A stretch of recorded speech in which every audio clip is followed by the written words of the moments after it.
Welcome to Tech with Shaping Pixel. In this video, we're diving into the full crash course and latest real exam questions and answers for the AWS Certified Solutions Architect Associate SAA-C03 exam.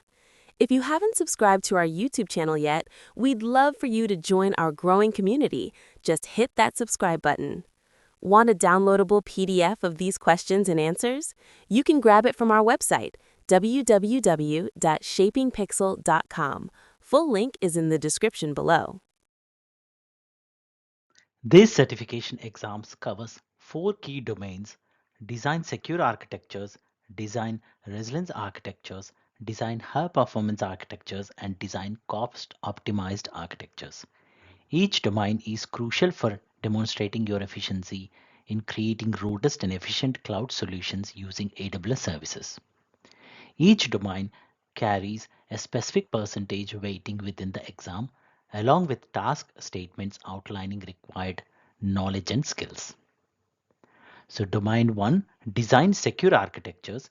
These domain accounts for 30% of the exam content and focuses on 3 key areas: design secure access to AWS resources, design secure workloads and applications, and determine appropriate data security controls.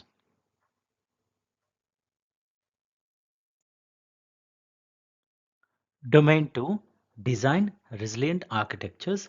This domain accounts for 26% of the exam content and focuses on 2 key areas of interest: design scalable and loosely coupled architectures, and design highly available and fault tolerance architectures.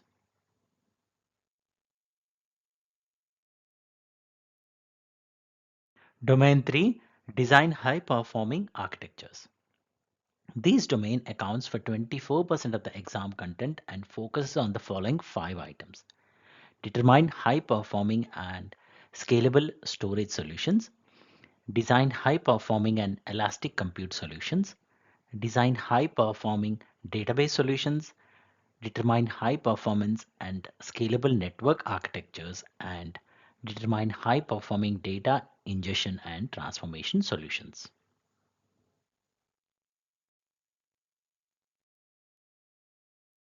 Domain 4, design cost optimized architectures.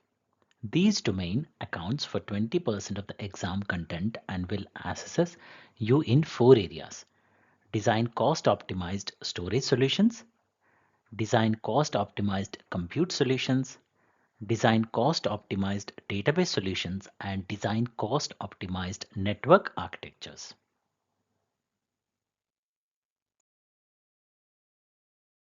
Here are some of essential tips to help you succeed. With 65 questions to answer in 130 minutes, that's about 2 minutes per question. Remember, some questions are quicker to read and answer, and so use your time wisely. Scoring and domains. A passing score is 720 points out of 1000, and the questions fall into 4 domains. Be sure to focus your preparation on all domains equally. Keep in mind that the exam may include non-scored questions for statistical purposes. Stay focused and confident throughout the test. Good luck. So let's get ready to ace the AWS Certified Solution Architect Associate exam with our comprehensive crash course. So let's cover some compute services in AWS: Elastic Compute Cloud EC2, Elastic Container Service ECS, Elastic Container Registry ECR, Elastic Container Service for Kubernetes EKS, AWS Elastic Beanstalk, AWS Lambda, and AWS Batch. So master these essential compute services for the exam.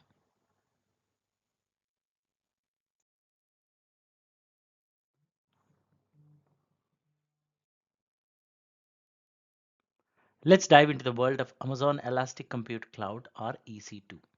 Let's explore the key components of these essential AWS service. Amazon Machine Images. First up, let's talk about Amazon Machine Images, or AMIs. These are pre-configured templates that allow you to quickly launch new EC2 instances based on specific configurations. With a wide range of operating system and applications, AMIs are the foundation of your EC2 instances. Once you have selected your AMI, it's time to choose an instance type. These defines the size and parameters of your instance, including CPUs, memory, storage, and network performance. The flexibility to choose from different instance families ensures optimal performance of your applications. Now let's explore the various purchasing options for EC2 instances. From on-demand instances to reserved instances and spot instances, each option is designed to help you optimize cost based on your deployment needs. Lastly, whether it's shared tenancy by default or dedicated tenancy for specific security and compliance requirements, understanding tenancy is crucial when launching your EC2 instances. Let's dive into Amazon EC2 Container Service, also known as Amazon ECS. Amazon ECS allows you to run Docker-enabled applications packaged as containers across a cluster of EC2 instances without the need to manage a complex cluster management system. AWS Fargate abstracts the burden of managing your own cluster management system, while Docker automates the installation and distribution of applications inside Linux containers. Containers are portable, lightweight, and scalable across a cloud environment, ensuring applications run as expected regardless of deployment location.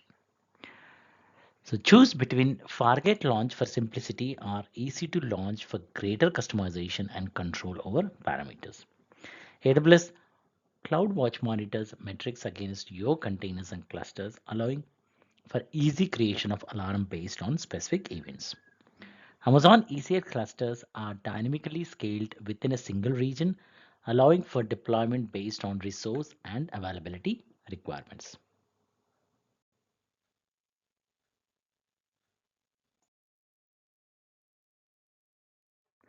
So let's dive into the Elastic Container Registry. Our ECR is a fully managed service provided by AWS.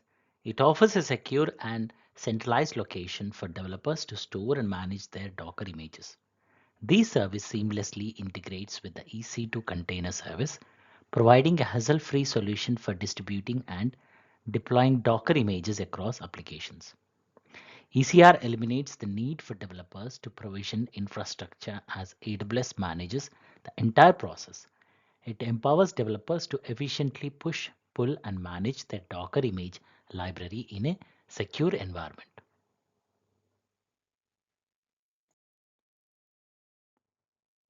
Now let's dive into Elastic Container Service for Kubernetes, also known as EKS. Kubernetes is an open source container orchestration tool designed to automate, deploy, scale, and operate containerized applications. It's capable of managing tens, thousands, or even millions of containers, and it's container runtime agnostic, meaning it can run both Rocket and Docker containers. EKS is managed service provided by AWS, allowing you to run Kubernetes across your AWS infrastructure without having to manage the Kubernetes control plane. You only need to provision and maintain the worker nodes.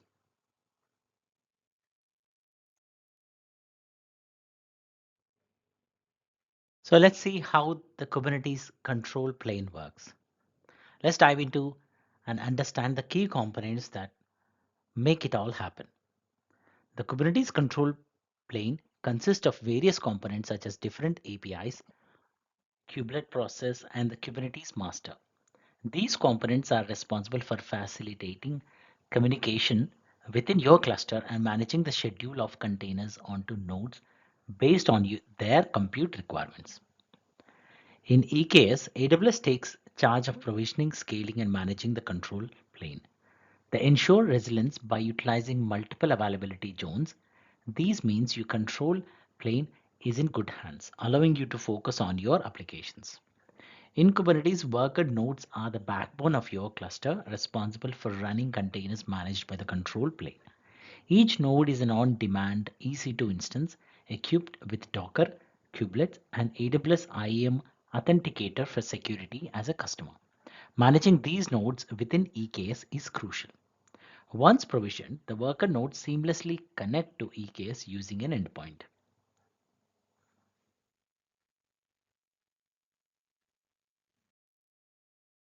So let's learn about AWS Elastic Beanstalk, which is an AWS managed service that simplifies the process of deploying and scaling web applications. It allows you to upload your source code and configure the environment, while it takes care of provisioning and deploying the necessary AWS resources such as EC2 instances, auto-scaling groups, RDS database instances, and Elastic load balancers.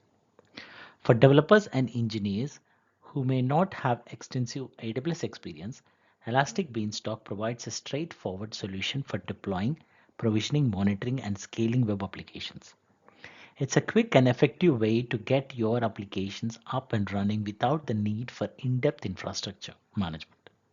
With AWS Elastic Beanstalk, deploying web applications become a seamless process, allowing you to focus on your code and application functionality.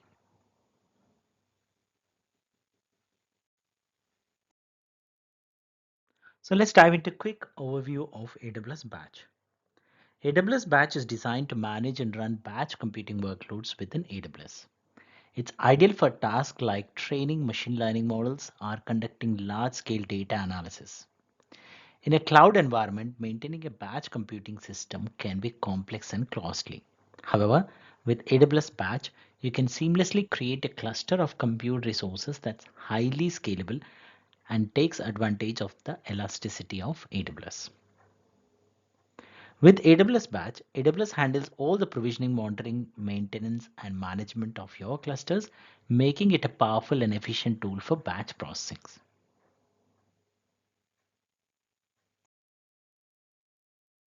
Some of the key components of AWS Batch are: the first component is a job, representing a unit of work to be run. These could be a Linux executable file, a Docker container image, or a shell script.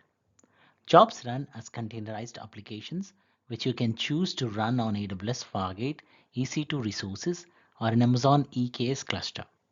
In most cases, Fargate is the ideal choice as it allows AWS to handle all infrastructure specifics. However, larger scale jobs are those requiring specific architecture or direct access to processors or GPUs may need EC2 main instances. You can set up references and dependencies between jobs, allowing you to wait until one job is finished before starting the next one. Jobs can be various states, including submitted, pending, running, and failed.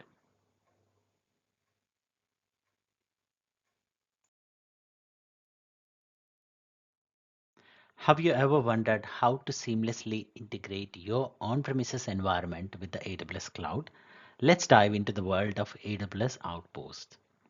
AWS Outpost is all about bringing the capabilities of the AWS cloud to your on-premises data center. It allows you to use native AWS services, tools, and APIs within your local infrastructure, offering a consistent hybrid cloud experience. Outposts are available as 1U or 2U rack mountable servers or as entire 42U racks that can be scaled to deployments of up to 96 racks. AWS is responsible for securing the Outpost rack infrastructure, while customers are responsible for securing the applications they run on Outpost. Outpost may be connected to AWS using either a direct connect or VPN connection, ensuring a secure and reliable link to the AWS cloud. So whether it's for latency, security, or governance requirements, AWS Outpost provides the bridge between your on-premises environment and the AWS cloud, offering a seamless hybrid cloud solution.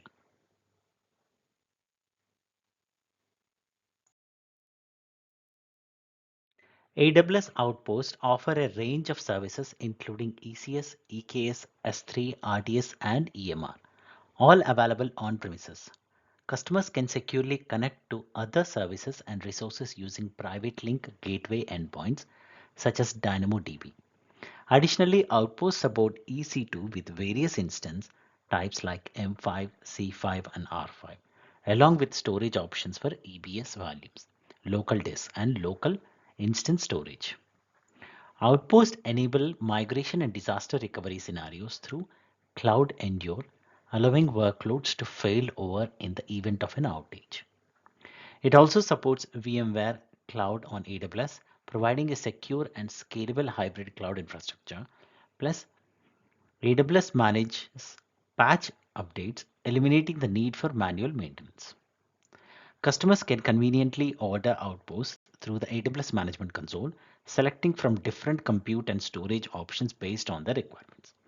It's important to note that an enterprise or enterprise on-ramp support plan with AWS is required to place an order.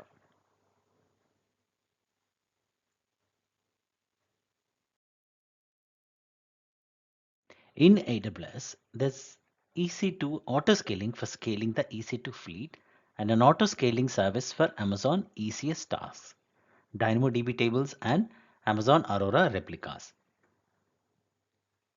Let's consider a scenario where a single EC2 instance acts as a web server.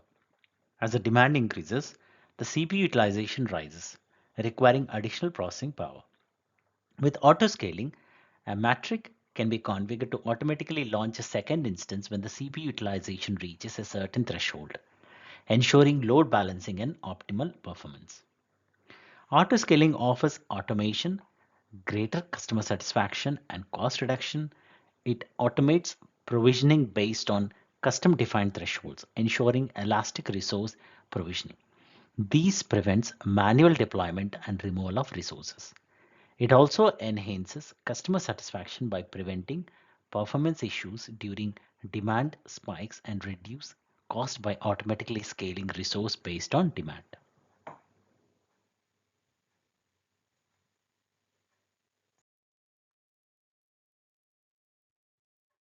Let's dive into the complexities and different methods of autoscaling to ensure how architecture's performance is now top-notch. Autoscaling is the glue that makes the well-oiled machine work, allowing you to manipulate and modify the number of instances within an autoscaling group in four different ways. First, you can manually adjust the variables, then schedule scaling to happen at certain times of the day. There's also dynamic scaling, which is automatic, and finally, predictive scaling, utilizing machine learning to provision instances based on training data. Each method has its pros and cons, and understanding when and where they have their place is crucial for a fault tolerance architecture.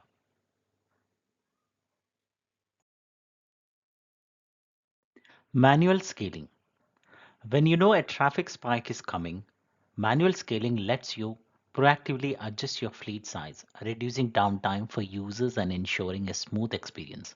However, it's not a scalable solution for everyday use. It's best suited for rare, planned events, not long-term management. So while manual scaling can be a lifesaver for those unexpected traffic surges, auto scaling remains the go-to for day two operations.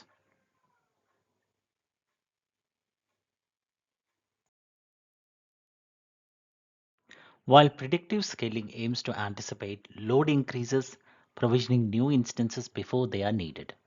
This is achieved through machine learning, which learns traffic patterns and adjusts scaling accordingly. Ideal for cycling and recurring workloads, predictive scaling is effective for traffic patterns such as normal business hours or batch processing. It utilizes historical data from CloudWatch, creating daily forecasts based on recent metrics. Test predictive autoscaling in forecast-only mode to see its predictions without taking any actions. Evaluate the forecast and compare it to actual data using the EC2 autoscaling console. So consider using both predictive autoscaling and dynamic autoscaling simultaneously for a comprehensive approach. While this may increase cost, it can enhance user experience and ensure high availability.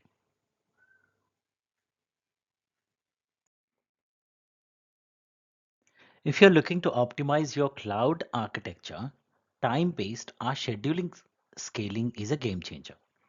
Scheduled scaling allows you to add or remove instances from your auto-scaling group based on specific time parameters.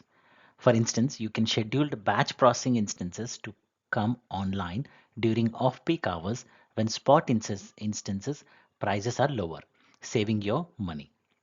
Scheduled scaling is a powerful tool for cost reduction. By turning off dev environments after business hours and scheduling them to turn back on in the morning, you can avoid unnecessary instance usage. This approach not only saves cost but also promotes efficiency by ensuring resources are only active when needed. You can even combine scheduled scaling with dynamic scaling for maximum efficiency. For example, you can have dev and test environments set to turn and on and off at specific times, while using dynamic scaling during the day to adjust the number of instances based on workload requirements. So by leveraging scheduled scaling, you can significantly reduce cost and optimize resource usage within your cloud architecture.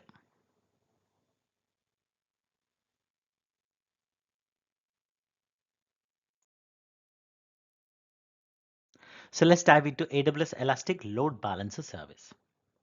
The main function of an Elastic Load Balancer, or ELB, is to evenly distribute inbound requests across a group of targets, such as EC2 instances, Lambda functions, IP addresses, or containers.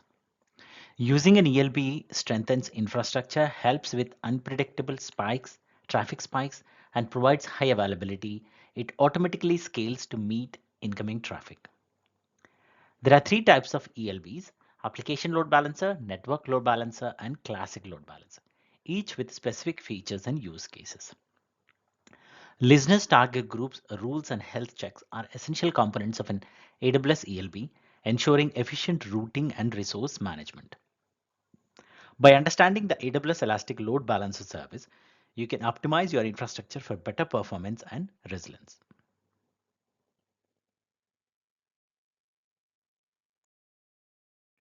So let's do a short overview of server certificates.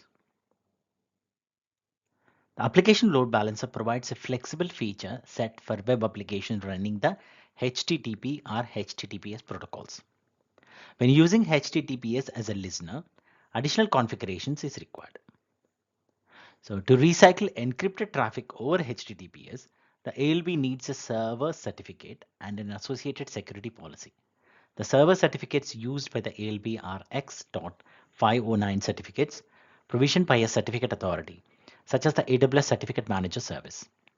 When selecting HTTPS as your listener, you can choose a certificate from ACM, upload a certificate to ACM, choose a certificate from IAM, or upload a certificate to IAM.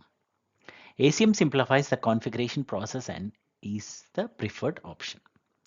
If deploying ELBs in regions not supported by ACM, you can use a third-party certificate by using IAM as your certificate manager. These adds flexibility for third-party certificates.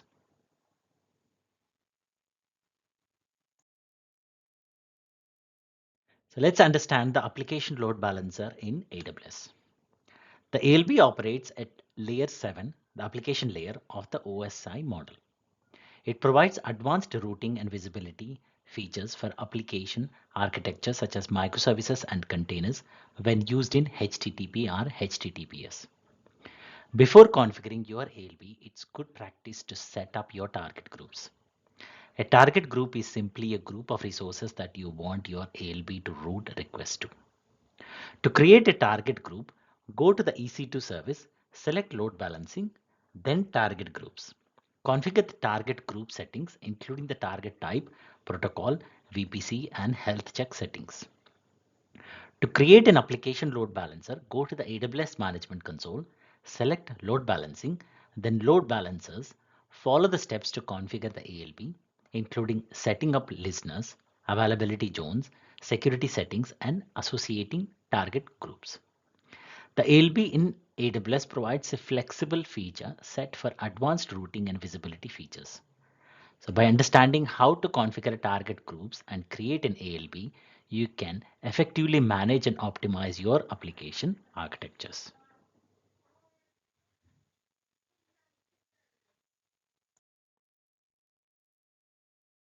Now let's dive into Network Load Balancer in AWS. It's a powerful tool for balancing incoming traffic to your target groups. Unlike the application load balancer, the NLB operates at layer 4 of the OSI model, balancing requests based on TCP and UDP protocols. These makes it an excellent choice for application running ultra high performance and a static IP address. Now let's walk through the process of setting up a network load balancer in the AWS Management Console. First, navigate to EC2 under Compute, then under Load Balancing, click Load Balancers, select Create Load Balancers and choose Network Load Balancer. Configure the listener, availability zones, security settings, routing, and target group. Once everything's set, click Create to provision your network load balancer. With the NLB, you can efficiently manage and balance incoming traffic, ensuring high performance and reliability for your applications.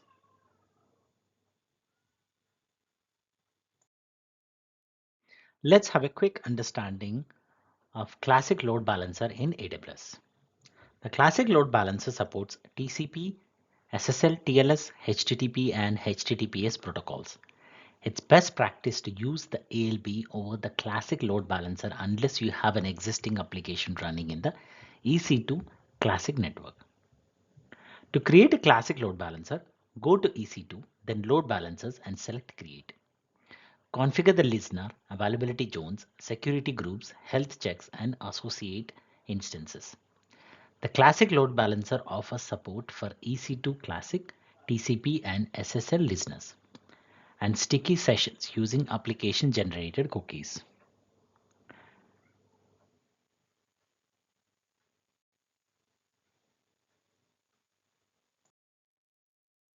Let's explore the crucial relationship between ELBs and EC2 autoscaling. ELB and EC2 autoscaling are essential for optimal efficiency, providing dynamic load management and elastic scaling based on demand. Each service solves specific operational challenges, but when combined, they work seamlessly to manage and scale EC2 compute resources. Without autoscaling, an ELB requires manual management of resource targets based on demand, creating operational burdens. Conversely, without an ELB, autoscaling struggles to evenly distribute traffic to the EC2 fleet, leading to inefficiencies. So by associating an ELB with an autoscaling group, the ELB automatically detects instances and distributes traffic, ensuring efficient resource utilization.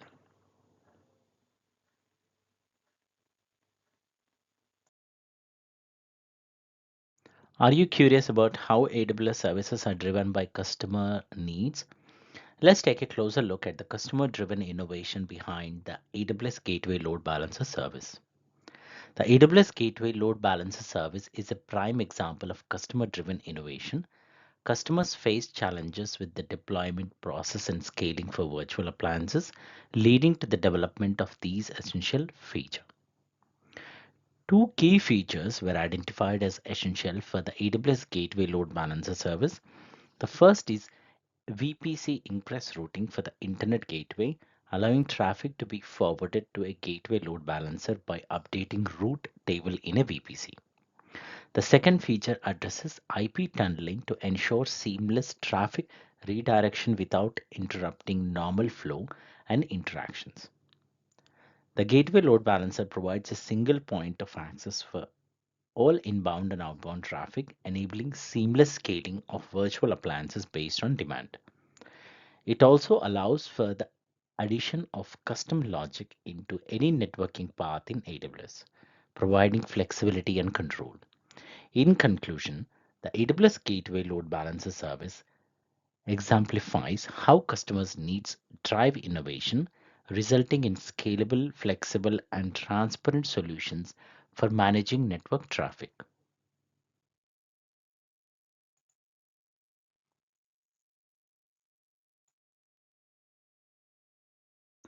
Ever wondered how the Gateway Load Balancer and Geneve protocol work together to protect your network traffic?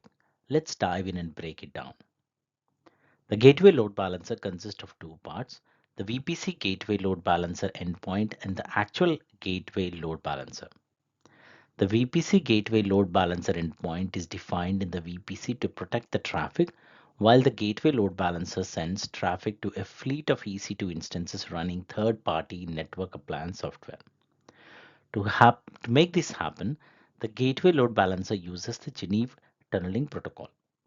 Geneve creates a layer 2 logical network encapsulated in UDP packets, providing extensibility and leveraging network interface cards for performance improvement. A tunnel is established between the gateway load balancer and the fleet of instances on the backend. Traffic is encapsulated and sent through the tunnel to the security appliances implemented in EC2 instances, which examine and act on the packets. Geneve uses port 6081 for traffic and HTTP port 80 for health checks. And that's how the gateway load balancer and Geneve protocol work together to ensure the security and smooth flow of your network traffic.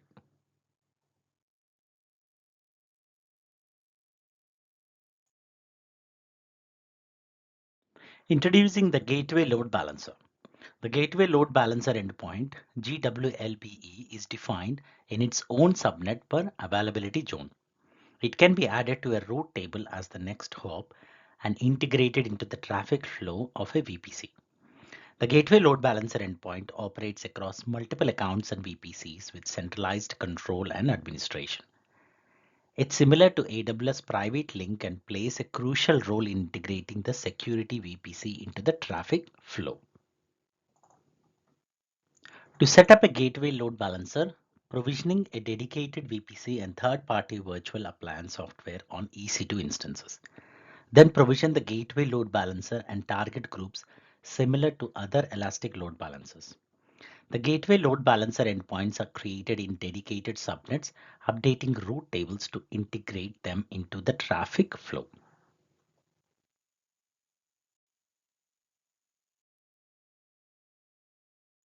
So what's the deal with serverless compute? Well, to really understand it, you have to first understand servers. Imagine all the work that goes into running an EC2 instance, installing software, patching, scaling, and more. Now think about that maintenance and administration going away, allowing you to focus solely on your code and business logic. That's the idea behind serverless. So let's focus on AWS Lambda. It's made up of functions representing your business logic, and you can configure important details like permissions and power allocation. To upload your code, you can write it directly in the service or upload via a zip file on or Amazon S3. The programming language must match the runtime you select.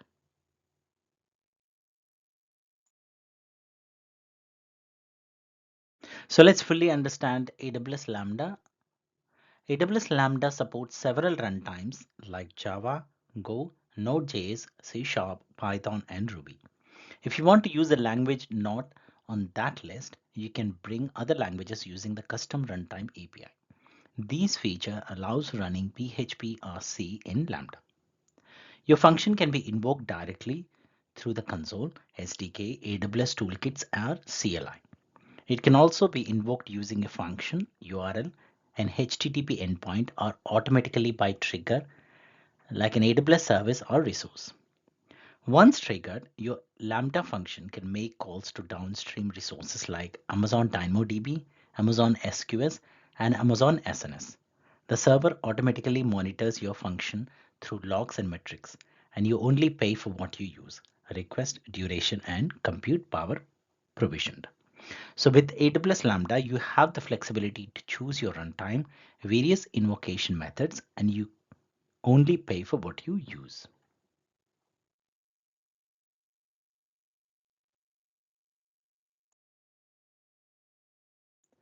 Looking to invoke a Lambda function but not sure how? Let's explore the different ways you can do it. You can invoke a Lambda function directly using the console, CLI, SDKs, or automatically using a trigger like an AWS service. For synchronous invocations, you can use the request response model, perfect for maintaining order and waiting for a response. The asynchronous model, also known as the event-based model, is ideal for running functions that don't need to wait for a response. It offers automatic retries and a built-in queue. Lastly, the stream model or poll-based model, it's great for processing messages from stream or queue-based services like DynamoDB streams or Amazon SQS. So whether it's synchronous, asynchronous, or stream-based, there's a Lambda invocation method that's right for your specific use case.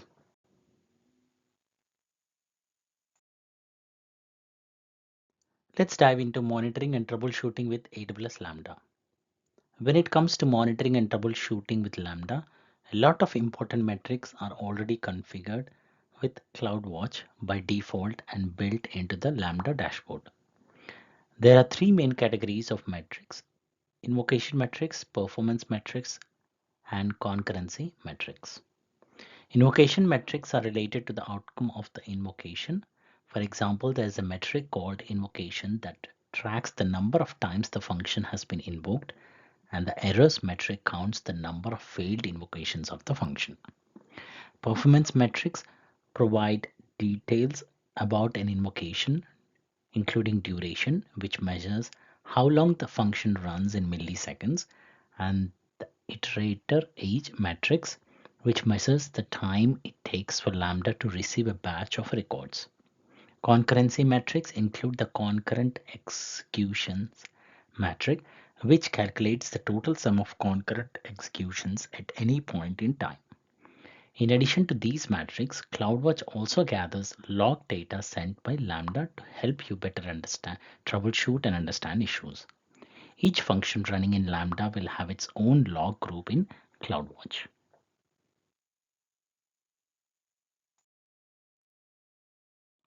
Let's dive into the world of serverless applications with the AWS Serverless Application Repository. The AWS Serverless Application Repository is a managed repository for serverless applications published by AWS partners, and third-party developers. These applications make use of Lambda API Gateway and DynamoDB without the need to provision or manage any infrastructure. Developers can browse or search the repository to find the applications they need, saving time and effort. They can also publish their own applications, promoting reuse within their teams or sharing them with the wider developer community. When deploying applications from the repository, developers can specify custom configuration parameters and manage them directly from the AWS Management Console. So whether you're looking to streamline your development process or share your innovative applications, the AWS Serverless Application Repository has got you covered.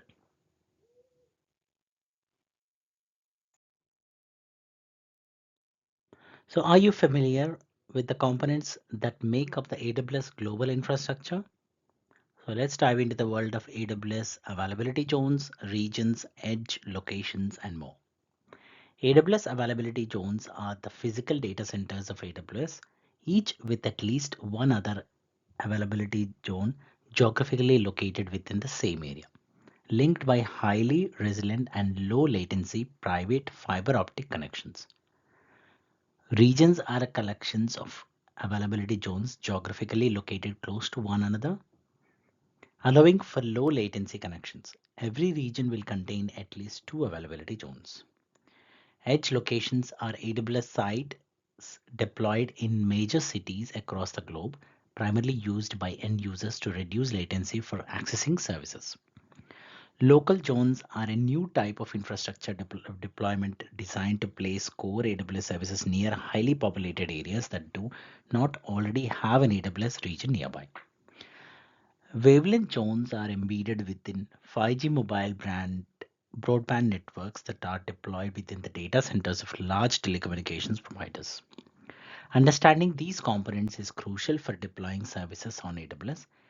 So stay tuned for more insights into the world of cloud computing.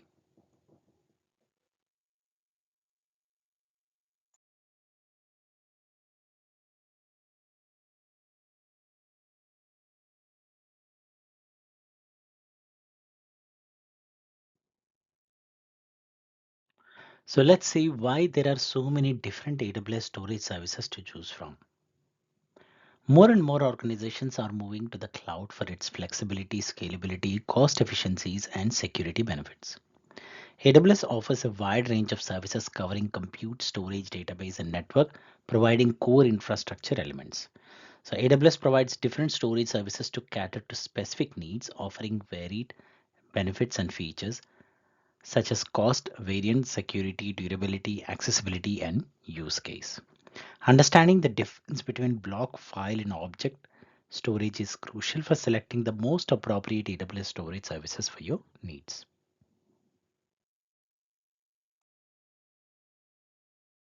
Amazon Simple Storage Service, also known as S3. Let's dive into the key features and functionalities of this widely used storage service provided by AWS.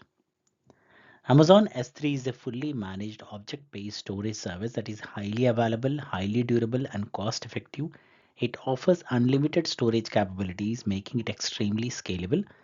The service operates as an object storage service, meaning each object uploaded does not conform to a data structure hierarchy like a file system would. Objects stored in S3 have a durability of 99.9999%, known as 11 nines of durability. And the availability of S3 data objects is dependent on the storage class used, ranging from 99.5% to 99.99%. To store objects in S3, you first need to define and create a bucket, which acts as a container for your data. Each bucket name must be completely unique globally. Once you have created a bucket, you can begin to upload your data within it. You can also create folders within the bucket to aid with categorization of your objects for easier data management.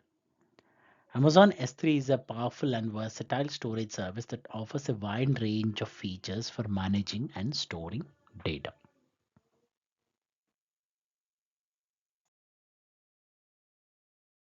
Welcome to an overview of Amazon S3 storage classes. Amazon S3 offers a range of storage classes, each designed to meet specific performance and cost requirements. Let's dive into the different storage classes available and their unique features. The S3 standard storage class is ideal for high throughput and low latency access with 99.99% availability and 11 nines of durability across multiple availability zones. It also supports SSL for data encryption and lifecycle rules for automatic data management. For unpredictable data access patterns, the S3 intelligent tiering class optimizes storage costs by automatically moving objects between infrequent and frequent access tiers based on usage. S3 standard infrequent access. This class is designed for data that doesn't require frequent access, offering high throughput and low latency at a lower cost than S3 standard.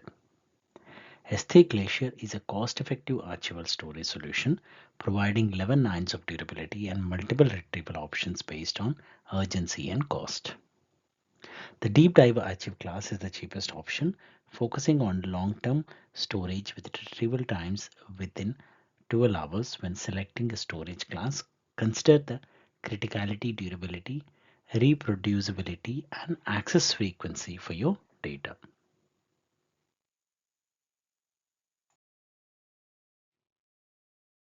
So welcome to this quick guide on understanding S3 bucket versioning.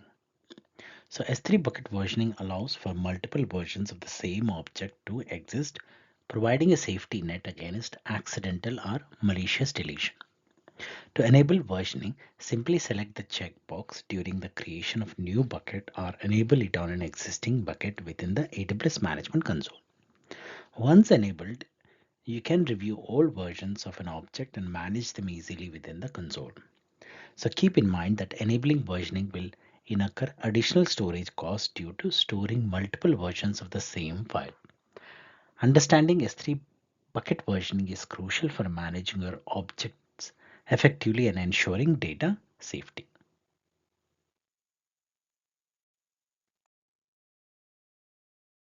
Let's dive in and find out what server access logging is all about. Server access logging captures details of requests made to a bucket and its objects. It's crucial for security, incident analysis, and meeting audit requirements. Enabling it is simple using S3 Management Console. Just select your bucket, go to the Properties tab, and enable the Server Access Logging tile. Then choose a bucket, target bucket, and an optional prefix for organization. Specific permissions are required for S3 to write access logs to the target bucket. Remember, source and target buckets should be in the same region. and different buckets are recommended for each also. Encryption should be set to SAA-C03 for logs to be delivered. When the logs start arriving in the target bucket, they follow a standard naming pattern. For example, if you set a target prefix of logs, all logs will start with that prefix, followed by the naming convention that includes the date and a unique string.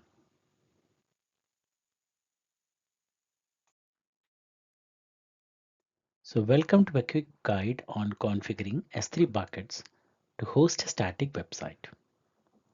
To start from the properties page of your chosen S3 bucket, select the static website hosting tile. By default, the static website hosting is disabled.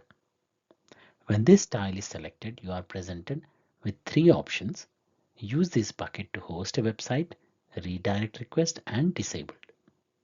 If you select the option of use this bucket to host a website, you need to provide additional parameters in its configuration, such as adding an index document and an error document. For people to be able to access your website hosted within your S3 bucket, then the bucket must be accessible to the public. By default, S3 buckets are blocked to the public. You must edit these settings and uncheck the block all public access settings. Save and confirm those changes. Once your bucket is publicly readable, you will then need to add a bucket policy to allow the public to read your objects within your bucket. So at this stage, you would have added your index HTML document, configured your bucket to be publicly accessible, and also added a bucket policy to allow the objects within your bucket to be accessed and read by the public.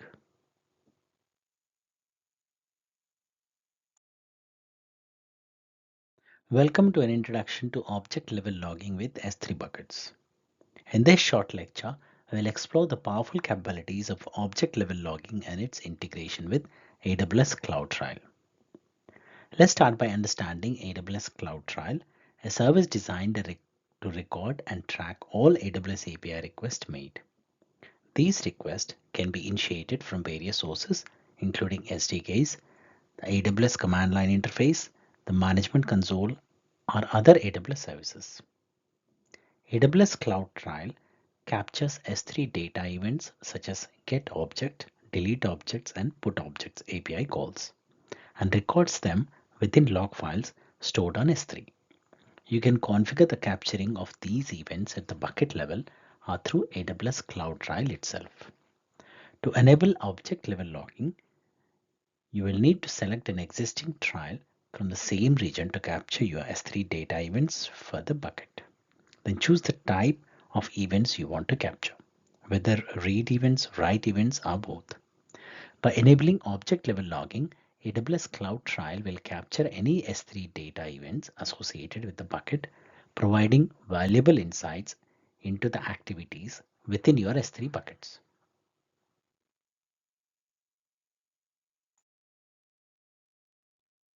Let's dive into object log property, an advanced feature of an S3 bucket. The object log feature ensures a level of compliance known as WOM, or write once read many, protecting objects from deletion for a defined period or indefinitely. Objects log can only be enabled at the time of bucket creation, requiring versioning to be enabled first. Two retention modes, governance and compliance, offer different levels of protection against object deletion. Object log can also be set on a per object basis, allowing for specific retention modes and legal holds. Object log provides essential protection for S3 buckets, ensuring compliance with regulations and safeguarding data integrity.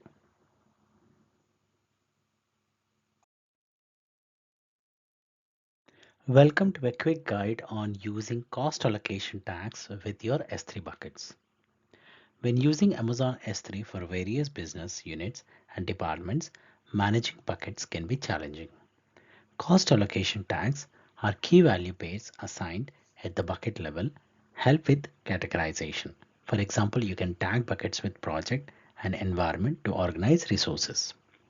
These tags can be used across all AWS services, allowing you to manage categorize, and organize your response resources effectively. With the Cost Explorer in AWS Billing and Cost Management, you can report on these key values to understand project costs. To add tags to your bucket, simply select your bucket, go to the Properties tab and select Tags. Configure your tags as required and click Save.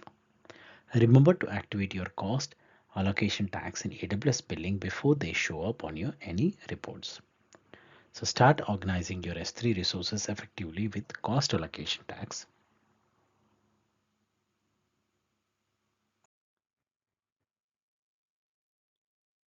Let's dive into how we can speed up the long distance S3 data transfers by using transfer acceleration.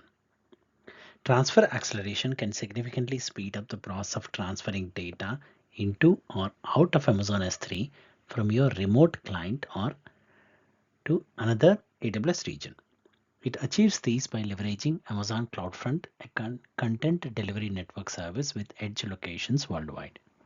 When you enable transfer acceleration at the bucket level, your data transfer requests are routed through a high-speed optimized AWS network path to Amazon S3 via a CloudFront edge location.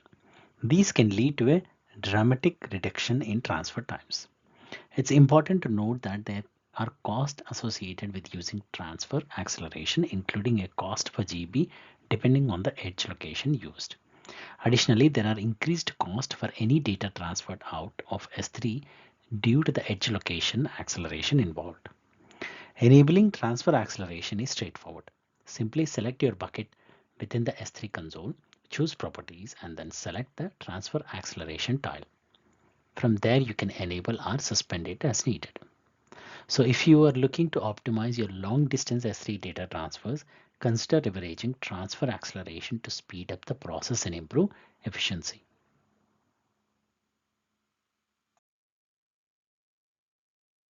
Welcome to a quick guide on the requester pays feature for S3 buckets. The requester pays feature in Amazon S3 shifts the responsibility of request and data transfer cost from the bucket owner to the requester. To enable requester pays, simply select the requester's pays tile from the properties of the required bucket, choose to enable it and save. Remember, all access to the bucket must be authenticated to this feature to work. With requester pays, the costs associated with request and data transfers are seamlessly transferred to the requester, providing a clear and efficient way to manage expenses.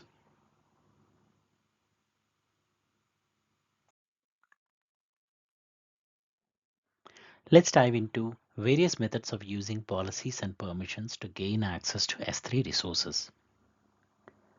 Identity-based policies are a powerful way to control access to S3 resources. By attaching these policies to IAM identities, users, groups, or roles can be granted specific permissions.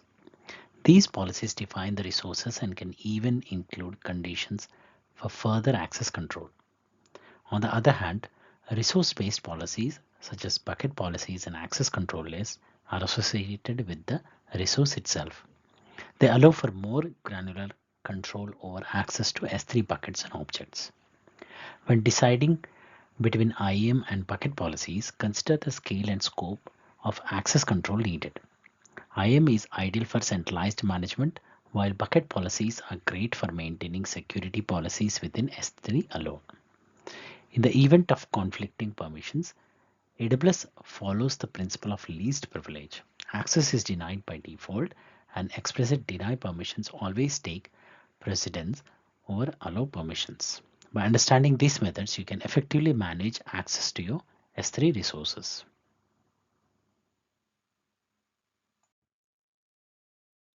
So welcome to this short lecture on cross-origin resource sharing, also known as CORS in Amazon S3. So CORS allows specific resources on a web page to be requested from a different domain than its own, enabling the development of client-side web applications. To configure CORS for a bucket in Amazon S3, you will need to utilize policies embedded in the CORS configuration of the bucket, which can be found under the Permissions tab. For example, a policy might allow PUT, post and delete from the origin of a specific website, while also determining which headers are allowed in a pre-flight request. When a browser sends a pre-flight request to the S3 bucket, the CORS configuration is evaluated and the first matching rule in the policy is processed based on the requester's origin header, the request method, and the headers used. So your CORS policy can contain more than one rule, each with specific conditions for different origins and methods.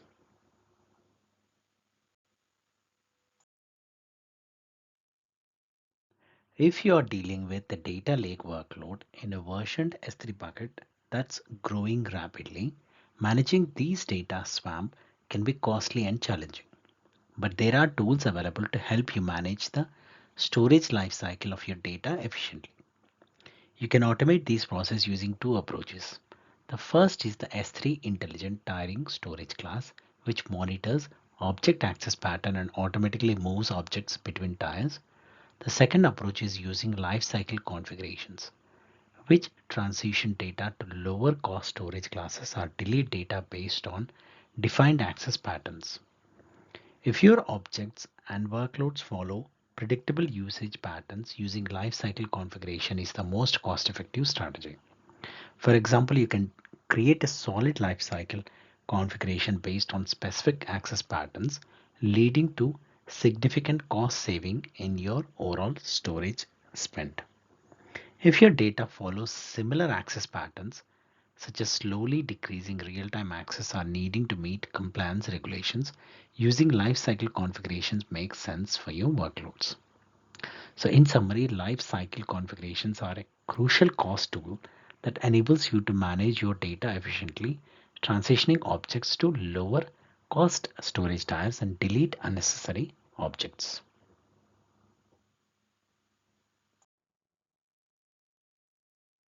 So let's understand S3 lifecycle configuration. Each configuration contains rules with four components: ID, filters, status, and actions. The ID uniquely identifies the rule, crucial for managing up to 1000 rules in one configuration. The filter section defines which objects in your bucket you would like to take action on, following for granular control. The status field enables you to enable or disable each rule, providing flexibility for testing and managing lifecycle actions. Lastly, the actions section defines where you want your objects to move to, whether transitioning to another storage class or being deleted.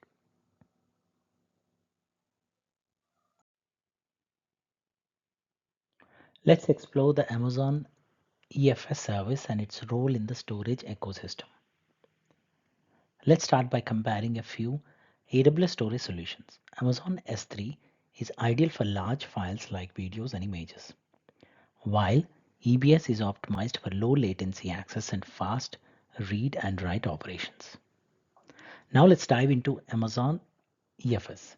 It's a file level storage optimized for low latency access and supports access by multiple EC2 instances at once. This makes it a great option for applications that scale across multiple instances. Amazon EFS is a fully managed, highly available and durable, allowing you to create shared file systems that can easily scale to petabytes in size with low latency access. It's a desirable storage solution for a wide variety of workloads and use cases. So in conclusion, Amazon EFS is a powerful, scalable and reliable storage service that can meet the demands of various applications and workloads.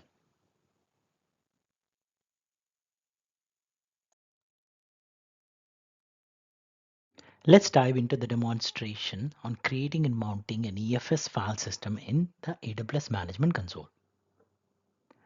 So EFS offers two methods to connect your Linux-based EC2 instance to your EFS file system. The newer method using the EFS mount helper is now the preferred option. This utility simplifies the entire mount process and provides built-in logging capabilities for troubleshooting. So before using the EFS mount helper, Ensure that you have created and configured your EFS file system and have an EC2 instance running with the EFS mount helper installed.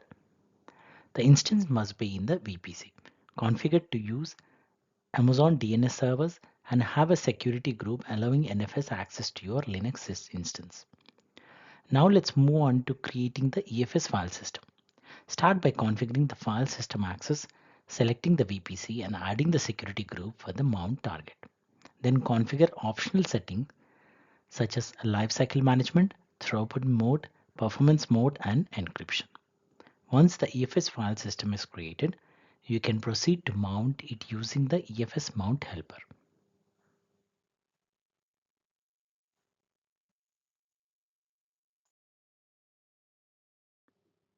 Let's dive into a short lecture on importing on-premises data into EFS.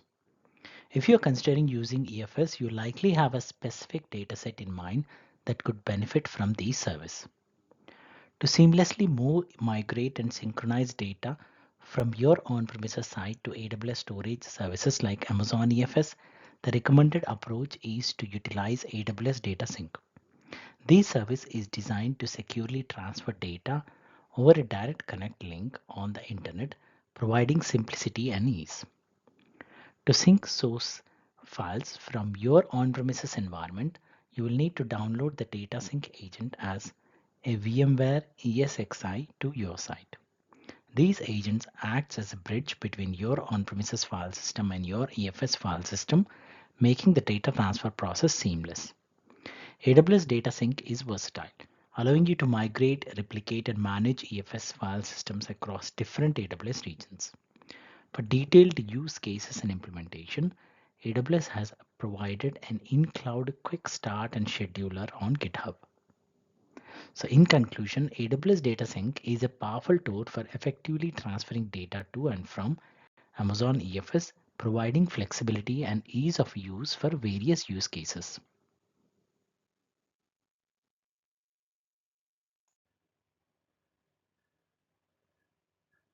Let's cover EC2 instance level storage. So EC2 instance store volumes, also known as instance store volumes, are local disk drives physically residing on the same host as your EC2 instance. They provide ephemeral storage, meaning any data stored on these volumes is considered temporary.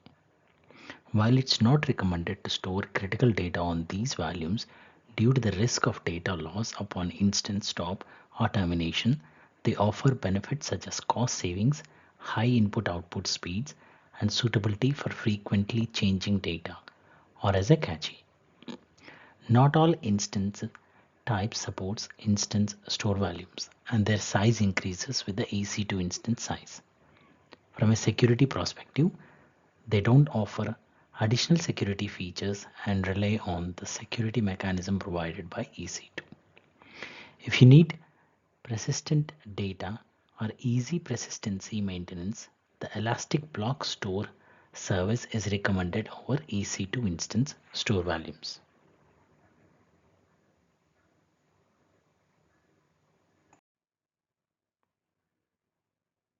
Let's try understand Amazon Elastic Block Store, also known as EBS. Let's dive into the key features and benefits of these essential AWS service. EBS provides persistent and durable block level storage, offering more flexibility in managing data compared to instance stored volumes. These volumes can be attached to EC2 instances and are ideal for rapidly changing data that may require specific input-output operations per second rate. EBS also offers point-in-time backups known as snapshots stored on Amazon S3, providing resilience and flexibility. Plus, EBS volumes are created with reliability in mind, replicating every write to prevent data loss. There are two types of EBS volumes: SSD-backed storage and HDD-backed storage, each with unique characteristics and performance factors. These volumes cater to different use cases, from database to big data processing. EBS enhances data security through encryption, using the AES 256 encryption algorithm and interacting with the key management service. You can create EBS volumes during instance launch or as a standalone volumes with the option to resize them elastically. While EBS offers numerous benefits, it's important to note that it may not be suitable for all storage requirements. For temporary storage or multi-instance access, other AWS services like Amazon S3 or EFS may be suitable.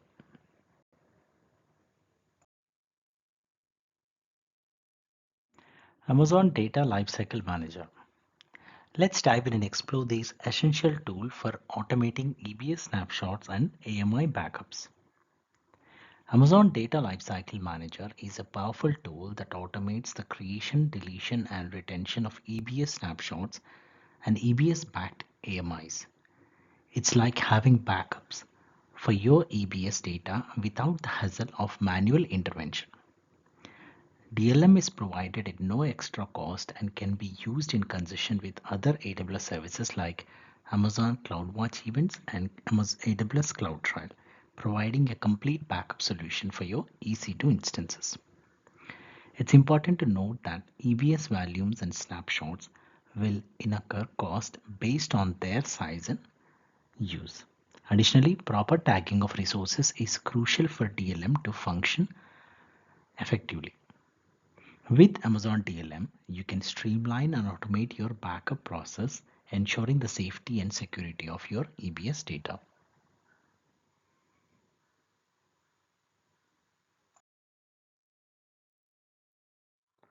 Let's compare Amazon FSx for Windows file server and Amazon FSx for Lustre.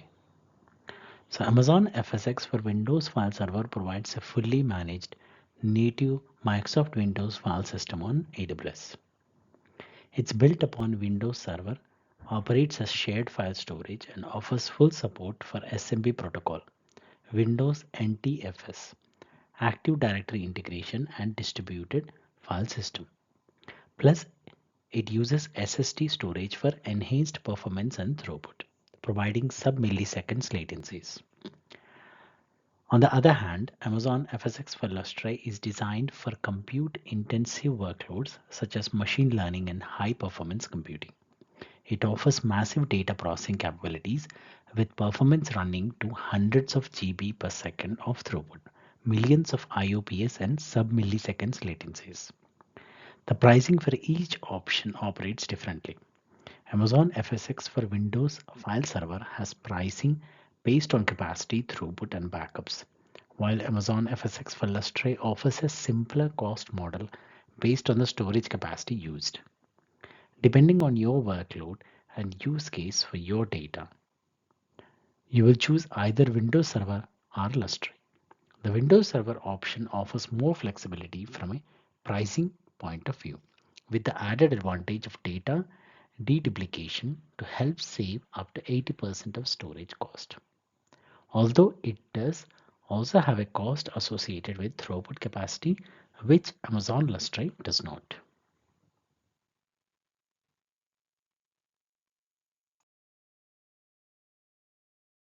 So let's try and understand AWS Storage Gateway, a powerful tool for integrating your on-premises storage with Amazon S3 and Glacier. File gateways allow you to securely store your files as objects within S3, providing a type of file share for your corporate network. This setup includes a local on-premise cache for optimized latency and reduced egress traffic costs. Volume gateways offer two configurations, stored and cached. Stored volume gateway backup local storage volumes to Amazon S3 as EBS snapshots, while cached volume gateways primarily store data on S3 with local storage as a buffer. Tape gateways or gateway VTL enable data backup to S3 and leverage Glacier for data archiving at a lower cost. The pricing for tape gateway is split across storage and request pricing, with different options for storage pricing, including S3, S3 Glacier, and S3 Glacier Tape Archive. AWS Storage Gateway provides a range of storage options, each with its own pricing structure. Whether you need file, volume, or tape gateways, the service offers a cost-effective solution tailored to your specific needs.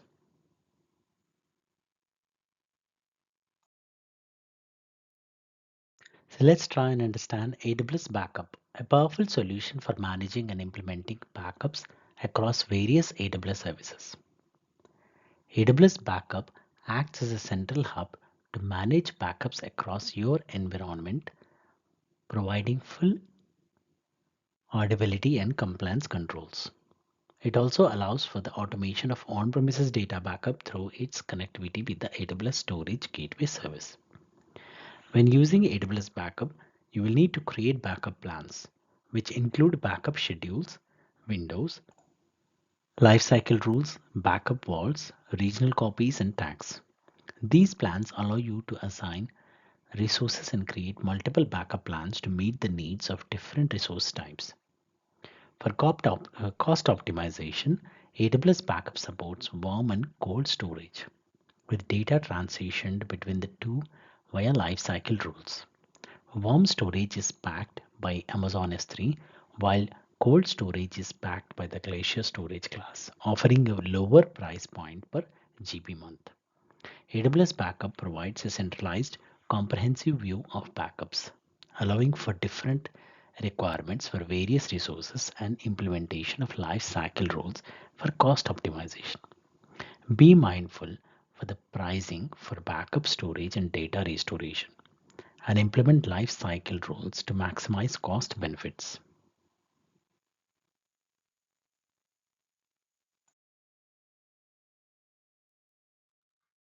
So let's dive into the fascinating world of the AWS Snow family. The Snow family consists of a range of physical hardware devices designed to facilitate data transfer into and out of AWS.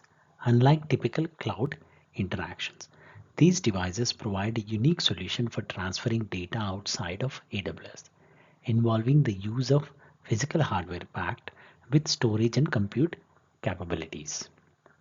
From the compact AWS Snow Cone to the colossal AWS Snowmobile, the Snow family covers a wide range of data transfer needs, from just a few terabytes to a staggering 100 petabytes. This is especially crucial when traditional network connectivity is not feasible due to time constraints and cost implications. In addition to storage capacity, some devices in the Snow family also offer compute power, enabling the operation of EC2 instances in remote and challenging environments.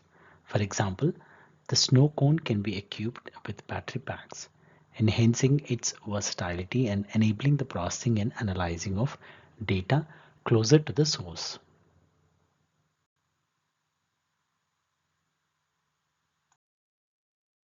So let's do a AWS Node device comparison and use cases. Let's explore the unique features and ideal use cases for AWS Snowcone, AWS Snowball, and AWS Snowmobile. The AWS Snowcone is the smallest and most portable of the Snow family, designed for lightweight, rugged use, with 8 terabytes of storage and an EC2 instance. It's perfect for capturing, processing, and analyzing data even in remote locations. It's ideal for IoT sensors data capture and can be used with AWS Data Sync for online data transfer. The AWS Snowball, available in storage, compute, and GPU optimized options, is suitable for large scale data transfer operations of up to 80 terabyte at a time. It's great for data migrations, compute intensive workloads, and video analysis. The Snow Cone is best for portable, on-the-go needs, while the Snowball is ideal for larger data transfers, enhanced graphics, processing, and specific storage and network requirements. Both the Snow Cone and Snowball are perfect for portable edge computing, data collection in remote locations, and use in the media and entertainment industry. The AWS Snowmobile is designed for massive data transfers for up to 100 petabytes per Snowmobile, making it ideal for migrating entire data centers or storage libraries. Now that we have explored the unique features and use cases for each AWS node device, you can make an informed decision based on your specific data transfer needs.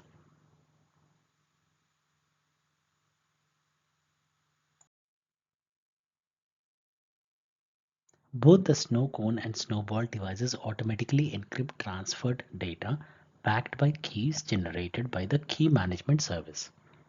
Their enclosures are anti-tampered and undergo specific verification checks to ensure data integrity. These rugged devices are windproof, dustproof, water resistant, and can withstand operational vibrations and shocks. The devices use e-ink shipping labels for tracking and are equipped with secure erase capabilities to meet NIST standards for data sanitization. The snowmobile, on the other hand, comes with a connector rack and up to 2 km of network cabling. It operates within ambient temperatures up to 85 Fahrenheit and is backed by robust security measures including encryption, GPS tracking, and 24/7 video surveillance. These devices offer cutting-edge solutions for secure and efficient data transfer, catering to a wide range of environmental and security requirements.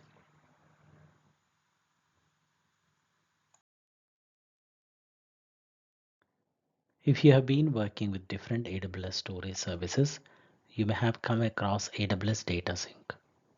It's a service that allows you to easily and securely transfer data from your on-premises data center to AWS storage services. It can also manage data transfer between different AWS storage services, making it great for migration management and data movement. AWS Data Sync supports working with data stored on network file system shares, server message block shares, and self-managed object storage. In addition to various AWS services like Amazon S3, Amazon Elastic File System, Amazon FSx for Windows File Server, and AWS Snowcone. It utilizes AWS VPC endpoints for high bandwidth, low latency data transfer and comes with a purpose-built data transfer network protocol for rapid data transfer. To address security concerns, AWS Data Sync provides end-to-end security through encryption in transit using the transport layer security protocol and encryption at rest mechanisms. It also ensures data validation to confirm that data arrives at its destination intact and unaltered.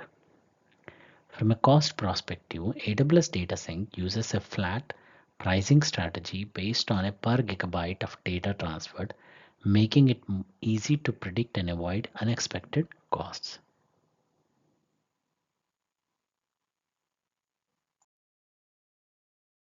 If you have been running your own on-premises storage services for a while, AWS Data Sync can help you migrate data from your data center into Amazon S3 Glacier storage classes like Glacier Deep Archive for a more cost-effective and durable storage solution. These can also help you remove any old or legacy storage solutions you may have been using. Another scenario where AWS Data Sync comes in handy is for steady and active data migrations to Amazon S3, Amazon FSx for Windows File Server or EFS. These can be useful for backup purposes or disaster recovery, such as migrating data to EFS for a standby file system in the cloud in case of an outage. Lastly, if you're working with a hybrid cloud solution, AWS Data Sync can help you harness the power and speed of AWS services for tasks like machine learning and data processing. You can migrate the data into AWS for additional processing and analysis, and then migrate the results back into your data center when operations are completed.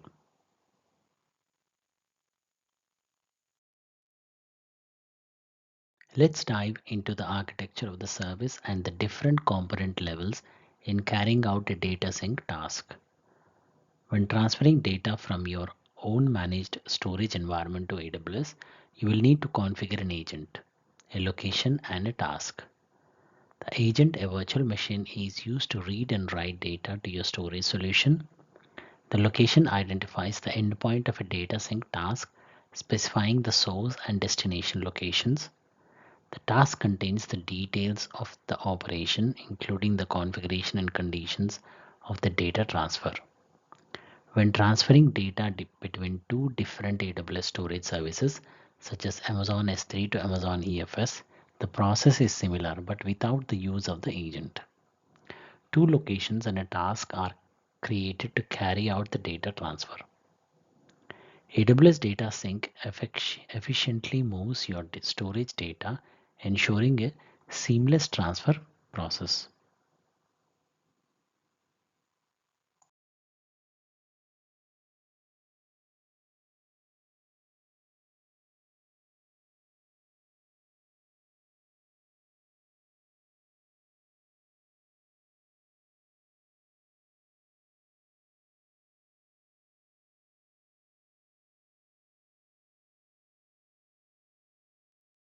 Let's dive into the world of VPCs or virtual private clouds within the AWS infrastructure.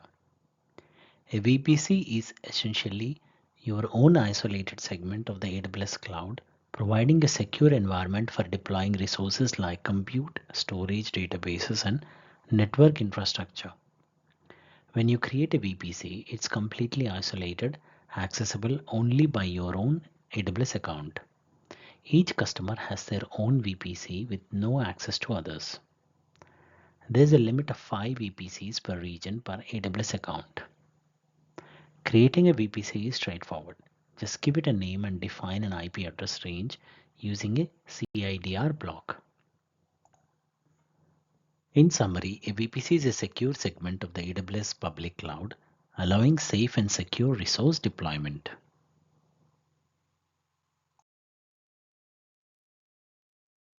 Let's talk about managing security in AWS Virtual Private Cloud, VPC. Firstly, let's dive into NACLs, which are like virtual network level firewalls for your subnets.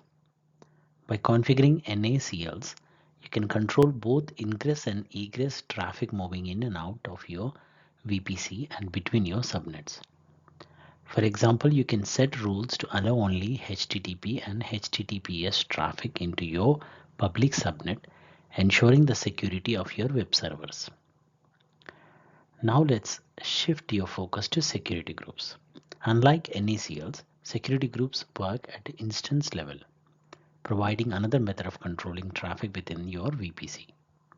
In conclusion, both NACLs and security groups are essential tools for managing security within your AWS Virtual Private Cloud.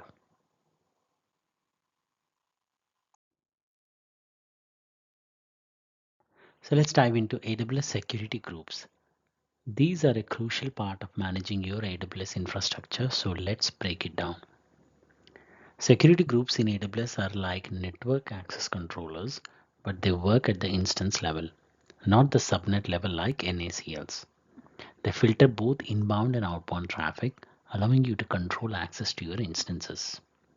For example, you can use security groups to restrict access to specific instances, like allowing access to RDS and Aurora databases from one subnet while denying access from another. This level of control ensures a secure environment for your data.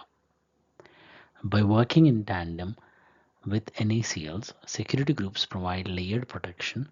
NACLs control traffic at the subnet and network layer, while security groups manage access at the instance layer. Unlike NACLs, security groups are stateful, meaning you don't need to configure specific rules to allow return traffic from requests. This simplifies the management of your AWS security. So when it comes to securing your AWS infrastructure, understanding security groups is key. They provide granular control over your instances, ensuring a robust and secure environment.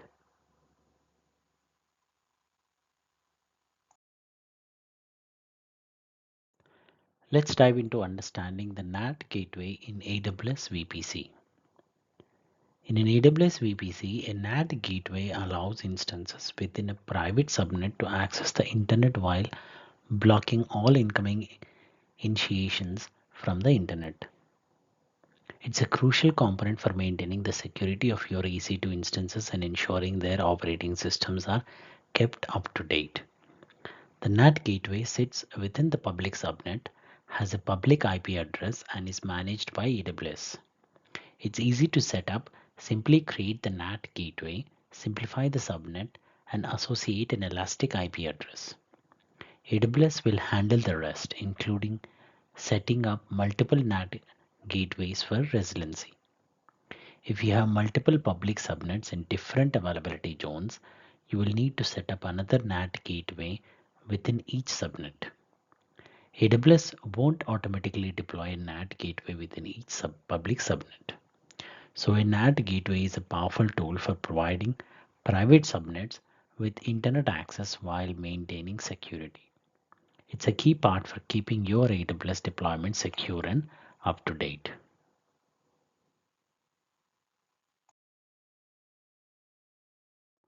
Now let's talk about Bastion host in AWS. Imagine you have EC2 instances in a private subnet and you need to access them from outside the network. You can do that. Well, that's where a Bastion host comes in.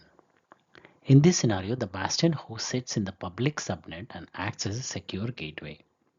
It allows an engineer to connect from their home office to the EC2 instance in a private subnet.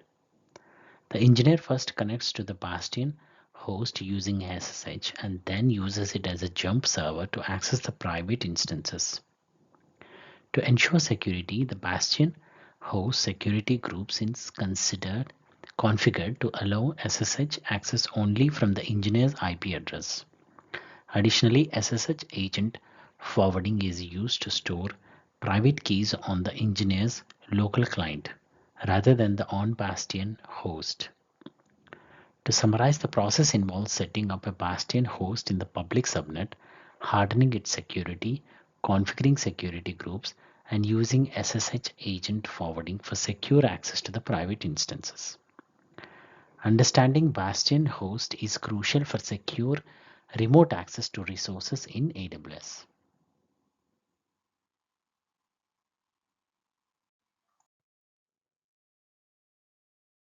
Now let's talk about using VPN connections with AWS VPC. A virtual private network is a secure way of connecting two remote networks across the internet. In our scenario, we have a VPC in AWS and a remote data center. We want to enable secure communications between the resources in our private subnet in AWS and the resources in our data center. To do this, we can create a VPN connection. These involve setting up a virtual gateway in the VPC and a customer gateway in the data center, initiating a tunnel between the two endpoints, and configuring route tables and security groups. This creates a secure connection across the internet, allowing traffic to flow between the two locations. Now let's talk about direct connect. This method of connecting your remote location to your AWS environment doesn't use the internet. Instead, it uses private infrastructure and connects directly to your VPC. It involves a middle entity, usually an AWS partner or customer, and allows access to both private and public resources within an AWS region. This provides a secure and direct connection without traversing the public network.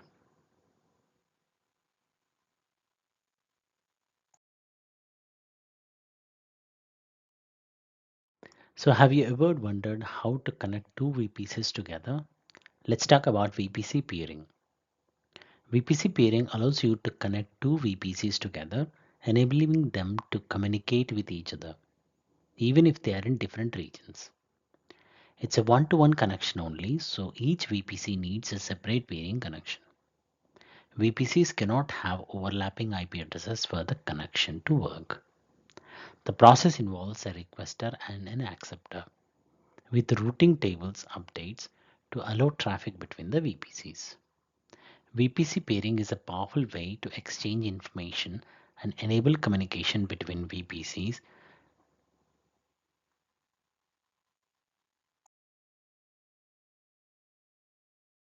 So are you struggling with managing multiple VPCs and connections from remote locations? Let's talk about the AWS Transit Gateway and how it simplifies network connectivity. In today's world, managing multiple VPCs and connections from remote locations can be cumbersome and time consuming. Creating VPCs peering connections from each one-on-one connection is just not very well to manage. The AWS Transit Gateway allows you to connect all your VPCs and remote connections via a central hub, simplifying your entire network connectivity. All routing is managed centrally within the hub, making it easy to communicate with one another. This centralized approach streamlines network monitoring and allows for easy scalability. With the Transit Gateway, new VPCs can seamlessly communicate with the entire infrastructure.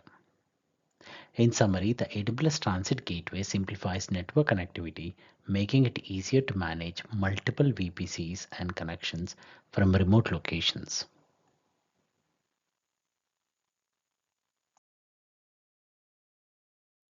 Let's dive into the world of elastic IP addresses, also known as EIPs. When launching an EC2 instance, you can select the subnet it resides in and choosing to auto-assign a public IP address. However, if you need a persistent public IP address, and an elastic IP address is the solution. It's associated with your account, allowing you to attach it to an instance or an elastic network interface. EIPs remain in place even if the associated instance is stopped, and you can detach or reattach them as needed. However, do keep in mind that detaching an EIP when it's not associated with the running instance will incur a cost.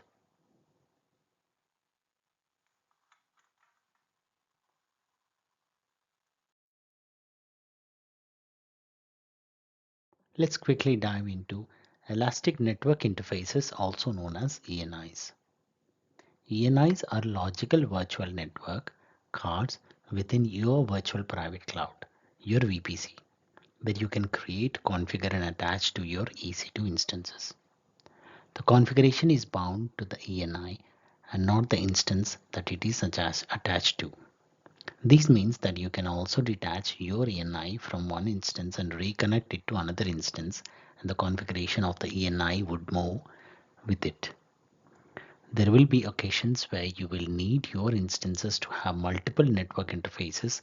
For example, if you wanted to create a management network, and in these instances, you can create and use an ENI to attach to your instance in addition to its primary interface of ETHO, capturing traffic and quantity of interferences. All traffic originating from and being sent to an ENI can be captured using VPC flow logs.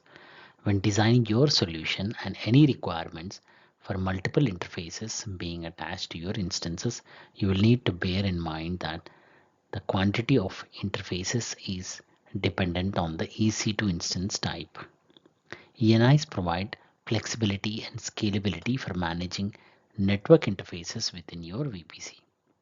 So next time you need to create and configure network interfaces for your EC2 instances, consider using ENIs for a seamless and efficient solution.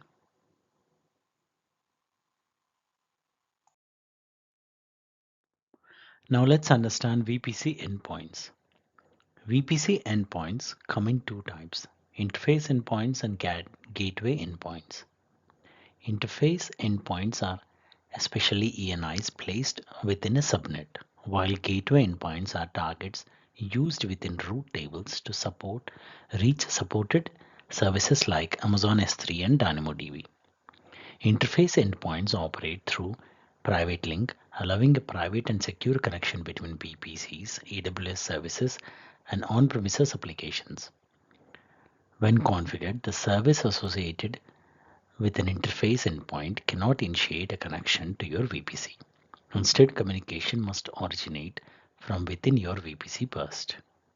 When an interface endpoint is created for a service, a specific DNS host name is associated with private hosted zone in your VPC. This means that any applications using that service do not need to be reconfigured.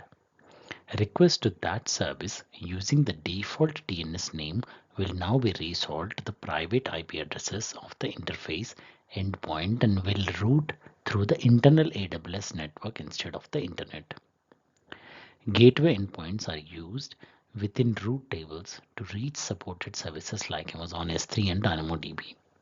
During creation, you can select which route tables within your VPC should be updated to add the new target of the gateway endpoint. Understanding VPC endpoints is crucial for leveraging the full potential of AWS services.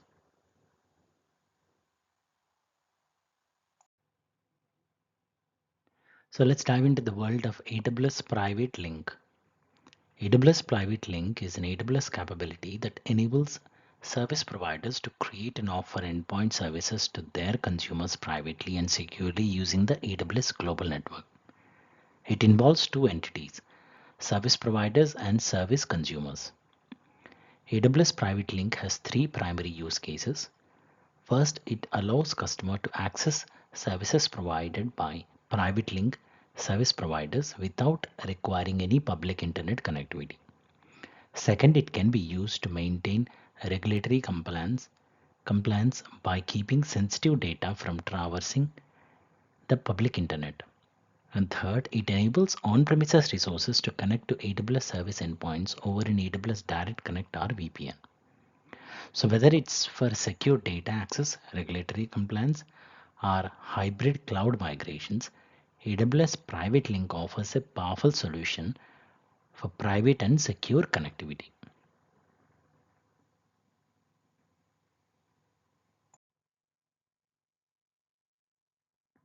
Amazon CloudFront and its key features. Let's dive in and explore its purpose and the main features that make it an essential tool for content distribution.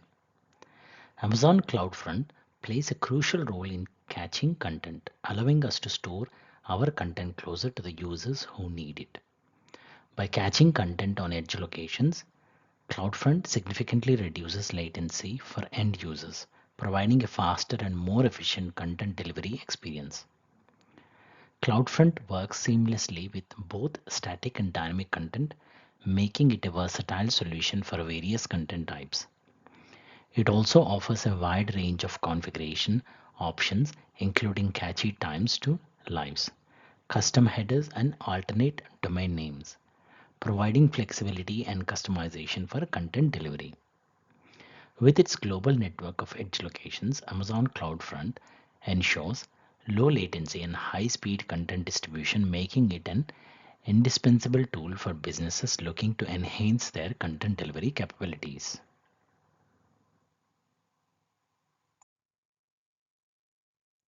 So if you're looking to optimize your website's performance and security, let's explore two powerful examples of using CloudFront to catchy and secure access to your content. Imagine seamlessly integrating CloudFront with an application load balancer to enhance your website security and performance by configuring CloudFront to add custom HTTP headers and securing connections to the load balancer. You can ensure that all traffic is routed through CloudFront, providing an additional layer of protection. Now picture leveraging CloudFront to catchy and secure content stored in an S3 bucket. By creating a CloudFront distribution with an alternate domain name and a certificate, you can enable HTTPS and globally distributed your content, reducing latency for your users. Whether you're using an application load balancer or an S3 bucket, CloudFront offers a robust solution to optimize your website performance and security. Ready to take your website to the next level? Consider implementing CloudFront.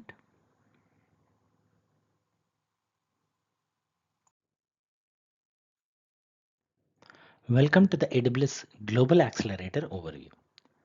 We'll explore the key features and setup process for an AWS Global Accelerator. The AWS Global Accelerator is designed to optimize UDP and TCP traffic, ensuring faster, more reliable connections for your end users by leveraging AWS global infrastructure and specified endpoints. It provides a secure and efficient alternative to traversing the public internet. To set up the AWS Global Accelerator, follow these 4 simple steps. Create your accelerator and select IP addresses. Then create a listener to process incoming connections. Next, associate the listener with an endpoint group configuring traffic dials and health checks.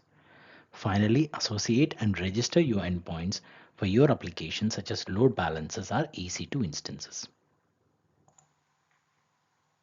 With the AWS Global Accelerator, you can enhance the performance and availability of your application across different regions. Try it out today and experience the benefits of a faster, more reliable network infrastructure.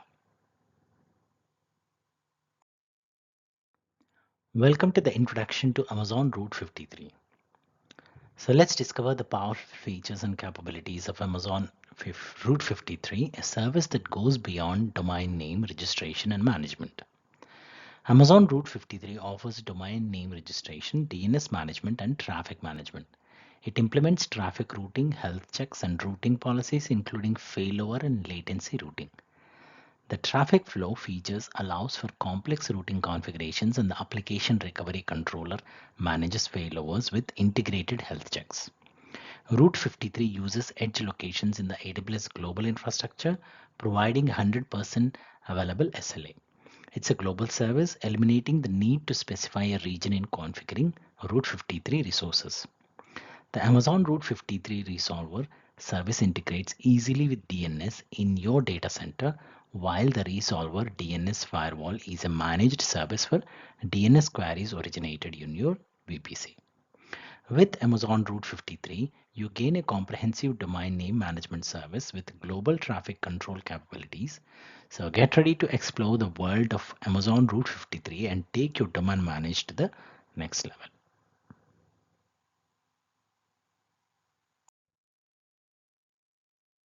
Have you ever wondered how the internet knows where to send your request? It's all thanks to Amazon Route 53, the domain name management service provided by AWS. Route 53 is like a phone book for the internet, translating domain names to IP addresses every time we use the internet. It's an essential part of the internet's infrastructure. When you use Amazon Route 53 to register a domain, it creates a public hosted zone, defining how traffic is routed on the public internet. Private zones define how traffic is routed inside a virtual private cloud. Route 53 supports common record types like AAA, MX, TXT, and CNAME records, each servicing a specific purpose in mapping host names to IP addresses and providing information to systems outside of your domain. So the next time you type in a website name, remember that Amazon Route 53 is working behind the scenes to make sure you reach the right destination.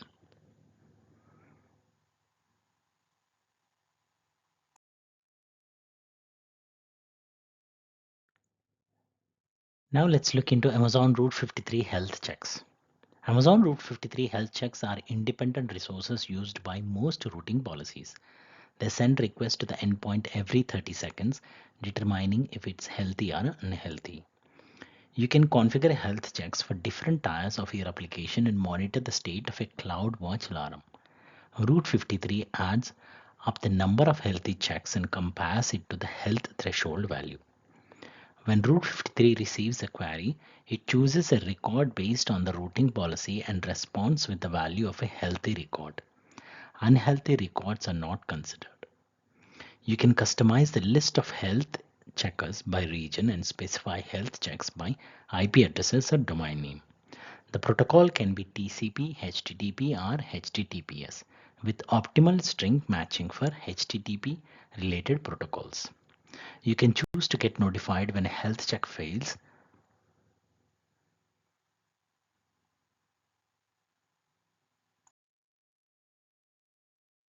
So have you ever wondered how DNS queries are answered? Well, the routing policy for a record defines just that.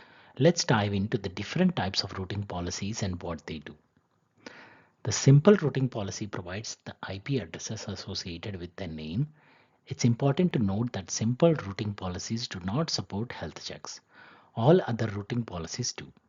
Similar to simple routing, a weighted routing policy allows you to define a weight per IP address. This is useful for load distribution on testing new software. The geolocation routing policy tags records with a location that can be default, continent, or country. It allows you to distribute the IP of a resource based on the customer's location. The geo-proximity routing policy is based on distance and a defined bias.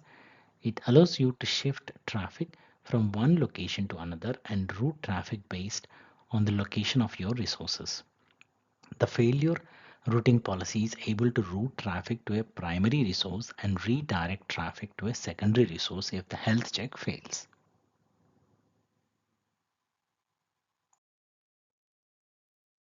Let's try simplify record management with traffic flow.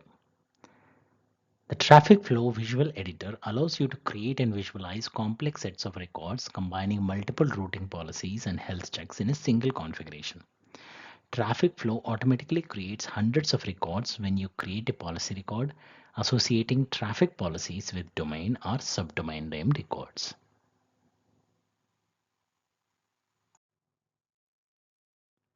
If you are looking to seamlessly integrate your data center DNS with AWS, let me introduce you to Route 53 Resolver, the DNS service designed specially for VPCs that integrates with your data center. To get started, you will need to establish connectivity between your data center DNS and AWS using a direct connect or a virtual private network connection.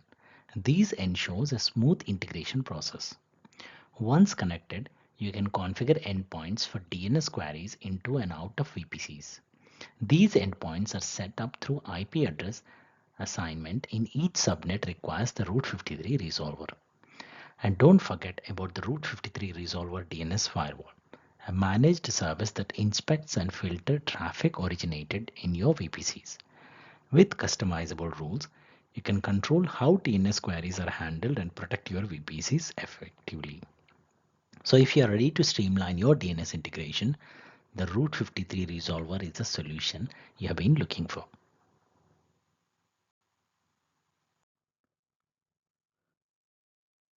Now let's dive into Amazon Route 53 Application Recovery Controller. Amazon Route 53 Application Recovery Controller continuously monitors an application ability to recover from failures and controls application recovery across multiple availability zones, regions, and data center environments. You can define readiness checks to monitor AWS resources configurations, capacity, and network routing policies, ensuring that the recovery environment is scaled and configured to take over when needed. Routing controls work with readiness checks to failovers an entire application based on custom conditions like applications, metrics, partial failures, increased error rates, or latency. They also allow for manual failover and traffic shifting for maintenance purposes or during a real failure scenario. Amazon Route 53 Application Recovery Controller provides a way to configure fine-grained failover and verification steps implementing applications requiring very high availability.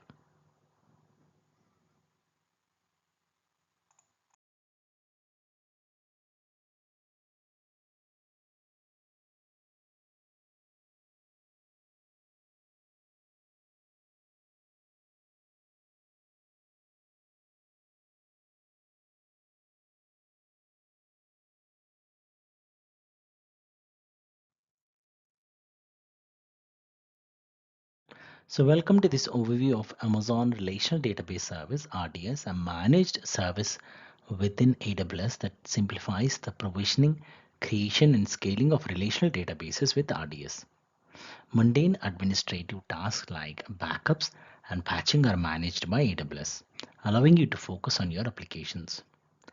Amazon RDS offers a variety of database engines options including MySQL, MariaDB, PostgreSQL, Amazon Aurora, Oracle, and SQL Server. Each engine is tailored to a specific needs from open source preferences to corporate environments.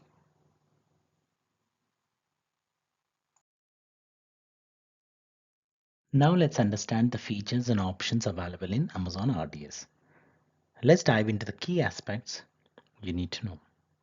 So when creating your RDS database, you have to select an instance to support your database from a processing and memory perspective.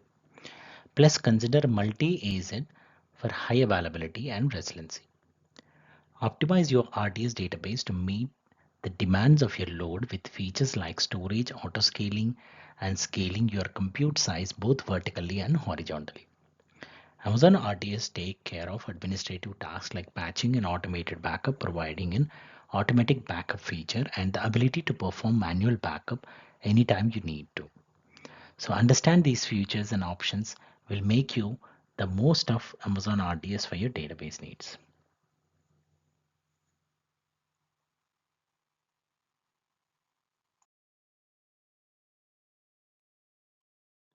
So if you're trying to decide between Amazon RDS and EC2 for your relational database deployments in AWS, let's explore the benefits of each approach to help you make an informed decision. Amazon RDS, or the Amazon Relational Database Service, is an AWS managed service that simplifies the process of installing and provisioning relational databases in AWS Cloud. It supports popular open source and commercial database engines including MySQL, MariaDB, PostgreSQL, and even Oracle and Microsoft SQL Server. RDS also offers Amazon Aurora, a high performance, cost effective database solution. So RDS allows you to quickly spin up a new database without the need to install or configure any operating system or database software. AWS take care of administrative tasks such as backup, security, and high availability, making it ideal for smaller development shops or organizations without a dedicated database administrator. So in conclusion, Amazon RDS offers simplicity, cost effectiveness, and managed services, making it a compelling choice for many use cases.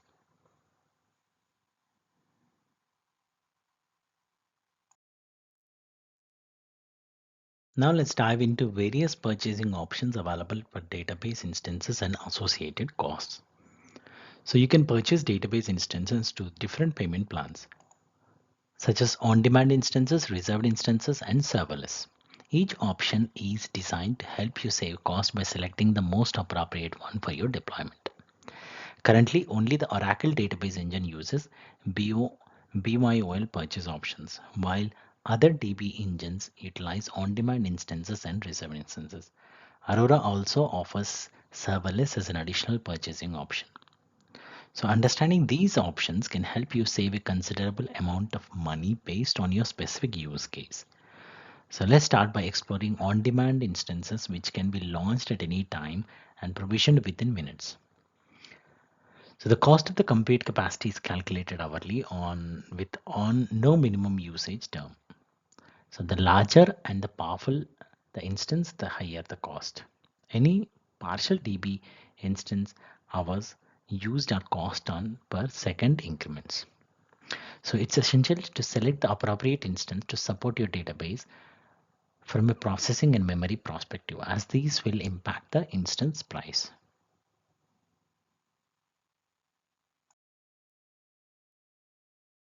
So if you're trying to deploy your RDS database in AWS, let's explore the various options available.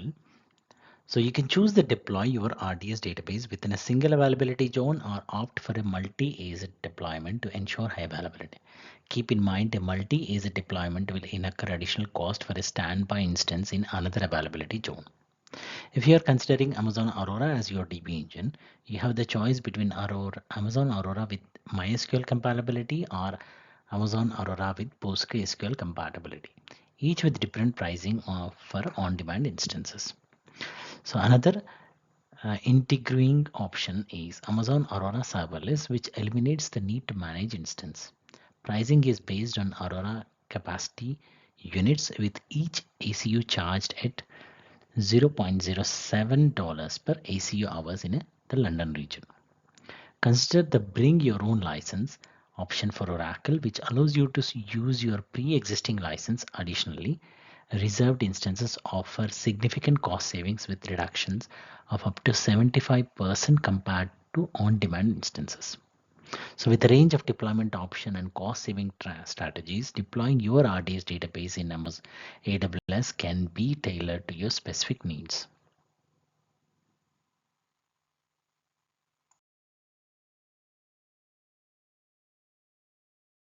Now let's dive in and explore the different options available about Amazon RDS storage types and pricing. Amazon RDS supports three main storage types, including general purpose SSD storage. This option is ideal for a wide range of use cases, offering low latencies and cost-effective solution with a minimum storage of 20 gigabytes and a maximum of 64 terabytes for most DB engines. It's a versatile choice. So for workloads with high input-output operations, provisioned IOPS SSD storage is a great fit. You can provision a minimum of 8,000 IOPS and a maximum of 80,000 for most DB engines. The charges are based on the provisioned storage and IOPS throughput, ensuring flexibility for your specific workloads. Magnetic storage is mainly for backward compatibility, and AWS recommend selecting general purpose SSD instead. It's a simple and straightforward option for a specific use cases. So understanding the different RDS storage types and pricing can help you make informed decisions for your database needs. Whether it's general purpose SSD, provisioned IOPS, or magnetic storage, Amazon RDS offers a versatile solution tailored to your requirements.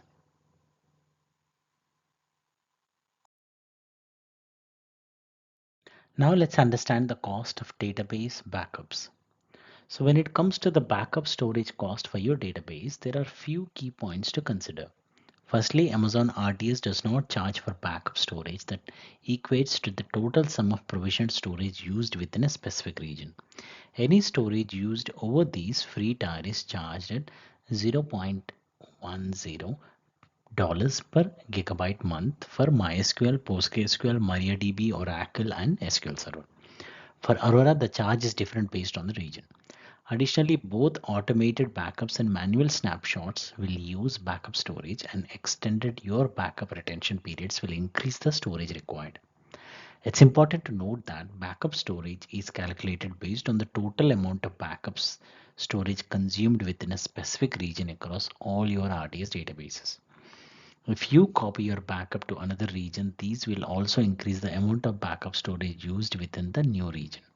Overall, backup storage for your RDS database is relatively simple to calculate and inexpensive, especially considering it is a free to backup 100% of your provisioned database storage.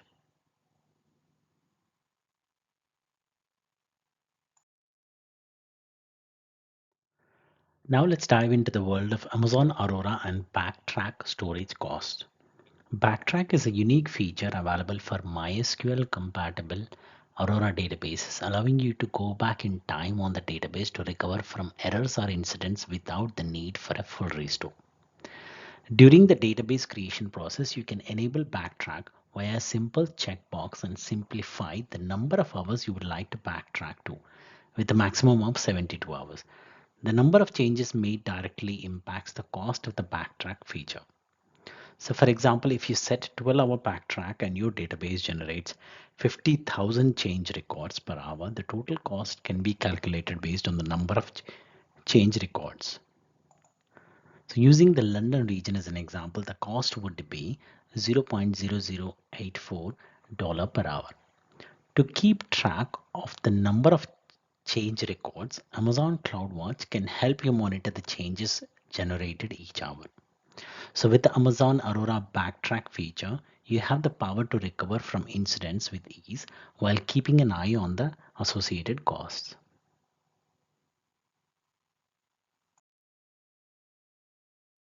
So if you're looking to perform in-depth analysis of your database data using specialized tools like Amazon Athena, exporting snapshots from your Amazon RDS to Amazon S3 might be a solution you need.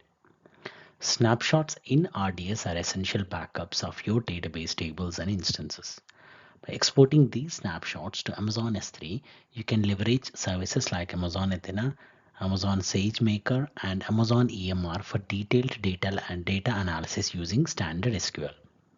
When exporting a snapshot, you have the flexibility to filter and export specific databases, tables, or schemas. Keep in mind the cost of performing snapshot exports varies based on the region and the database type.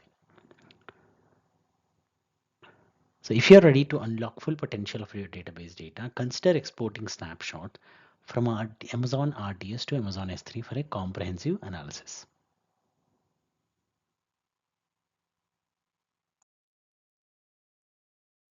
Let's dive into the details of the different data paths where you might be charged for transferring data in and out of your RDS database. When it comes to data transfer, there are various scenarios where you might be charged.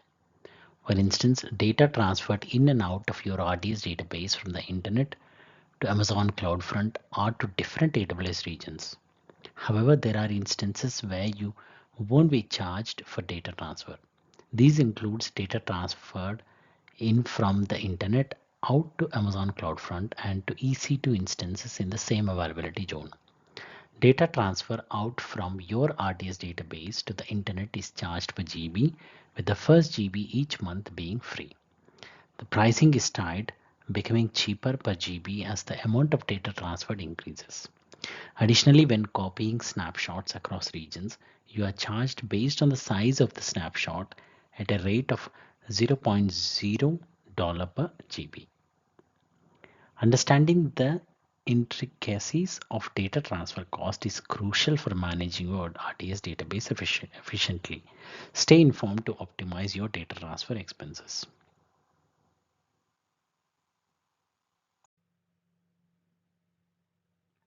So in this part, we are diving into the key features and characteristics of DynamoDB, a highly talked about database. Let's explore what makes it stand out.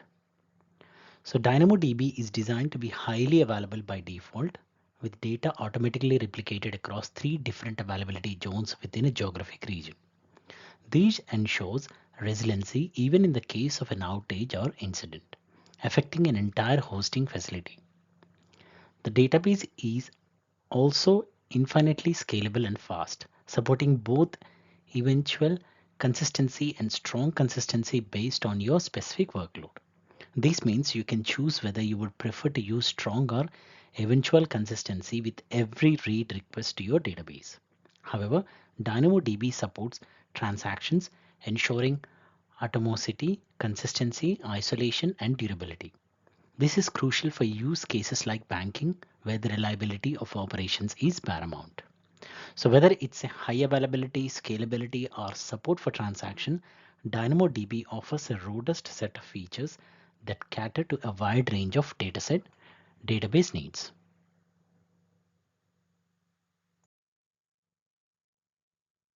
Now let's dive into some key features and use cases. So to enhance your DynamoDB resiliency and performance. So DynamoDB offers global tables, allowing you to replicate data across regions for high resiliency and low latency access. With active replicas, you can write to any data table and read from the closest one. Perfect for multi-location use cases. DynamoDB provides on-demand backups for compliance and archiving, along with point-in-time recovery for going back to a specific database state. It also integrates with AWS Backup for centralized backup management. DynamoDB is infinitely scalable and fast, making it ideal for OLTP workloads, especially in serverless applications. It's commonly used in gaming, e-commerce, and transportation industries for various data storage needs. Whether it's for gaming, e-commerce, or transportation, DynamoDB is the to-go choice for a fully managed, infinitely scalable, and serverless OLTP database.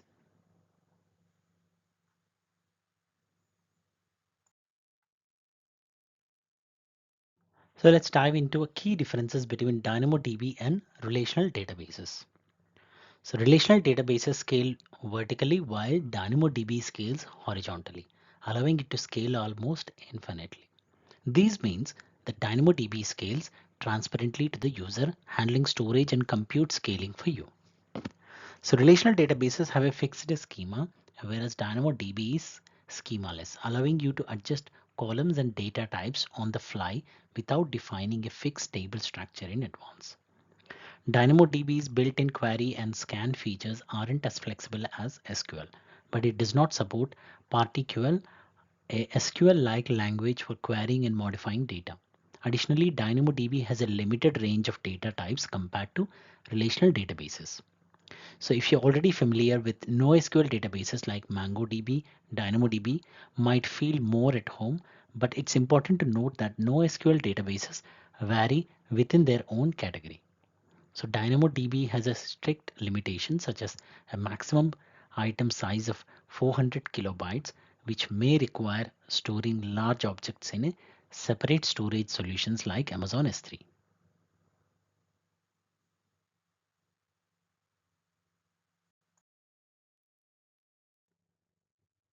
If you're wondering how to interact with your DynamoDB table, there are four main ways to do. So let's dive into that details. So you can manage your DynamoDB tables through the AWS console where you can view, add and modify data with a graphical interface. Alternatively, you can script API calls using the AWS command line interface, providing a more hands-on approach. For a more customized approach, you can write code using the AWS SDKs available for various programming languages. Lastly, the NoSQL Workbench for DynamoDB offers a visual IDE tool for creating, managing, and querying your tables. So each method allows you to access the DynamoDB API organized as a set of operations for managing and manipulating your tables.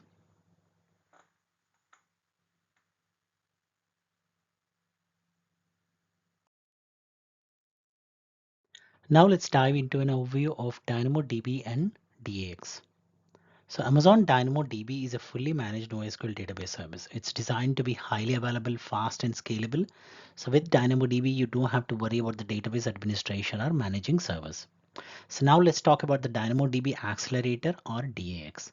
So DAX is an in-memory cache that significantly enhances performance, offering response times in microseconds. So DAX is highly scalable, capable of handling millions of requests per second. It also reduces the provisioned read capacity within DynamoDB, ultimately reducing overall costs. From a security perspective, DAX supports encryption at rest and seamlessly integrates with your existing architecture without any redesign effort. So in summary, DAX provides extreme performance, scalability, and cost reduction, making it a powerful addition to DynamoDB.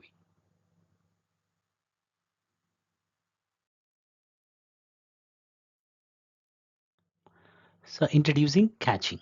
So caching is a high-speed access data layer that stores frequently accessed data sets in memory, providing faster access velocity compared to traditional databases, queries, or disk access.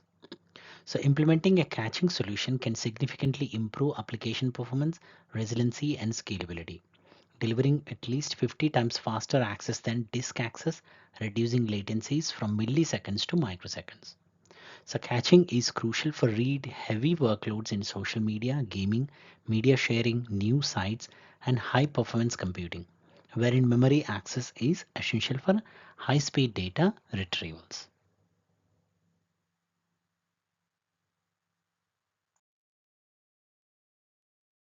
Now let's discover the power of Amazon Elastic Cache, a web service designed to simplify the development and operation of an in-memory cache. It seamlessly integrates with Amazon EC2, Amazon RDS, CloudFormation, Elastic Beanstalk, and AWS OpsWorks, providing detailed monitoring metrics through Amazon CloudWatch. So by creating an in-memory data layer between applications and data stores, Amazon Elastic Cache accelerates read operation performance. It supports both mem-cached and Redis key value in-memory engines, offering a significant amount of automation for common administrative tasks. So while memcached is multi-threaded and designed as a caching solution without persistence, Redis supports complex datasets and includes disk persistency features. Elastic Cache for Redis also supports role-based access control and encryption, making it suitable for compliance standards like PCI DSS, HIPAA, and FedRAMP. So Elastic Cache allows for the scaling in and out of nodes similar to EC2 autoscaling and includes auto discovery for new nodes and automatic node replacements in the event of a failure. This feature is applicable to memcached while Redis can be deployed in a multi-AZ configuration with automatic failover.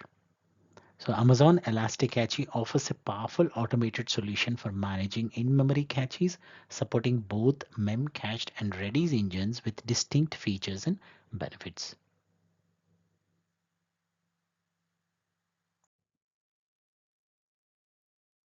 So now let's dive into Amazon Neptune, the fast, reliable, secure, and fully managed graph database service.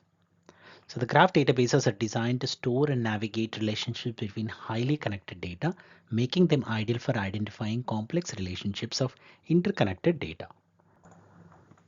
Amazon Neptune is recommended for scenarios like social networking, fraud detection, and recommendation engines where querying complex relationships is vital.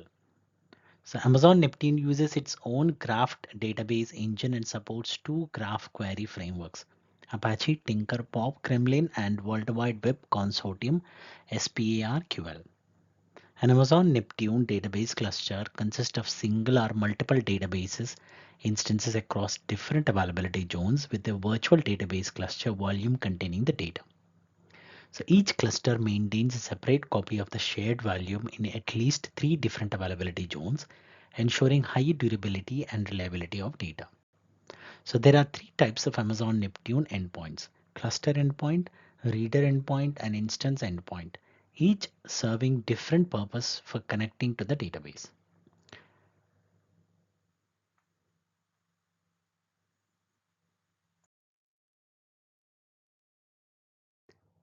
So welcome to a quick guide on understanding Amazon Redshift. So Amazon Redshift is a fast, fully managed petabyte scale data warehouse designed for high performance analysis of information.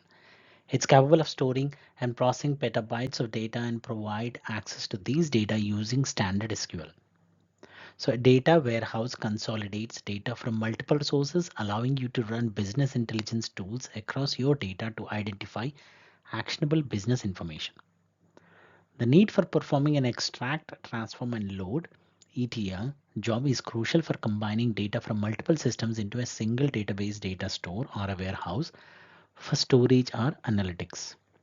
So Amazon Redshift is built upon clusters and nodes, with each cluster running its own Redshift engine and containing at least one database.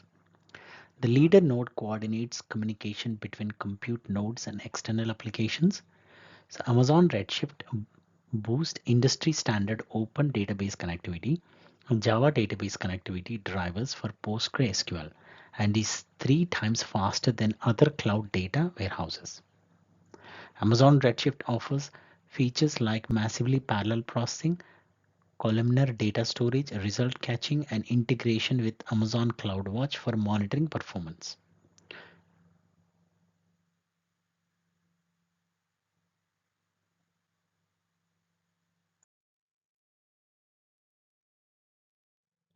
So now, welcome to Amazon DocumentDB lecture, where we will explore the features and architecture of these powerful database service. Amazon DocumentDB is a non-relational, fully managed service that highly scalable and fast. It's a document database allowing you to store JSON-like document data and query and index it easily. So this service allows you to scale both compute and storage separately, automatically increasing storage by 10G as your database grows up to a maximum of 64 TB. Amazon DocumentDB is fully compatible with MongoDB, making it easy to migrate existing databases using the database migration service without modifying your code or toolsets. The architecture of Amazon DocumentDB is similar to Amazon Neptune with a core cluster component and up to 16 DB instances, supporting read and write operations and read replicas for high volume read requests.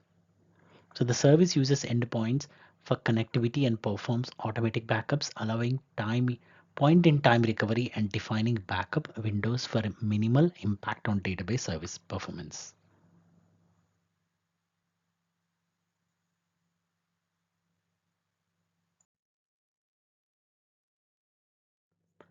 Now let's welcome to the world of Amazon key spaces for Apache Cassandra, the ultimate solution for managing your databases in the cloud.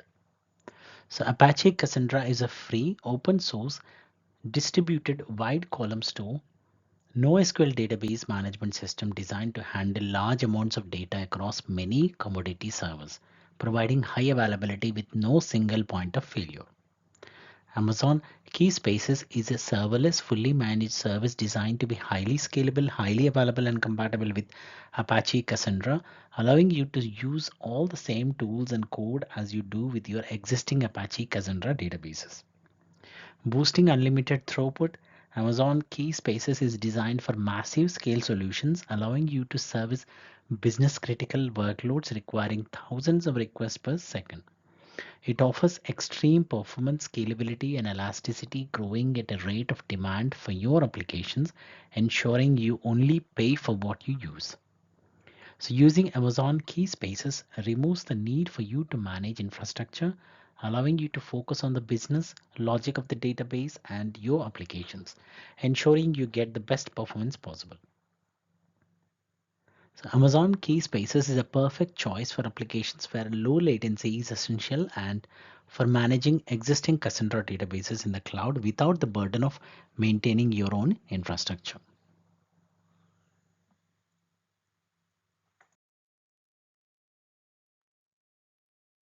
Now let's dive into Amazon Quantum Ledger Database,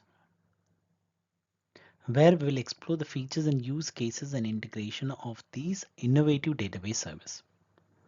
So Amazon QLDB is a fully managed and serverless database service designed as a ledger database, ensuring the immutability and cryptography security of data. Unlike blockchain, QLDB is owned and managed by a central and trusted authority, eliminating the need for a consensus across a decentralized network. So QLDB is ideal for industries like insurance and human resources, providing an immutable framework for tackling extensive process and confidential data, ensuring accuracy and reliability. So the structure of a ledger database in QLDB is based on tables of Amazon Ion documents, maintaining an audit history of all changes through database transactions and cryptography verification. So QLDB uses journal storage to hold the history of changes and index storage for querying, both managed as a fully managed serverless service. QLDB streams allow capturing all changes made to the journal and feeding these information into an Amazon Kinesis data stream in near real time, enabling event-driven architectures and real-time data processing.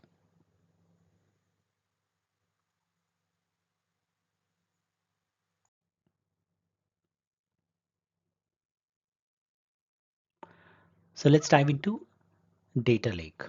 A data lake is a centralized repository that allows you to store all your structured and unstructured data in its raw format. It's like a massive, unfiltered reservoir for all your business information. Having a data lake means you can gather data from various sources like transactional systems, IoT devices, mobile apps, and social media. This allows for comprehensive analytics and the potential for valuable insights through methods like machine learning. In today's data-driven world, managing and harnessing the power of your data is crucial. So creating a secure and organized space for all your data to reside is key. And that's where a data lake comes in.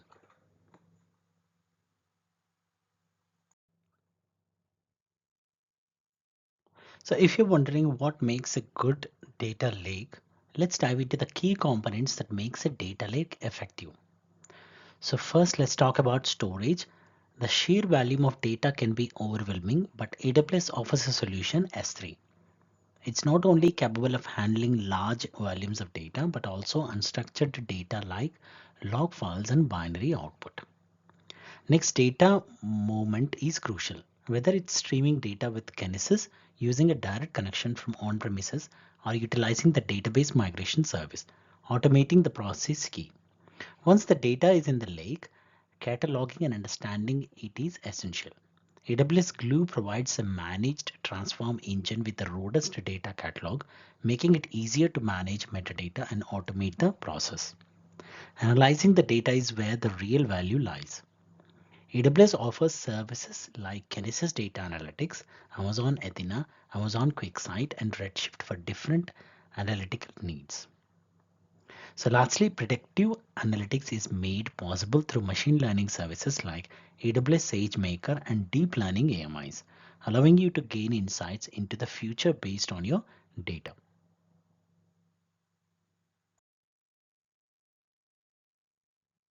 If you're trying to build a data lake, let's explore how to do it with AWS Lake Formation. So there are two ways to create a data lake: manually assembling interconnected pieces or using AWS Lake Formation. The latter promises to set up a secure data lake in a matter of days. AWS Lake Formation identifies, crawls, catalogs, and prepares data from various sources like Amazon S3, relational databases, and NoSQL databases. It also handles log files from CloudTrail, Kinesis Firehouse, Elastic Load Balancers, and CloudFront. The services uses blueprints to manage data, allowing you to point to the source data, specifying the loading location, frequency, and customize the process. It also takes care of user security by creating self-service accesses and enforcing permissions across managed services. While AWS Lake Formation doesn't have additional pricing, users need to pay for services like AWS Glue usage, data residency within S3 and Athena queries.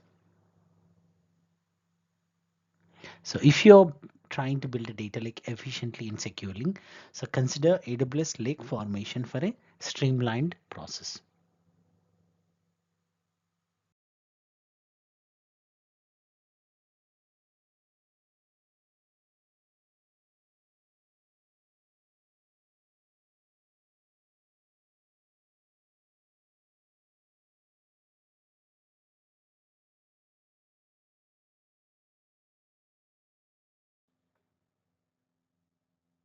Are you prepared for failure in your AWS architecture? Dr. Werner Vogels, VP and CTO of AWS, famously said, "Everything fails all of the time." This mindset is crucial when designing for failure in the cloud. Let's explore how to improve your AWS architecture to prevent failure. To start, it's essential to grasp the AWS global architecture, focusing on availability zones and regions. Availability zones are the physical data centers of AWS, while a region is a collection of availability zones geographically located close to one another. By deploying resources across different geographical locations, you can add high availability into your design. Let's revisit a basic design scenario and see how we can enhance it. By utilizing multiple availability zones and deploying additional resources, such as an application load balancer and a standby RDS instance, you can add high availability into your design in your case of a failure. In the event of a disaster, having the foresight to implement a solution that recovers from a major outage ensures you remain operational and continue to serve your customers. This is high-level example of design for failure. When it comes to architecture for design for failure at the global architecture level, you need to determine the business impact of when your solution becomes unavailable. It's a case of weighing up the cost benefit risk of your deployment design. Designing for failure is AWS is about being prepared for the unexpected.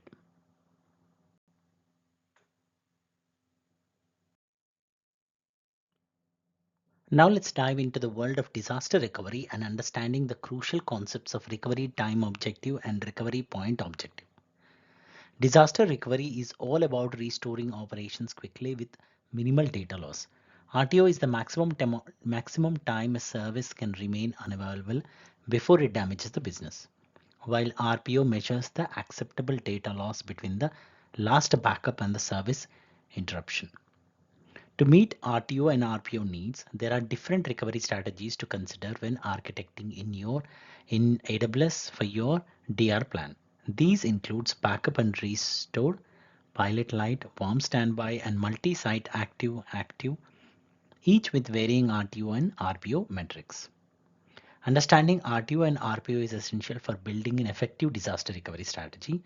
By implementing the right recovery strategies, you can minimize business impact and data loss, ensuring a stable operational state in the event of disaster.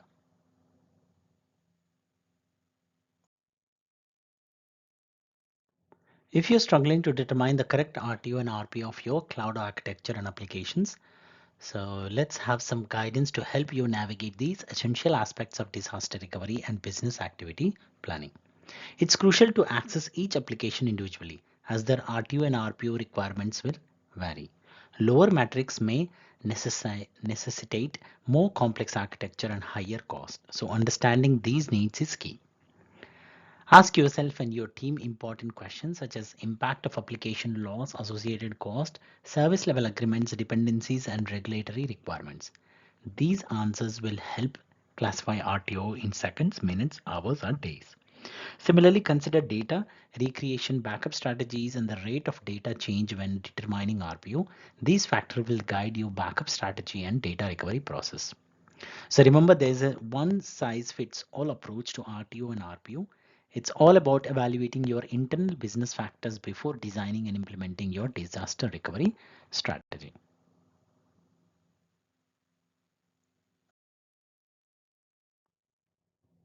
So if you're curious about the architecture behind the recovery strategy of backup and restore, so let's dive in and explore the key elements of this approach.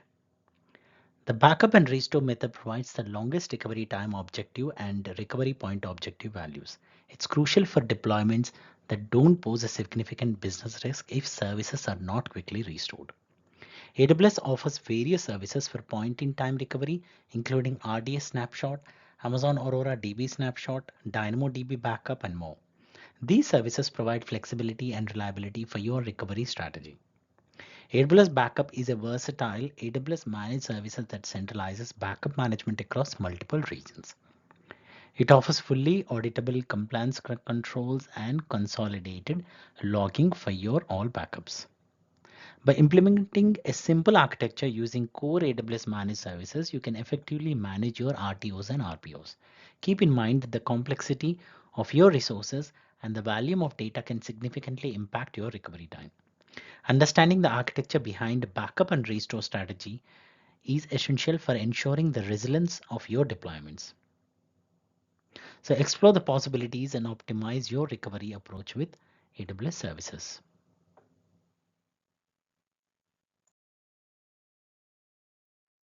So are you familiar with the pilot light recovery strategy? So let's dive into how these approach can help reduce your recovery time and ensure your data is readily available in the event of a disaster. The pilot light method introduces data replication between primary and disaster recovery regions, reducing your recovery point objective and allowing for faster resilience scaling, resource scaling. With continuous asynchronous data replication, AWS services like Amazon S3, RDS, Aurora, DynamoDB, DocumentDB, and Elastic Cache ensure minimal replication latency, significantly reducing RPO in the event of disaster. Imagine a three-tiered web application deployment with the primary region serving customers through a web application accessed via Route 53. The minimal infrastructure in the disaster recovery region includes the VPC, ELB, autoscaling groups, and an Aurora replica, all managed using infrastructure as a code tool like CloudFormation. In the event of a disaster, the secondary ELB can be activated. Application servers provisioned using pre-configured AMIs and the Aurora replica promoted to the primary data store, ensuring a shift recovery. So the pilot light recovery strategy offers reduced RPO and minimal infrastructure in the disaster recovery region. Ensure your data is readily available when you need it in the most.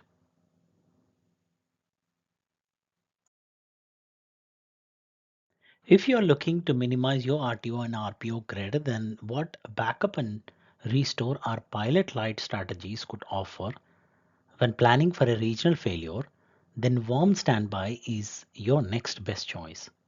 Warm standby effectively builds upon pilot light, offering a scaled down version of your primary region up and running in your designated DR region.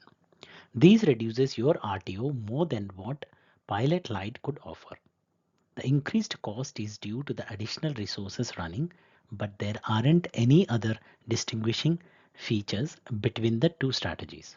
In the event of a regional failure, the warm standby offering allows your web servers to immediately start processing requests, reducing your RTO. However, you will need to rely on your auto scaling groups to effectively scale out your infrastructure as your workload increases. So by implementing the warm standby strategy, you can ensure a reduced RTO and RPO in the event of a regional failure.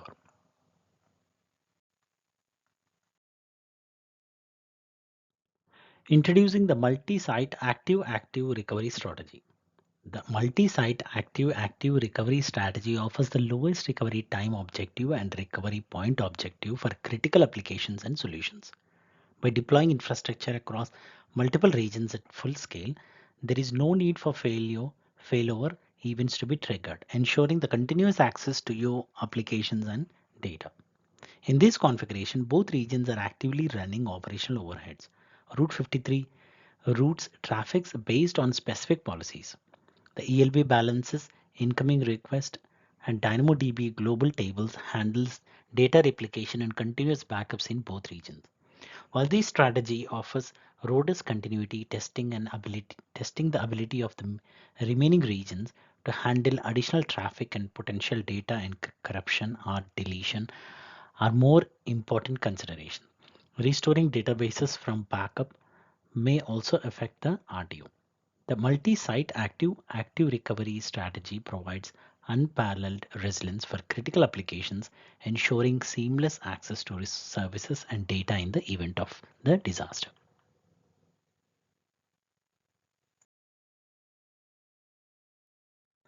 Are you confused about the difference between high availability and fault tolerance in IT systems? Let's break it down.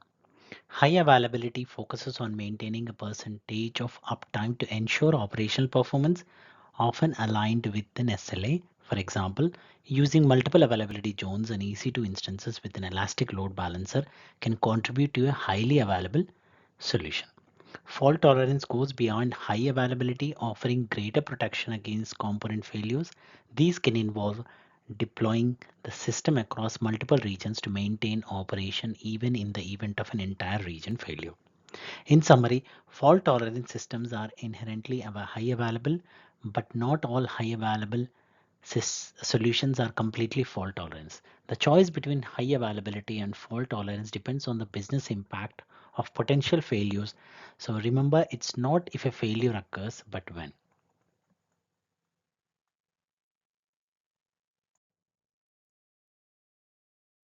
Now let's do an overview of AWS storage gateway options. So let's explore the different configurations available and when to use them. So file gateways allow you to securely store files as objects within S3, providing a type of file share that can be mounted on mapped drives to an S3 bucket as if it is were held locally on your corporate network. This option is ideal for optimizing latency and reducing egress traffic costs. Now let's discuss some volume gateways.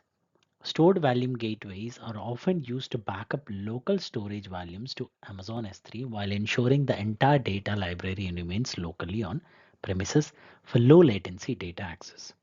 On the other hand, cached volume gateways utilize Amazon S3 as the primary data storage, with local data storage acting as a buffer. This option is perfect for maintaining low latency with recently accessed data. Lastly, the tape gateway, known as a gateway VTL, allows you to back up data to S3 and leverage Amazon Glacier for data archiving. This cloud-based tape backup solution replaces physical components with virtual ones, providing a robust and secure backup and archiving solution.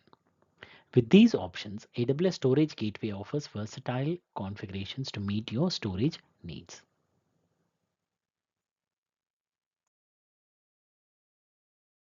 Now let's dive into the world of multi-AZ in Amazon RDS. It's a feature designed to ensure resiliency and business continuity for your RDS instance.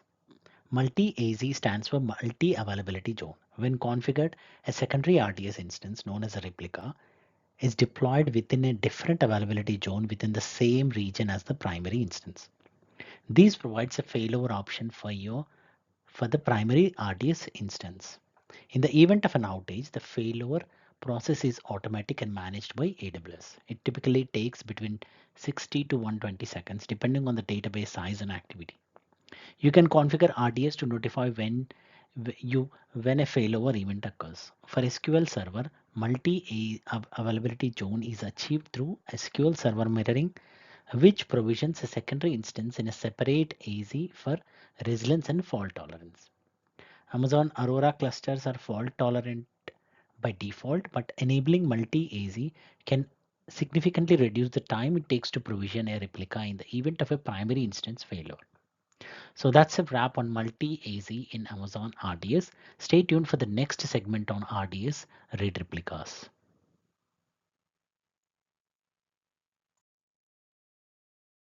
Now let's explore how read replicas can enhance the performance and resiliency of your database. Read replicas are separate instances that provide read-only access to your database data. They help offload read-intensive traffic from the primary instance, improving overall performance. By deploying read replicas, you can scale your read performance to a wider range of tools and applications. Additionally, you can enhance your disaster recovery capabilities by deploying read replicas in different regions. MySQL, MariaDB, PostgreSQL database engines, read replicas have significant prerequisites and limitations. For example, MySQL read replicas are only supported for databases running MySQL 5.6 or later. It's crucial to monitor the synchronization of RAID replicas with their source database using Amazon CloudWatch. These ensures optimal performance. In conclusion, RAID replicas play a vital role in improving database performance and resiliency.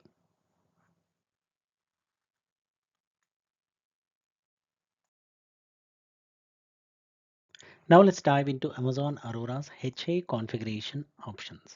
Let's explore the key features and benefits that ensures maximum uptime for your applications. Amazon Aurora separates the compute layer from the storage layer, allowing you to adjust data availability. The storage layer is shared among all compute nodes, providing highly redundant and durable data. Aurora uses a quorum and gossip protocol for consistent data and offers automatic failover, ensuring quick recovery in case of a master failure. There are four types of connection endpoints, each serving different purposes. The reader endpoint is ideal for read-intensive workloads, while custom endpoints offers flexibility for specific tasks. Understanding these HA configurations option empowers you to make informed decisions on your Amazon Aurora setup, ensuring robust and reliable performance for your applications.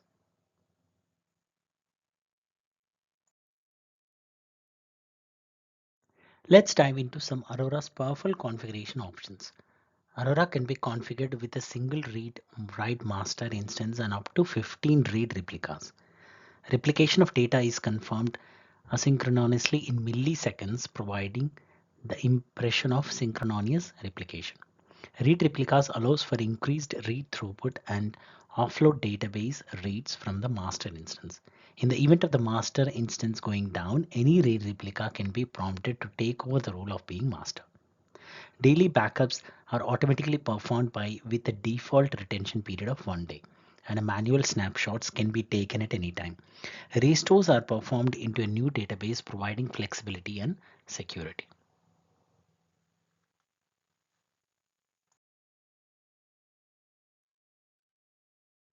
So introducing Aurora Serverless, the elastic auto-scaling database solution that adopts your application's demands and saves you money by only billing when in use. Aurora Serverless eliminates the need to plan and allocate instance sizes.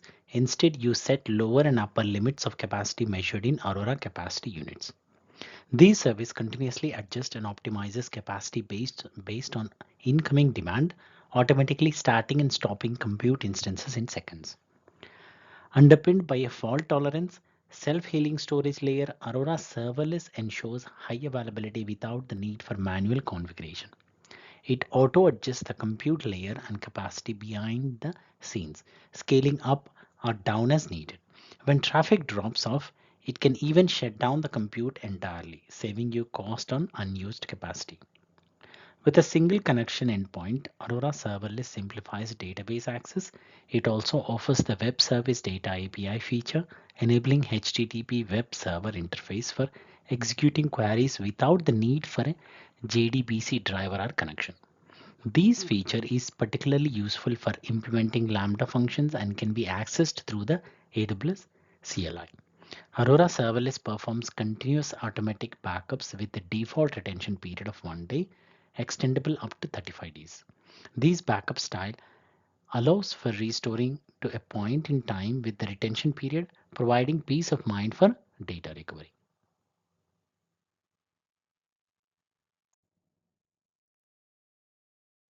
Now let's dive into the high availability configuration option available with DynamoDB. By configuring these options, you can maximize the uptime of your dependent applications. DynamoDB automatically partitions data and incoming traffic across multiple partitions stored on backend servers distributed across 3 different availability zones within a single region. This default setup provides a strong starting point for availability. You can dial up or down the provisioned throughput of the DynamoDB database to ensure it meets the needs of your application as it grows. These results in additional partitions and replications, all happening automatically in the background. Global tables, the latest implementation of cross-region replication, evaluate the availability of your data and enable applications to take advantage of data locality. This feature allows a single table to be replicated across one or multiple alternate regions, protecting your table from regional outages. With DynamoDB's high availability configuration options, you can ensure the high availability of your data and applications. So let's stay tuned and learn more about how to implement these options and maximize the uptime of your DynamoDB dependent applications.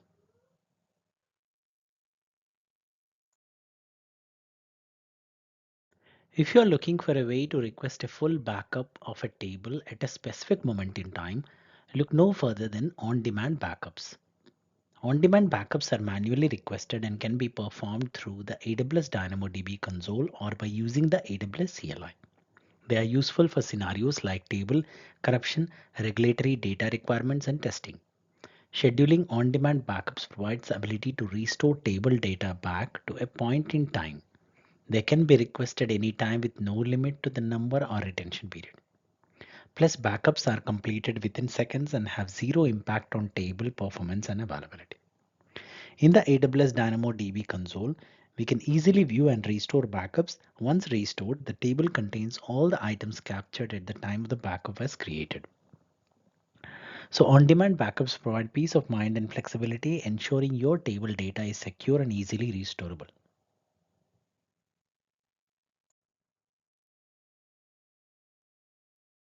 Now let's learn about point-in-time recovery, PITR.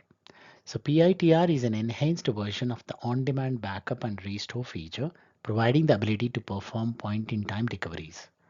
It's a safety net for data modifications, allowing users to restore back to a specific time, eliminating the need to plan backup schedules.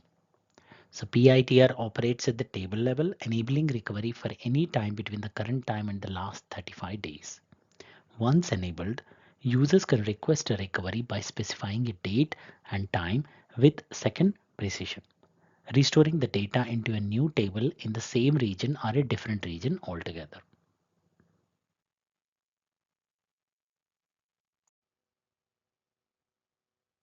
Welcome to the next part of the crash course, which is architecture.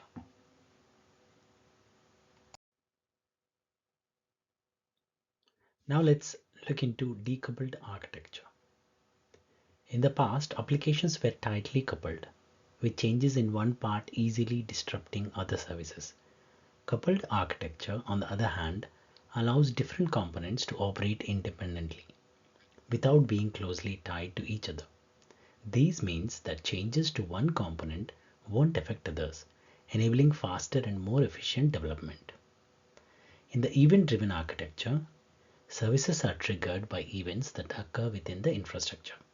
These events could be changes of state, like an EC2 instance transitioning from running to stopping. This architecture typically involves a producer, an event router, and consumers, with the event routing ensuring that the producer and consumers are decoupled from each other. As you go through these course, we will introduce to Amazon SQS, a commonly used AWS services in decoupled architecture. So stay tuned to learn more about these powerful architectural concepts.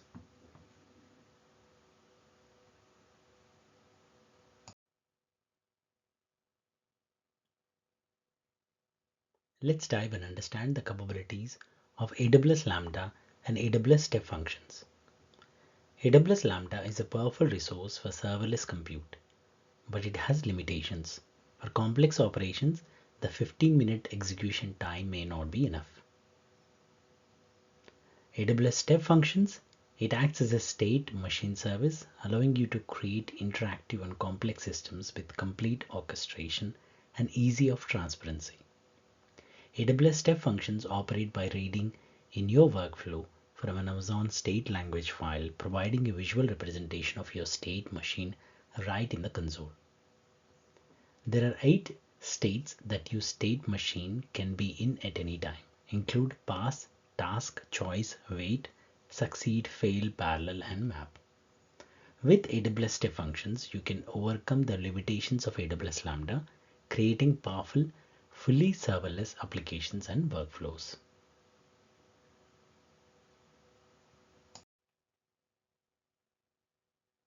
Understanding decoupling in application development and messaging services.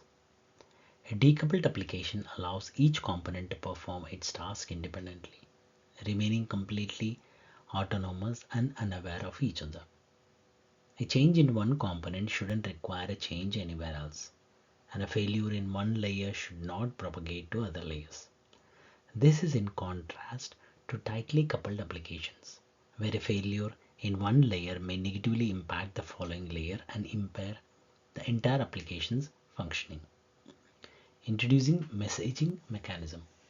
Decoupling is made possible by introducing a messaging mechanism, ideally a one-to-one message passing model. The Amazon Simple Queue Service SQS is suitable choice for this type of implementation, behaving like an email system for different application layers. It allows for asynchronous connectivity of systems and enables the increase or decrease of EC2 instances processing messages in parallel. Message flow in a queue. The general flow of a message in a queue involves an application producing a message and sending it to a queue, followed by a consumer picking up the message to process it. The message is locked and a visibility timeout is set, ensuring that each message is maintained until the consumer finishes processing it and issues a delete message call to the queue. Managing visibility timeout. The visibility timeout for a message in a queue by default is 30 seconds, with a minimum of 0 seconds and a maximum of 12 hours. If processing a message will take more than 30 seconds, the visibility timeout should be increased accordingly to meet the application's processing time.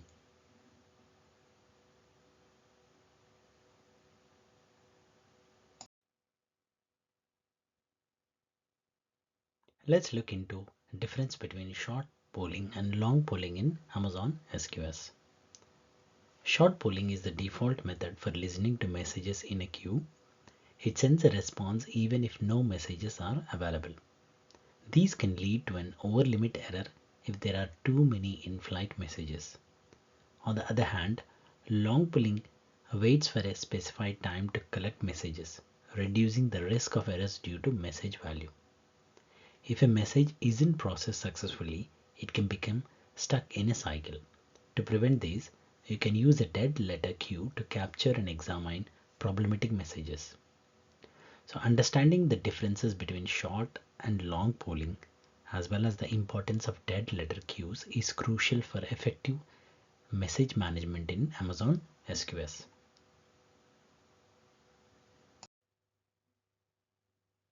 If you are a developer looking to simplify the process of message ordering, preservation, and message deduplication logic, well, using FIFO SNS topics in combination with FIFO queues might just be the solution you have been searching for.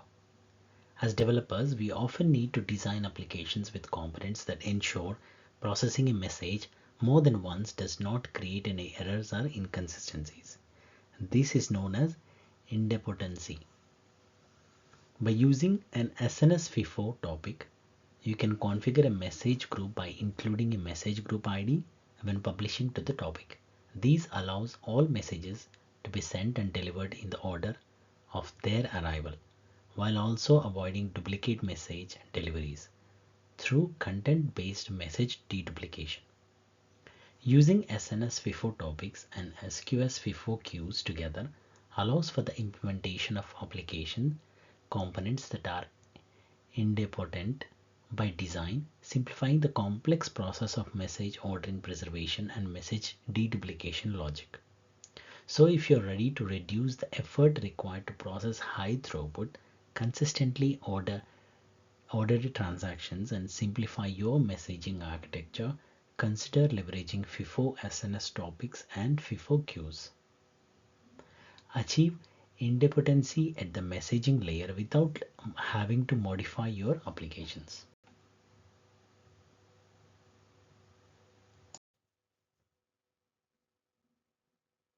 If you're considering migrating your existing data center applications to the AWS cloud, if you're already using messaging APIs like Java Message Service, .NET Message Service, MQ Telemetry Transport, or WebSockets, Amazon MQ might be the solution you're looking for.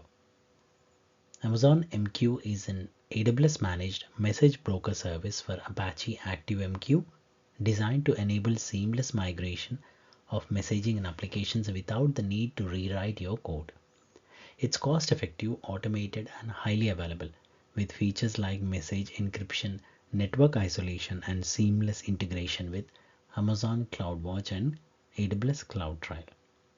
So consider Amazon MQ when migrating existing applications that are already using a message broker and you want to keep your applications as they are written.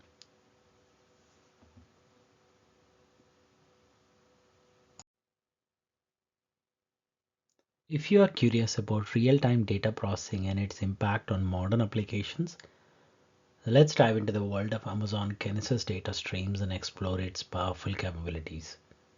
Real-time processing is crucial for applications like the stock market and the Internet of Things devices. Imagine receiving an alert from your home surveillance systems while you're away. It's essential to get that alert immediately. This is where real-time functionality becomes indispensable. Amazon Kinesis data streams is designed for real-time data collection and processing. It contains a copy of received data for up to 365 days, allowing large data sets to be ingested and stored. With the ability to process large data sets in real time, it's a game changer for streaming applications. A stream consists of shards, each storing data records in sequence. Producers put data into the stream and consumers process it using the Kinesis client library. This library ensures decoupled, fault-tolerant, and load-balanced consumption of records from the stream. So in summary, Amazon Kinesis data streams offers automatic data encryption, low put to get latency, and the ability to handle gigabytes of data per second. It's a powerful tool for real-time data processing and replaying records to multiple consumer applications.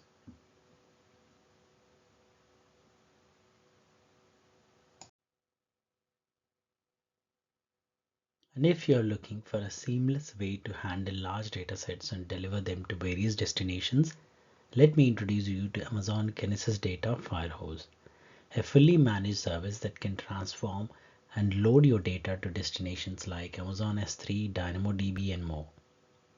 Amazon Kinesis Data Firehose takes care of all the infrastructure, storage, networking, and configuration required to ingest and store your data.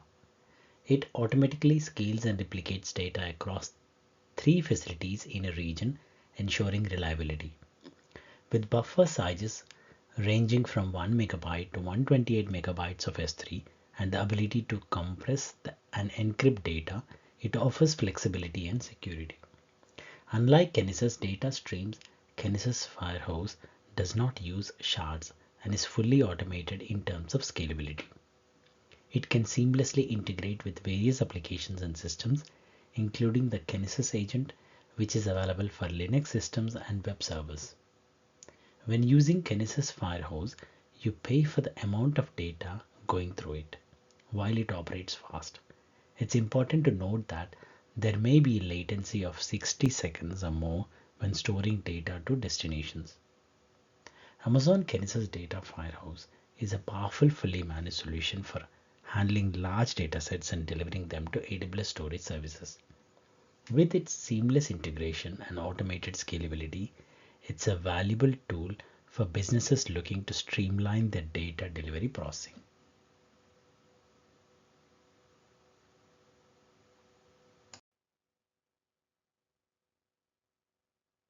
Now let's see how to perform real-time analysis on Kinesis data streams. So let me introduce you to Kinesis Data Analytics. Kinesis Data Analytics allows you to use structured query language to query data in Kinesis data stream and or a Kinesis data firehouse, and then store it to Amazon S3 and OpenSearch cluster or Amazon Redshift cluster. It's a fully managed service with built-in auto-scaling, which can create streams out of real-time queries as a result. For new projects, you can use the Kinesis Data Analytics Studio, which provides you ease of use with advanced analytics capabilities and lets you build streaming processing applications in minutes. With Kinesis Data Analytics, you can harness the power of real-time data analysis and effortlessly build streaming processing applications.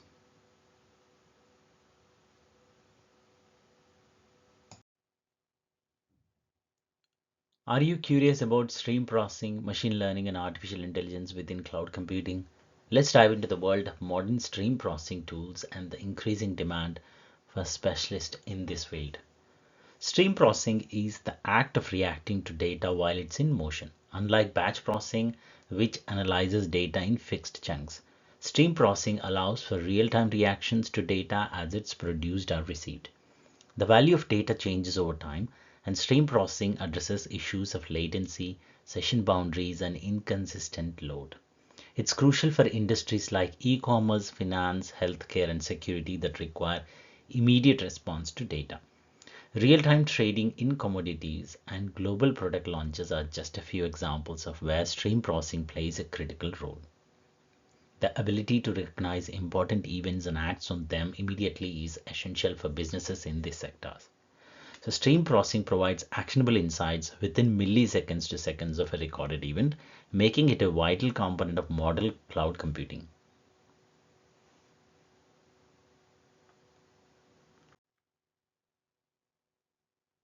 So now, are you ready to dive into the world of Amazon Kinesis? Let's explore the powerful data streaming services offered by AWS.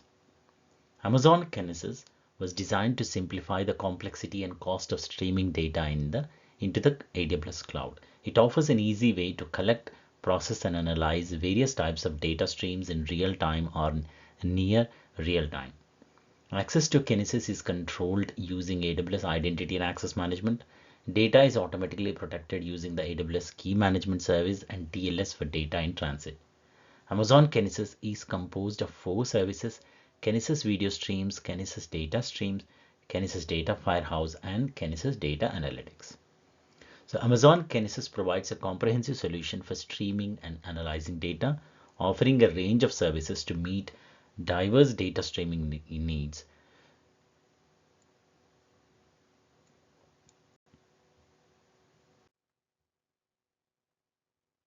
Now let's talk about the power of real-time data streaming with Amazon Kinesis. Streaming data has a wide range of use cases, from industrial automation to IoT analytics and log analytics.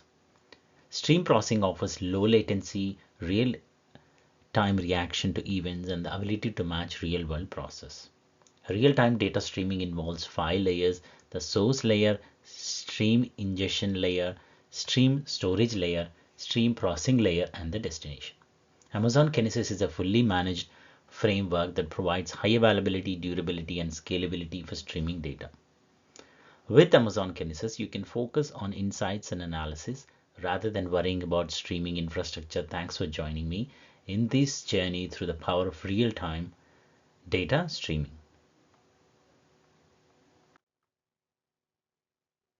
If you're looking to process and analyze vast amounts of data, Amazon Elastic MapReduce might be the solution for you. EMR is a managed service designed to handle short and long running workloads, providing high availability and cost efficiency. EMR is based on the Apache Hadoop framework, simplifying the infrastructure layer and reducing complexity. With EMR, you can launch a cluster in minutes, focusing on data processing rather than infrastructure management. Amazon EMR is ideal for various data analytics use cases, including log analysis, machine learning, and scientific simulation. It supports frameworks like Spark, Presto, and HBase, delivering petabyte scale processing power. With Amazon EMR, organizations can efficiently handle big data processing and analytics, leveraging the power of AWS infrastructure and a range of supported frameworks.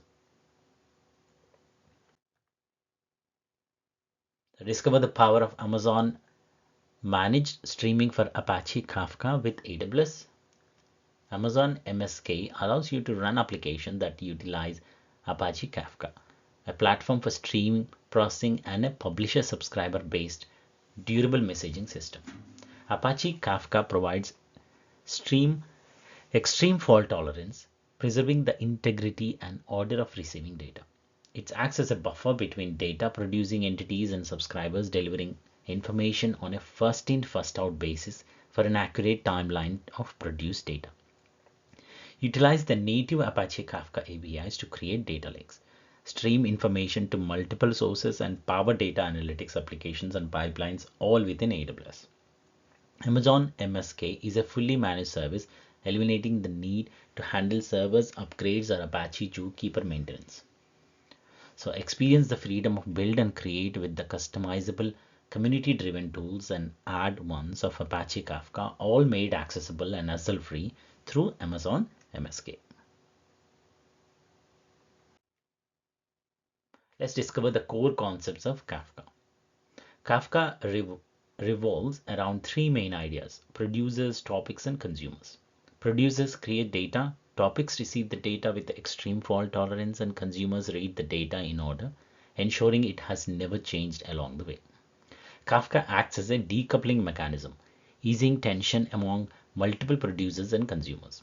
It consolidates log information from various resources into a single topic, serving as the single source of truth for microservices. Topics in Kafka have configurable retention periods and size-based retention policies, offering flexibility in managing data cost. Additionally, the number of partitions in a topic determines the level of parallelism. Kafka fundamentals concepts of producers, topics, and consumers, along with its role as a decoupling mechanism and its retention and partition features, makes it a powerful tool for managing data flow and processing. When creating your Amazon MSK cluster, there are two key elements to provision: broker instance and broker storage. Broker instances are work nodes that manage the Kafka cluster. They can be run within the same availability zones or across multiple availability zones for a highly available cluster. All data streaming into Amazon MSK is stored in broker storage housed with EBS volumes. These storage gains durability and fault tolerance and can be encrypted using Amazon EBS, server-side encryption, and AWS KMS. An important role about storage is that once assigned, the amount of storage can only be increased, not decreased. However, the broker storage can be auto-scaled upwards if the maximum capacity is reached. Are you a mobile app developer or a marketer looking to drive user engagement? Then you need to understand Amazon Pinpoint. Amazon Pinpoint is a powerful tool that allows you to run targeted campaigns to drive user engagement in mobile apps. It helps you understand user behavior, define which user to target, determine which message to send, schedule the best time to deliver the messages, and then track the results of your campaign. With Amazon Pinpoint, you can send the right data to the right customers at the right time, leading to more effective engagement and increased purchasing. It allows you to create targeted messages that are more likely to interest the users and less likely to cause them to unsubscribe to notification. Amazon Pinpoint provides graphical dashboards for real-time analytics, enables you to create target push notifications, and offers campaign scheduling flexibility. It also includes A/B testing and funnel analytics features. allowing you to analyze and improve the efficiency of your campaigns. So if you want to take your mobile apps to the next level, Amazon Pinpoint is the tool you need.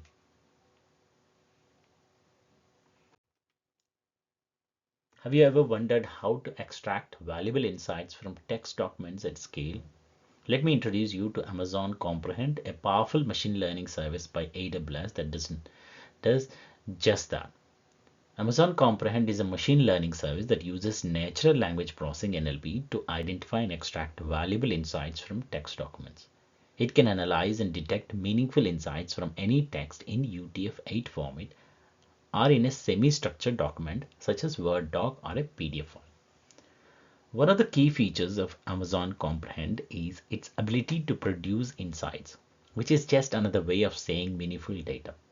It can extract key phrases, determine sentiment, and recognizes entities such as people, places, events, and more using a range of different APIs. Amazon Comprehend can detect key phrases in text documents and issue a score to determine a confidence level of the detected noun phrases. It can also determine the emotional context of a block of text, generating a percentage score rating for positive, negative, neutral, or mixed sentiment. Furthermore, Amazon Comprehend can recognize entities such as people, places, events, and specific dates and times, attributing a score to determine the confidence of its selection. In conclusion, Amazon Comprehend is a powerful tool for understanding and extracting valuable insights from text documents, enabling you to make data-driven decisions and enhance user.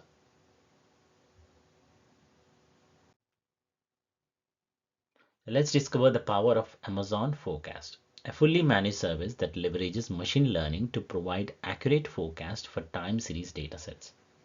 Time series datasets are crucial for predicting future data points based on historical trends such as monthly sales, daily inventory, or hourly sensor readings. Accurate forecasting is essential for business success as under-forecasting leads to missed opportunities, while over-forecasting results in wasted resources. This is particularly critical for use cases like capacity planning, demand and inventory planning, and workforce planning, where errors can lead to unused infrastructure, excess inventory, or overtime cost. Amazon Forecast incorporates deep learning algorithms and statistical methods drawing from 20 years of forecasting at Amazon to deliver up to 50% improved accuracy compared to traditional models. It requires no prior machine learning experience, making it accessible to a wide range of users. The service allows for the import of three types of datasets: target time series, related time series, and item metadata.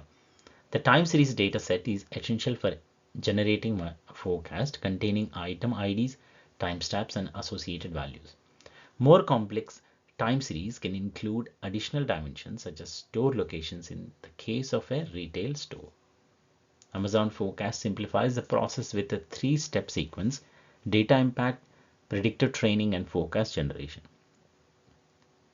This streamlined approach makes it easy to use, providing completion time estimates for ongoing datasets to import and predict training and forecast jobs.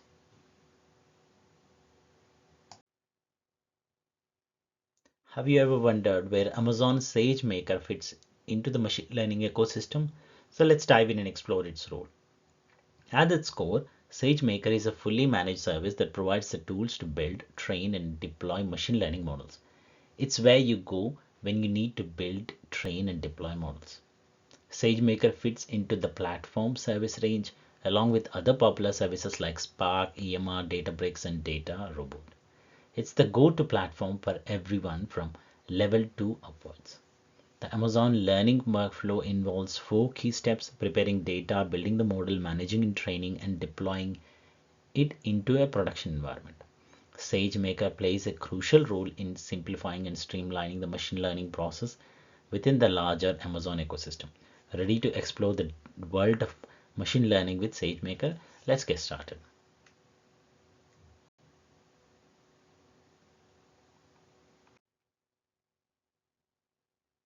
Let's dive into some architecture basis of multi-tier solutions. So first, let's talk about the LAMP stack. It stands for Linux, Apache, MySQL, and PHP. This stack is commonly used for building web services. Then there is the mean stack, which includes MongoDB, Express.js, AngularJS, and or Node.js. It's an evolving stack pattern that's important to understand. Next, we'll explore serverless architecture and microservices design. Serverless functions using Amazon API Gateway and AWS Lambda can be beneficial in multi-tiered designs. Microservices architecture patterns involves decoupling and independently deploy application components. Now let's clarify the concepts of multi-tier architecture. It involves separating services into tiers or levels such as presentation, logic, or data tiers. These tiers can be scaled and managed independently, providing a workframe for resilient and scalable application components. So lastly, we'll touch on highly available multi-tier architecture, which involves distributing application tiers across multiple availability zones. So this setup provides a highly resilient and scalable architecture, but it's important to note that it's quite complex. That's a wrap on your architecture basis overview.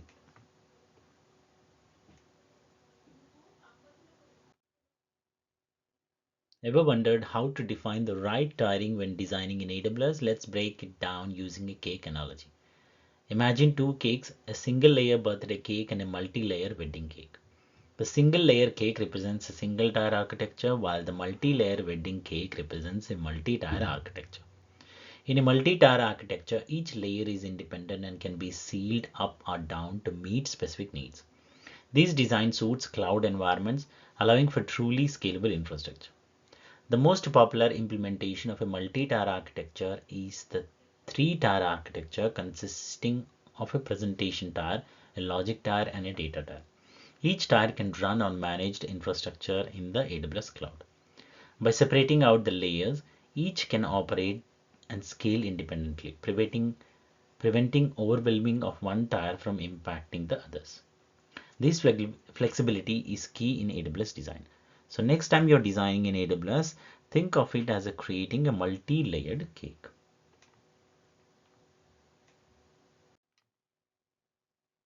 In a single tier architecture, all the application services run on one machine or instances sharing memory, process, and storage.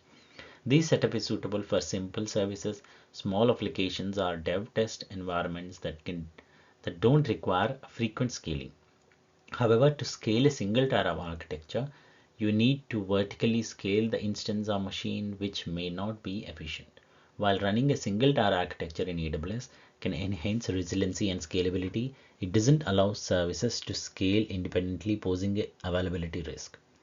If high availability and fault tolerance are required, a single tier application should be refactored into a multi-tier architecture. In a multi-tier design, the decoupled tiers can be independently scaled to meet demand, a significant advantage in cloud environments. For applications that don't need to be highly available and fault resistant, a single tier architecture may be considered. However, it's crucial to remember that the decoupled of tiers in a multi-tier architecture allows for efficient scaling to meet varying demands, a key benefit of building applications in the cloud. So let's dive into the world of multi-tier architecture for web services with AWS. Let's explore the design of multi-tier architecture for web services, architecture patterns using instances and load balancers, and how we could create a similar solution using serverless services and a full microservices design. For a multi-tier design, we need to implement the following AWS services. We'll be using the virtual private cloud to build our solution. There are four basic patterns of VPC, each serving different architecture needs. Now let's talk about subnets. A subnet can be either public or private, depending on its internet gateway and route. Public subnets have an internet gateway and a route to it, while private subnets do not. We'll also explore the role of security groups and network access control list ACLs in controlling inbound and outbound traffic at the instance and subnet levels. So designing a multi-tier architecture for web services with AWS involves careful consideration of VPC patterns, subnets, and security measures. So stay tuned for more insights into creating robust and scalable web services architecture. Now let's explore the different connectivity options available within an AWS VPC or a virtual private cloud. One way to provide internet access to instances is by assigning a public IP address or an elastic IP address. For instance, without public addresses, traffic can be routed through a NAT gateway, allowing them to access the internet via network address translation. Highly available NAT gateways offer advantage in deployment, availability and maintenance compared to NAT instances. They are a managed service designed to handle burst activity and scale efficiency effectively. Sorry. Another form of connectivity is using a VPN connection, which allows instances to route their traffic, internet traffic down the virtual private gateway to your own internet connection. So when designing a VPC, always ensure spare capacity for additional subnets and IP addresses to allow for scalability. Explore the various connectivity options in AWS VPC to optimize your cloud architecture. Now let's explore the differences between traditional EC2 instances and serverless service with a focus on AWS Lambda. Let's explore how to choose between EC2 and a serverless service on AWS. So let's start with EC2 instances. There are virtual servers running in AWS cloud, offering a wide variety of instance types optimized for compute, storage, and or memory. However, they come with typical server maintenance tasks and associated cost. Whether it's a reserved instances or an on-demand rate, we'll be paying for the instances to be up and running, even if it's ideal for extended periods. Now let's dive into serverless computing. With serverless services like AWS Lambda, you're not responsible for any server. AWS handles the upkeep, maintenance, and security, making them inherently highly available. Billing for services like Lambda is based on actual usage down to the milliseconds level of execution time, offering cost efficiency and flexibility. In conclusion, understanding the trade-offs between EC2 and serverless architecture is crucial for making an informed decision. So stay tuned for more insights on this topic. So are you unsure whether to use EC2 instances or serverless servers for your workloads? So let's break it down. When your workloads is long running, memory intensive, or requires more processing power than Lambda can provide, EC2 instances are the way to go. If your workload has a lot of external dependencies or requires access to the underlying operating system, EC2 instances are also a better fit. And if you are migrating an existing workload from an on-premises environment, EC2 instances are essential for a lift and shift migration approach.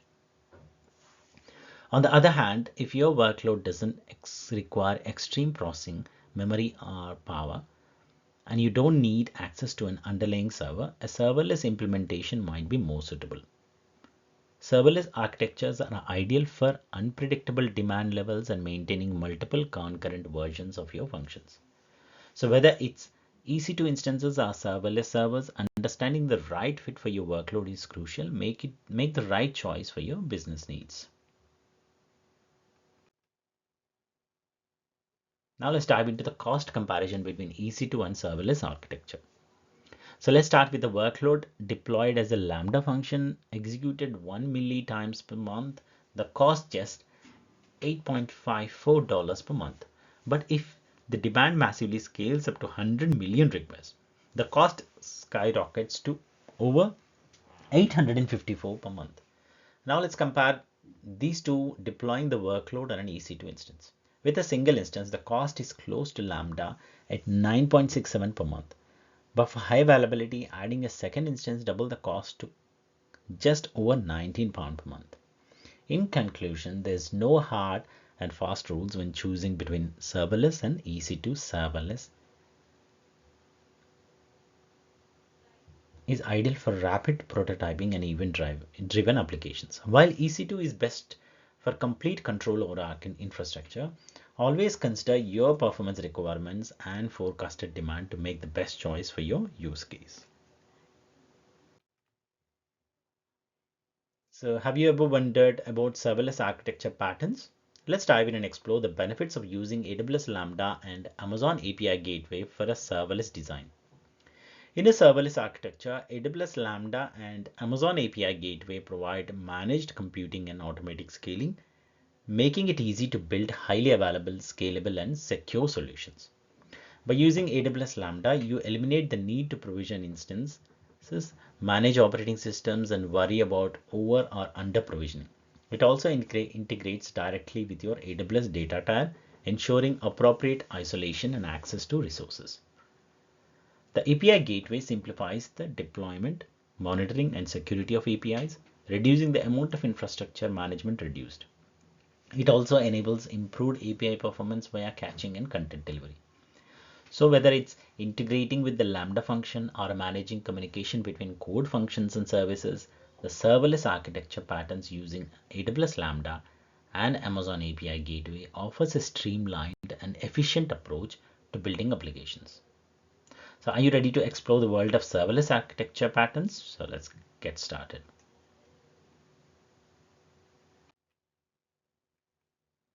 Now it's welcome to a comprehensive overview of various serverless categories and services available within AWS.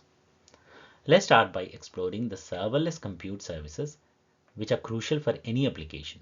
AWS Lambda, the pioneer in serverless services, offers event-driven functionality and has evolved significantly since its inception in 2014. When there's AWS Fargate, which allows you to run serverless containers for an unlimited amount of time, overcoming Lambda's execution time limitations. Moving on to serverless application integration services, we have Amazon Event Bridge, a serverless event bus, and AWS Step Functions, a serverless state machine service. These services play a vital role in connecting and managing data between various applications and AWS services. Finally, let's dive into serverless database services. Amazon S3, a scalable object-based storage system, and DynamoDB, a fully managed NoSQL databases, are just a few of the fantastic options available for serverless data storage. So with a wide array of serverless services and categories, AWS offers solutions for almost any application. I highly recommended exploring the coursework of any services that piqued your interest. So grab a coffee, sit back, and let's embark on this journey of AWS serverless exploration.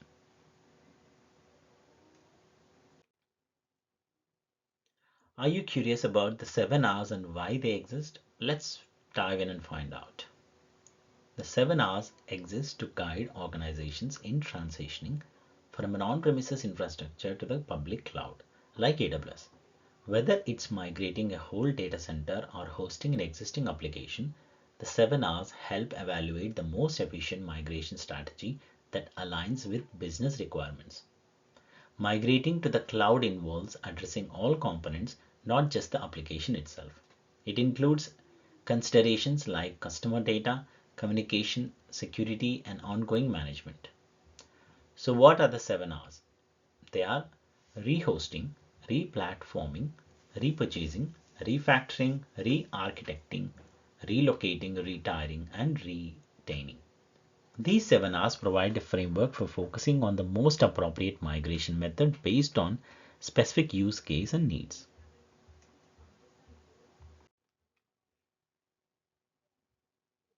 Are you considering migrating to AWS? Let's explore the different cloud migration strategies to help you make an informed decision. When migrating to the cloud, the lift and shift approach, also known as rehosting, involves moving your application to AWS without significant changes to the core infrastructure. This method is a quick way to move legacy applications to AWS, minimizing disruption and development cost. Replatforming, you can take advantage of managed AWS services, optimizing cost and producing automation and scalability. This approach allows you to move existing databases to a purpose-built environment, paving the way for great growth and innovation. Repurchasing involves acquiring new licenses from AWS Marketplace for applications like ERP or CRM, providing enhanced features and regular maintenance. Re-architecting, harnessing AWS benefits. Re-architecting allows you to fully harness the benefits of AWS by redefining how your solution operates, introducing microservices and event-driven architecture patterns. Relocating to VMware Cloud on AWS enables you to leverage existing VMware tools and skills with AWS infrastructure, integrating with native AWS services for greater innovation and scalability. Identifying valuable applications and shedding the dead weight within your architecture is crucial to streamline the migration process and optimize resources. Remember, a cloud migration doesn't require moving every application. Focus on areas that benefit your business and customers. So if you're considering migrating to AWS, let's explore the three-stage perspective for a successful migration. The first stage, access, involves understanding your current environment and formulating migration goals. AWS Migration Hub and Migration Equalator are key services for this stage. In the mobilize stage, you will define your migration plan and identify any skill gaps. AWS Application Discovery Service and AWS Control Tower are essential for this phase. Finally, in the migrate and modernize stage, you will design your application solution for AWS. Depending on your migration strategy, you will utilize services like AWS Application Migration Service and AWS Database Migration Service. By following these three-stage perspective, you can effectively plan your migration to AWS. Now let's dive into the world of cloud migration with the Migration Evaluator and AWS Migration Hub services. The Migration Evaluator, formerly known as TSO Logic, is your go-to for understanding your on-premises environment and projecting it onto AWS. It analyzes your compute, storage, and Microsoft licenses, providing cost-optimized solution for each workload. And leveraging its agentless collector tool, it can reduce cost by up to 50% when running in AWS. After collecting data for at least 2 weeks, the Migration Evaluator presents quick insights, showcasing assessment results, recommendations, and projected cost. It also provides a breakdown of cost modeling scenarios and full inventory of compute and storage resources. The AWS Migration Hub acts as the nerve center of your migration project, offering a dashboard view to plan, track, and manage your migration. It integrates with other AWS services to discover, audit, and manage the migration of services and servers to AWS Cloud Services.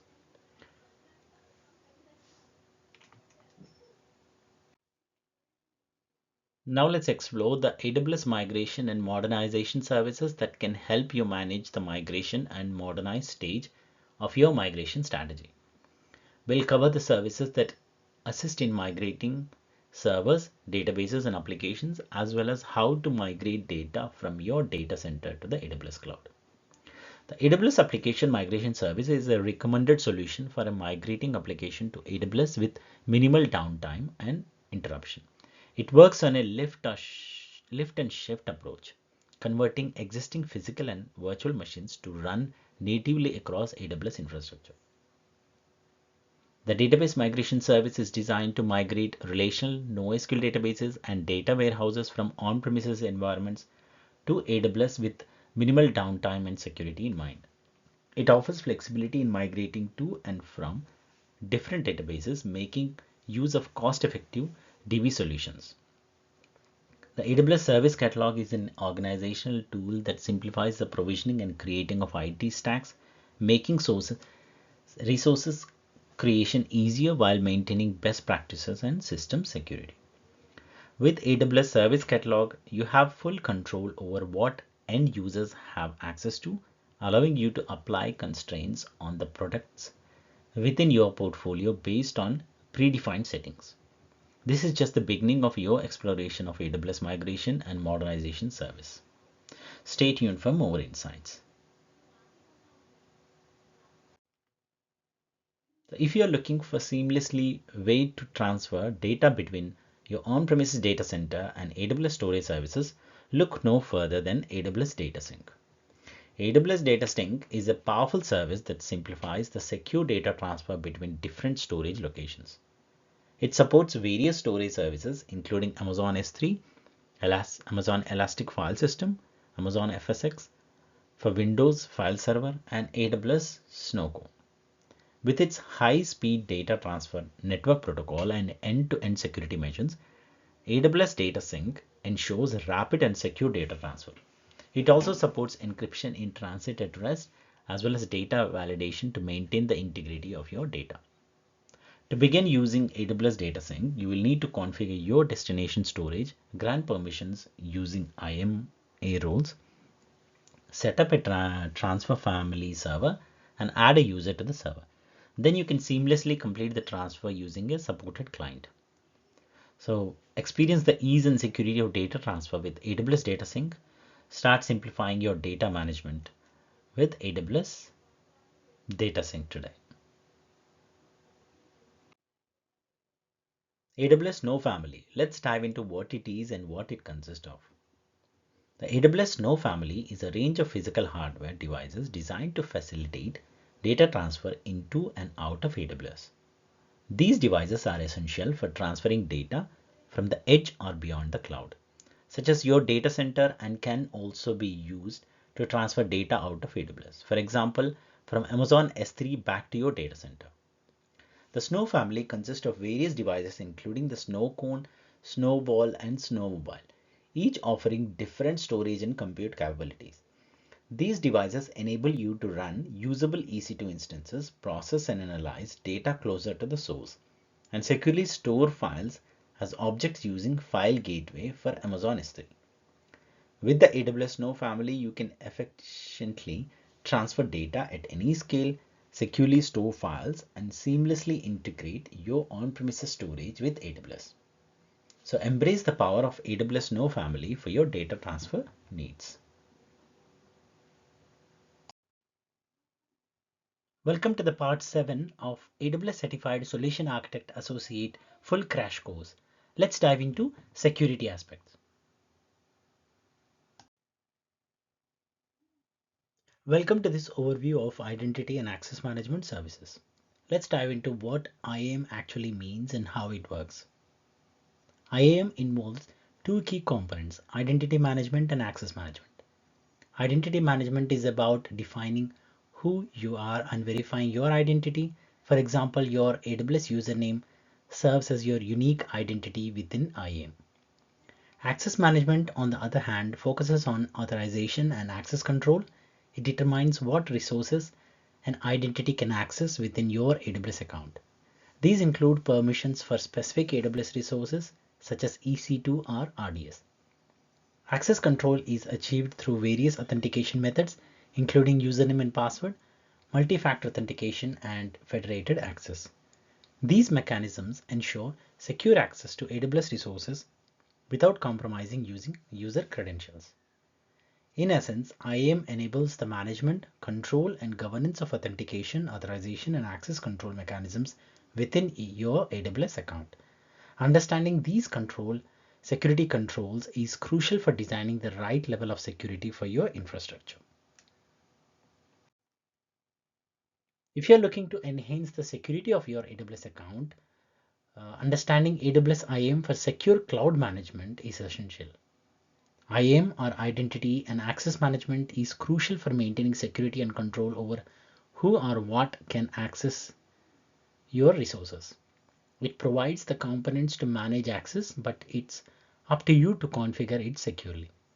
You must define access control procedures, restrict user access, set password policies, and consider multi-factor authentication based on your security standards and policies. IAM consists of various components like users, user groups, roles, and policies. Users represent identities, while user groups authorize access to resources. Roles allow temporary permissions, and policies define access.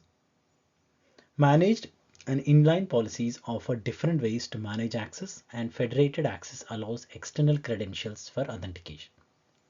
Access Analyzer helps identify external access to your resources, while the Credential Report provides insights into user credentials and activity. AWS organizations and service control policies further enhance security by setting boundaries for permissions. So understanding AWS IAM is essential for maintaining a secure cloud environment. So take advantage of these features to strengthen your AWS account security. You probably heard about the AWS account root user. Let's dive into what it is and why it's so important. When you first create an AWS account, it generates the AWS account root user. This user has full access to all resources and features in your AWS account, making it an ultimate administrator. The root user has a huge amount of responsibility and should be used with extreme caution.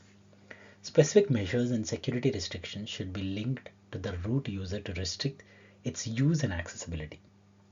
There are specific tasks that only the AWS account root user can carry out, such as altering account settings, enabling IAM Identity Center, registering as a seller, activating IAM access for billing and cost management, closing the AWS account, and more. It's essential to understand how to protect the root user. It's recommended to use the root user only for specific tasks and to use an IAM user with administrative privileges for any other administrative action. The root account is powerful and important, so it's crucial to adopt security hardening operations to protect it. Remember, when you're signing in using the AWS management console with the root user, you will need to use an email address different from your IAM user accounts.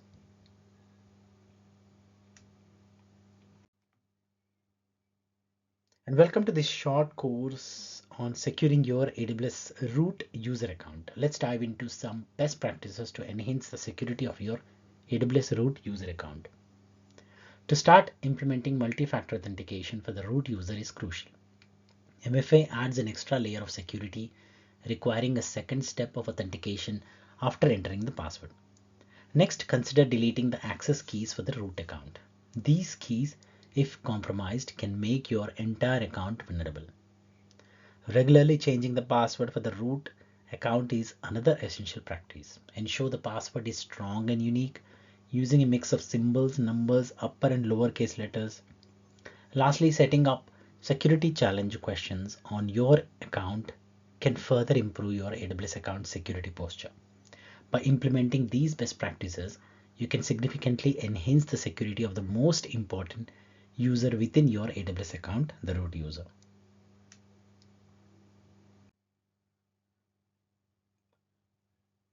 Welcome to a comprehensive review of AWS IAM User Control Dashboard. Let's dive into the key features and functionalities of these essential tools. When you access the IAM dashboard and select users, you will find a summary screen that provides crucial insights into your IAM users. It helps you identify potential security risks, such as inactive accounts with color-coded warnings. The dashboard displays a range of user details, including username, path, groups, last activity, MFA status, password age, console sign-in, access key details, and more. Each of these details offers valuable information for managing user access and security. By leveraging the IAM User Console dashboard, you can efficiently manage your access, identify security risks, and ensure compliance with best practices. It's a powerful tool for maintaining a secure and well-organized AWS environment. So stay tuned for more insights on optimizing your AWS experience. And thank you for watching.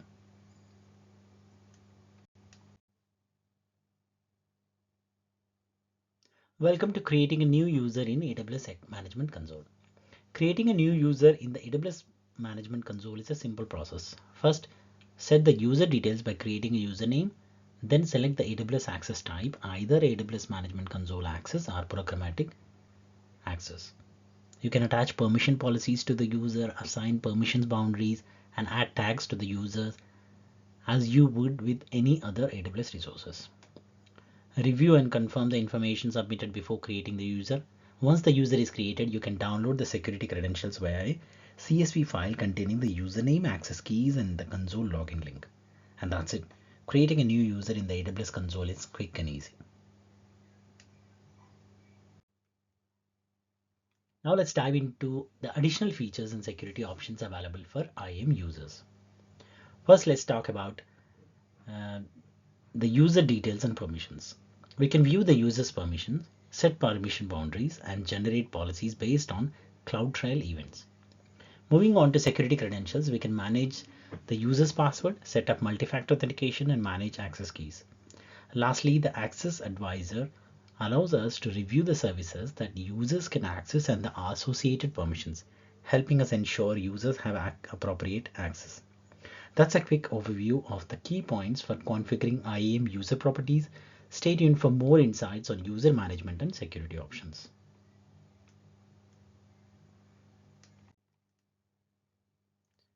If you're struggling to manage permissions for multiple users in your AWS account, let me introduce you to IAM user groups, a powerful feature that simplifies access management at scale.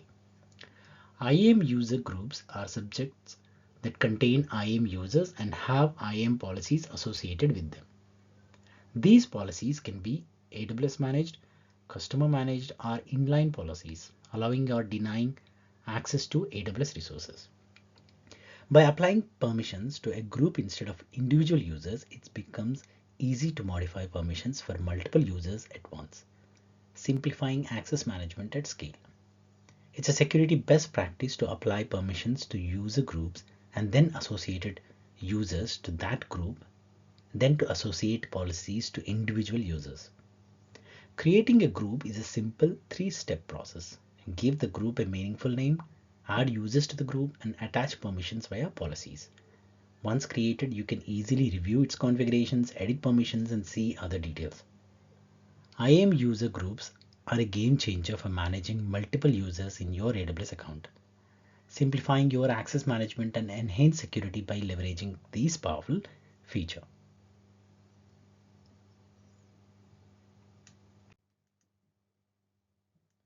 Have you ever wondered how IAM roles works in AWS? Let's dive in and find out. IAM roles are identified with assigned permissions, just like users, but they are designed to be assumed by multiple different entities as and when required. When a role is assumed by a user, an AWS service, or an application, a new set of credentials is dynamically created for the duration of that session, without any long-term credentials associated. IAM roles are used for granting temporary access to AWS resources, allowing IAM users in one account to access resources in another, enabling AWS services to access resources on your behalf, and providing federated users with access to specific resources. For every role, there are associated policies controlling access, as well as trust relationship that define who or what can assume the role, such as user, an AWS account, or an AWS service. IAM roles are a powerful tool for managing access to AWS resources, providing a secure and flexible way to control permissions. So next time you need to grant temporary access or enable an AWS service to access resources, consider using IAM roles for a secure and efficient solution.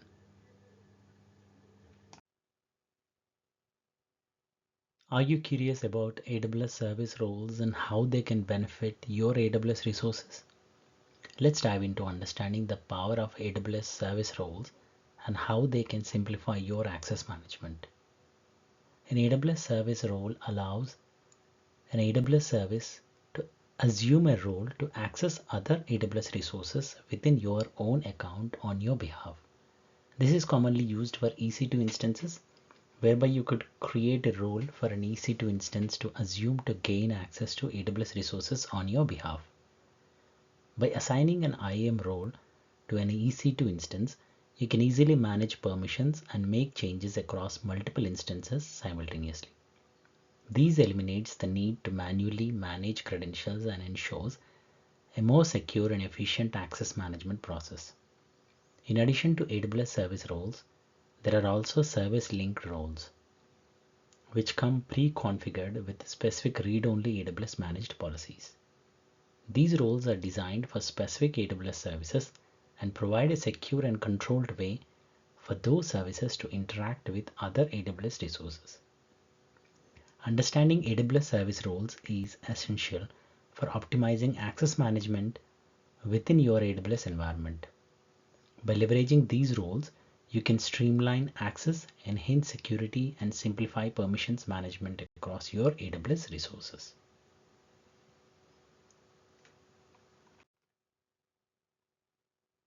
If you're looking to grant temporary access to AWS resources for a specific user, You need to understand and explore the best approach to these common challenges. When it comes to granting temporary access to AWS resources, the best practice is to allow the user to assume a role with the necessary permissions. This approach replaces all other permissions the user has, ensuring a secure and controlled access. To create a new role with relevant permissions, you will need to define the trusted entity and set up an access policy. This ensures that only specific users can assume the role, preventing unauthorized access. In the AWS Management Console, navigate to the IAM dashboard and follow the steps to create the role with the required permissions. Then add an inline policy to the user to enable them to assume the role. IAM user roles provide a secure way to grant temporary access to AWS resources, ensuring controlled and monitored permissions.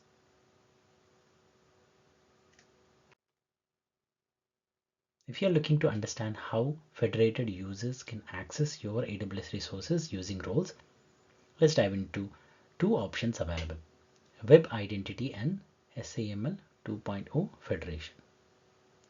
When creating a new mobile application that requires access to Amazon S3, embedding long-term credentials into your application code goes against security best practices.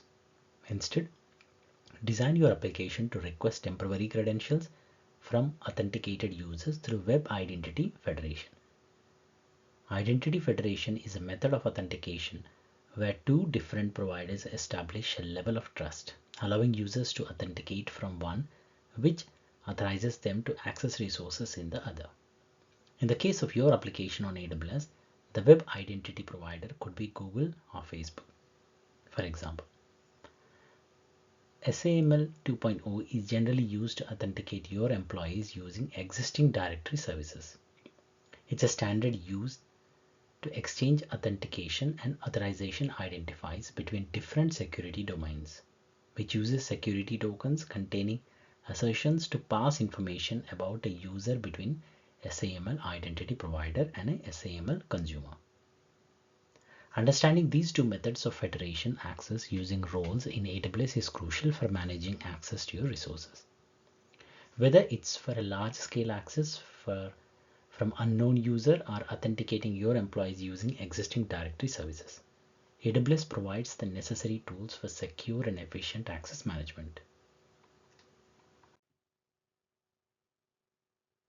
AWS IAM policy types. Let's explore the four main policy types within AWS IAM and how they function. Let's start with the identity-based policies. These policies are attached to users, user groups, or roles, controlling their permissions. They can be either managed or inline policies, offering flexibility in managing access. Moving on to resource-based policies, unlike identity-based policies, these are associated with resources such as S3 buckets or IAM roles. They define which principals can access the resource based on different actions. Next, we have permissions boundaries. These policies set the maximum level of permissions that can be granted to a user or role, acting as guide rails to limit access. Lastly, we will discuss service control policies. These are used at the AWS account level to define the maximum permissions allowed for members, adding an additional layer of security.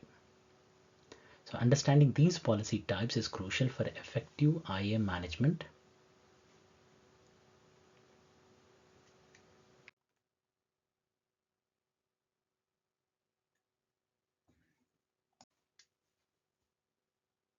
If you're delivering web content through CloudFront distributions, Amazon API Gateway REST APIs, or application load balancers, then you need to hear about the AWS WAF service. The AWS Web Application Firewall service is a crucial layer of security to protect your web applications from harmful and malicious traffic. It helps prevent attacks like SQL injection and cross-site scripting outlined in the OWASP Top 10 list. Implementing AWS WAF is a huge asset to your web application architecture, providing relief to security officers within your organization. It's quicker to deploy and simpler to manage compared to standard WAF solutions. The service is composed of web ACLs, rules, and rule groups, which work together to filter both HTTP and HTTPS requests, allowing only legitimate traffic to be processed. Imagine AWS WAF associated with a CloudFront distribution. The incoming web traffic is filtered using rules or rule groups before it even reaches your CloudFront environment. So by implementing AWS WAF, you can mitigate vulnerability risk and protect your web application from potential security breaches.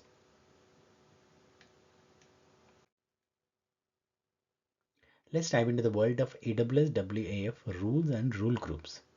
These are crucial for defining inspection criteria to secure your web ACLs effectively. Let's start with managed rule groups. These are predefined rules created by AWS and other sellers designed to protect against specific vulnerabilities. They save time and effort, and each group has a capacity rating, which is important to consider when applying them.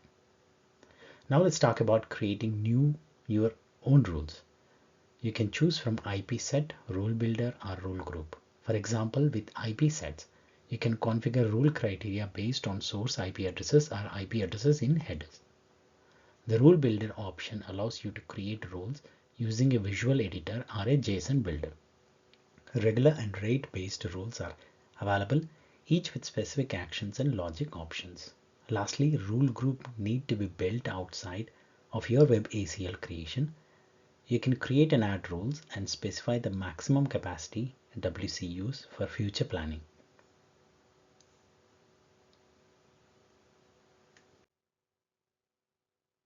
Welcome to this overview of AWS Firewall Manager. Let's dive into what this powerful service is all about. AWS Firewall Manager specifies security management across multiple AWS accounts, providing protection for a range of resources. Its ability to work across multiple account infrastructures gives it significant security power. Once security policies are configured, AWS Firewall Manager automatically applies and manages the protection for existing and new resources across all designated accounts, streamlining security efforts across your entire organization. Firewall Manager provides protection for various AWS resources and services and resources, including AWS WAF, AWS Shield Advanced, AWS Network Firewall, VPC security groups, and Amazon Route 53 Resolver DNS Firewall, all closely integrated with AWS organizations. To begin using Firewall Manager, you will need to designate an AWS account as the Firewall Manager Administrator account. Ensure it's part of an AWS organization and configure AWS config for the account and regions where resources reside. With these initial steps completed, you're ready to start configuring AWS Firewall Manager and its policies.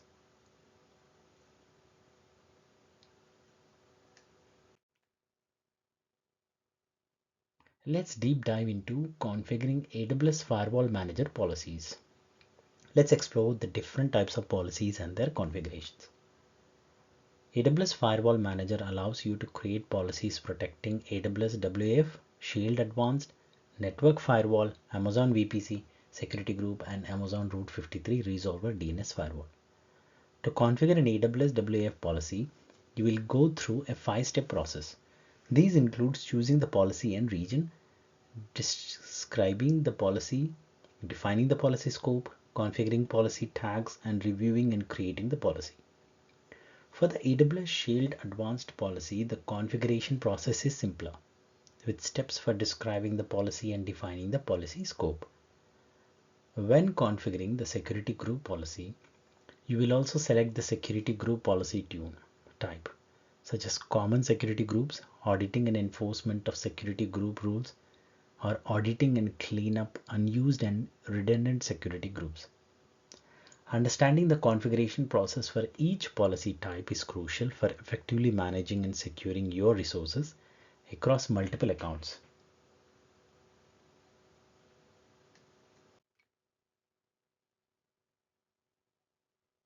Welcome to a crash course on DOS and DDoS attacks. Let's dive into and understand what these attacks are and how they work. A denial of service attack aims to deny users access to a computer system or application by overwhelming it with bogus requests. On the other hand, a distributed denial of service attack involves multiple sources of bogus requests, making the volume of attacks massive and challenging to mitigate. DDoS attacks require a network of compromised computers known as botnets, controlled by botmasters through command and control servers. These servers are used to remotely send commands to the botnet, initiating a coordinated attack. There are various types of DDoS attacks such as the ping flood and SYN flood. Ping flood overwhelms a victim computer with pings, consuming sufficient bandwidth, while SYN flood attacks to make a system unresponsive to legitimate traffic by consuming server resources. Mitigating these attacks involves careful network design, configuring of protection devices, and having an effective business continuity plan in place. Understanding these attacks is crucial for safeguarding against them.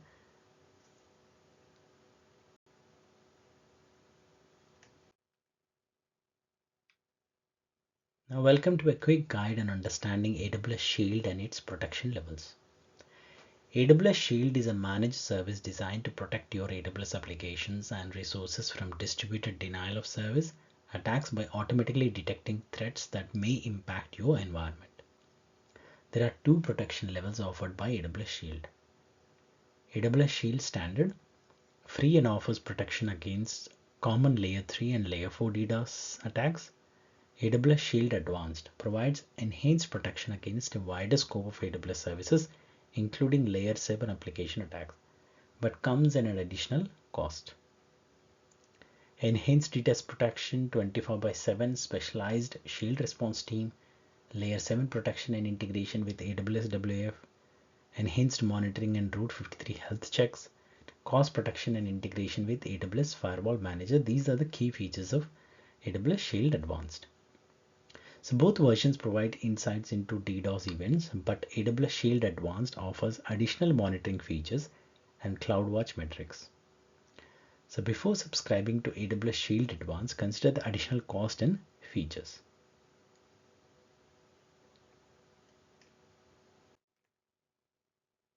Let's discover the power of AWS Security Hub, a tool that consolidates security findings and alerts across accounts and provide products displaying results in a single dashboard. With AWS Security Hub, you can centrally view and manage security alerts, automate security checks, and seamlessly integrate with multiple AWS services like Amazon GuardDuty, Amazon Inspector, and Amazon Mackie. It also integrates with third-party products and services, offering over 60 integrations from vendors like Symantec, Splunk, and Palo Alto Networks. Security Hub runs continuous account level configuration and security checks based on AWS best practices and industry standards, providing readiness scores and identifying specific accounts or resources that require attention. So experience the ease of collecting, prioritizing, and remediating security findings with AWS Security Hub, your all-in-one security management solution.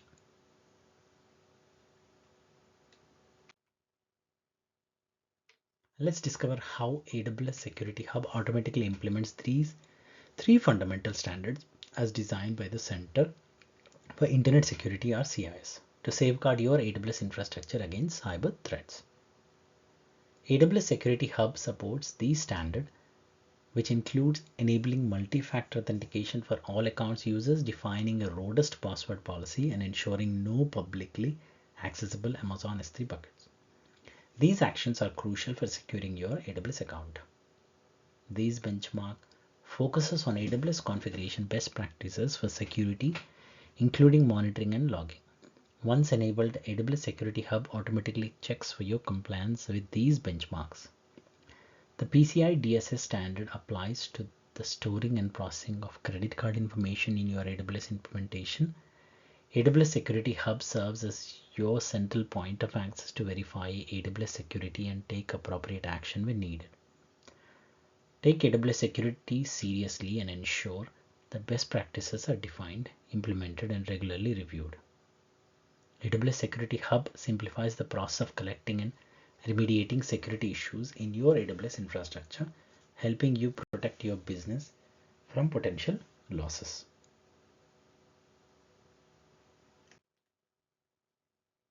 If you're struggling to manage the insignificant volume and categories of security information generated by your services, let's explore how AWS Security Hub can simplify these processes and ensure a secure and compliant environment. The information generated by security services can be overwhelming, making it challenging to maintain a secure and compliant environment. AWS Security Hub provides a centralized platform to access and automatically verify the application of best security practices as defined by AWS experts. Foundational best practices for AWS accounts. When setting up new AWS accounts, it's crucial to adhere to fundamental best practices.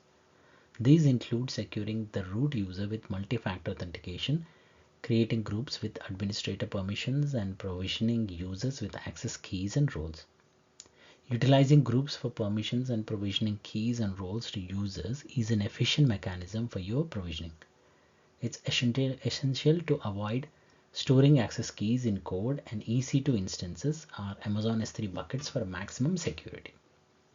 AWS offers a range of tools, including machine learning-based solutions to automate provisioning, monitoring, and auditing for cloud security compliance with best practices. So by implementing these fundamental security best practices and leveraging AWS Security Hub, you can ensure a secure and compliant environment while simplifying the management of security information. Exciting news for AWS users. Let's dive into the integration and benefits of AWS Security Hub. AWS Security Hub seamlessly integrates with Amazon GuardDuty, Amazon Inspector, Amazon Mackie, and more, serving as a centralized platform for security findings. These means that findings from these services are automatically sent to Security Hub, streamlining security management. Security Hub utilizes AWS config rules for security checks and supports integration with Amazon EventBridge for automated notifications and remediation details. These ensures continuous account level security checks based on best practices and industry standards. The platform displays results from over a dozen AWS services, including AWS Firewall, Systems Manager, Patch Manager, and Identity and Access Management Access Analyzer. This comprehensive integration provides a holistic view of security findings. Let's explore the benefits of the integrated services such as Amazon Inspector, Amazon GuardDuty, and Amazon Mackie to understand the value they bring to AWS Security Hub. So stay tuned as we will delve deeper into the benefits and sample findings from these integrated services, highlighting the power of AWS Security Hub. Are you responsible for the security of applications, process, and tools running on EC2 instances? Amazon Inspector is here to help.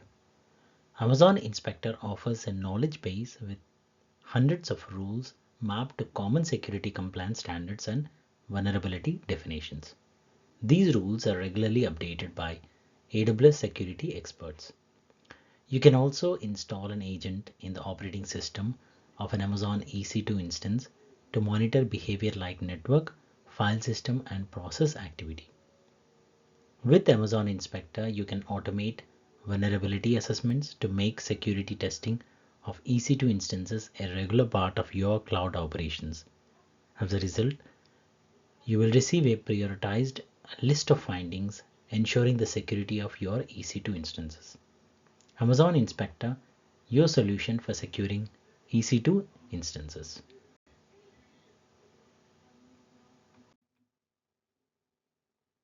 Protect your AWS accounts. Looking for a reliable way to monitor and protect your AWS accounts and workloads? Amazon GuardDuty is a solution. It uses machine learning models to identify suspicious behaviors and eliminates false positives by learning from your environment. GuardDuty analyzes CloudTrail logs, VPC flow logs, and DNS query logs to provide accurate findings. Sample findings help you understand the results it delivers, and it seamlessly integrates with AWS Security Hub. Results are classified under low, medium, and high severity, with each category marked by a distinct color and symbol. The findings summary gives you a quick overview of the severity categories. Discover and analyze sensitive data stored in Amazon S3 buckets with Amazon Mackey, using machine learning to identify personal identifiable information like names, address, credit card numbers, API keys, and access credentials. Mackey scans S3 buckets, recognizing critical private information and automatically tracking changes to evaluate new or modified objects in future scans. This approach significantly enhances efficiency and scalability by avoiding the review of unchanged objects. Amazon Mackey provides a list of findings displaying severity, finding type, affected resources, and the last scan date. For example, it identifies objects with medium or high severity, categorizing them as personal, financial, or credential related, and indicates when the object was last scanned.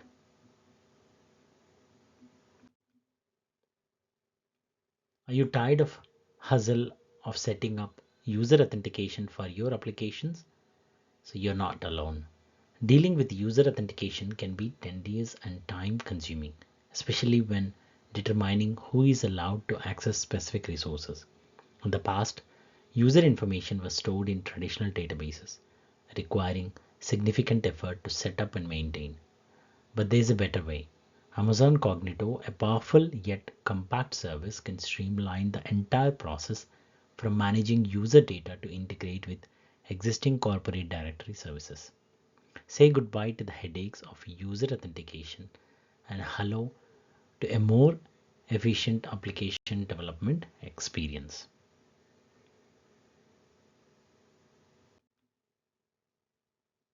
Welcome to a quick guide on Amazon Cognito, user pools and identity pools. Amazon Cognito user pools are user directories that provide sign in and sign up options for your app users. They also support user profiles, including a customizable user directory that scales to hundreds of millions of users. Now let's dive into Amazon Cognito identity pools. These pools enable you to create unique identities for your users and authenticate them with identity providers. These allow you to obtain temporary AWS credentials to access other AWS services. Understanding the difference between Amazon Cognito user pools and identity pools is crucial for leveraging the full potential of Amazon Cognito. So stay tuned for more insights on cloud services. Introducing Cognito user pools. When signing up new users, Cognito lets you customize what is important for you and your application. You can have your new users submit their emails, addresses, pictures, and more. You can create custom attributes and specify how stringent you want to be with your user passwords.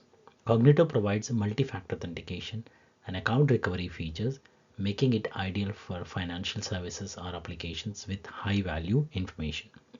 Users can sign in using third-party ID providers, and you can also sign in with any SAML identity provider. You can create your own customizable web UI and integrate with AWS Lambda to trigger functions based on user flows. Cognito user pools simplifies the process of user management, authentication, and sign-in, allowing you to focus on developing your application.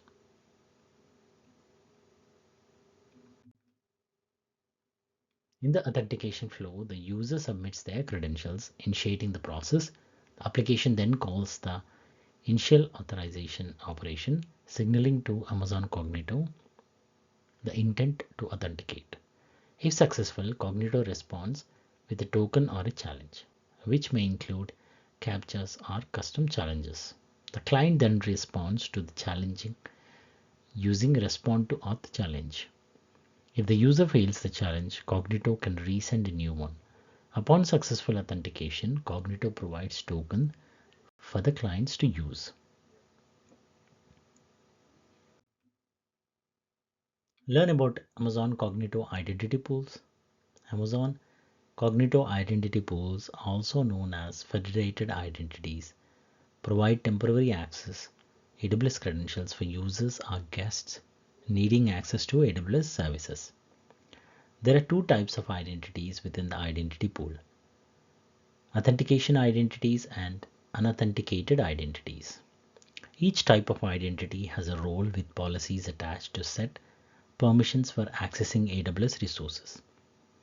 Differentiate between identity pools and user pools. Identity pools are for authentication and access control for AWS services, while user pools are for sign up and sign in operations.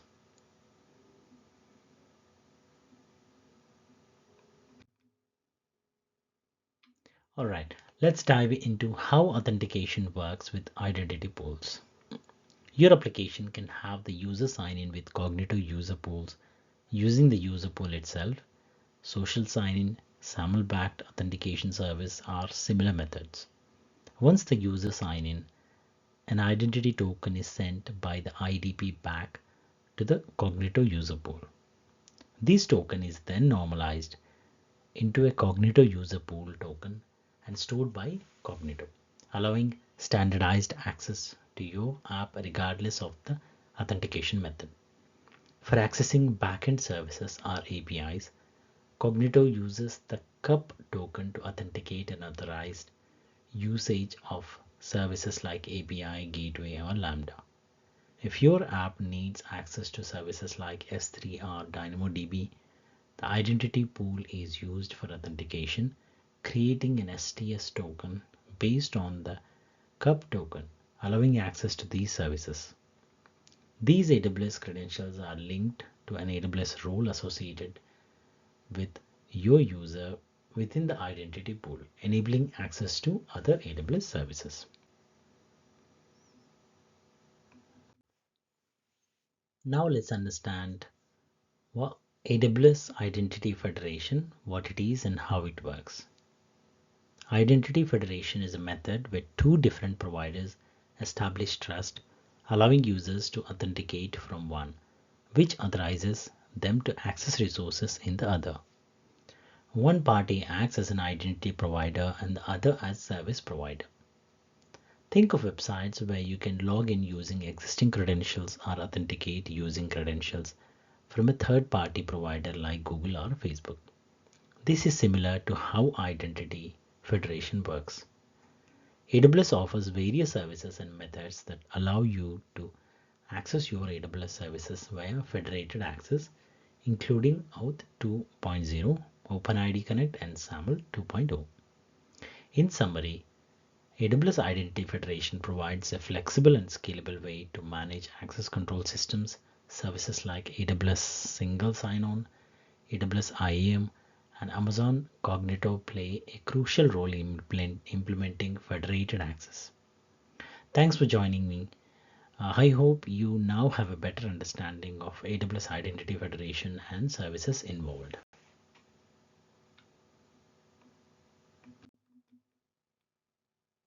Now let's explore the AWS IAM Identity Center and its core features. IAM Identity Center is a centralized hub for managing user authentication and access to AWS accounts and applications. It simplifies access control for workforce identities across multiple accounts, streamlining security management. One of the key features is the ability to create workforce identities within the center or synchronize them from an existing identity source like Microsoft Active Directory or Okta. It also enables single sign-on access to cloud-based applications, including SAML 2.0 enabled applications. To use IAM Identity Center, you need to be using AWS organizations and tie to your management account. This allows for a multi-account access strategy and centralized management of AWS accounts. In summary, IAM Identity Center provides a seamless single sign-on approach for workforce identities to access multiple AWS accounts and cloud-based applications. making access management more efficient. Let's dive into the high-level steps you need to take to get started with IAM Identity Center in your AWS infrastructure.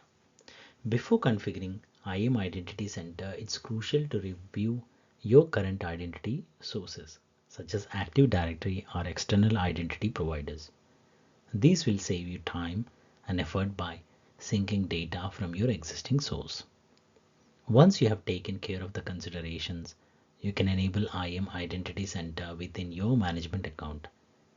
Define your identity store, configure permissions for your multi-account architecture, and create administrative level permission sets.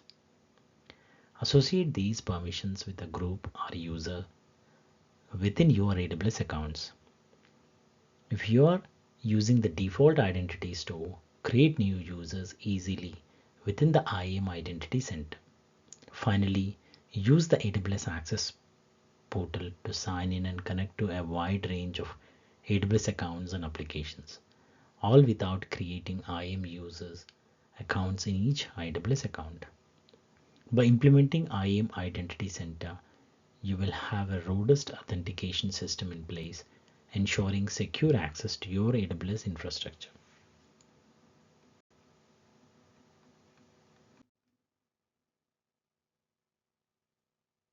Welcome to our discussions on controlling access with AWS permission sets and groups.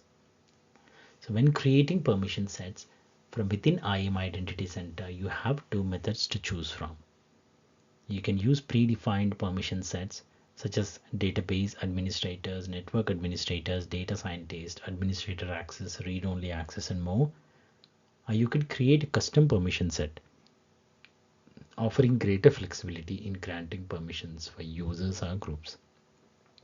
Regardless of the method you choose, there are some configuration elements that apply to both.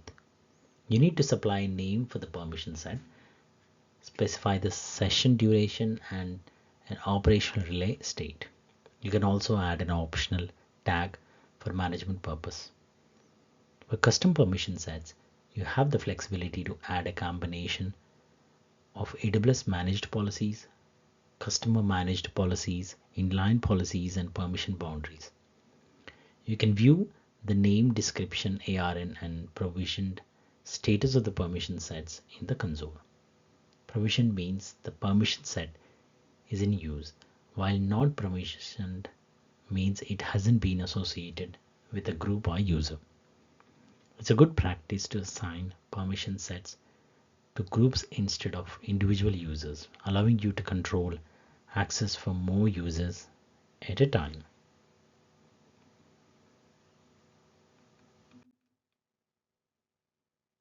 So welcome to a quick guide on application assignments and IAM Identity Center. Let's dive in.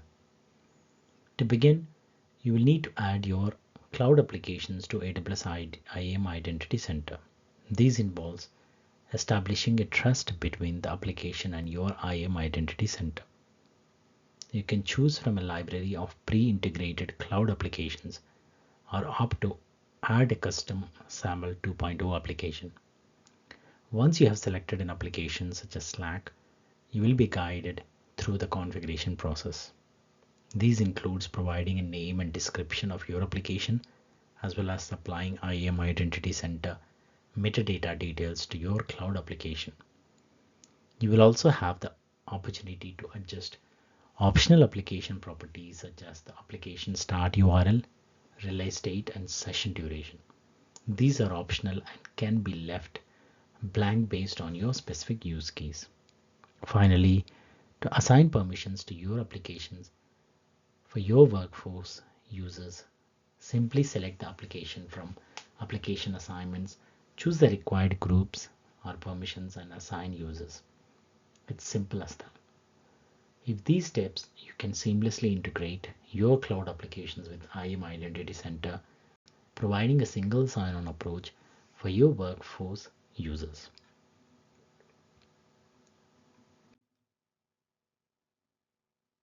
Let's dive into the service-specific settings of IAM Identity Center. Let's explore the key configuration and options available to you. When you access the settings page from the dashboard, you will find essential details such as ARN of your IAM identity center, the region it resides in, an option to set a delegated administrative account and enable identity center applications in member accounts. The delegated administrator account allows you to manage your IAM identity center from outside of your management account, reducing the number of users needing access to the management account and minimizing security risks. You can define whether to share identity information with multiple accounts within your AWS organization and configure the identity center enabled applications based on your preferences. The settings page also provides information on identity source, authentication and management, including options for identity source selection, authentication configuration and management controls. Understanding these service specific settings is crucial for effectively managing your IAM identity center. So stay tuned for more insights on optimizing your AWS services.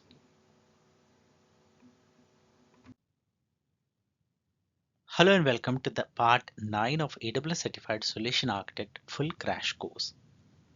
So in this part, we're going to learn about AWS management. So designed to help you prepare for the AWS Certified Solution Architect Associate certification.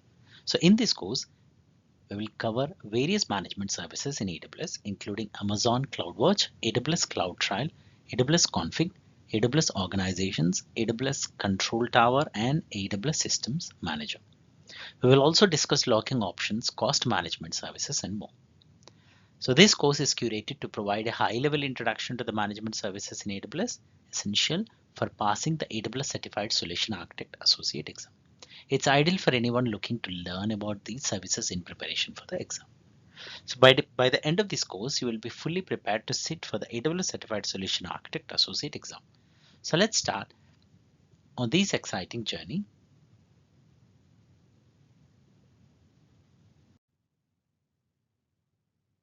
Welcome to an overview of Amazon CloudWatch, your window into the health and operational performance for your applications and infrastructure. Amazon CloudWatch offers a range of powerful features, including CloudWatch dashboards, metrics and anomaly detection, alarms, event bridges, logs, and insights. Using the AWS Management Console, the AWS CLI, or the Put Dashboard API, you can build and customize a page using different visual widgets, displaying metrics and alarms relating to your resources to form a unified view. Metrics are fundamental to CloudWatch, enabling you to monitor specific elements of an application or resource over time. Anomaly detection uses machine learning algorithms to detect abnormal activity. CloudWatch alarms allow you to implement automatic actions based on specific thresholds, while Event Bridge provides real-time monitoring and event-driven architecture. CloudWatch logs centralizes log data from different AWS services and insights, provides the ability to get more information from the collected data, including log, container, and Lambda insights. Amazon CloudWatch is a comprehensive service designed to help you optimize your infrastructure and minimize incidents, outages, and errors.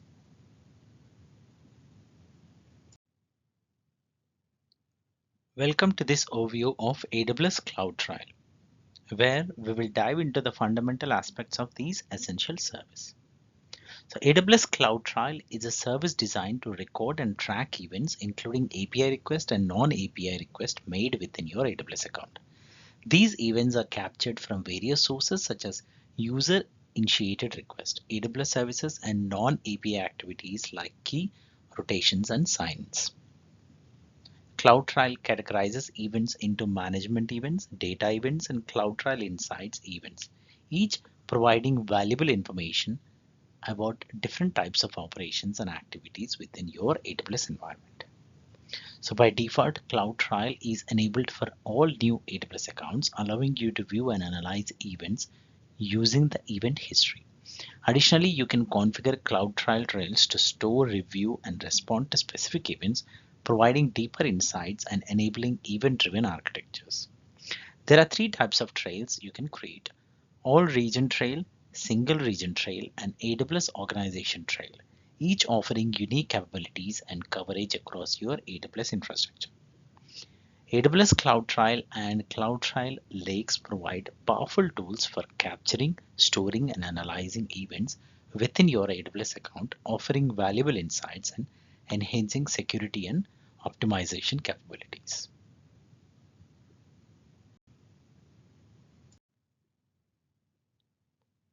Are you looking to enhance your organization security? AWS CloudTrail is a powerful tool for identifying and preventing security breaches. By analyzing the captured data, you can identify weaknesses in your infrastructure and reinforce official best practices. With CloudTrail, Trail and CloudTrail Lakes, you can consolidate activity records from multiple regions into a single S3 bucket. This allows for convenient data analysis, pattern identification, and auditing at scale using queries. Gain enhanced visibility into your AWS cloud environment with CloudTrail. This provides an opportunity to increase awareness of attacks and receive early warnings for unusual behavior. CloudTrail Insights tracks and identifies any abnormal behavior detected within your account based on right API actions. CloudTrail logs provide a recorded audit of actions and configuration changes against your AWS resources, helping you maintain governance and meet regulatory requirements. Each event recorded captured detailed information, including the principal, account ID, username, time of the event, and more.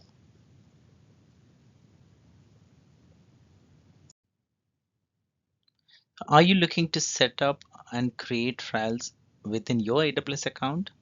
So let's dive into the permissions and access overview for AWS CloudTrail. To start, there are three AWS managed policies related to AWS CloudTrail. The CloudTrail service role policy is a permission policy for a CloudTrail service linked role, while the AWS Cloud underscore full access provides all necessary actions for configuring AWS CloudTrail. Configuring your trials involves specifying a storage location on S3, encryption using KMS, setting notification parameters using SNS, and configuring CloudWatch logs. Specific access is required to carry out these tasks that integrates with other services. When asking CloudTrail to create resources like an S3 bucket or an SNS topic, permissions are automatically applied. However, if using existing resources, these permissions need to be applied manually.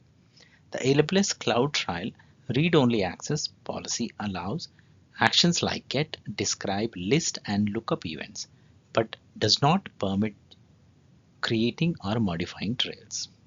So depending on your case, you can use existing AWS managed policies or modify them as needed. So always remember to allocate permissions appropriately based on the user who requires access to AWS CloudTrail.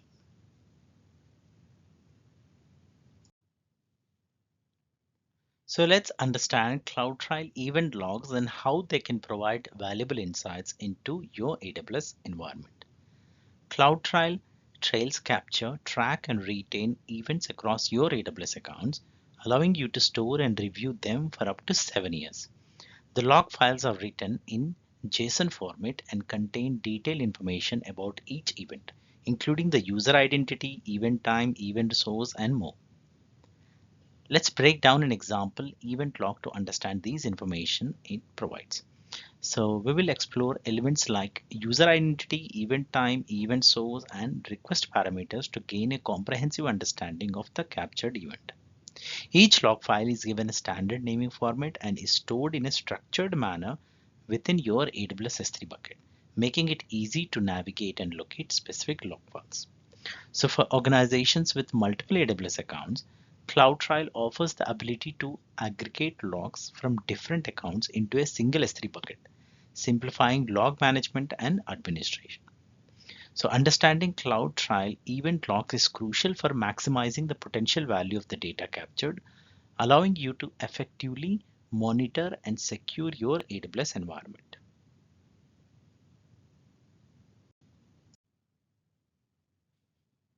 Now let's understand how AWS CloudTrail integrates with Amazon CloudWatch to enhance your monitoring and security capabilities.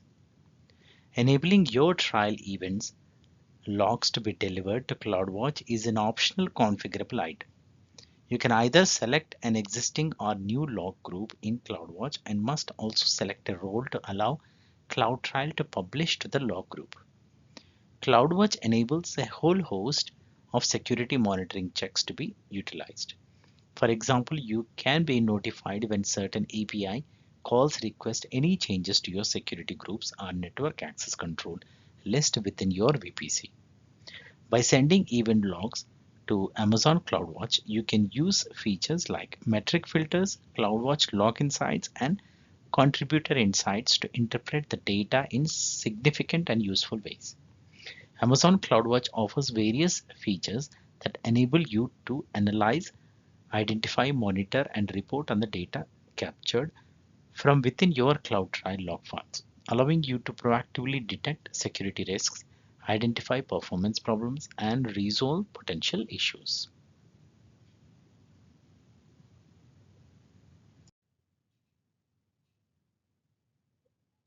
If you are struggling to maintain consistency in your AWS resources as your fleet grows, let's talk about setting up AWS config to automate the discovery and inventory of your AWS resources. So the first step is to enable the AWS config recorder, which captures changes in your resource configuration and records them as configuration items. Remember, AWS config is disabled by default, so enabling the recorder is essential. Once enabled, the AWS config recorder performs a discovery process, examining each resource and creating a configuration item for each one. These includes global resources like IAM users, groups, roles, and customer managed policies. After the discovery process, AWS config delivers its recording results to Amazon S3 bucket. You can also choose to send detailed information about configuration changes to Amazon SNS topic or Amazon Event Bridge. So with AWS config, you can automate the discovery and inventory of your AWS resources, ensuring consistency and operational excellence.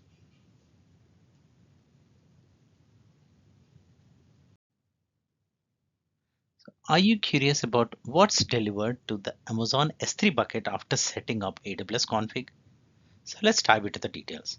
When a configuration item is created for resources, it consists of metadata, attributes, relationships, and the current configuration. This provides information like version ID, resource ID, and more. Configuration history files captures changes to specific resources every 6 hours, while configuration snapshots provide a point-in-time view of all resources configuration items.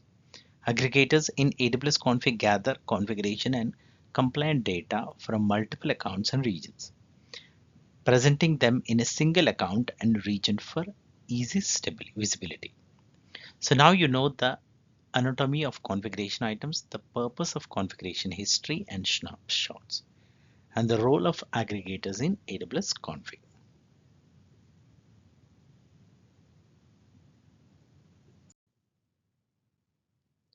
Let's explore AWS config rules and how they can help you maintain your desired state of configuration.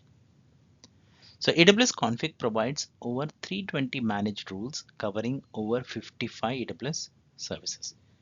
These rules can be used as is or customized to suit your specific needs. For example, the epic attached rule checks if allocated elastic IP addresses are attached to EC2 instances, helping you avoid unnecessary expenses. In addition to managed rules, you can create custom rules using AWS config RDK, AWS Lambda, and CloudFormation Guard. These tools allow you to define custom logic and policies to evaluate your AWS resources compliance. Once you have selected or defined a rule, configuring its evaluation mode and trigger type is crucial. Whether it's proactive or detective evaluation or based on configuration changes or a specific frequency, AWS config provides the flexibility to suit your needs. So by leveraging AWS config rules, you can proactively maintain compliance and best practices across your AWS resources, ensuring cost efficiency and security.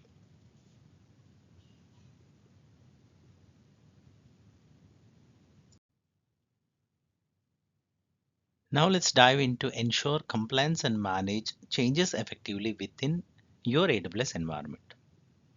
AWS config provides visibility into compliance status, indicating compliance count for all rules and resources. Resources and rules can be compliant, non-compliant, or have insufficient data. The dashboard offers a clear compliance status panel. For non-compliant resources, remediation can be manual or automatic. Automatic remediation can be triggered when resources become non-compliant with predefined remediation actions available. Conformance packs are a group of AWS config rules and remediation actions that can be deployed as a single logical unit. They can be built using existing templates or customized to fit specific requirements.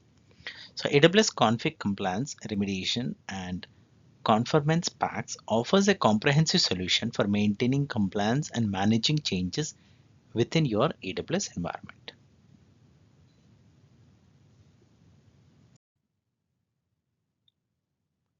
Welcome to an overview of AWS organization and service control policies. Let's dive into the key components and benefits of these foundational service. AWS Organizations is a crucial tool for managing multiple AWS accounts with a single organization. It provides a hierarchical structure, including the root, organizational units, and accounts to streamline account management and security. Service control policies, or SCPs, allow for granular control over the accessibilities of services and features within AWS accounts. They act as permission boundaries, ensuring security and compliance across the organization.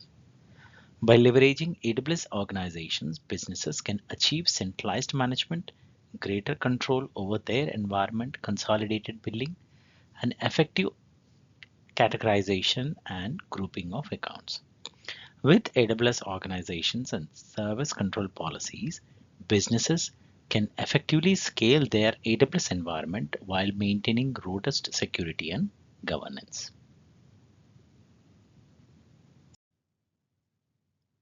So let's dive into the simple process of creating an organization from a master AWS account. To start, choose a standard AWS account to serve as the master account. Remember, it's best practice to use this account solely for administrative purposes. Once the master account is selected, you have the option to create an organization with all features enabled or only for consolidated billing. Enabling all features allow you to set up service control policies. After creating the organization, the master account can invite other AWS accounts to join. The invited accounts owners will receive an email requesting their AWS accounts to join the organization. Finally, the master account can create organization units and move all the accounts into the corresponding units for better organization and management. And that's it. Setting up and configuring AWS organization is a straightforward process that allows for centralized management of AWS services.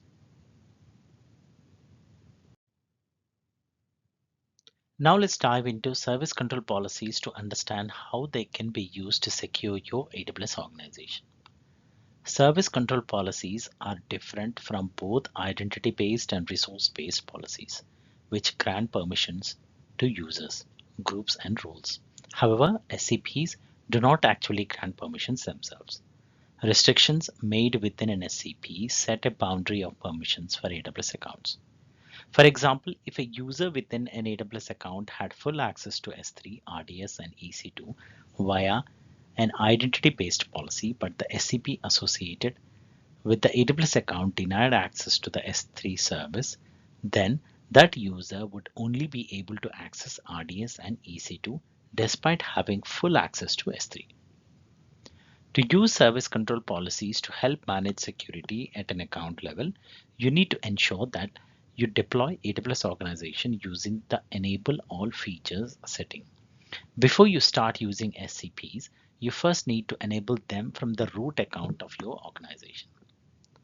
So in conclusion, SCPs do not grant access. They add a guardrail to define what is allowed. If you want to use SCPs within your organization, you need to ensure that you deploy AWS organization using the enable all feature setting.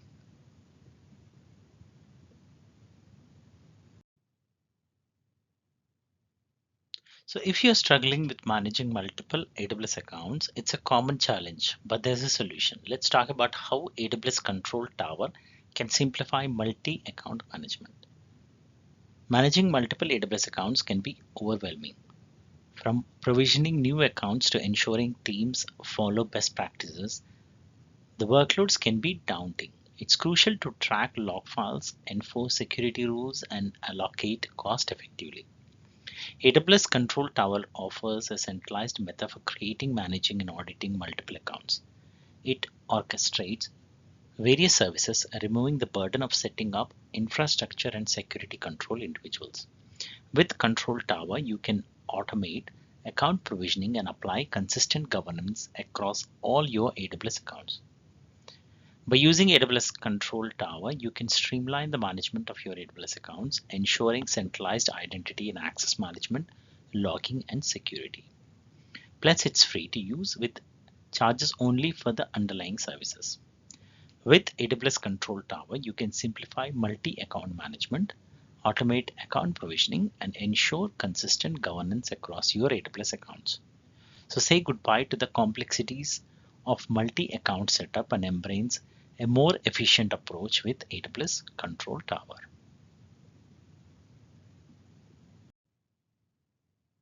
So managing licenses in the cloud can be a headache for asset managers and auditors. AWS License Manager is designed to simplify the management and control of licenses with third-party vendors like Microsoft, SAP, Oracle, and IBM, whether they are used in the cloud or on-premises. AWS License Manager enables the creation of license configuration with customizable rules including license counting type, minimum and maximum allowed number of vCPUs or physical cores, license count, and allowed tenancy. These rules are evaluated against EC2 computer resources to access if licensing limits have been reached. The tool is integrated with AWS System Manager and AWS organizations, allowing monitoring of license requirements across multiple AWS accounts and on-premises environments. It also supports integration with Bring Your Own License from AWS Marketplace.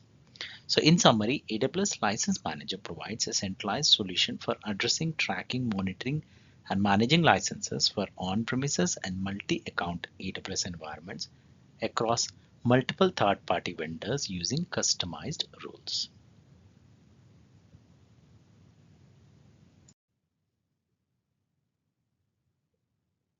AWS Service Catalog, the organizational tool that simplifies IT stack creation and provisioning for both end users and IT admins. AWS Service Catalog allows end users to select pre-approved services, streamlining content creation and ensuring best practices and system security are maintained. Before these, IT or admin professionals had to handle provisioning and service scope, which was tedious and constantly changing. Products are the heart of AWS Service Catalog, representing IT services available for deployment on AWS. They can range from single resources to complex multi-tenant applications and can even include packages from the AWS Marketplace. Portfolios are collections of products with configuration information, and they can be customized for different user groups. Constraints allow administrators to control product access and functionality such as launch, notification, tag update, stack set, and template constraints. Service actions empower end users to perform operational tasks, and pricing for AWS Service Catalog is reasonable with a free tier offering up to 1000 API calls per month. So AWS Service Catalog provides full control over end user access, making it a powerful tool for maintaining security and credibility.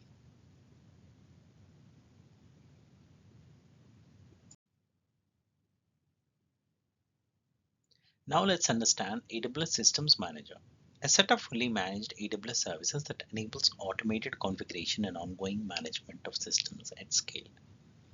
With Systems Manager, you can manage Linux and Windows instances running on Amazon EC2, your own data center, or other cloud platforms. Systems Manager focuses on automation, allowing you to select the instances you want to manage and define the tasks you want to perform.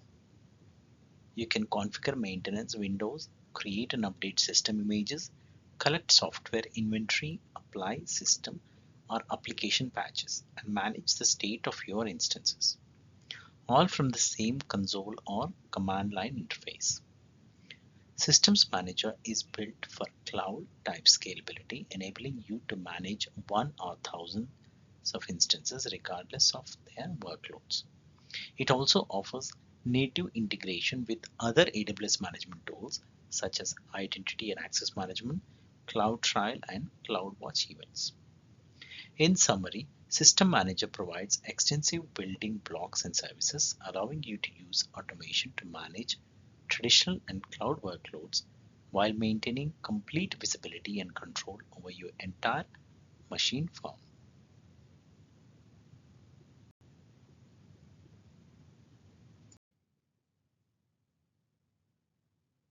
Now let's dive into the benefits of Systems Manager. So if you're looking to streamline your AWS configuration and management, Systems Manager is the perfect fit.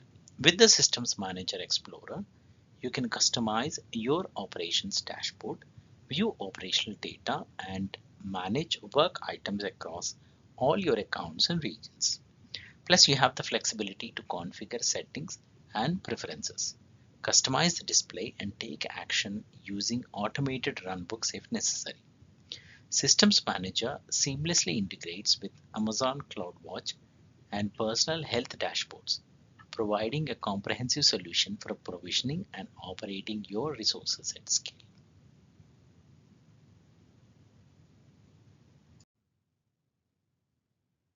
With over 20 features and integrations, AWS Systems Manager offers a comprehensive dashboard and essential tools to manage the life cycle of your instances. Some of these features include Fleet Manager, Session Manager, Run Command, Parameter Store, Patch Manager, and State Manager, among others. Most of these features use Systems Manager documents to define operations and maintenance windows to schedule them. These allows you to manage inventory, patch assets, run commands, manage desired state, and securely connect to EC2 instances in private subnets. You can select instances manually, use instance tags, or create resource groups to define the targets for Systems Manager's operations. Resource groups can be tag-based, representing different categories like development tier, production tier, specific owners, departments, or projects. Establishing the best practice of tagging your resources becomes essential to take advantage of Systems Manager features. The tag editor and tag policy editor can help enforce tagging across your resources, making it easier to group and operate on them using Systems Manager.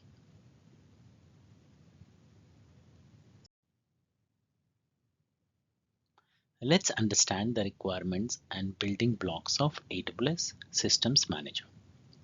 Let's dive in and explore the key components. So to enable Systems Manager Management Service, the SSM agent is essential.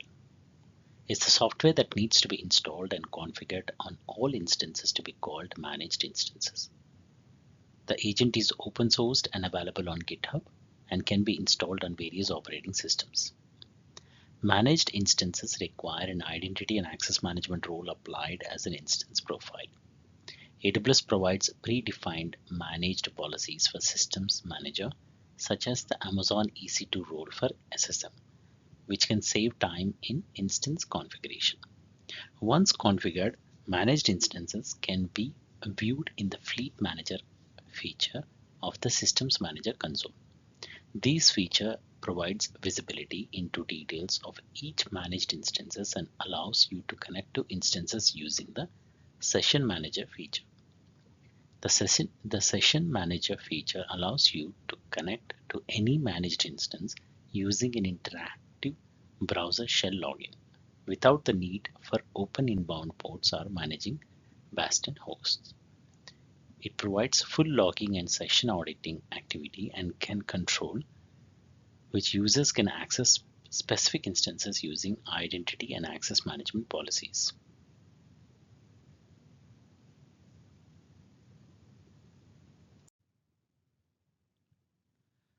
So let's discuss a few of the different benefits that logging can bring you and your infrastructure. For some, many people consider logging in after something that is implemented after it's too late. In hindsight of these situations, logging would have been a great idea to have had running and implemented in the first place to rectify the event quickly and efficiently, or even prevent it from happening in the first place. Logs are created by services and applications which contain a huge amount of information, which is recorded and retained on persistent storage to be reviewed and analyzed at any time that it might be needed. Some logs can be monitored in real time, allowing automatic responses to be carried out depending on the data contents of the log. From an auditing perspective, these logs are invaluable. Being able to resolve an incident as quickly as possible is paramount within your organization. Using logs to ascertain the state of your environment before and after the incident provides clarity and enables you to detect where the incident occurs, allowing you to pinpoint your efforts in a specific area. So by monitoring the data within your logs, you are able to quickly identify potential issues that you want to be made aware of as soon as they occur. By combining these monitoring of logs with thresholds and alerts, you are able to receive automatic notifications of potential issues, threats, and incidents prior to them becoming a production issue.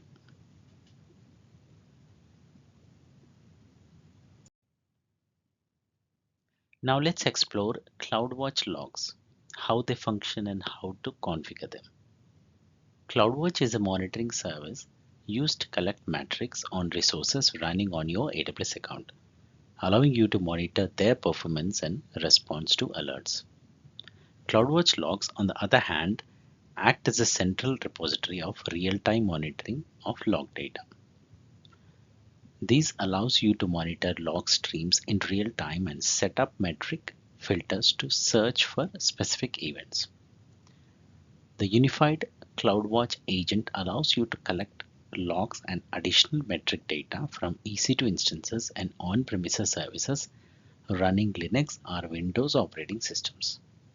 The agent can be installed on various operating systems, and the installation and configuration process involves creating roles, attaching permissions, and configuring the agent. To install the agent on your EC2 instances, you need to create roles, download and install the agent, and configure and start the CloudWatch agent. The most efficient way to complete this process is by using EC2 Systems Manager service. The CloudWatch logs and the unified CloudWatch agent are powerful tools for monitoring and collecting logs of your applications and various AWS services. So stay tuned for more insights on how to configure and use the CloudWatch agent.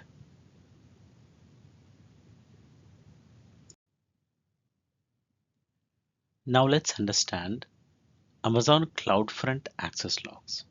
Amazon CloudFront is a content delivery network that speeds up the distribution of your content through its worldwide network of edge locations. When CloudFront access logs are enabled, you can record the request from each user accessing your website and distribution. These logs are stored on Amazon S3 for durable and persistent storage. Enabling access logs for your CloudFront distributions is simple. Just go into CloudFront, select your distribution, and under the General tab, enable logging. You can then select the S3 bucket where you want the access logs to reside. To enable logging, the user account activating that feature must have specific permissions to the S3 bucket designated for logging. Depending on the delivery type of your CloudFront distribution, either web or RTMP. The log output will vary. Understanding CloudFront access logs is essential for monitoring and optimizing your content delivery. So start leveraging these powerful features today.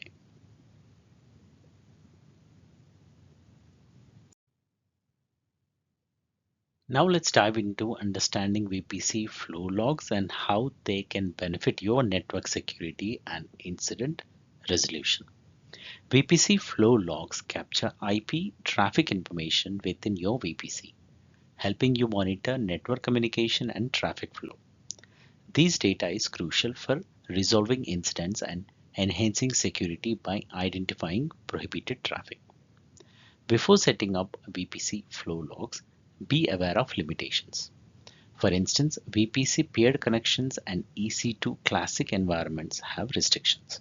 Once created, VPC flow logs cannot be altered and have specific traffic exclusions. So you can create flow logs for network interfaces, subnets, and the entire VPC. The log data is sent to CloudWatch logs, and an IAM role is required for permissions to push data to the CloudWatch log group. Setting up VPC flow logs is straightforward and essential for monitoring network traffic.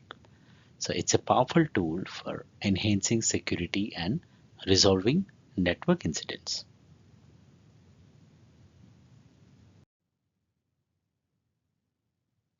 The health dashboard is divided into two main sections: events that affect everyone and events that affect your account's resources. Let's dive into each one.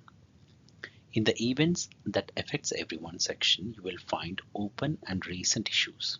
This section displays current issues happening in the AWS platform. If there's not much activity, this option will appear as disabled. Moving on to service history, this section provides a historical view of issues. It's particularly useful for understanding past incidents and their impact on specific services and regions. Now let's explore events that affect your account's resources. This section correlates AWS global issues with the resources and services you are currently using, allowing you to access any potential impact on your business.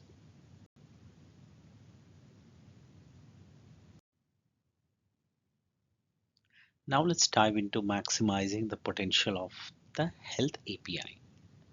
With the Health API, subscribers to businesses or enterprise level support plans can integrate with third-party applications like Jira, Slack, and MS Teams. Plus, the open source tool AWS Health Aware offers automated monitoring and tailored event notifications specific to your AWS accounts. It's all about leveraging the power of the Health API to streamline your AWS experience. So don't miss out on the game-changing capabilities of the Health API. So upgrade your AWS Health dashboard today.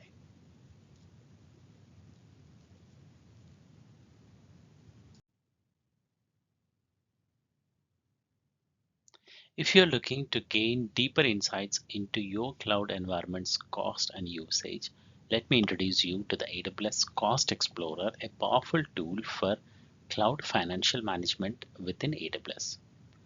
To access the Cost Explorer, head over to your billing dashboard and launch the tool.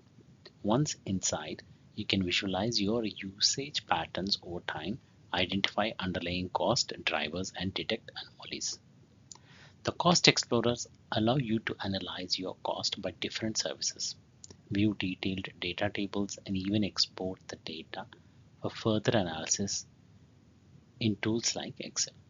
You can choose the exact time frame you want to see within the Cost Explorer, from daily to yearly views, and even forecast periods.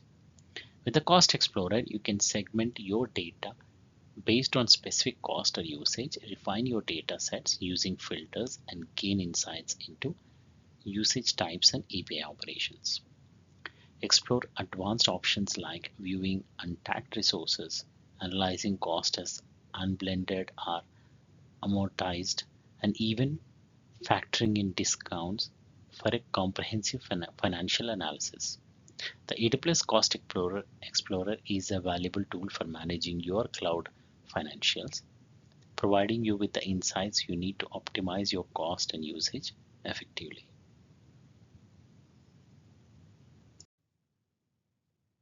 Let's dive into using AWS reports to monitor EC2 instances. You can build a specific view of your EC2 instances, like for those running in a specific region on a monthly basis. Once you set up, you can save it as a report for easy access. So AWS offers a range of useful reports such as RI utilization and coverage and savings plan utilization and coverage. These reports provide valuable insights into the efficiency of your reservations. With the AWS reports, monitoring your EC2 instance become more efficient and insightful. Try it out and optimize your cloud resources.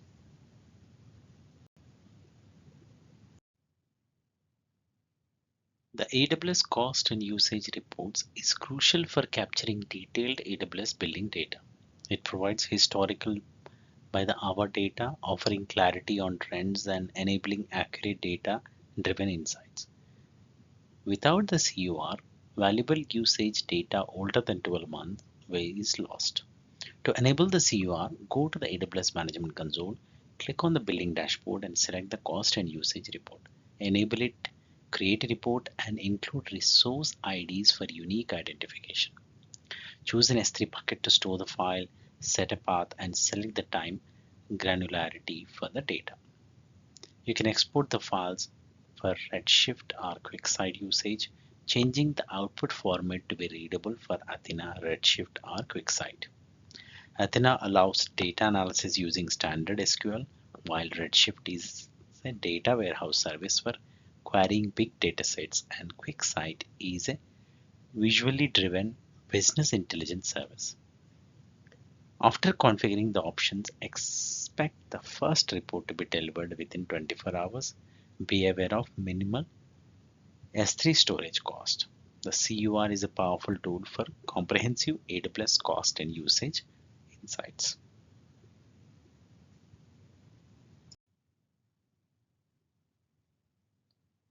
Let's do an overview of procurement process.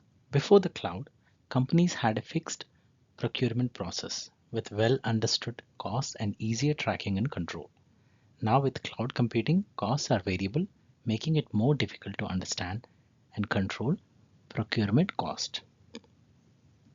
So this shift requires better collaboration between application and finance teams to improve planning and cost control. To address these, teams needs to track AWS usage and cost, set appropriate budgets, receive alerts, provide reports to leaders and managers, and take action to automate responses when exceeding budgets. AWS Budgets offers tools to address these needs, including tracking usage and cost, business reporting, and taking action to automate responses. These tools help in defining budgets, setting thresholds, and configuring automated actions. By utilizing AWS budgets, companies can gain better control over their cloud procurement cost, improving planning and automate responses to budget overages, ultimately leading to more efficient and cost-effective operations.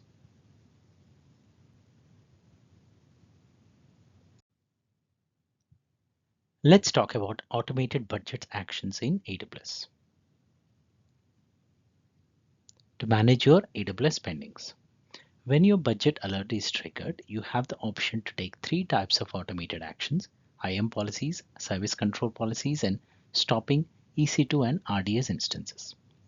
With IAM policies, you can change the permissions of users and roles in your account. For example, you can decrease the level of permissions by changing policies to read-only until you figure out the budget situation. Service control policies allow you to change permissions at the AWS organizations or organization unit level. For instance, you can limit permissions for specific accounts until resources are shut down. You can also stop EC2 and RDS instances once an alert threshold is crossed, saving cost. You can choose to apply the action automatically or through a manual prompt. approval process, providing flexibility and control. So by setting up automated responses for budget alerts, you can effectively manage your AWS spending and ensure cost efficiency.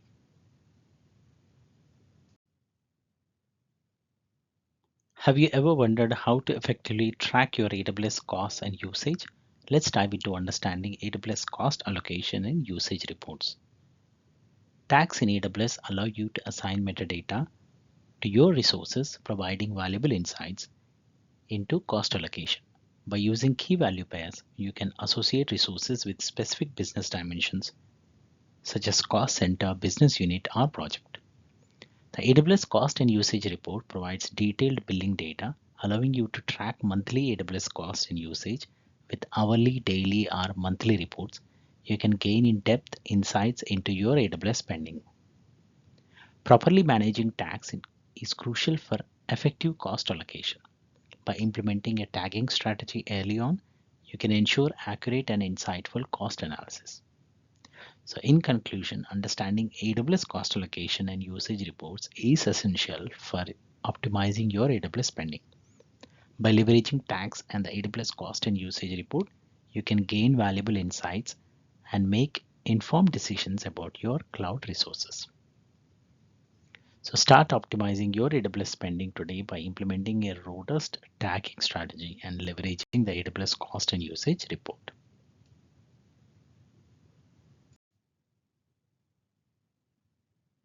Cost center, a business unit tag used to show where resources costs are allocated within the organization. Service workload name tag showing which resource the resource belongs to. Resource owner tag responsible for the resource. Simple resource name tag easier to read and remember than default tags. Environment tag determining cost difference between different environments like dev, test, stage, production. So align tags to your cost allocation strategy. Tag everything to track and allocate expenses. Find a purpose for each tag and limit the number of tags to avoid redundancies. Use a consistent naming convention and automate tag management. Set up policies to forbid launching untagged resources and regularly audit and maintain your tags.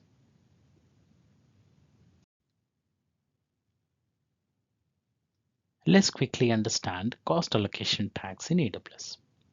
Cost allocation tags in AWS are special tags used by Cost Explorer and other services for allocation and visualization. They can be explicitly used and displayed in various views of different services. To activate cost allocation tags, head to the billing section in the AWS console. Once activated, the console detects all tag keys used and suggests those for activation as cost allocation tags as well. There are two types of cost allocation tags, user-defined and AWS generated. User-defined tags are created by users and are custom, while AWS generated tags are automatically created to support AWS resources for the purpose of cost allocation. To enable AWS generated cost allocation tags, log into your master account as an IAM user with the required permissions. Type billing into the search field, go to the billing console, select cost allocation tags and click on activate to enable the tags. So enabling cost allocation tags is crucial for evaluating certain views in the Cost Explorer and other services, allowing you to effectively track cost incurred for specific resources.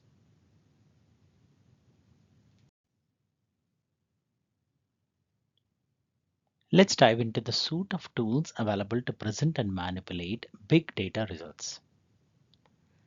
Amazon Athena is an interactive query service that makes it easy to analyze data stored in Amazon S3 using standard SQL.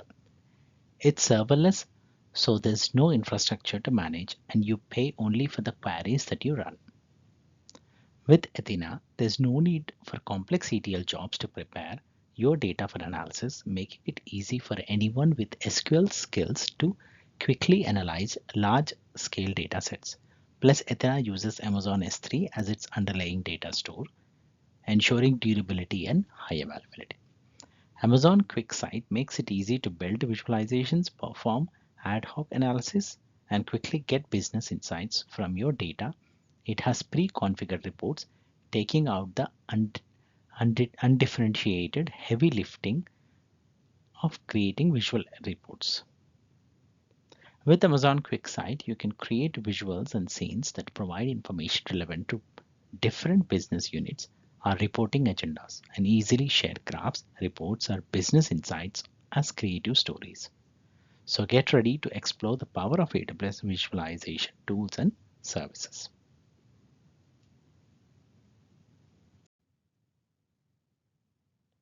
Discover the evolution of AWS Glue from an ETL service to a suite of data integration tools. Learn about the Glue Data Catalog, a central metadata repository that stores data about your data. Understanding how it works, from uploading data to storage like Amazon S3, to using a Glue crawler to connect your data source and infer the column name and data type for all your data. Explore how the crawler uses classifiers to identify your schema and create catalog tables with schema data from multiple sources. Understanding the benefit of the Glue data catalog, where your data still lives in the original location but now has a representation of the schema and metadata in the catalog tables. This allows your code to reference the data catalog for information about the data storage location.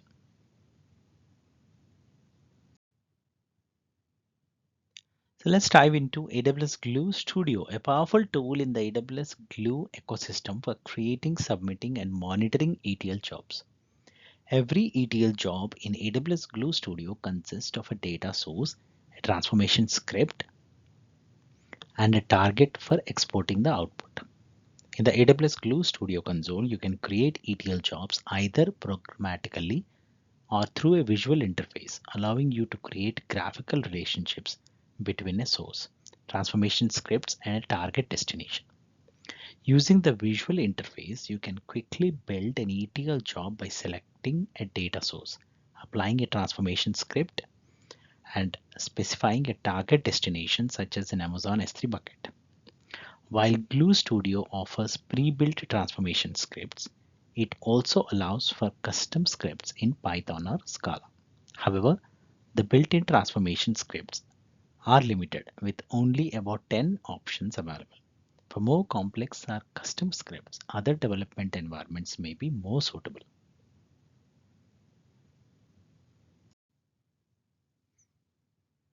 So introducing Glue Data Brew.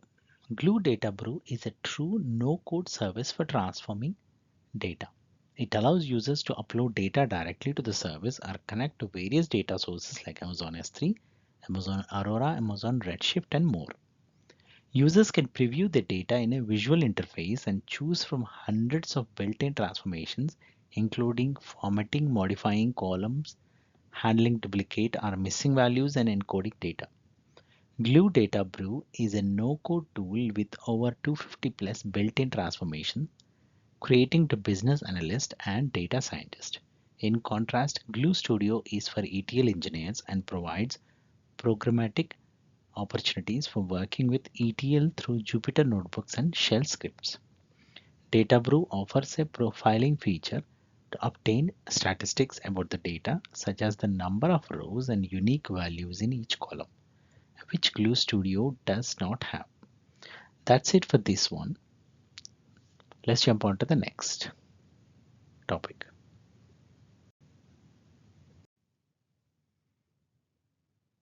Let's do a comparison between Amazon EMR versus AWS Glue for ETL. Before we dive into the details, it's important to note that Amazon EMR offers multiple deployment options, including EMR on EC2 and EMR serverless. So Amazon EMR on EC2 provides maximum control over the service, allowing you to optimize, manage, and scale your cluster and compute nodes. On the other hand, AWS Glue is serverless, simplifying infrastructure maintenance but limiting your choices. While Glue is more expensive at face value, the cost of maintaining an EMR cluster should also be considered. Additionally, with Glue, you can only pay for the time it runs, unlike EMR cluster that may have idle time. Glue has limitations on CPU, RAM, and worker scalability, making EMR a better choice for high performance needs. Furthermore, EMR outperforms Glue for machine learning and data analysis using engines like Presto. So ultimately, if you need flexibility with managing the engine or infrastructure, EMR on EC2 is best. Otherwise, if you require short-lived jobs in an Apache Spark environment, Glue or EMR serverless will save you time by managing the infrastructure for you.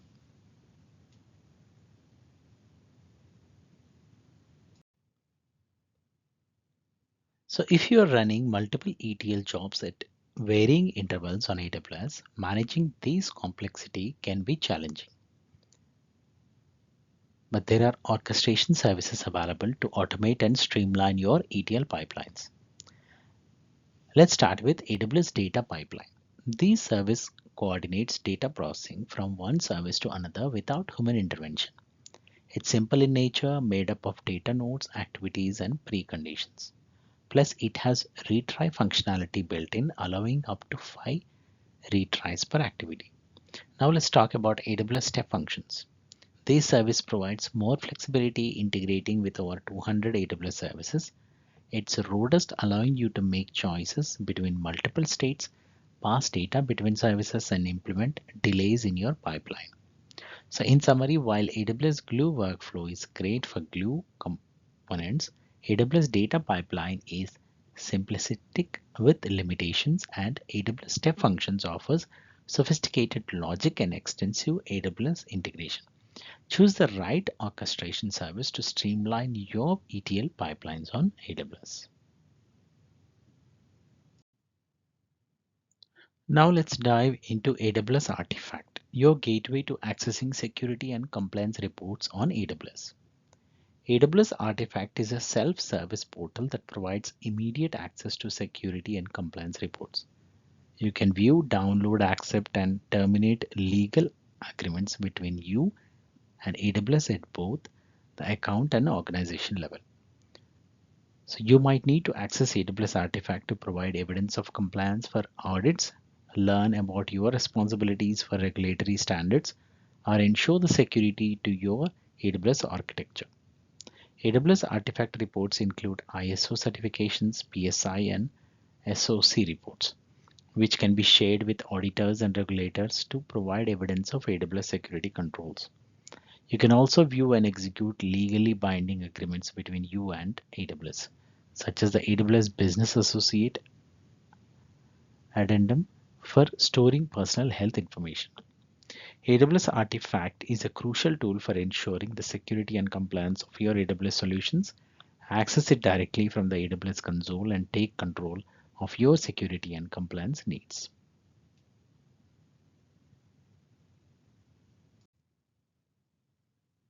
So if you're tired of clicking through countless screens in the AWS console, frustrated with manual errors and updates, there's a solution. By using AWS CloudFormation, you can automate the creation, updating, and deletion of your infrastructure and its configurations all in one place. No more manual errors or time-consuming process. Define your infrastructure in a CloudFormation template written in JSON or YAML format. Apply best practices from software development to your cloud infrastructure. The CloudFormation engine takes your template as input and creates a stack, a collection of AWS resources managed as a single unit. Easily monitor, view, or delete the stack as needed. With CloudFormation, reduce errors, easily redeploy templates, and manage multiple environments effortlessly. So say goodbye to manual errors and hello to efficient infrastructure management. Hello and welcome to the part 10 of AWS Certified Solution Architect full crash course. In this part, we're going to learn about encryption, designed to help you prepare for Solution Architect Associate certification.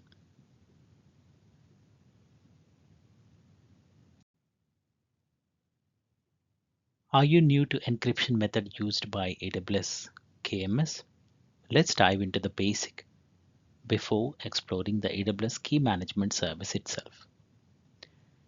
Encrypted data, also known as a plain text or clear text data, can be read by anyone with access.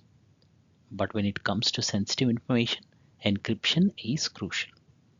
Encryption alters the information using mathematical algorithms and encryption keys, rendering the data unreadable. Symmetric encryption uses a single key for both encryption and decryption, while asymmetric encryption involves two separate keys.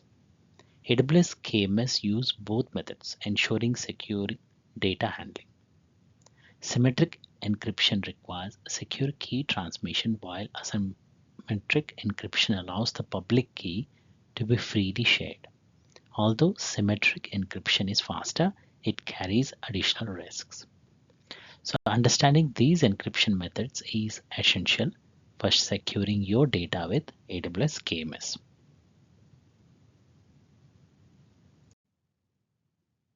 Now let's cover the fundamentals of the AWS KMS service. The key management service is a managed service used to store and generate encryption keys that are used by the most AWS service that perform encryption to protect your data. KMS is essential for encrypting data at rest across various AWS services, ensuring the security of your data. There are different types of keys within KMS, including AWS managed, customer managed, and data keys, each serving specific encryption purposes.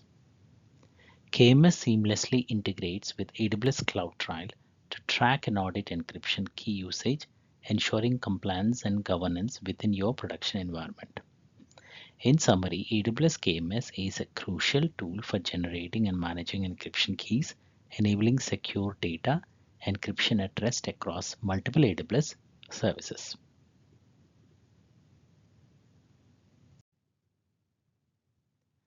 Now let's deep dive into the AWS Key Management Service and explore its components.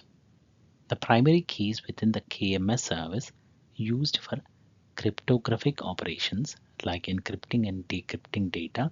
By default, these are symmetric 256-bit AES GCM encryption keys, ensuring secure storage on hardware security modules. These keys can be used for encryption and signing, creating both a public and private key pair. As a customer, we have a greater control over these keys from a permission and management perspective. There are three types of keys when working with KMS: customer managed, AWS managed, and AWS owned. Customer managed keys offers greater control over permissions and management, while AWS managed keys are automatically generated by AWS service. Hash-based authentication codes are used to verify data integrity and authenticity.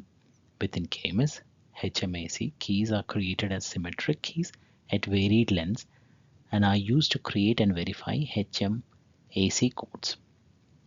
Generated by KMS keys, data keys are used to encrypt and decrypt data outside of KMS. They are designed to be used with the AWS encryption SDK, simplifying encryption. Key material is an essential part associated with a key within AWS. Used as a part of cryptographic algorithm, it can be sourced from various secure sources, including AWS KMS, external key managers, Cloud HSM, are imported by the user. Implementing key rotation for customer managed keys is security best practice. AWS KMS can manage these rotation automatically, ensuring the security of the key material. Now let's understand the methods available to secure your KMS keys. KMS key policies are resource-based policies tied to your KMS key. They specify who can administer the key, access it for cryptographic operations, and create grants to control temporary access. The key policy document is JSON-based and contains elements such as resource, action, effect, principle, and conditions, much like IAM policies. IAM permissions to access and use your KMS key must be allowed from within your key policy. Without these, IAM statements allowing access to the key will be ignored. Identify your key administrators and key users within the key policy to control administrative actions and cryptographic functions. Grants allow you to delegate permissions on a temporary basis without updating the key policy and are created using the AWS KMS APIs. Remember, when using grants, consider the type of KMS key, the grantee principal, and the delay until eventual consistency is achieved. Start securing your KMS keys effectively in AWS today.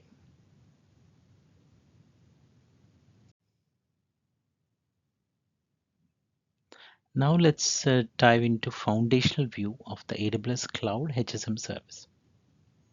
Let's explore the key aspects of these essential service. The AWS Cloud HSM service provides validated HMS that are crucial for protecting cryptographic material and encryption keys. These HSMs adhere to Federal Information Processing Standards 140/2 Level 3, making them ideal for secure workloads with AWS. Cloud HSM offers a dedicated single-tenant appliance, ensuring the security and privacy of your sensitive information. It serves as an enterprise-class service for secure encryption, key management, and storage, enabling you to deploy compliant workloads within AWS. With Cloud HSM, you can perform various operations including cryptographic key management, hash function computation, data signing, encryption, and generation of secure random data. Cloud HSM supports both asymmetric and symmetric encryption. Asymmetric encryption involves two separate keys, while symmetric encryption uses a single key for both encryption and decryption.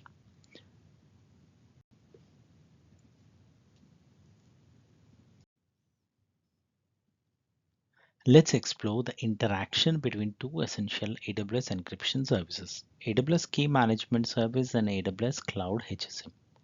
When working with AWS KMS, you can create custom key stores to gain greater control over your cryptographic key management. This is particularly useful if you have a specific compliance controls that requires a higher level of key store management. The AWS KMS offers seamless integration with various AWS services, making server-side encryption simple and efficient. It provides a wide range of integrations, allowing you to protect your data with minimal configuration. KMS creates and stores customer master keys, which can be managed and created by you as a customer of AWS. This provides greater flexibility in managing the keys, including rotation, access governance, and key policy configuration. So by creating a custom key store backed by your Cloud HSM cluster, you can seamlessly integrate KMS with AWS services while maintaining the security and compliance of managing your own key material.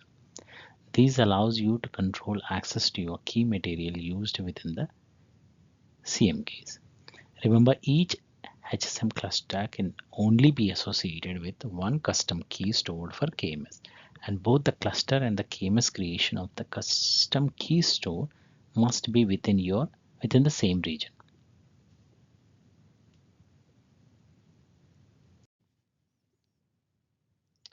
If you are using Amazon S3 to store your data, protecting your data is crucial. That's why understanding server-side encryption is essential. Let's dive into the different encryption methods available and how they work. Firstly, let's explore the three server-side encryption options offered by AWS S3, Amazon S3, SSE S3, SSE KMS, and SSE C. Each method has its unique encryption and decryption process, providing different levels of control and security. Starting with SSE S3, when a client uploads object data to S3, it's encrypted using 256-bit AES 256 block cipher. The decryption process involves retrieving the encrypted object data and decrypting it using the S3 master key. So by default, Amazon S3 applies SSE S3 to all uploaded objects. However, you can change the default encryption option to SSE KMS for greater flexibility and key management. So understanding the encryption methods available for Amazon S3 is crucial for securing your data effectively. Whether it's SSE S3, SSE KMS, or SSE C, each method offers unique advantages and control over your encryption keys. Protect your data with the right encryption method for your needs. So if you're looking to enhance the security of your data in transit to Amazon S3, consider client-side encryption. With the S3 encryption client, you can generate a unique symmetric plain text data encryption key to encrypt your object data. This key is then encrypted using a wrapping key, providing an extra layer of security. You have the flexibility to use symmetric and asymmetric keys as well as the option to utilize the AWS KMS service or your own wrapping key. The S3 encryption client acts as the intermediary between your client and Amazon S3, providing data key creation, object data encryption, and wrapping of your data key using your preferred envelope encryption method. Plus, it's compatible with different language implementations.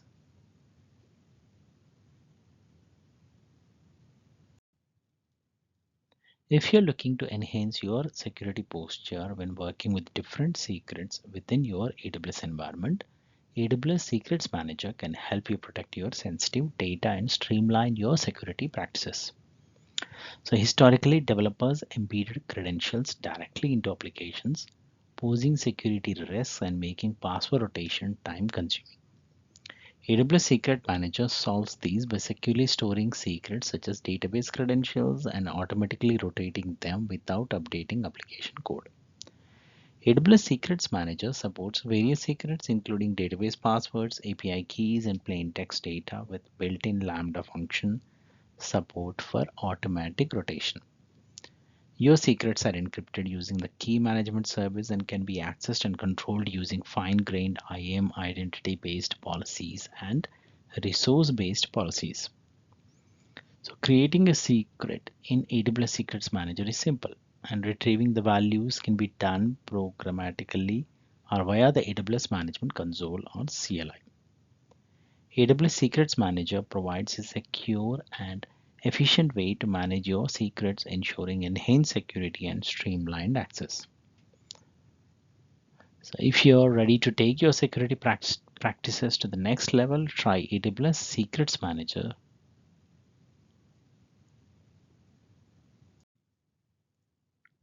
So ever wondered about the importance of digital certificates and the key features of AWS Certificate Manager? Let's dive in. Digital certificates are crucial for establishing trust in online communication. They enable us to configure secure connections, validate digital signatures, and ensure the integrity of data at rest and in transit. Without trusted digital certificates, we can't trust the public keys embedded within them, making secure connections impossible. Private certificate authorities. Public certificate authorities issue certificates from public-facing services, while private certificate authorities are used for internal purposes. Public CAs are already trusted by most operating systems, while private CAs requires manual configurations to establish trust. So AWS Certificate Manager offers publicly trusted certificates for free, eliminating the need to generate key pairs or issue certificate signing requests. It also provides the ability to automatically renew expiring certificates, ensuring seamless operations without downtime. So whether it's about you securing connection with AWS services or setting up a private certificate authority, AWS Certificate Manager has got you covered.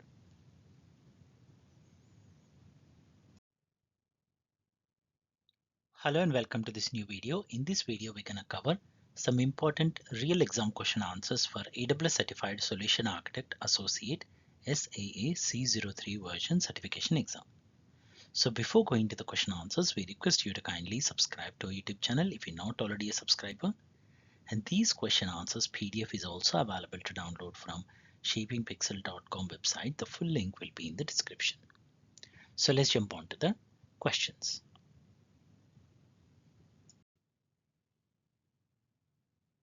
Question number 1. A company is hosting a web application on AWS using a single Amazon EC2 instance that stores user uploaded documents in an Amazon EBS value. For better scalability and availability, the company duplicated the architecture and created a second EC2 instance and EBS volume in another availability zone. placing both behind an application load balancer. After completing this change, users reported that each time they refreshed the website, they could see one subset of their documents or the other, but never all the documents at the same time. What should a solution architect propose to ensure users see all of their documents at once? And we have four options. Option A, copy the data so both EBS volumes contain all the documents. Option B, configure the application load balancer to direct a user to the server with the documents. Option C, copy the data from both EBS volumes to Amazon EFS, modify the application to save new documents to Amazon EFS. Option D, configure the application load balancer to send the request to both servers, return each document from the correct server. So the right answer here is option C. Copy the data from both EBS volumes to Amazon EFS, modify the application to save new documents to Amazon EFS. Amazon Elastic File System is a fully managed file storage service that enables users to store and access data in the Amazon cloud. EFS is accessible over the network and can be mounted on multiple Amazon EC2 instances. By copying the data from both EBS volumes to EFS and modifying the application to save new documents to EFS, users will be able to access all of their documents at the same time.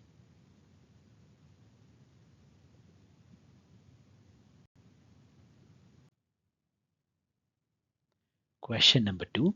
An application runs on an Amazon EC2 instance in a VPC. The application processes logs that are stored in an Amazon S3 bucket. The EC2 instance needs to access the S3 bucket without connectivity to the internet. Which solution will provide private network connectivity to Amazon S3? And we have four options. Option A, create a gateway VPC endpoint to the S3 bucket.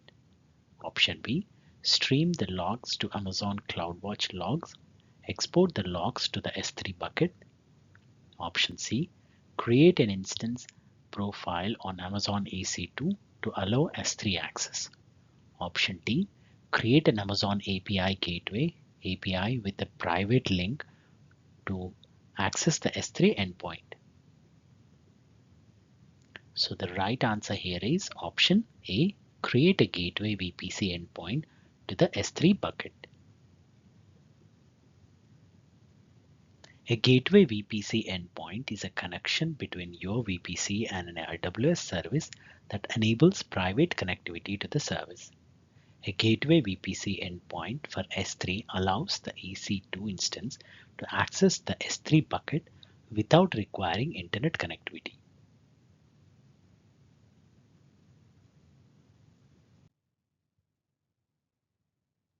Question number 3. You have one account and used it to develop a static website using Amazon S3 for a fundraising event. Now you need to meet the regulatory and compliance requirement of protecting data in transit. You also do not want to manage the rotation of secrets. How you will meet the encryption of data in transit requirements? And we have four options. Option A, enable SSL TLS using AWS Certificate Manager. Option B, enable SSL TLS using AWS Guard Duty. Option C, enable SSL TLS using AWS WAF. Option D, enable SSL TLS using AWS Mackie. So the right answer here is option A, enable SSL TLS using AWS Certificate Manager.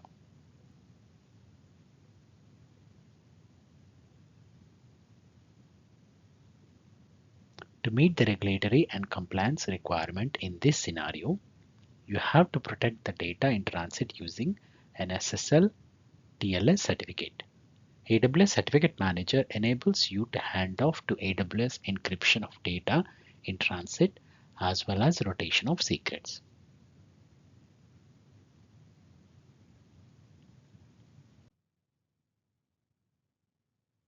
Question number 4. A company uses AWS organizations to manage multiple AWS accounts for different departments. The management account has an Amazon S3 bucket that contains project reports. The company wants to limit access to these S3 bucket to only users of accounts within the organization in AWS organizations. Which solution meets these requirements with the least amount of operational overhead? And we have 4 options. Option A, add the AWS principal org ID global condition key with a reference to the organization ID to the S3 bucket policy. Option B, create an organizational unit for each department, add the AWS principal org paths global condition key to the S3 bucket policy. Option C, use AWS Cloud Trial to monitor the create account, invite account to organization, leave organization, and remove account from organization events. Update the S3 bucket policy accordingly. Option D, tag each user that needs access to the S3 bucket. Add the AWS principal tag global condition key to the S3 bucket policy. So the right answer here is option A, add the AWS principal org ID global condition key with the reference to the organization ID to the S3 bucket policy.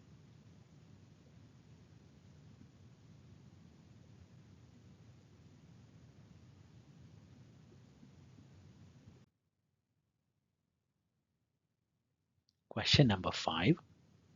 A company needs the ability to analyze the log files of its proprietary application. The logs are stored in JSON format in an Amazon S3 bucket. Queries will be simple and will run on demand. A solution architect needs to perform the analysis with minimal changes to the existing architecture. What should the solution architect do to meet these requirements with the least amount of operational overhead? And we have 4 options. Option A, use Amazon Redshift to load all content into one place and run the SQL queries as needed. Option B, use Amazon CloudWatch logs to store the logs, run SQL queries as needed from the Amazon CloudWatch console. Option C, use Amazon Athena directly with Amazon S3 to run the queries as needed. Option D, use AWS Glue to catalog the logs. Use a transient Apache Spark cluster on Amazon EMR to run the SQL queries as needed. So the right answer here is option C, use Amazon Athena directly with Amazon S3 to run the queries as needed.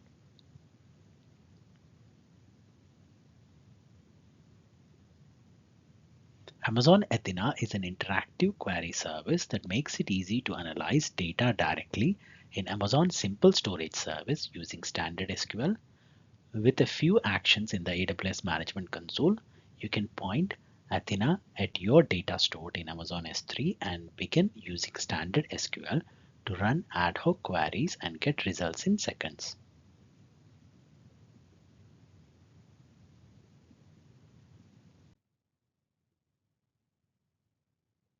Question number 6. A company collects data for temperature, humidity, and atmospheric pressures in cities across multiple continents. The average volume of data that the company collects from each site daily is 500 GB. Each site has high-speed internet connection.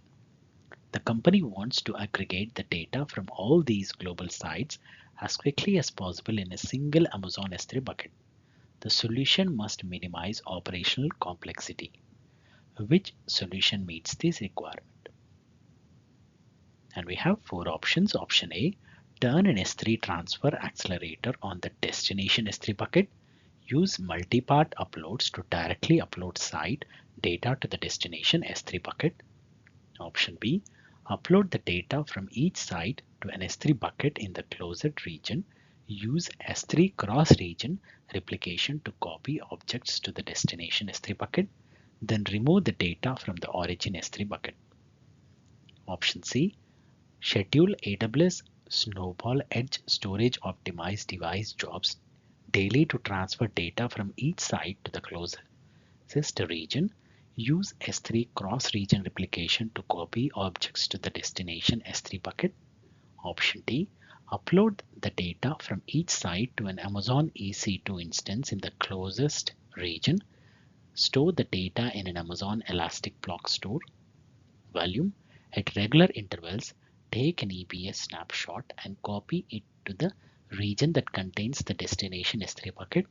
Restore the EBS volume in that region. So the right answer here is option A. Turn on S3 transfer acceleration on the destination S3 bucket. Use multi-part uploads to directly upload site data to the destination S3 bucket.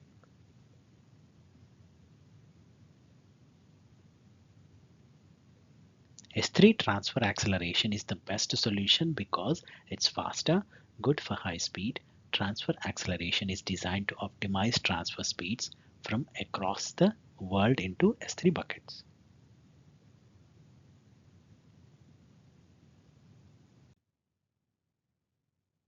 Question number 7.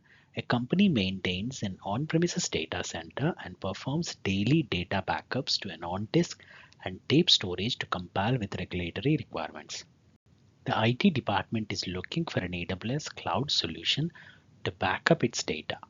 The IT department responsible for this project plans to continue maintaining their primary data on site and is looking for an AWS cloud solution for data backup that will work well with their current archiving process. Which of the following AWS storage services should the team choose to manage its data backup requirements?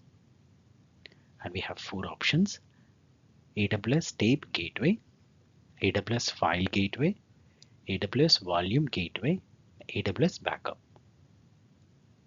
So the right answer here is option A, AWS Tape Gateway.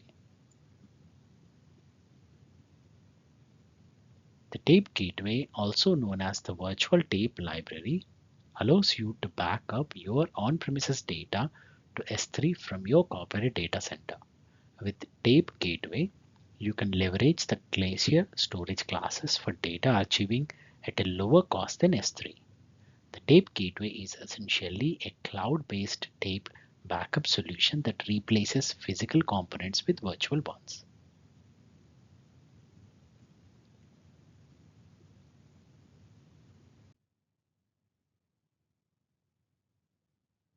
Question number 8. A company uses NFS to store large video files in on-premises network attached storage. Each video file ranges in size from 1 MB to 500 GB. The total storage is 70 terabyte and is no longer growing. The company decides to migrate the video files to Amazon S3. The company must migrate the video files as soon as possible while using the least possible network bandwidth. Which solution will meet this requirement? And we have 4 options. Option A, create an S3 bucket. Create an IAM role that has permissions to write to the S3 bucket. Use the AWS CLI to copy all files locally to the S3 bucket. Option B, create an AWS Snowball Edge job. Receive a Snowball Edge device on premises. Use the Snowball Edge client to transfer data to the device. Return the device so that AWS can import the data into Amazon S3. Option C, deploy an S3 file gateway on premises. Create a public service endpoint to connect to the S3 file gateway. Create an S3 bucket. Create a new NFS file share on the S3 file gateway. Point the new file share to the S3 bucket. Transfer the data from an existing NFS file share to the S3 file gateway. And the option D, set up an AWS direct connect connection between the on-premises network and AWS. Deploy an S3 file gateway on premises. Create a public virtual interface to connect to the S3 file gateway. Create an S3 bucket. Create a new NFS file share on the S3 file gateway. Point the new file share to the S3 bucket. Transfer the data from the existing NFS file share to the S3 file gateway. So the right answer here is option B, create an AWS Snowball Edge job, receive a Snowball Edge device on premises, Use the Snowball Edge client to transfer data to the device. Return the device so that AWS can import the data into Amazon S3.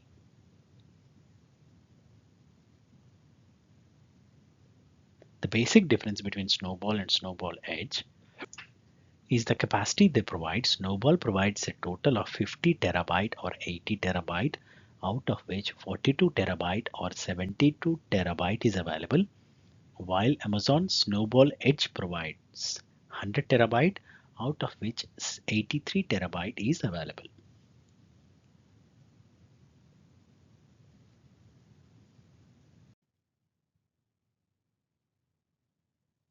Question number 9. You are a solution architect for a large bank that recently migrated to AWS. Because you are storing confidential information that must be PCI compliant, your main banking application is scheduled for an audit before the go live date, when all customers will begin to use the AWS based app. Which of the following services would be most helpful in reducing manual auditing efforts to prepare for stakeholder review of your new cloud-based banking application? And we have 4 options. Option A, AWS Audit Manager. Option B, AWS Guard Duty. Option C, AWS Trusted Advisor. And option D, AWS Inspector. So the right answer here is option A, AWS Audit Manager.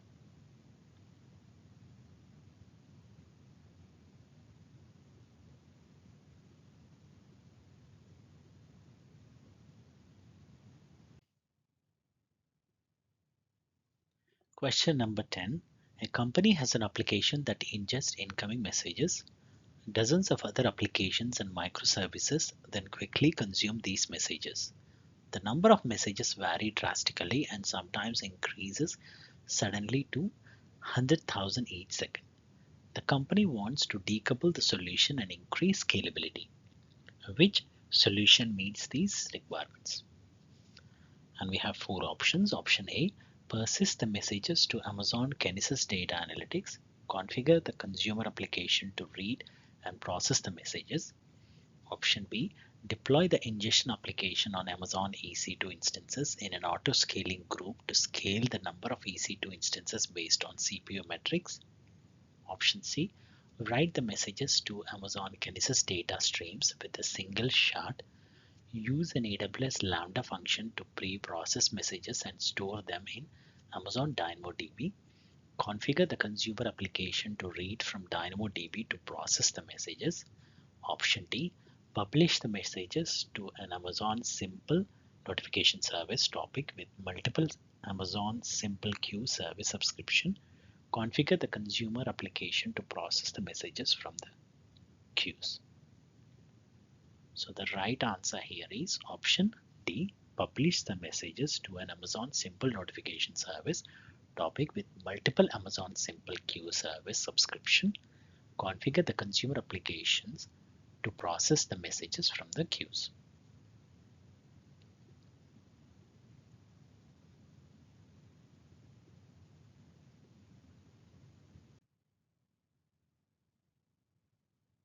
Question number 11. A company is migrating a distributed application to AWS.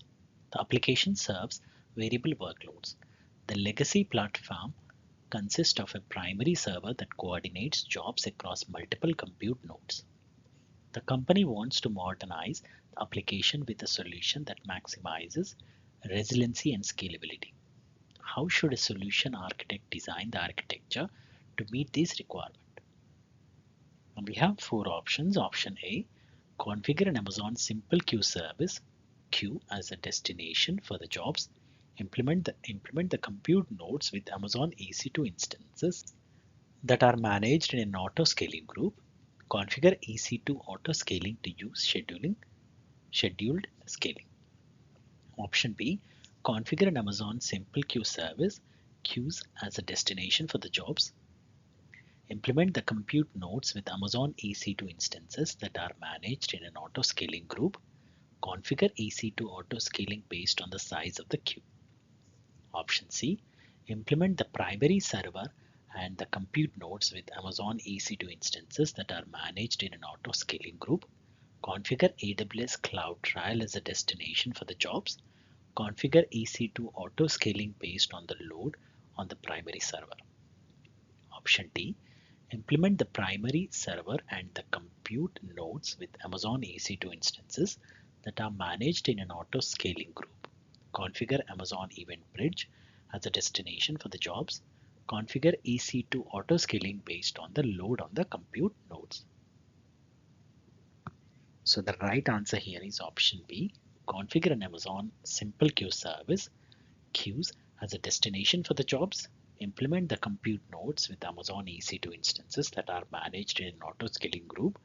Configure EC2 auto-scaling based on the size of the queue.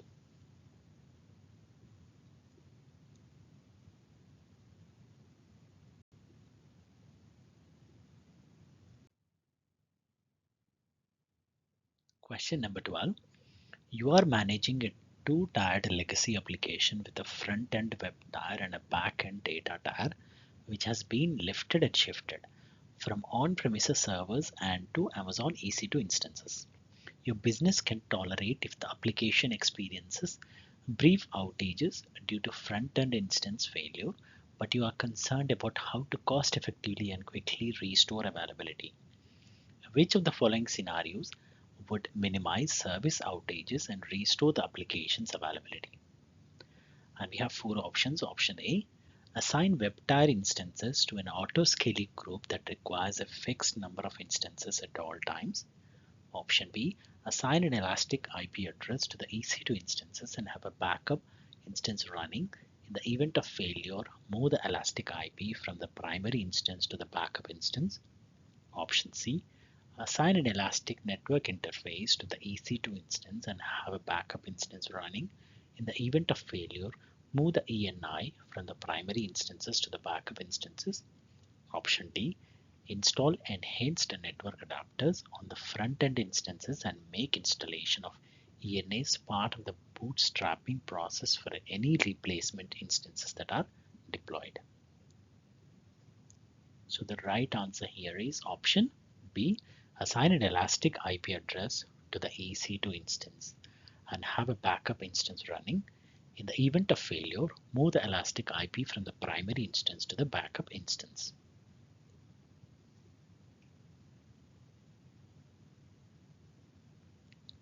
You can assign an elastic IP address to the EC2 instance and have a backup instance running.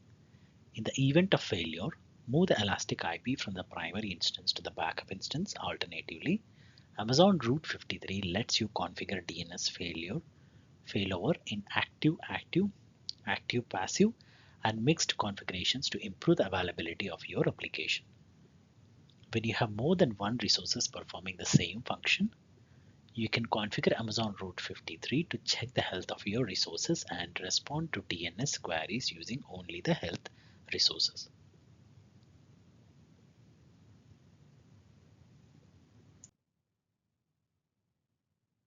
Question number 13. A company is running an SMB file server in its data center.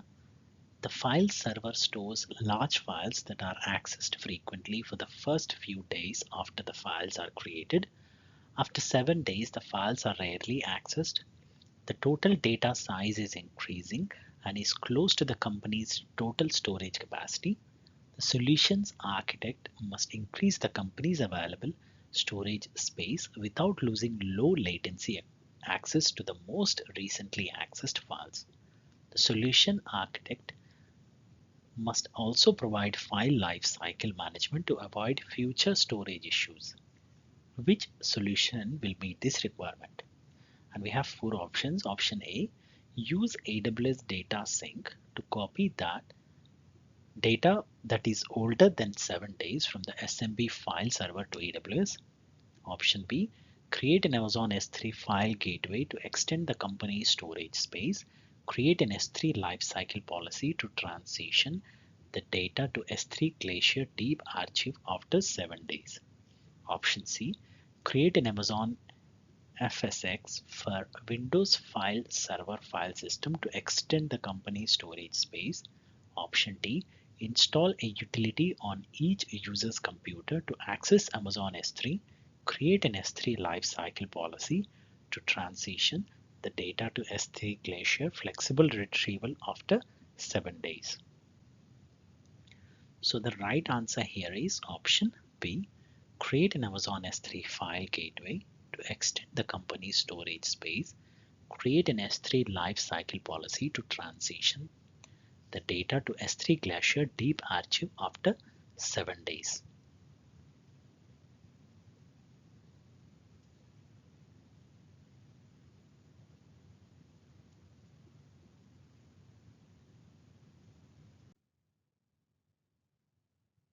Question number 14. A company is building an e-commerce web application on AWS. The application sends information about new orders to an Amazon API gateway REST API to process. The company wants to ensure that orders are processed in the order that they are received. Which solution will meet this requirement? And we have 4 options. Option A, use an API gateway integration to publish a message to an Amazon simple notification service topic when the application receives an order. Subscribe an AWS Lambda function to the topic to perform processing. Option B, use an API gateway integration to send a message to an Amazon simple queue service FIFO queue when the application receives an order. Configure the SQS FIFO queue to invoke an AWS Lambda function for processing. Option C, use an API gateway authorizer to block any request while the application processes an order. Option D, use an API gateway integration to send a message to an Amazon simple queue service standard queue when the application receives an order. Configure the SQS standard queue to invoke an AWS Lambda function for processing. So the right answer here is option B. Use an API gateway integration to send a message to an Amazon simple queue service FIFO queue when the application receives an order. Configure the SQS FIFO queue to invoke an AWS Lambda function for processing.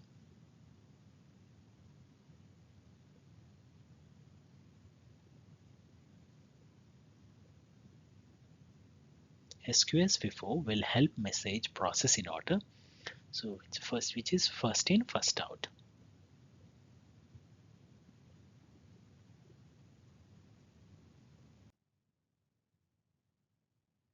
Question number 15.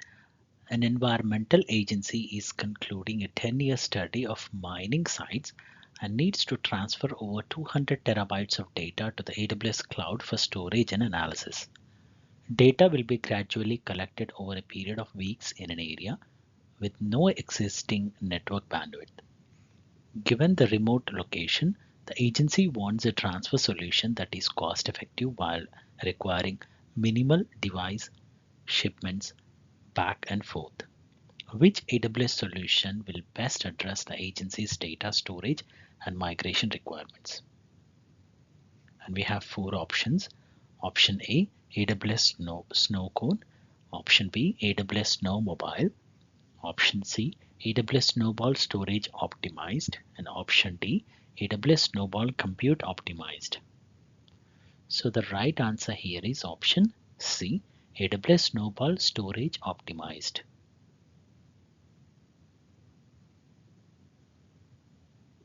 Snowball Edge Storage Optimized is the optimal data transfer choice if you need to securely and quickly transfer terabytes to petabytes of data to AWS. You can use Snowball Edge Storage Optimized if you have a large backlog of data to transfer, or if you frequently collect data that needs to be transferred to AWS and your storage is in an area where high bandwidth internet connections are not available or cost prohibitive.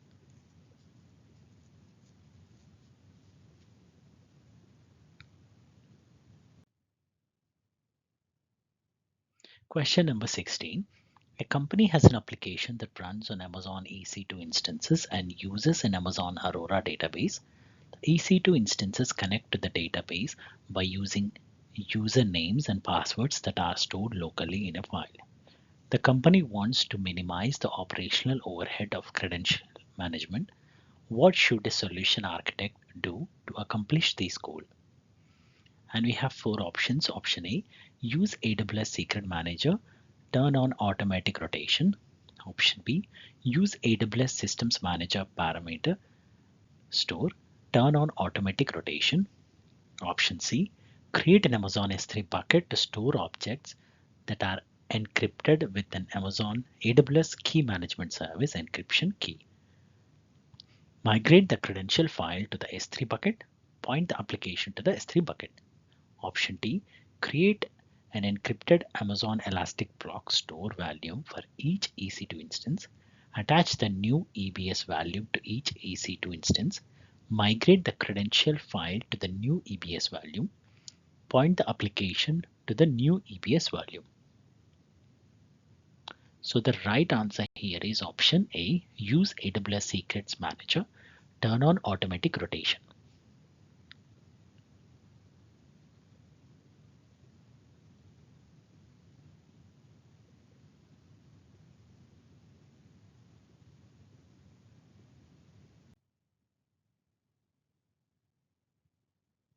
Question number 17. A global company hosts its web application on Amazon EC2 instance behind an application load balancer. The web application has static data and dynamic data. The company stores its static data in an Amazon S3 bucket. The company wants to improve performance and reduce latency for the static data and dynamic data. The company is using its own domain name registered with Amazon Route 53. What should a solution architect do to meet these requirements? And we have four options. Option A, create an Amazon CloudFront distribution that has the S3 bucket and the ALB as origins. Configure Route 53 to route traffic to the CloudFront distribution. Option B, create an Amazon CloudFront distribution that has the ALB as an origin. Create an AWS Global Accelerator standard accelerator that has the S3 bucket has an endpoint. Configure Route 53 to route traffic to the CloudFront distribution. Option C, create an Amazon CloudFront distribution that has the S3 bucket as an origin. Create an AWS Global Accelerator standard accelerator that has the ALB and the CloudFront distribution as endpoints. Create a custom domain name that points to the accelerator DNS name. Use the custom domain name as an endpoint for the web application. Option D, create an Amazon CloudFront distribution that has the ALB as an origin. Create an AWS Global Accelerator standard accelerator that has the S3 bucket as an endpoint. Create two domain names. Point one domain name to the CloudFront DNS name for dynamic content. Point the other domain name to the accelerator DNS name for static content. Use the domain names as endpoints for the web application. So the right answer here is option A. Create an Amazon CloudFront distribution that has the S3 bucket and the ALB as origins. Configure Route 53 to route traffic to the CloudFront distribution.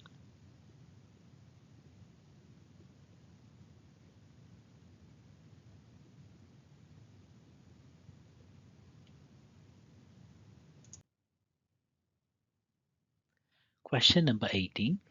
A company manages DynamoDB databases to store online transaction related data such as sales, returns, and inventory changes. As sales continue to grow, the company is more concerned with backing up database tables across multiple regions as well as across multiple AWS accounts. By replicating backups across business locations and employee accounts, the company believes responses to any issues will be solved faster and easier. How can a solution architect effectively address the company's requirements? And we have four options. Option A, enable on-demand backup and restore using DynamoDB backups. Option B, enable on-demand backup and restore using AWS backup. Option C, enable continuous backup with point-in-time recovery. Option D, deploy a DynamoDB accelerator cluster.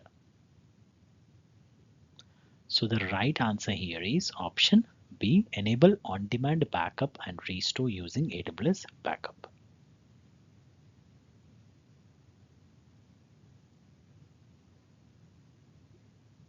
Amazon DynamoDB can help you meet regulatory compliance and business continuity requirements through enhanced backup features in AWS Backup. AWS Backup is a fully managed data protection service that makes it easy to centralize and automate backups across AWS services in the cloud and on-premises. Enhanced backup features available through AWS Backup include scheduled backups. You can set up regularly scheduled backups for your DynamoDB tables using backup plans. Cross-account and cross-region copying. You can automatically copy your backups to another backup vault in a different AWS region or account, which allows you to support your data protection requirements.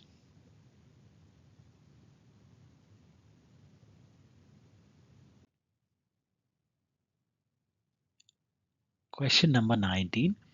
A company performs monthly maintenance on its AWS infrastructure.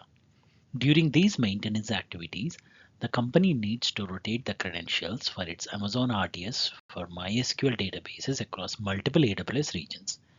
Which solution will meet this requirement with the least operational overhead? And we have four options. Option A, store the credentials as secrets in AWS Secrets Manager. Use multiple region secret replication for the required regions.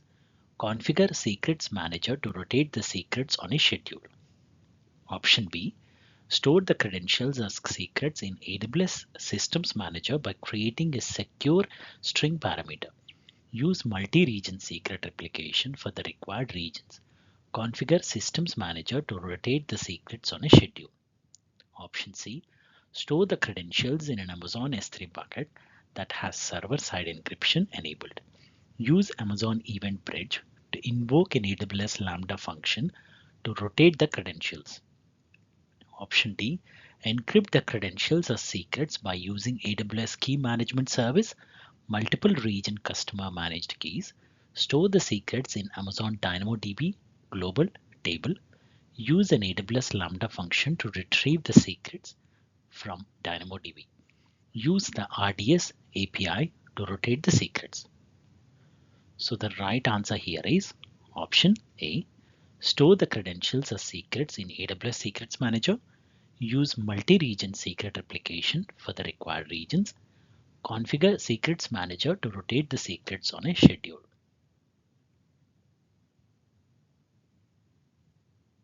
With Secrets Manager, you can store, retrieve, manage, and rotate your secrets, including database credentials, API keys, and other secrets. When you create a secret using Secrets Manager, it's created and managed in a region of your choosing. Although scoping secrets to a region is a security best practice, there are scenarios such as disaster recovery and cross-regional redundancy that require replication of secret across regions. Secrets Manager now makes it possible for you to easily replicate your secrets to one or more regions to support these scenarios.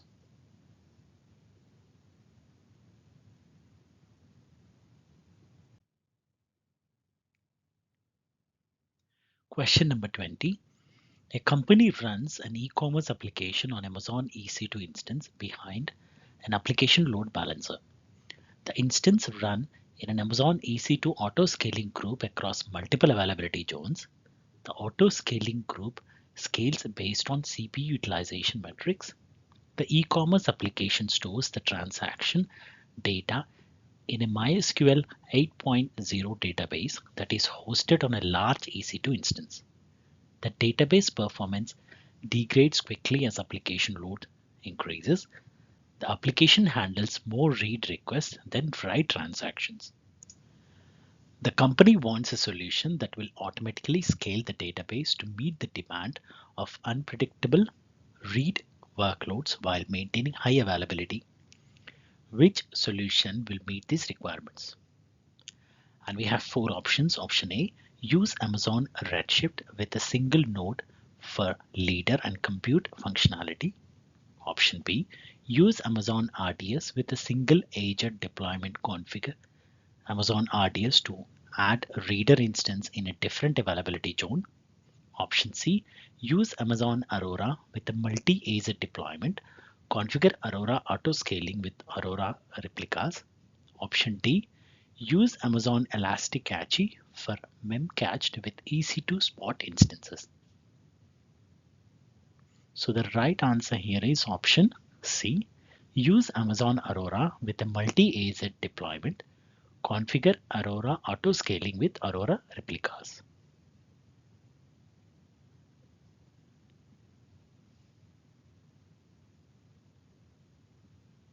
Aurora is a fully managed MySQL compatible relational database that is designed for high performance and high availability. Aurora multi-AZ deployments automatically maintain a synchronous standby replica in a different availability zone to provide high availability. Additionally, Aurora auto scaling allows you to automatically scale the number of Aurora replicas in response to read workloads, allowing you to meet the demand of unpredictable read workloads while maintaining high availability. These would provide an automated solution for scaling the database to meet the demand of the application while maintaining high availability.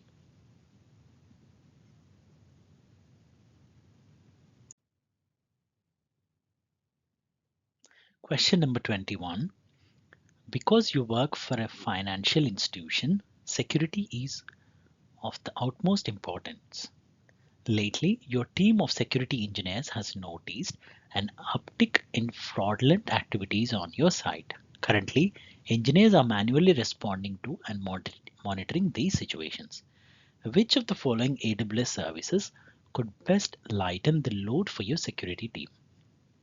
And we have four options: Amazon Fraud Detector, Amazon Inspector, Amazon CloudWatch, Amazon Mackie.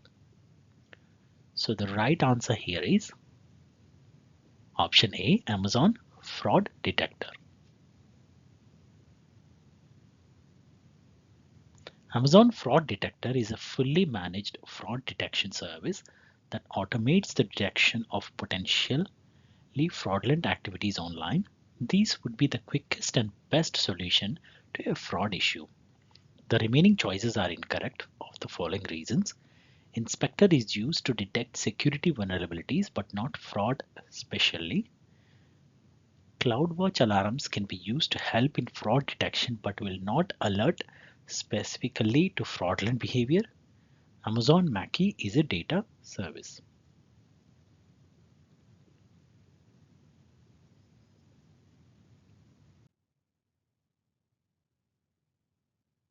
Question number 22. A company recently migrated to AWS and wants to implement a solution to protect the traffic that flows in and out of the production VPC. The company had an inspection server in its on-premises data center. The inspection server performed specific operations such as traffic flow inspection and traffic filtering. The company wants to have the same functionalities in the AWS cloud. Which solution will meet these requirements? We have four options. Option A, use Amazon Guard Duty for traffic inspection and traffic filtering in the production VPC. Option B, use traffic mirroring to mirror traffic from the production VPC for traffic inspection and filtering.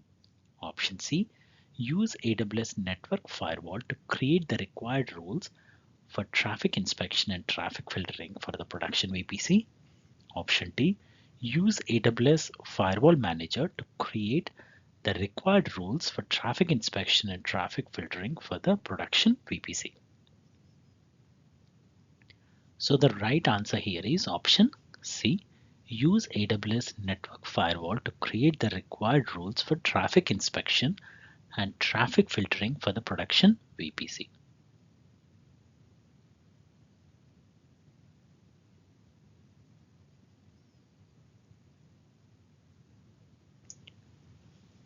AWS Network Firewall is a stateful firewall that provides traffic inspection and traffic filtering for Amazon virtual private clouds. You can create rules to control traffic flow in and out of your VPC. allowing you to implement the same functionalities as the inspection server in the company's on-premises data center. These would provide a solution for protecting the traffic that flows in and out of the production VPC.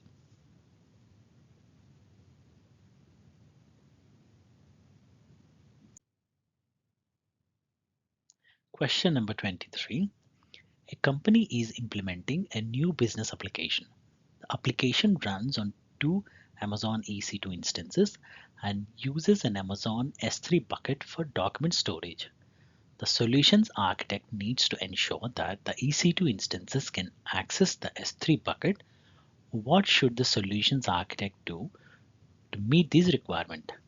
And we have four options. Option A, create an IAM rule that grants access to the S3 bucket. Attach the rule to the EC2 instances. Option B, create an IAM policy that grants access to the S3 bucket. Attach the policy to the EC2 instances. Option C, create an IAM group that grants access to the S3 bucket. Attach the group to the EC2 instances. Option D, create an IAM user that grants access to the S3 bucket. Attach the user account to the EC2 instances. So the right answer here is option A, create an IAM role that grants access to the S3 bucket. Attach the role to the EC2 instances.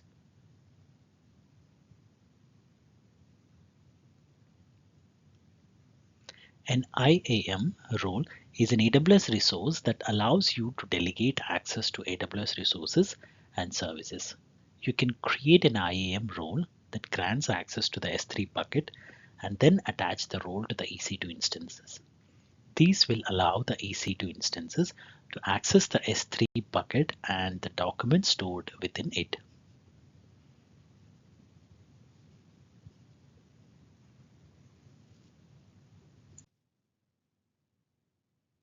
Question number 24. The company you work for has a PHP application which is growing quickly and also needs to be highly available. For now, there are small burstable general purpose instances in the VPC. You were asked to make it elastic as well as so you implemented an auto scaling group and have instances in multiple availability zones for high availability. The application is requiring unexpected compute resources. What other steps could you take to optimize these environments? Choose two answers. And we have four options. Option A, launch larger instances and remove some smaller ones. Option B, create a second auto scaling group for high availability. Option C, create a multi-AZ environment to offload read traffic. Option D, launch some compute optimized instances. So the right answer here is option A, launch larger instances and remove some smaller ones. And option D, launch some compute optimized instances. As your needs change, you might find that your instance is overutilized or underutilized. If this is the case, you can change the size of your instance. For example, if your general purpose burstable micro instance is too small for its workload, you can change it to an M3 medium instance. If the root device for your instance is an EBS value, you can change the size of the instance simply by changing its instance type, which is known as resizing it. If the root device for your instance is an instance store value, you must migrate your application to a new instance with the instance type that you need.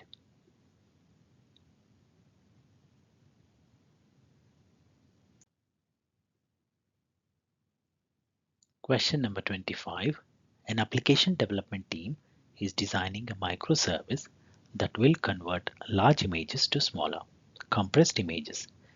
When a user uploads an image through the web interface, the microservice should store the image in an Amazon S3 bucket, process and compress the image with an AWS Lambda function, and store the image in its compressed form in a different S3 bucket.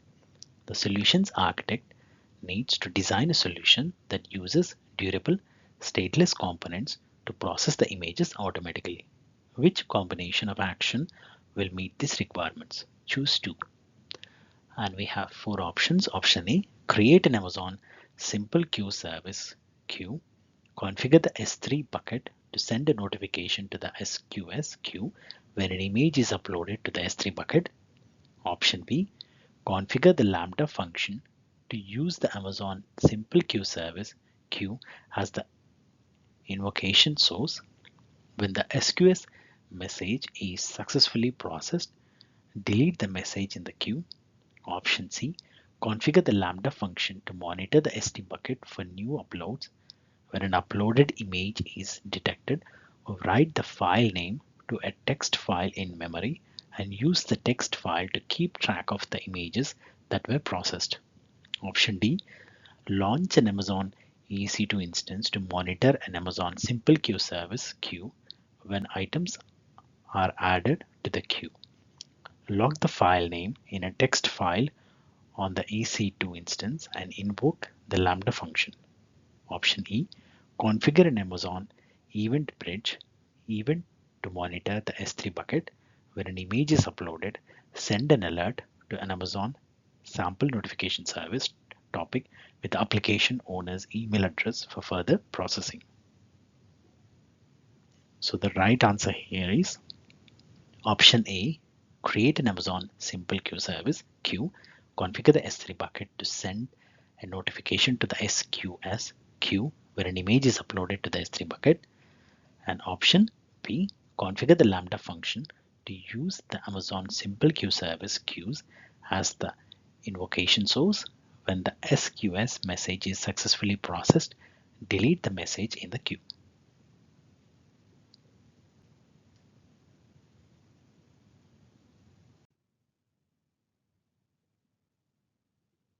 Question number 26. A company has 3-tier web application that is deployed on AWS. The web servers are deployed in a public subnet in a VPC.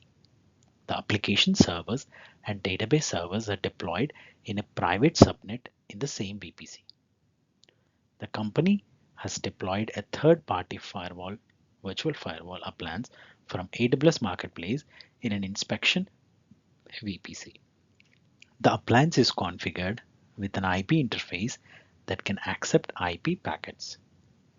A solutions architect needs to integrate the web application with the appliance to inspect all traffic to the application before the traffic reaches the web server. Which solution will meet these requirements with the least operational overhead? And we have 4 options. Option A, create a network load balancer in the public subnet of the application's VPC to route the traffic to the application for packet inspection. Option B, create an application load balancer in the public subnet of the application's VPC to route the traffic to the appliance for packet inspection. Option C, deploy a transit gateway in the inspection VP configure route tables to route the incoming packets through the transit gateway. And option D, deploy a gateway load balancer in the inspection VPC, create a gateway load balancer endpoint to receive the incoming packets and forward the packets to the appliance. So the right answer here is option D. Deploy a gateway load balancer in the inspection VPC, create a gateway load balancer endpoint to receive the incoming packets and forward the packets to the appliance.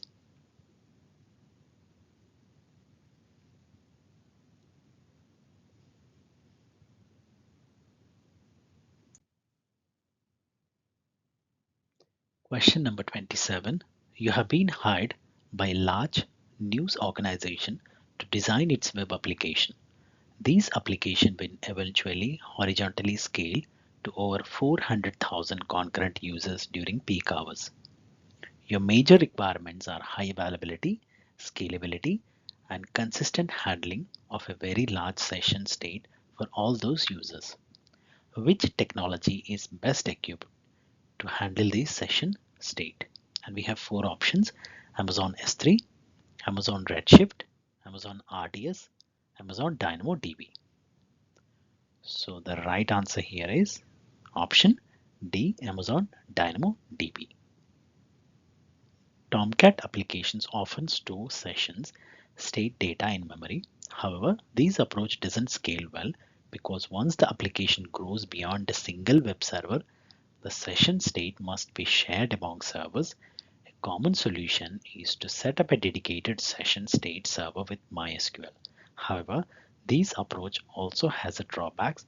You must administer another service. The session state server is a single point of failure, and the MySQL server itself can cause performance problems. DynamoDB, which is a NoSQL database stored from AWS, avoids these drawbacks by providing an effective solution for sharing session state across web servers.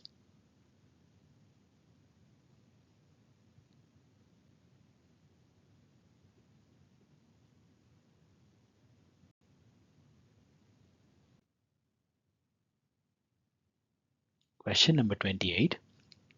A company wants to improve its ability to clone large amounts of production data into a test environment in the same AWS region. The data is stored in Amazon EC2 instances on Amazon Elastic Block Store volumes. Modifications to the cloned data must not affect the production environment. The software that accesses these data requires consistently high input-output performance. A solutions architect needs to minimize the time that is required to clone the production data into the test environment. Which solution will meet these requirements? We have four options. Option A, take EBS snapshots of the production EBS volumes, restore the snapshots onto EC2 instance store volumes in the test environment. Option B, configure the production EBS volumes to use the EBS attach features. Take EBS snapshots of the production EBS volumes, attach the production EBS volumes to the EC2 instances in the test environment. Option C, take EBS snapshots of the production EBS volumes, create and initialize new EBS volumes, attach the new EBS volumes to EC2 instances in the test environment before restoring the volumes from the production EBS snapshots.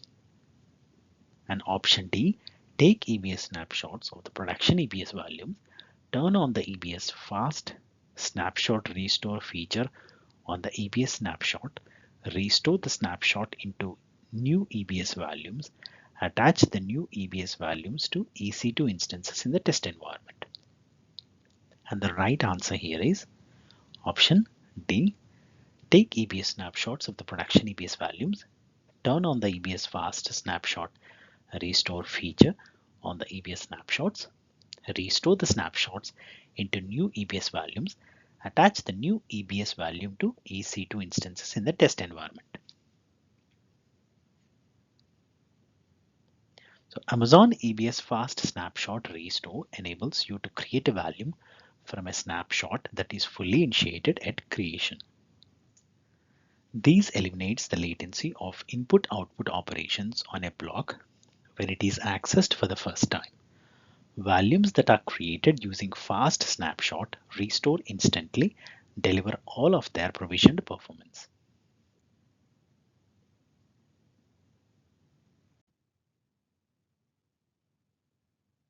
Question number 29. An e-commerce company wants to launch a one deal a day website on AWS.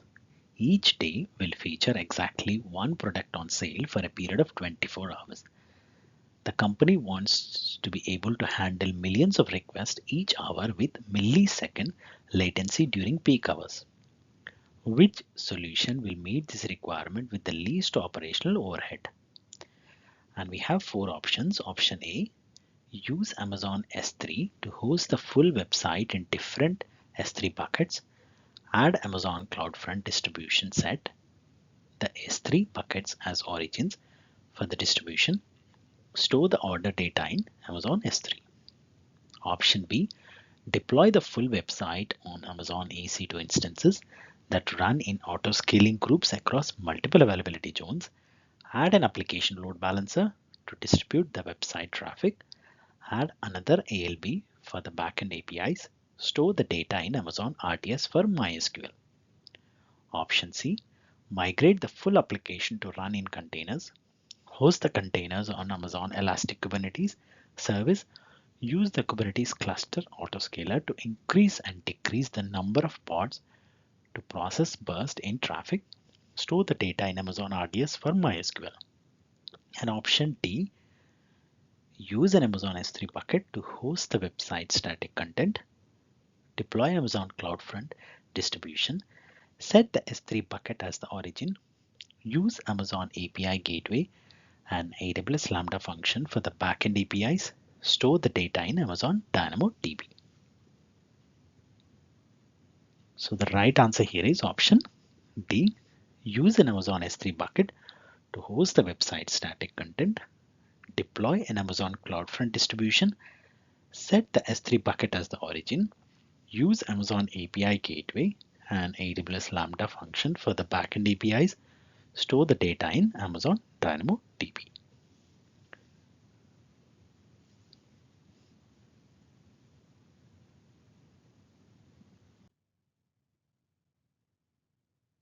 Question number 30. A robotics company is building an application that uses an Apache Cassandra cluster. The cluster runs on Amazon EC2 instance that will be deployed into a placement group.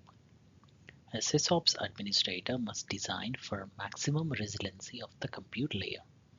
Which deployment strategy meets this requirement? And we have four options. Option A, deploy a partition placement group across a single availability zone. Option B, deploy a partition placement group across multiple availability zones. Option C, deploy a cluster placement group across a single availability zone. Option D, deploy a cluster placement group across multiple availability zones. So the right answer here is option B, deploy a partition placement group across multiple availability zones.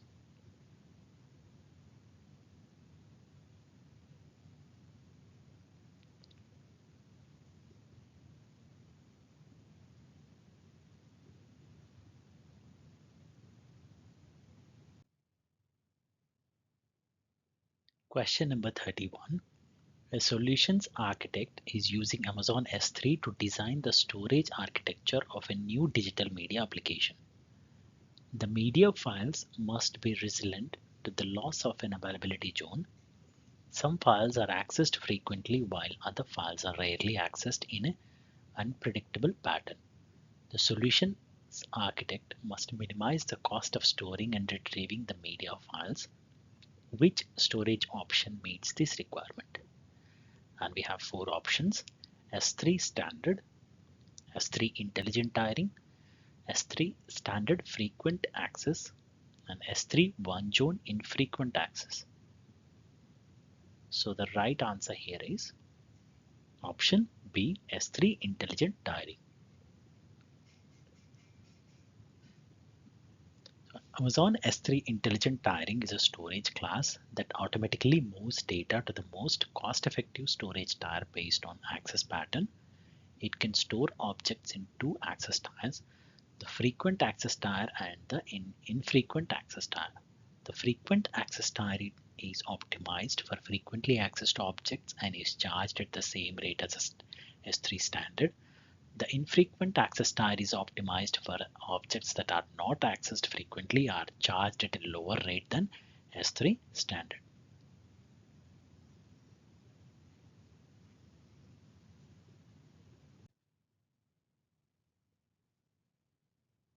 Question number 32. A company is storing backup files by using Amazon S3 standard storage. The files are accessed frequently for 1 month.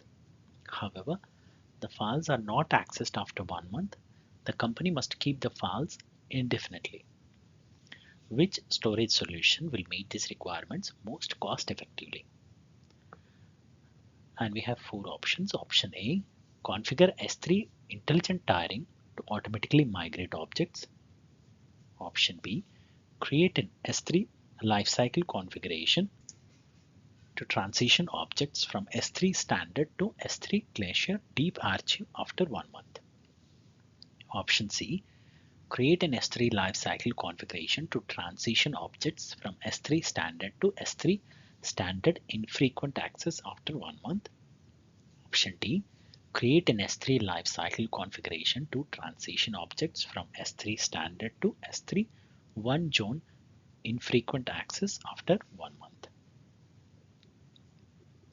So the right answer here is option B. Create an S3 lifecycle configuration to transition objects from S3 standard to S3 Glacier Deep Archive after 1 month. Amazon S3 Glacier Deep Archive is a secure, durable, and extremely low-cost Amazon S3 storage class for long-term retention of data that is rarely accessed and for which retrieval times of several hours are acceptable. It is the lowest cost storage option in Amazon S3, making it a cost-effective choice for storing backup files that are not accessed after 1 month.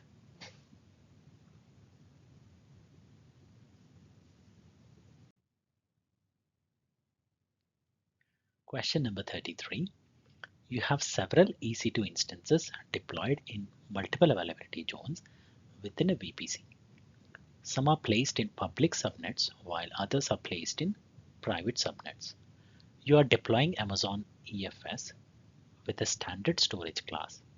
With this resource configuration, how does AWS recommend you deploy Amazon EFS mount targets? And we have 4 options. Option A, deploy a mount target for each EC2 instance in an availability zone.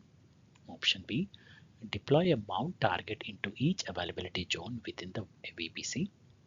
Option C, deploy one mount target for instances in public subnets and another mount target for instances in private subnets. Option D, deploy a single mount target for the entire VPC. So the right answer here is option B, deploy a mount target into each availability zone within the VPC.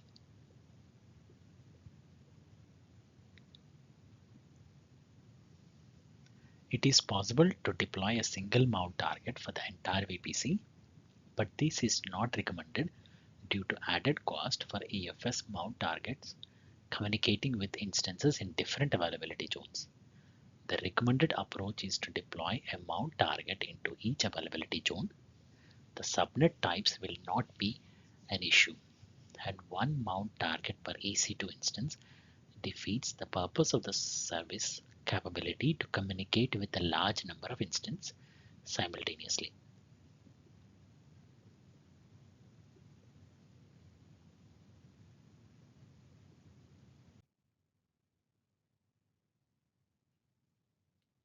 Question number 34.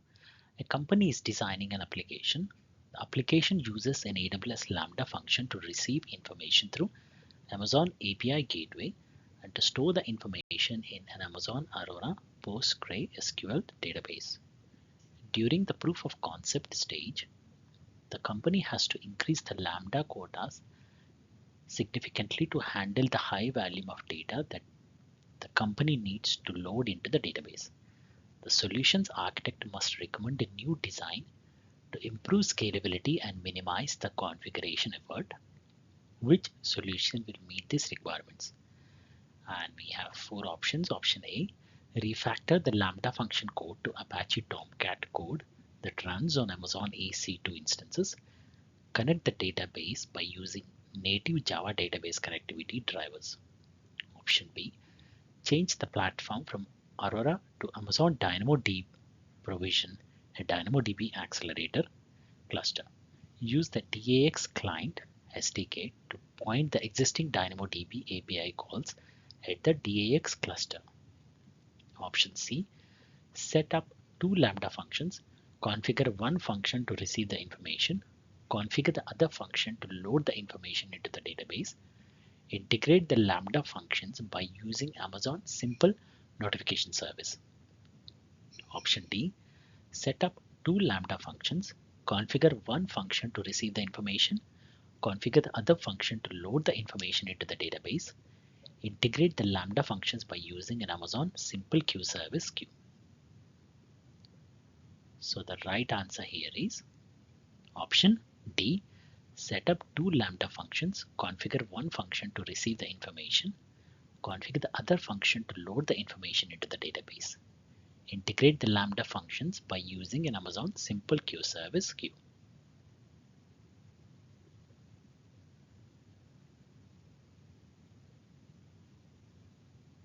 So by using two Lambda functions, you can separate the task of receiving the information and loading the information into the databases. These will allow you to scale each function independently, improving scalability.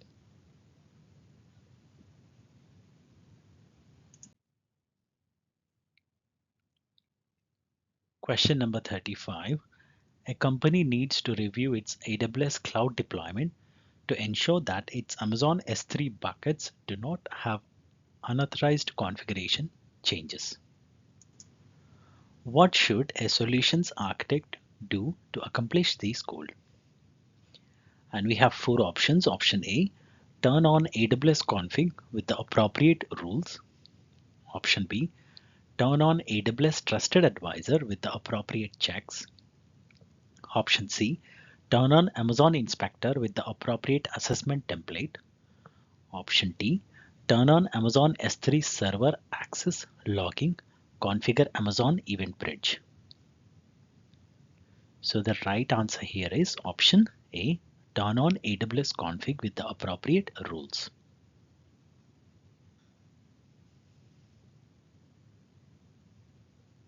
AWS config is a service that allows you to monitor and record changes to your AWS resources over time. You can use AWS config to track changes to Amazon S3 buckets and their configuration settings and set up rules to identify any authorized configuration changes. AWS config can also send notifications through Amazon SNS to alert you when these changes occur.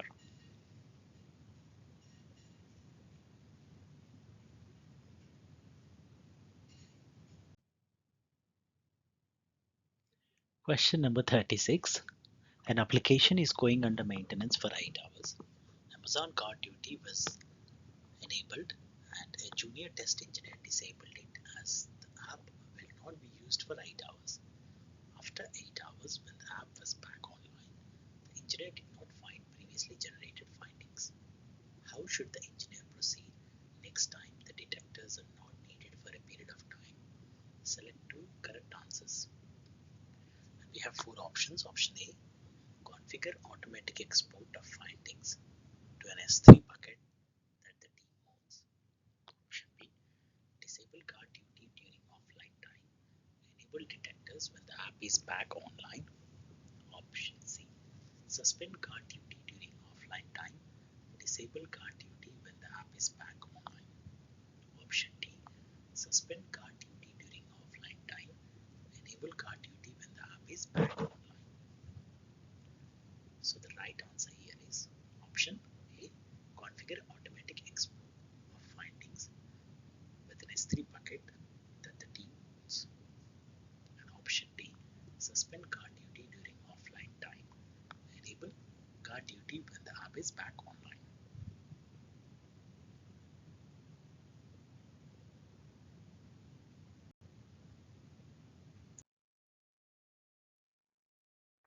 Question number 37. A company is launching a new application and will display application metrics on an Amazon CloudWatch dashboard. The company's product manager needs to access this dashboard periodically. The product manager does not have an AWS account. A solutions architect must provide access to the product manager by following the principle of least privilege. Which solution will meet these requirements? And we have four options. Option A, share the dashboard from the CloudWatch console, enter the product manager's email address, and complete the sharing steps. Provide a shareable link for the dashboard to the product manager. Option B, create an IAM user specifically for the product manager. Attach the CloudWatch read-only access AWS managed policy to the user.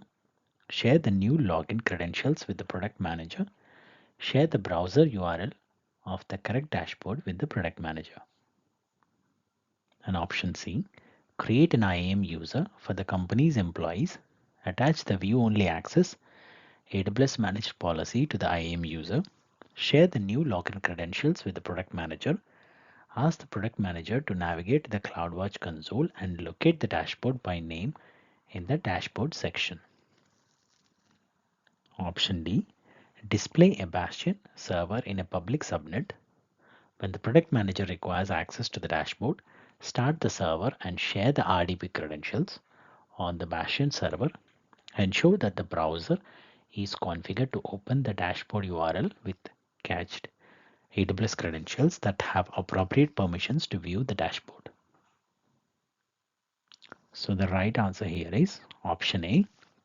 Share the dashboard from the CloudWatch console, enter the product manager's email address, and complete the sharing steps. Provide a shareable link for the dashboard to the product manager.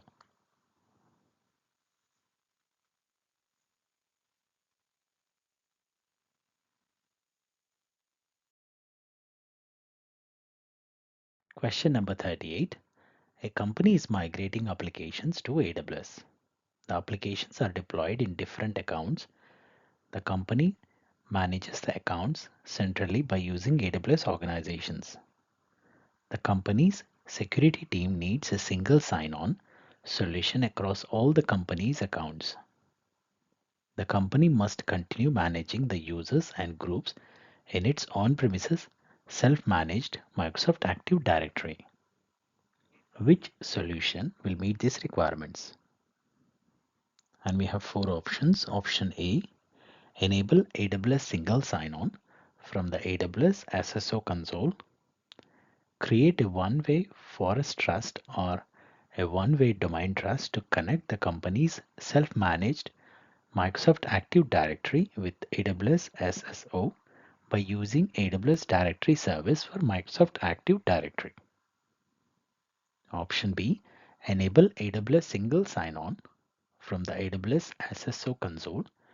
Create a two-way forest trust to connect the company's self-managed Microsoft Active Directory with AWS SSO by using AWS Directory Service for Microsoft Active Directory.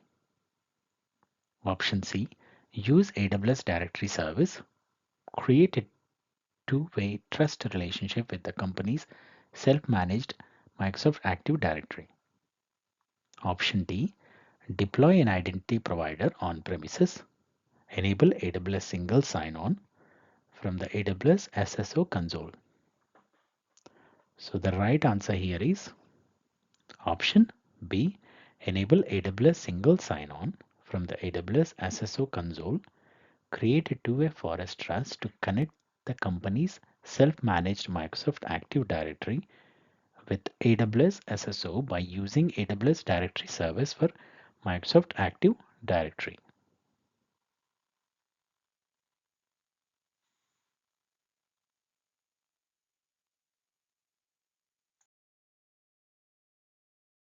Question number 39.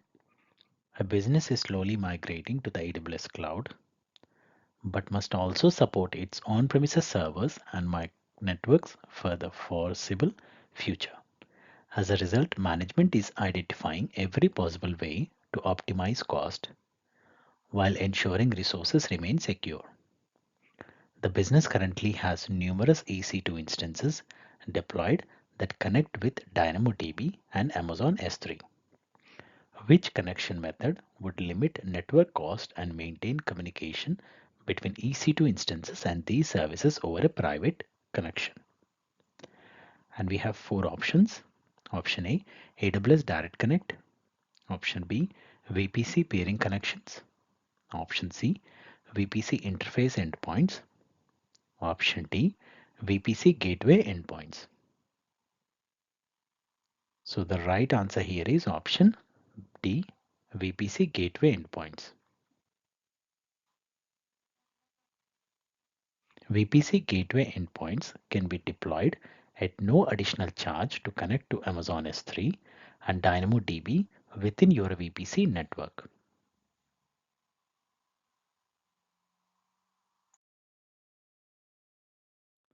Question number 40. A company provides a voice over Internet Protocol service that uses UDP connections. The service consists of Amazon EC2 instances that run in an auto-scaling group. The company has deployments across multiple AWS regions. The company needs to route users to the region with the lowest latency. The company also needs automated failover between regions. Which solution will meet these requirements? And we have four options. Option A, deploy a network load balancer and an associated target group. Associate the target group with the auto-scaling group. Use the NLB as an AWS Global Accelerator endpoint in each region. Option B, deploy an application load balancer and an associated target group. Associate the target group with the auto-scaling group. Use the ALB as an AWS Global Accelerator endpoint in each region. Option C, deploy a network load balancer and an associated target group. Associate the target group with the auto-scaling group. Create an Amazon Route 53 latency record that points to aliases for each NLB. Create an Amazon CloudFront distribution that uses the latency record as an origin. And option D, deploy an application load balancer and an associated target group. Associate the target group with the auto-scaling group. Create an Amazon Route 53 weighted record that points to aliases for each ALB. Deploy an Amazon CloudFront distribution that uses the weighted record as an origin. So the right answer here is option A, deploy a network load balancer and an associated target group. Associate the target group with the auto-scaling group. Use the NLB as an AWS Global Accelerator endpoint in each region.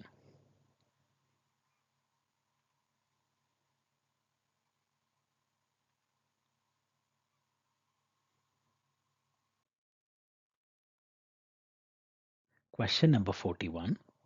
A development team runs monthly resource intensive test on its general purpose Amazon RDS for MySQL DB instance with performance insights enabled.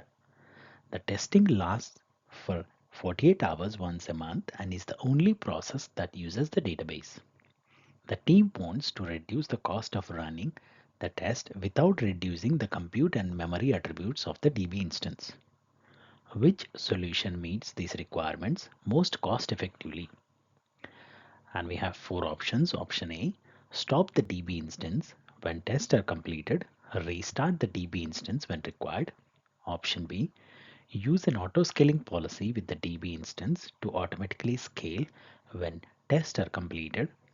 Option C, create a snapshot when tests are completed, terminate the DB instance and restore the snapshot when required. Option D, modify the DB instance to a low capacity instance when tests are completed. Modify the DB instance again when required.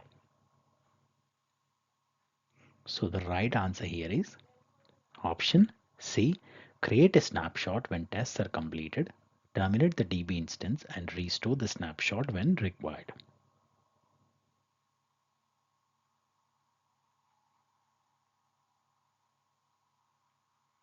Amazon RDS for MySQL allows you to create a snapshot of your DB instance and store it in Amazon S3. You can then terminate the DB instance and restore it from the snapshot when required. This will allow you to reduce the cost of running the resource intensive test without reducing the compute and memory attributes of the DB instance.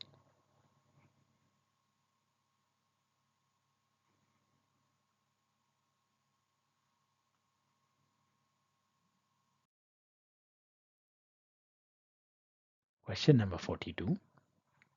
A team is deploying AWS resources, including EC2 and RDS database instance, into a VPC's public subnet after recovering from a system failure. The team attempts to establish connecting using HTTPS protocol to these new instances from other subnets within the VPC and from other peered VPCs within the same region, but receives numerous 500 error messages.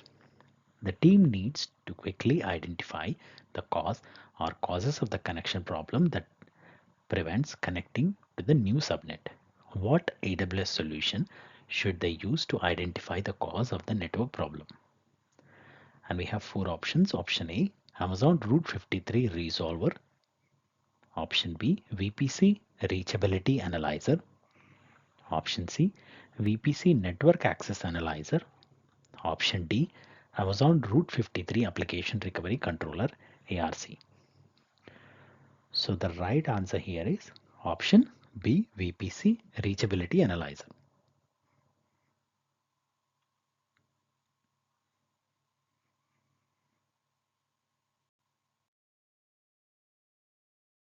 Question number 43. A company that hosts its web application on AWS wants to ensure all Amazon EC2 instances, Amazon RDS DB instances, and Amazon Redshift clusters are configured with tags. The company wants to minimize the effort of configuring and operating these checks. What should a solutions architect do to accomplish these? And we have four options. Option A, use AWS config rules to define and detect resources that are not properly tagged. Option B, use Cost Explorer to display resources that are not properly tagged. Tag those resources manually. Option C, write API calls to check all resources for proper tag allocation. Periodically run the code on an EC2 instance. Option D, write API calls to check all resources for proper tag allocation, scheduled an AWS Lambda function through Amazon CloudWatch to periodically run the code. So the right answer here is option A, use AWS config rules to define and detect resources that are not properly tagged.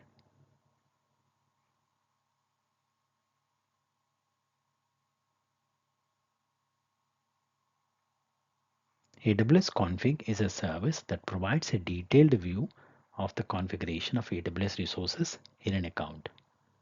AWS config rules can be used to define and detect resources that are not properly tagged. These rules can be customized to match specific requirements and automatically check all resources for proper tag allocation. When resources are found without the proper tags, AWS config can trigger an SNS notification or an AWS Lambda function to perform the required action.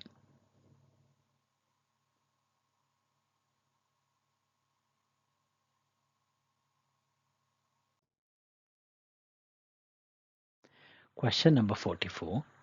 A development team needs to host a website that will be accessed by other teams. The website contents consist of HTML, CSS, client-side, JavaScript, and images. Which method is the most cost-effective for hosting the website? And we have four options. Option A, containerize the website and host it in AWS Fargate. Option B, create an Amazon S3 bucket and host the website there. Option C, deploy a web server on an Amazon EC2 instance to host the website. And option D, configure an application load balancer with the AWS Lambda target that uses the express.js framework. So the right answer here is option B, create an Amazon S3 bucket and host the website there.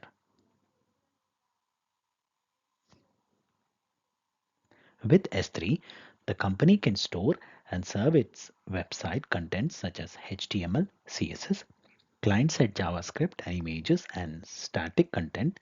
The cost of hosting a website on S3 is relatively low as compared to other options because S3 pricing is based on storage and data transfer usage, which is generally less expensive than other hosting options like EC2 instances or containers. Additionally, there is no charge for serving data from an S3 bucket, so there are no additional costs associated with traffic.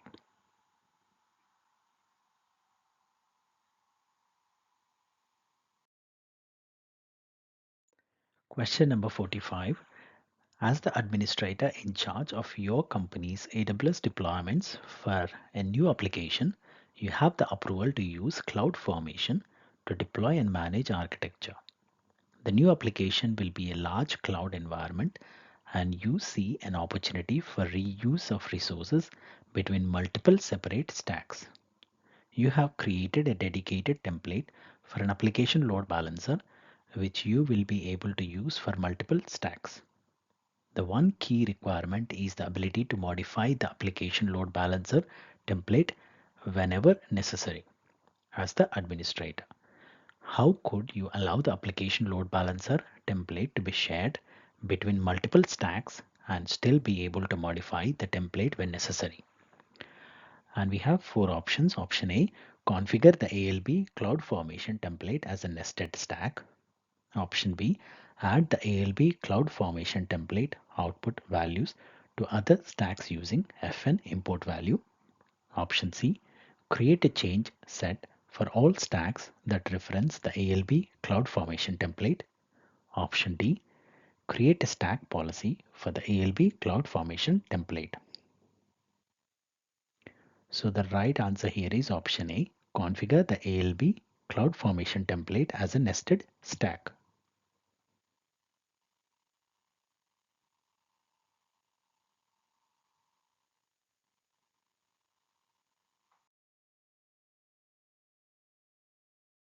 Question number 46. A company runs an online marketplace web application on AWS. The application serves hundreds of thousands of users during peak hours. The company needs a scalable, near real-time solution to share the details of millions of financial transactions with several other internal applications. Transactions also need to be processed to remove sensitive data before being stored in a document database for low latency retrieval. What should a solution architect recommend to meet these requirements?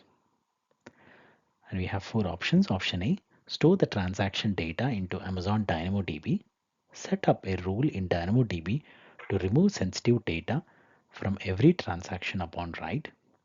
Use DynamoDB streams to share the transactions data with our other applications.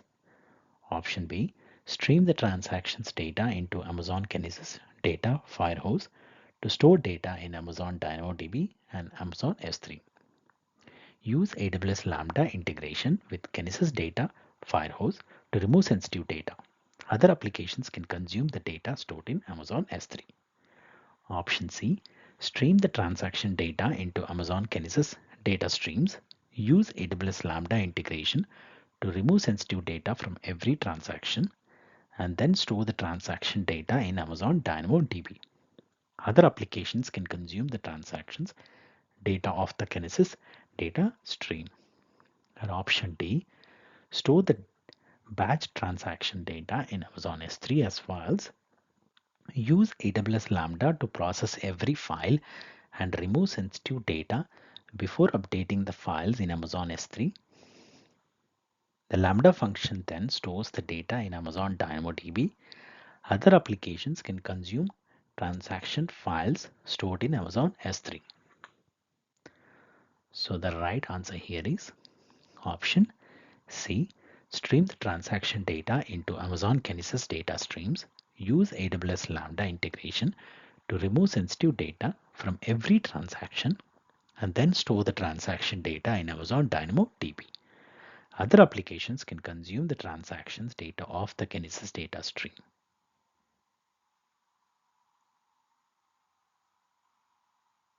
So Kinesis data firehose currently supports Amazon S3, Amazon Redshift, Amazon Open Search Service, Splunk, Datadog, New Relic, Dynatrace, Sumo Logic Monitor, MongoDB, and HTTP endpoint as destinations.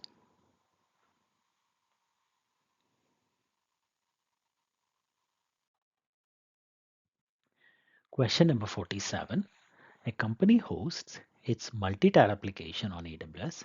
For compliance, governance, auditing, and security, the company must track configuration changes on its AWS resources and record a history of API calls made to these resources.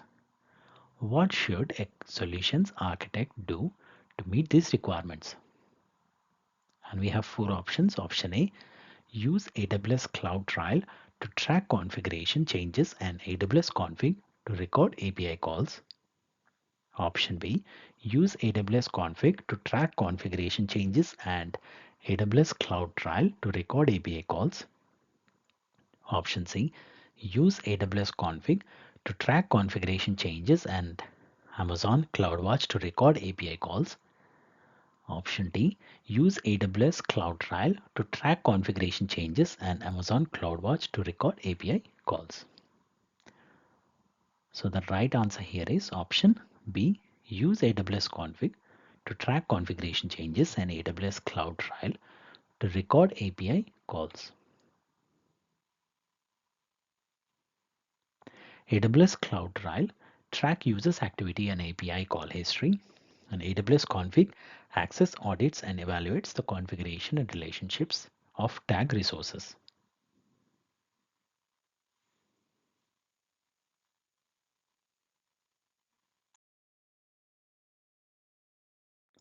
Question number 48. You are designing an AWS cloud environment for a client. There are applications that will not be migrated to the cloud environment, so it will be a hybrid solution. You also need to create an EFS file system that both the cloud and hybrid environments need to access. You will use Direct Connect to facilitate the communication between the on-premises servers and the EFS file system, which statement categorizes how Amazon will charge you for this configuration.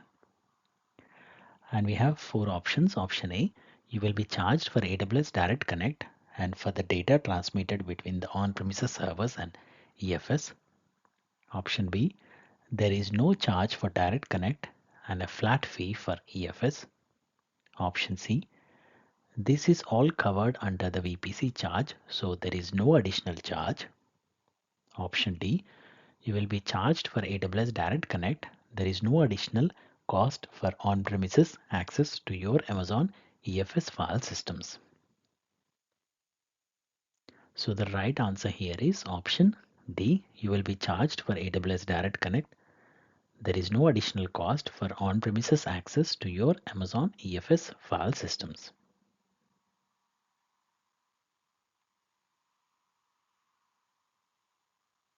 By using an Amazon EFS file system mounted on an on-premises server, you can migrate on-premises data into the AWS cloud hosted in Amazon EFS file system. You can also take advantage of bursting, meaning that you can move data from your on-premises servers into Amazon EFS, analyze it on a fleet of Amazon EC2 instances in your Amazon VPC, and then store the results permanently in your file system or move the results back to your on-premises server. There is no additional cost for on-premises access to your Amazon EFS file systems. Note that you will be charged for the AWS Direct Connect connection to your Amazon VPC.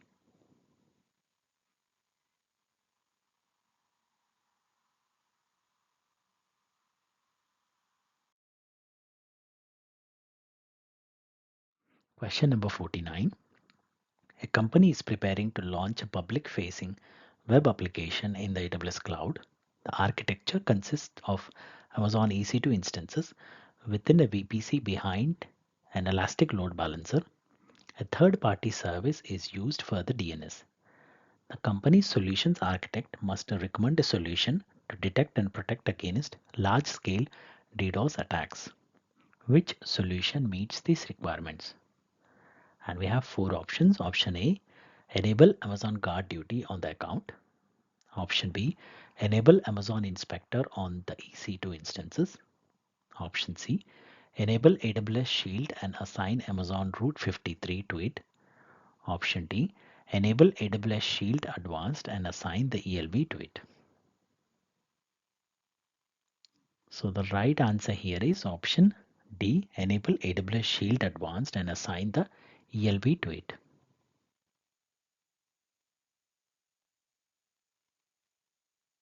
AWS Shield Advanced provides expanded DDoS attack protection for your Amazon EC2 instances, elastic load balancing load balancers, CloudFront distributions, Route 53 hosted zones, and AWS Global Accelerator standard accelerators.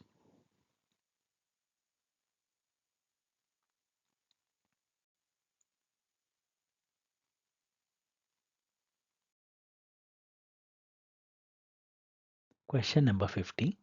A company recently launched a variety of new workloads on Amazon EC2 instances in its AWS account.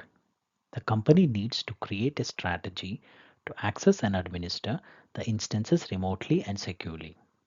The company needs to implement a repeatable process that works with native AWS services and follows the AWS well-architected framework.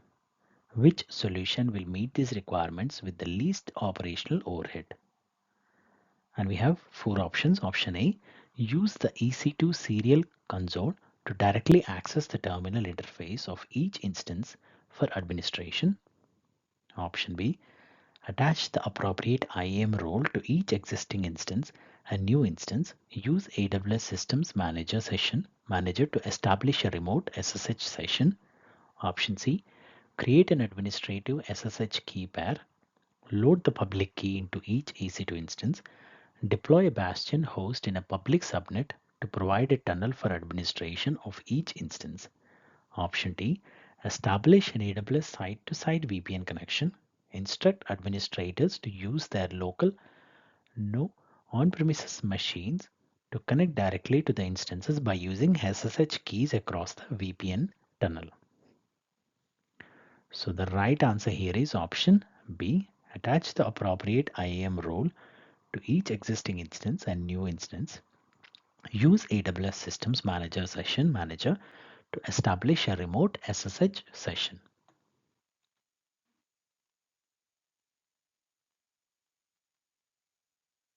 AWS Systems Manager Session Manager is a fully managed service that provides secure and auditable instance management without the need of bastion host, VPNs, or SSH keys. It provides secure and auditable access to EC2 instances and eliminates the need for managing and securing SSH keys.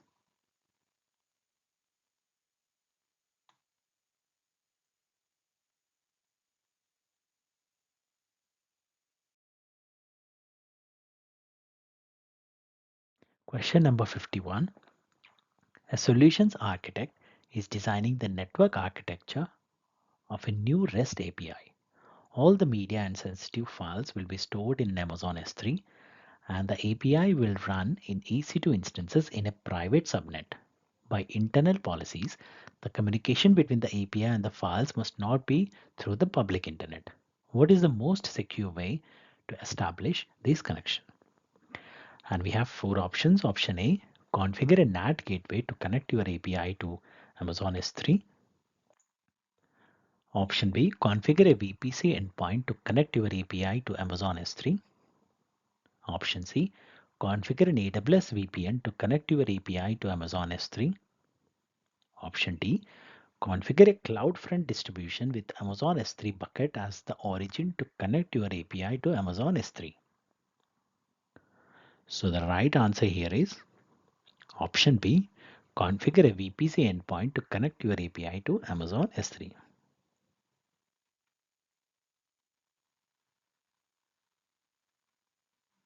VPC endpoints are the most secure way to access Amazon S3 buckets from your VPC and maintain an entirely private connection.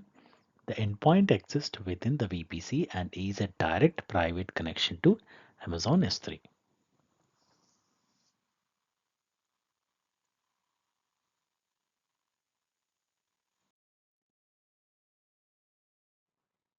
Question number 52.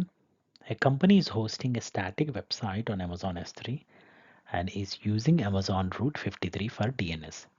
The website is experiencing increased demand from around the world. The company must decrease latency for users who access the website.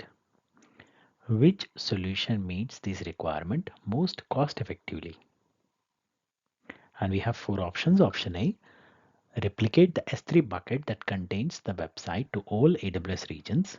Add Route 53 geolocation routine entries. Option B, provision accelerators in AWS Global Accelerator. Associate the supplied IP addresses with the S3 bucket. Edit the Route 53 entries to point to the IP addresses of the accelerators. Option C, Add an Amazon CloudFront distribution in front of the S3 bucket.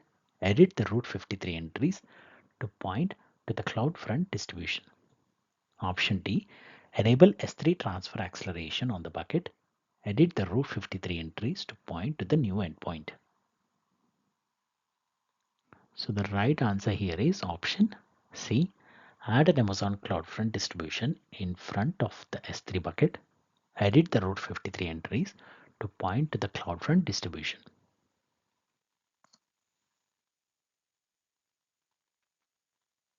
So Amazon CloudFront is a content delivery network that speeds up the delivery of static and dynamic web content such as HTML, CSS, JavaScript, and images. It does these by placing catchy servers in locations around the world, which store copies of the content and serve it to users from the location that is nearest to them.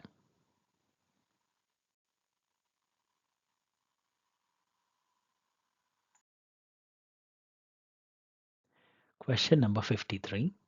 A company maintains a searchable repository of items on its website.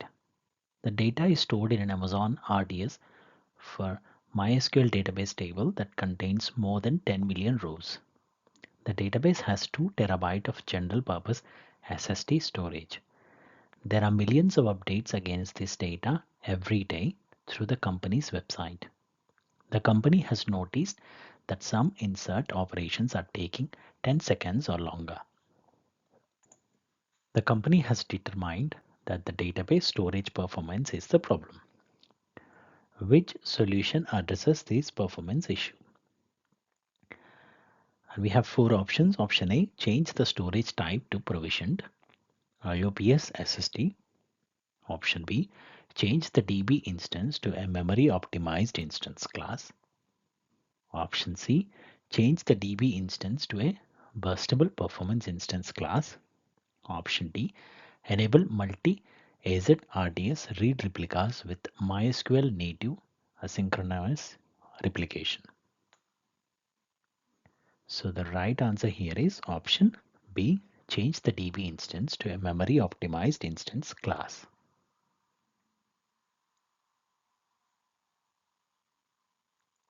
So provisioned IOPS SSD is a high performance storage option that is designed for input-output intensive workloads, such as databases that requires a high number of reads and writes operations per second.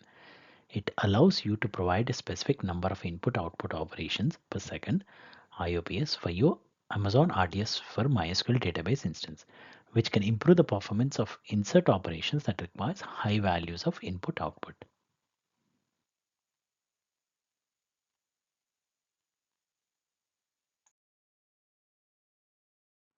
Question number 54. An investment management firm is developing a machine learning model to predict the price of a specific company stock. A data scientist wants to leverage monitoring capabilities in production so the company can quickly correct deviations from the model quality. Which of the following services meets requirements with the most operational efficiency? And we have 4 options. Option A, SageMaker Model Monitor. Option B, third-party ML monitoring tool. Option C, Lambda function with CloudWatch. Option D, SageMaker with AWS config. So the right answer here is option A, SageMaker Model Monitor. SageMaker Model Monitor provides continuous monitoring for SageMaker production models. It leverages complex rules to detect model drift and sends report to S3 and CloudWatch.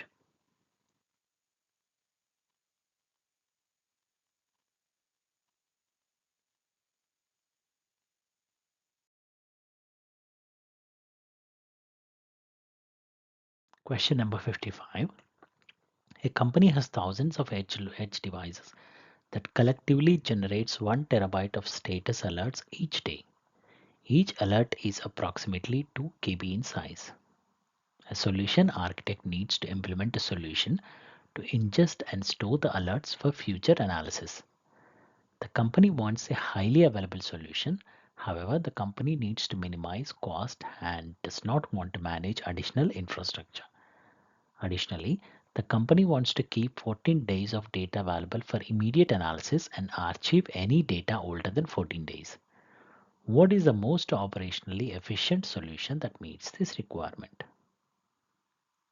And we have four options. Option A, create an Amazon Kinesis data firehouse delivery stream to ingest the alerts. Configure the Kinesis data firehouse stream to deliver the alerts to an Amazon S3 bucket. Set up an S3 lifecycle configuration to transition data to Amazon S3 Glacier after 14 days. Option B, launch Amazon EC2 instances across two availability zones and place them behind an elastic load balancer to ingest the alerts. Create a script on the EC2 instances that will store the alerts in an Amazon S3 bucket. Set up an S3 lifecycle configuration to transition data to Amazon S3 Glacier after 14 days.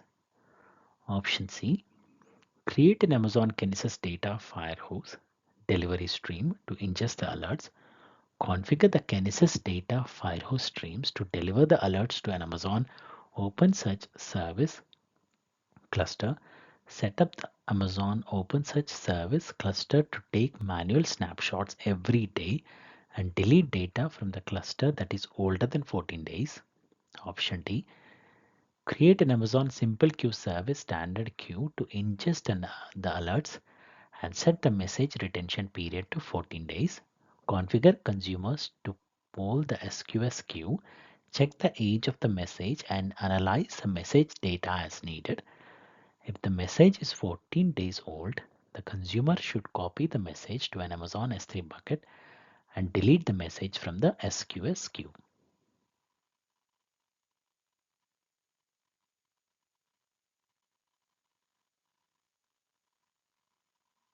So the right answer is option A. Create an Amazon Kinesis data firehose delivery stream to ingest the alerts.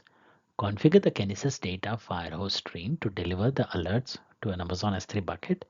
Set up an S3 lifecycle configuration to transition data to Amazon S3 Glacier after 14 days.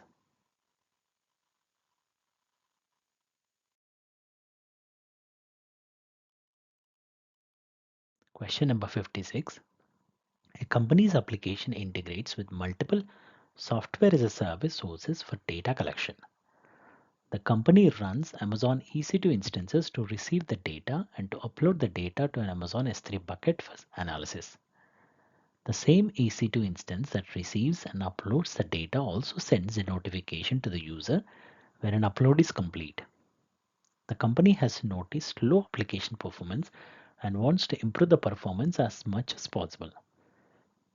Which solution will meet this requirement with the least operational overhead? And we have four options. Option A, create an auto-scaling group so that EC2 instances can scale out. Configure an S3 event notification to send events to Amazon Simple Notification Service topic when the upload to the S3 bucket is complete. Option B, create an Amazon app flow to transfer data between each SaaS source and the S3 bucket. Configure an S3 event notification to send events to an Amazon Simple Notification Service topic when the upload to the S3 bucket is complete. And option C, create an Amazon event bridge rule for each SaaS source to send output data. Configure the S3 bucket as the rule target. Create a second event bridge rule to send events when the upload to the S3 bucket is complete. Configure an Amazon Simple Notification Service topic as the second rule targets. And option D, create a Docker container to use instead of an EC2 instance. Host the containerized application on the Amazon Elastic Container Service. Configure Amazon CloudWatch Container Insights to send events to an Amazon Simple Notification Service topic when the upload to the S3 bucket is complete. So the right answer here is option B. Create an Amazon app flow to transfer data between each SaaS source and the S3 bucket. Configure an S3 event notification to send events to an Amazon Simple Notification Service topic when the upload to the S3 bucket is complete.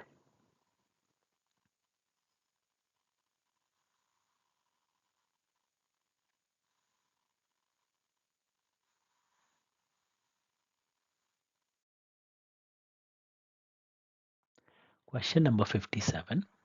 A data engineer is using HDFS with an Amazon EMR cluster. Per company compliance requirements, the data engineer needs to encrypt sensitive data in transit and at rest using HDFS encryption zones. Which of the following can the data engineer implement to meet requirements? And we have four options. Option A, server-side encryption.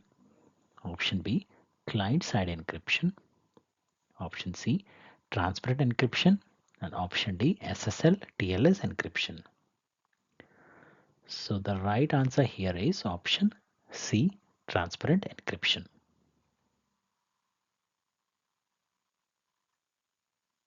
The transparent encryption feature ensures data is encrypted at rest and in transit when using HDFS.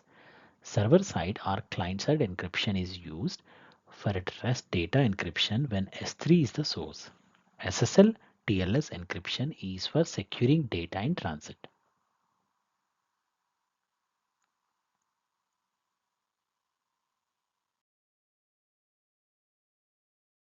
Question number 58.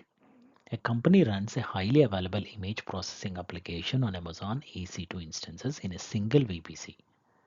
The EC2 instances run inside several subnets across multiple availability zones. The EC2 instances do not communicate with each other.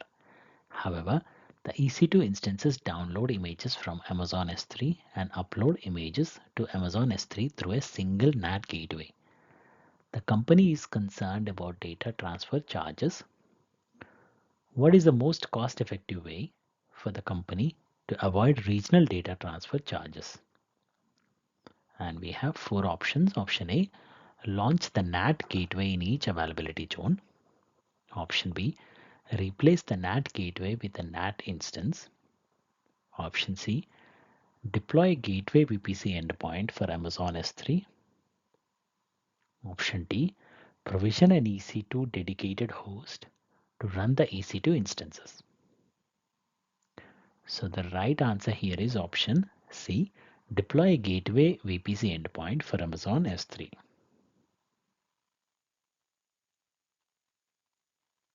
So deploying a gateway VPC endpoint for Amazon S3 is the most cost-effective way for the company to avoid regional data transfer charges.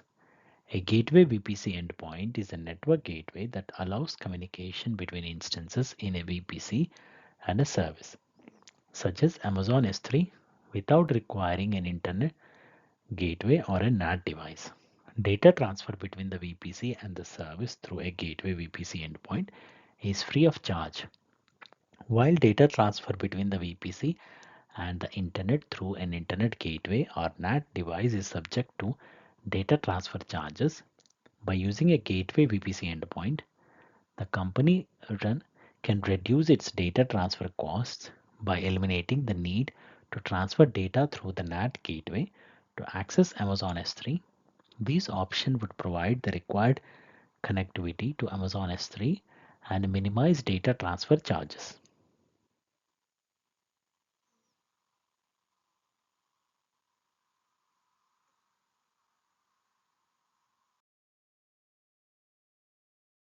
Question number 59.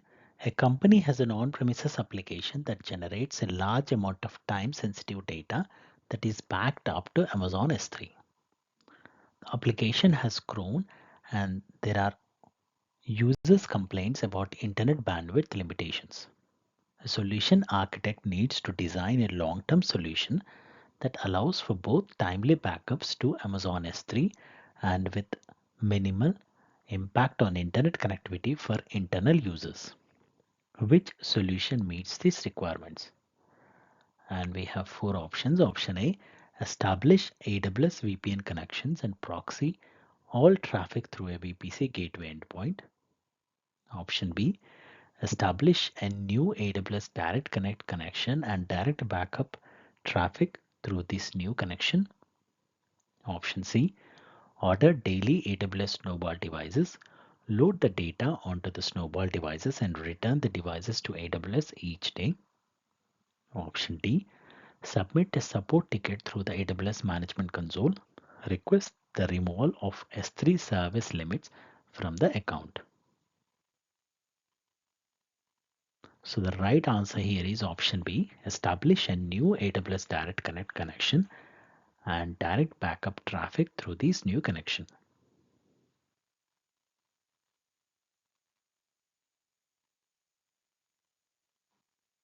AWS Direct Connect is a network service that allows you to establish a dedicated network connection from your on-premises data center to AWS. This connection bypasses the public internet and can provide more reliable, lower latency communication between your on-premises application and Amazon S3. By directing backup traffic through the AWS Direct Connect connection, you can minimize the impact on your internet bandwidth and ensure timely backups to S3.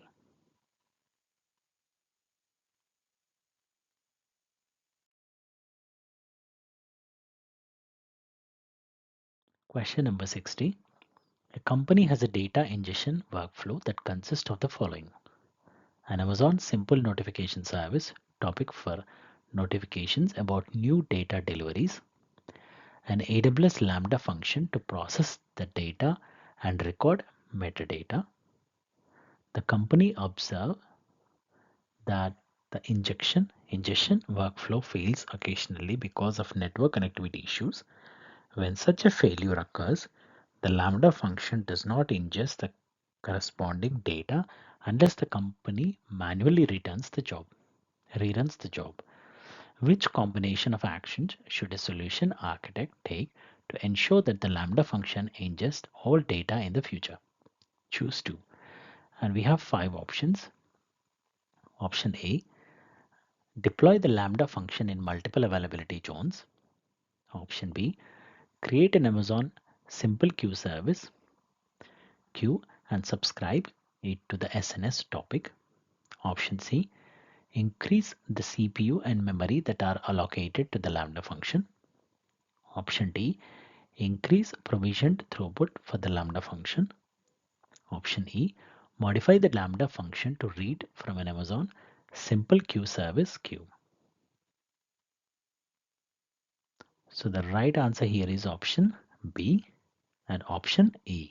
Create an Amazon simple queue service, modify the Lambda function to read from an Amazon simple queue service queue.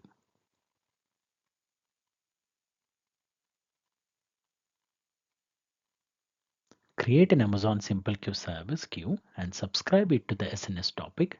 These will decouple the ingestion workflow and provide a buffer to temporarily store the data in each case of network connectivity issues. Modify the Lambda function to read from an Amazon simple queue service queue. This will allow the Lambda function to process the data from the SQS queue at its own pace, decoupling the data ingestion from the data delivery and providing more flexibility and fault tolerance.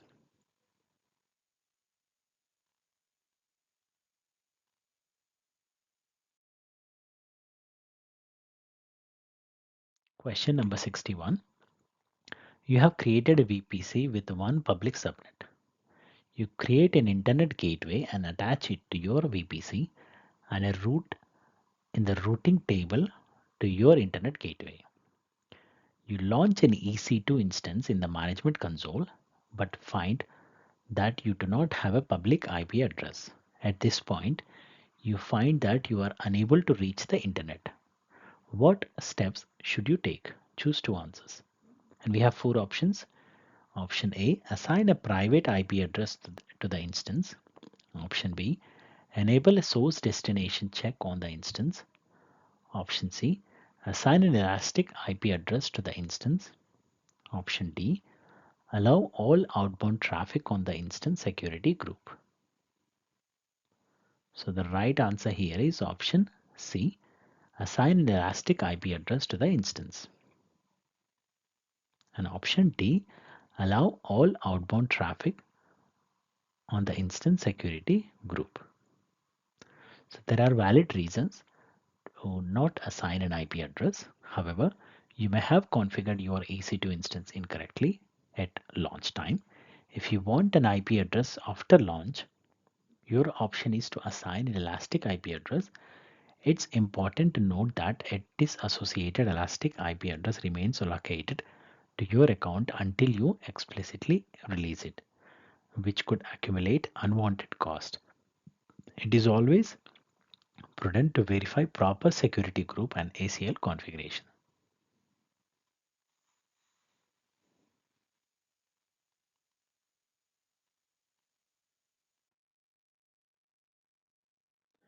Question number 62. A company has an application that provides marketing services to stores.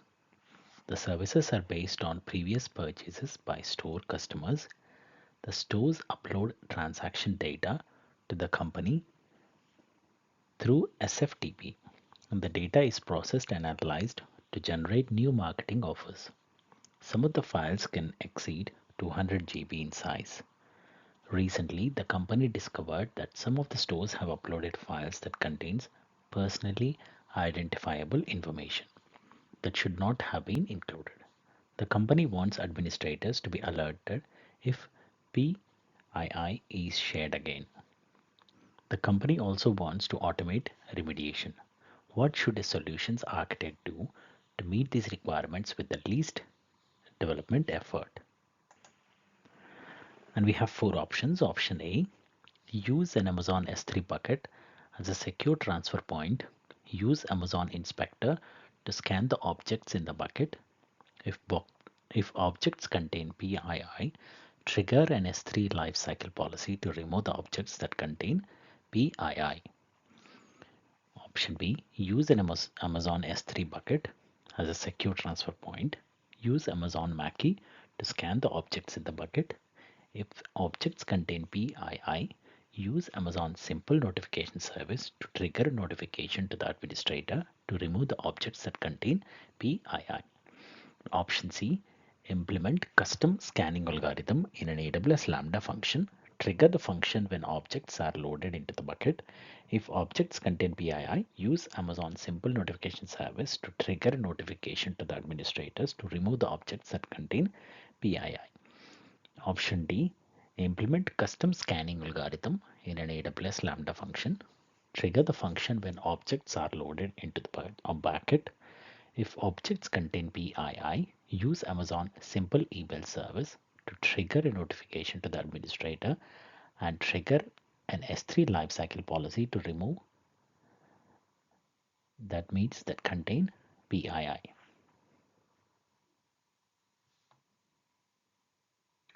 So the right answer is option B. Use an Amazon S3 bucket as a secure transfer point. Use Amazon Mackie to scan the objects in the bucket. If objects contain PII, use Amazon Simple Notification Service to trigger a notification to the administrators to remove the objects that contain PII.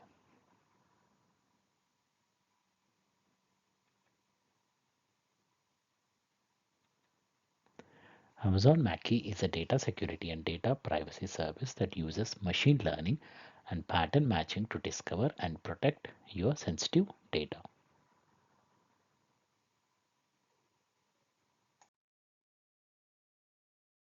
Question number 63. A company needs guaranteed Amazon EC2 capacity in 3 specific availability zones in a specific AWS region for an upcoming event that will last 1 week. What should the company do to guarantee the EC2 capacity? And we have 4 options. Option A, purchase reserved instances that specify the region needed.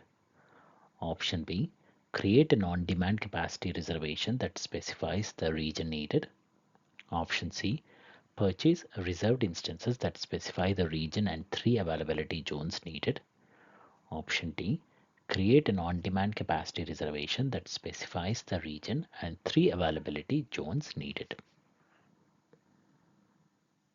So the right answer here is option D, create an on-demand capacity reservation that specifies the region and 3 availability zones needed.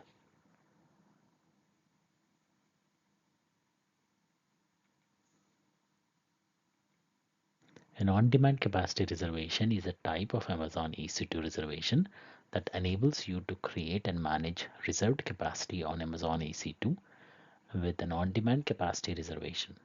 You can specify the region and availability zones where you want to reserve capacity and the number of EC2 instances you want to reserve.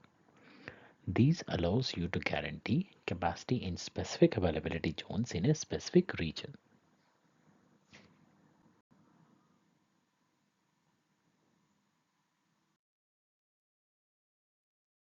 Question number 64. A company will migrate its Amazon RDS MySQL version 5.7 databases to Amazon Aurora clusters to increase the resilience of business critical applications. The new database must offer continuous availability with zero downtime in the event that a primary database fails. Which Amazon Aurora database configuration will be most effective based on the company's requirement? And we have four options. Option A global database configuration. Option B, an Aurora serverless v2 configuration. Option C, a cross-region read replica configuration. And option D, a multi-master configuration. So the right answer here is option D, a multi-master configuration.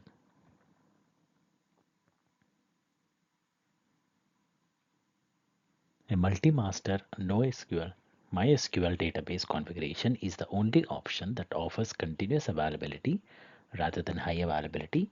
Continuous availability means that in the event of a primary database failure, there is no failover required to restore service.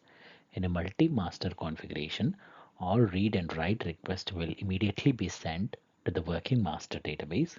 Continuous availability is therefore an improvement over high availability. All of the other options are single master clusters, which offer numerous varieties of read replica configurations, but none offer continuous availability. If the primary database fails in the primary cluster, a read replica in the primary cluster will be promoted and there will be some downtime while the promotion is completed.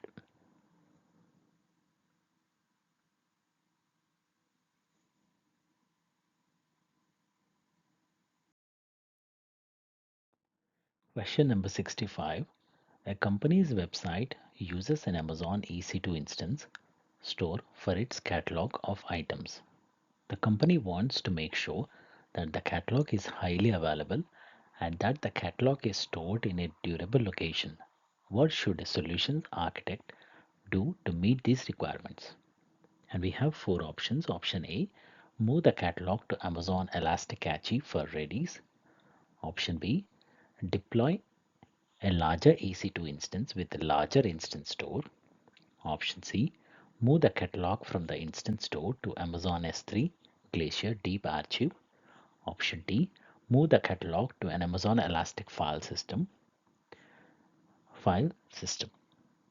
So the right answer here is option D, move the catalog to an Amazon Elastic file system.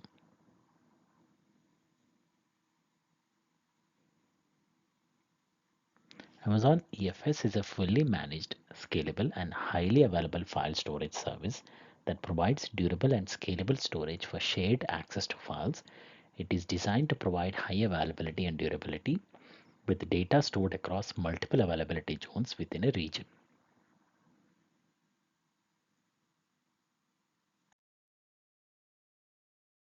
Question number 66. A company has a production workload that runs on 1000 Amazon EC2 Linux instances. The workload is powered by third-party software.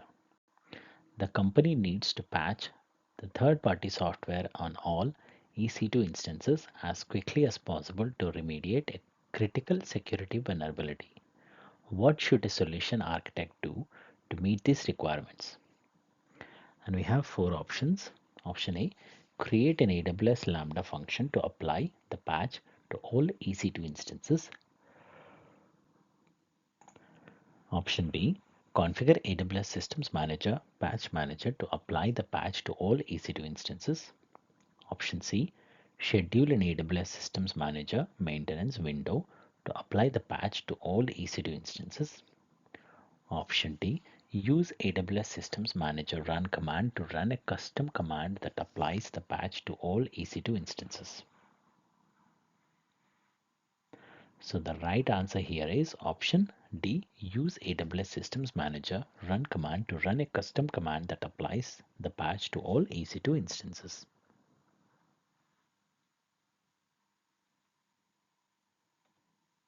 AWS Systems Manager run command provides a simple way of automating common administrative tasks across groups of instances. It allows users to execute scripts or commands across multiple instances simultaneously without requiring SSH or RDP access to each instance. With AWS Systems Manager run command, users can easily manage Amazon EC2 instances and instances running on premises or in other cloud environments.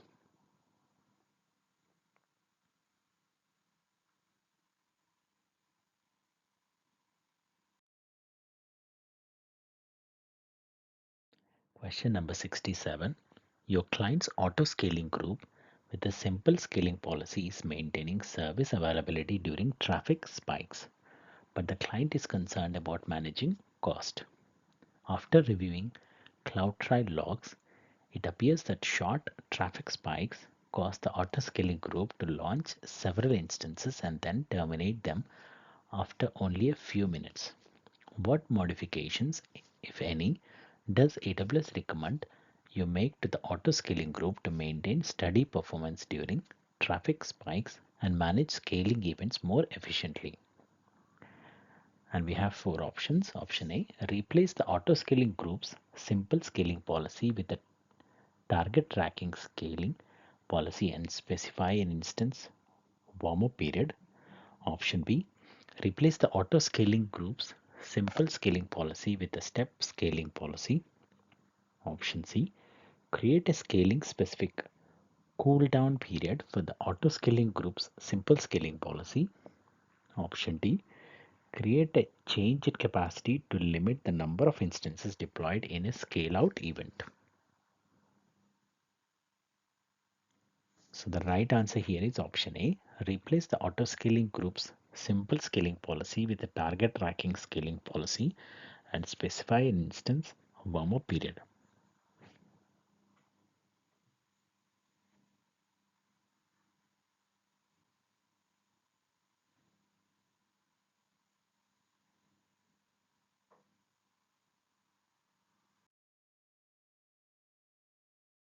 Question number 68.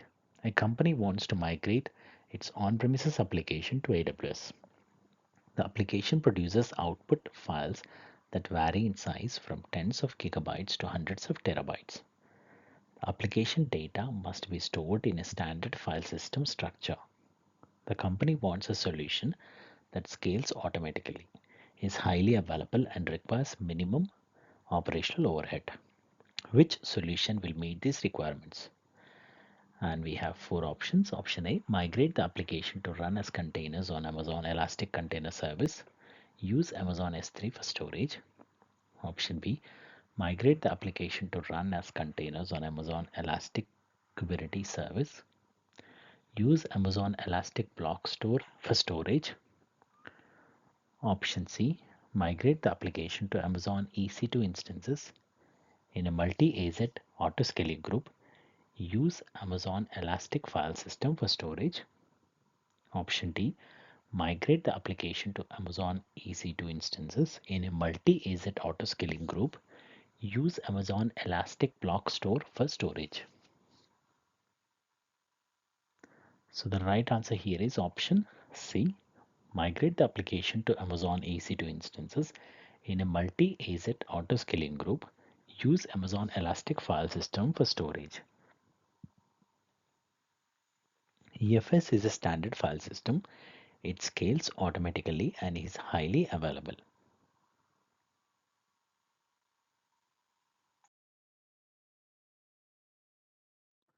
Question number 69. A company needs to store its accounting records in Amazon S3. The records must be immediately accessible for 1 year and then must be archived for an additional 9 years.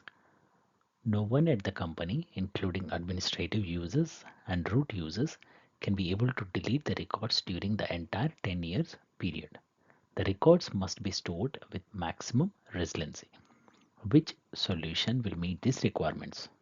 And we have four options. Option A, store the records in S3 Glacier for the entire 10 years period. Use an access control policy to deny deletion of the records for a period of 10 years. Option B, store the records by using S3 intelligent tiering. Use an IAM policy to deny deletion of the records after 10 years. Change the IAM policy to allow deletion. Option C, use an S3 lifecycle policy to transition the records from S3 standard to S3 Glacier deep archive after 1 year. Use S3 object lock in compliance mode for a period of 10 years. Option D, use an S3 lifecycle policy to transition the records from S3 standard to S3 one zone infrequent access after 1 year. Use S3 object lock in governance mode for a period of 10 years. So the right answer here is option C. Use an S3 lifecycle policy to transition the records from S3 standard to S3 Glacier deep archive after 1 year. Use S3 object lock in compliance mode for a period of 10 years.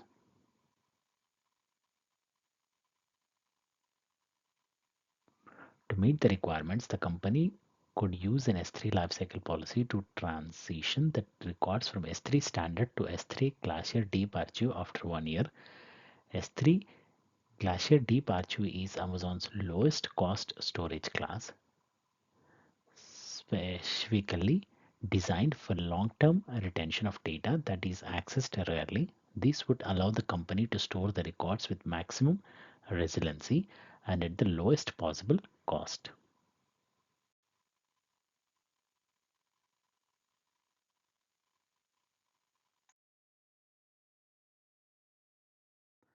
Question number 70.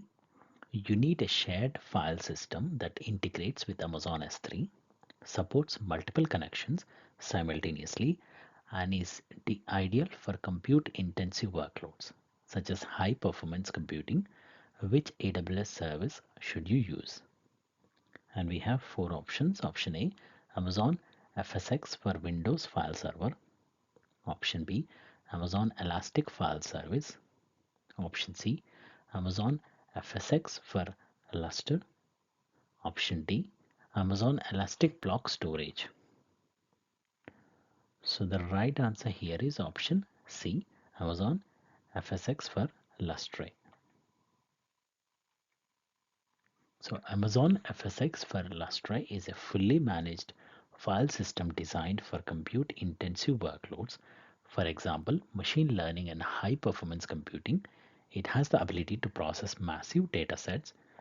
Performance can run up to hundreds of GB per second of throughput, millions of IOPS and sub-millisecond latencies.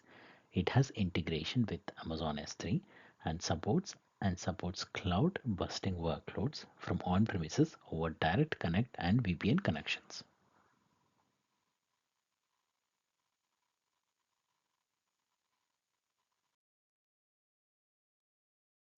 Question number 71. A company runs multiple Windows workloads on AWS. The company's employees use Windows file shares that are hosted on two Amazon EC2 instances. The file shares synchronize data between themselves and maintain duplicate copies. The company wants a highly available and durable storage solution that preserves how users currently access the files. What should a solutions architect do to meet these requirements? And we have four options. Option A, migrate all the data to Amazon S3, set up IAM authentication for users to access files. Option B, set up an Amazon S3 file gateway, mount the S3 file gateway on the existing EC2 instances. Option C, extend the file share environment to Amazon FSx for Windows File Server with the multi-AZ configuration. Migrate all the data to FSx for Windows File Server. Option D, Extend the file share environment to Amazon Elastic File System with the multi-AZ configuration. Migrate all the data to Amazon EFS. So the right answer here is option C. Extend the file share environment to Amazon FSx for Windows File Server with the multiple AZ configuration. Migrate all the data to FSx for Windows File Server.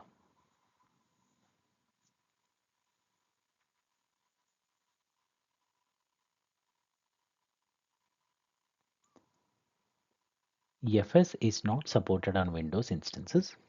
Amazon FSx for Windows File Server provides fully managed Microsoft Windows file servers backed up by a fully native Windows file system.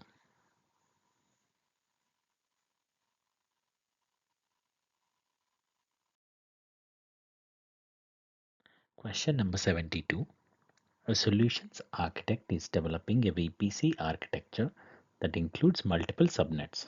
The architecture will host applications that use Amazon EC2 instances and Amazon RDS DB instances. The architecture consists of 6 subnets in 2 availability zones. Each availability zone includes a public subnet, a private subnet, and a dedicated subnet for databases. Only EC2 instances that run in private subnets can have access to the RDS database. Which solution will meet these requirements? And we have 4 options. Option A, create a new route table that excludes the route to the public subnets CIDR blocks. Associate the route table with the database subnets. Option B, create a security group that denies inbound traffic from the security group that is assigned to instances in the public subnets. Attach the security group to the DB instances. Option C, create a security group that allows inbound traffic from the security group that is assigned to instances in a private subnets. Attach the security group to the DB instances. Option D, create a new peering connection between the public subnets and the private subnets. Create a different peering connection between the private subnets and the database subnets. So the right answer here is option C. Create a security group that allows inbound traffic from the security group that is assigned to instances in a private subnets. Attach the security group to the DB instances.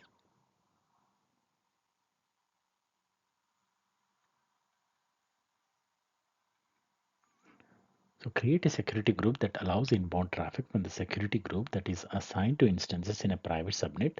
Attach the security group to the DB instances. This will allow the EC2 instances in the private subnets to have access to the RDS databases while denying access to EC2 instances in the public subnets.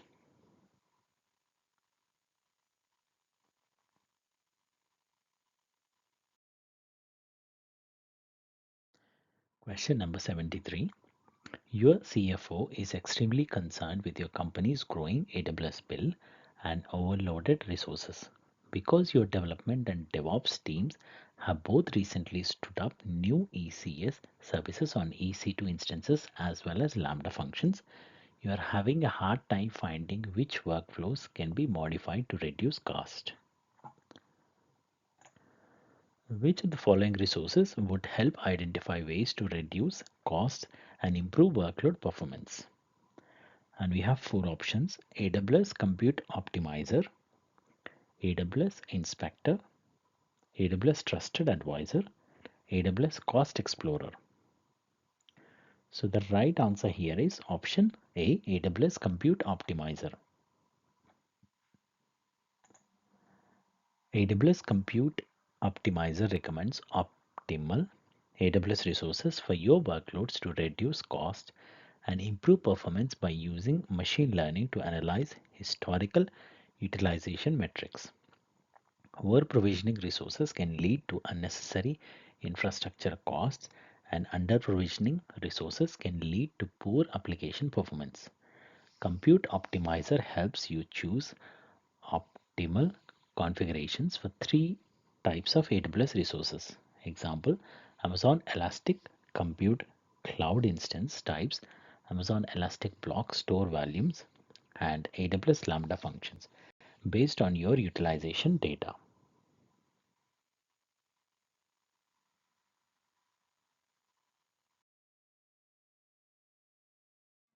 Question number 74. A company has registered its domain name with Amazon Route 53. The company uses Amazon API Gateway in the CA Central 1 region as a public interface for its backend microservices APIs. Third-party services consume the APIs securely. The company wants to design its API gateway URL with the company's domain name and corresponding certificates so that the third-party services can use HTTPS. Which solution will meet these requirements? And we have four options. Option A, create stage variables in API gateway with name, endpoint URL, and value company domain name to override the default URL. Import the public certificate associated with the company's domain name into AWS Certificate Manager. Option B, create Route 53 DNS records with the company's domain name. Point the alias record to the regional API gateway stage endpoint. Import the public certificate associated with the company's domain name into AWS Certificate Manager in the US East 1 region. Option C, create a regional API gateway endpoint. Associate the API gateway endpoint with the company's domain name. Import the public certificate associated with the company's domain name into AWS Certificate Manager in the same region. Attach the certificate to the API gateway endpoint. Configure Route 53 to route traffic to the API gateway endpoint. Option D, create a regional API gateway endpoint. Associate the API gateway endpoint with the company's domain name. Import the public certificate associated with the company's domain name into AWS Certificate Manager in the US East 1 region. Attach the certificate to the API gateway APIs. Create Route 53 DNS records with the company's domain name. Point an A record to the company's domain name. So the right answer here is option C. Create a regional API gateway endpoint. Associate the API gateway endpoint with the company's domain name. Import the public certificate associated with the company's domain name into AWS Certificate Manager in the same region. Attach the certificate to the API gateway endpoint. Configure Route 53 to route traffic to the API endpoint gateway endpoint.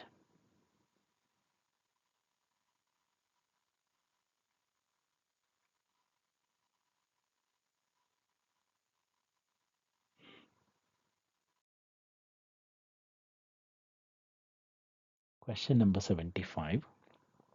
A company is running a popular social media website. The website gives users the ability to upload images to share with other users. The company wants to make sure that the images do not contain inappropriate content. The company needs a solution that minimizes development effort. What should a solution architect do to meet these requirements? And we have four options. Option A, use Amazon Comprehend to detect inappropriate content. Use human review for low confidence predictions. Option B, use Amazon Recognition to detect inappropriate content. Use human review for low confidence predictions. Option C, use Amazon SageMaker to detect inappropriate content. Use ground truth to label low confidence predictions. Option D, use AWS Fargate to deploy a custom machine learning model to detect inappropriate content. Use ground truth to label low confidence predictions. So the right answer here is option B. Use Amazon Recognition to detect inappropriate content. Use human review for low confidence predictions. So Amazon Recognition is a cloud-based image and video analysis service that can detect inappropriate content in images using its pre-trained model detection model. It can identify a wide range of inappropriate content, including explicit or suggestive adult content, violent content and offensive language. The service provides high accuracy and low latency, make it a good choice for this use case.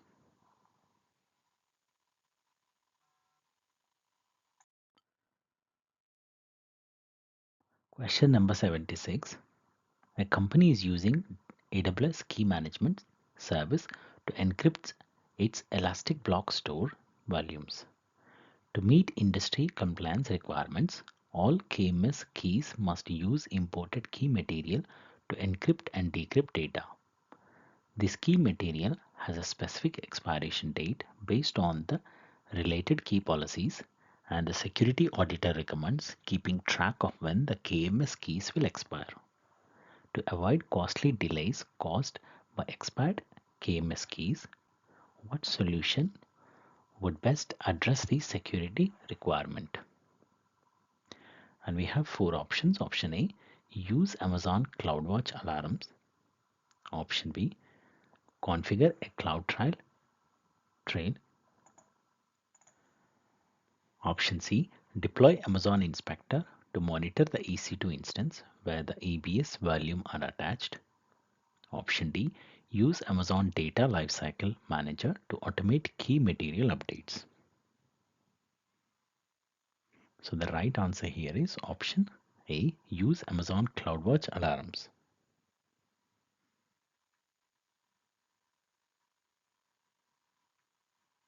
Amazon CloudWatch is the best choice in this scenario, as CloudWatch alarms can be set to track how soon key materials in KMS keys will expire. This would simplify the process and minimize issues with key management.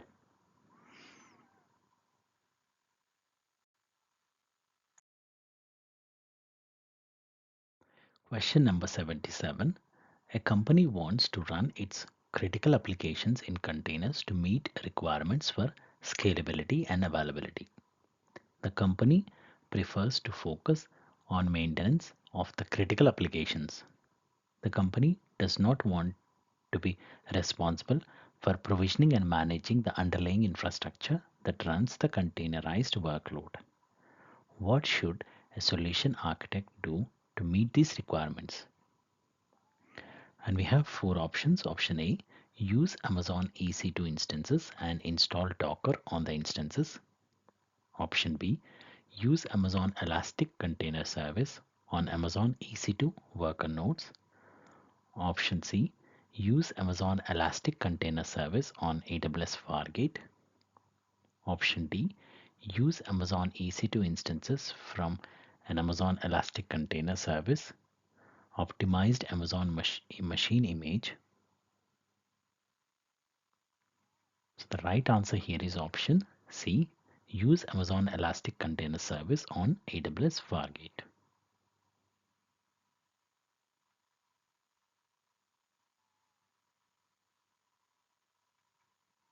AWS Fargate is a serverless pay-as-you-go compute engine that lets you focus on building applications without having to manage servers. AWS Fargate is compatible with Amazon Elastic Container Service and Amazon Elastic Kubernetes Service.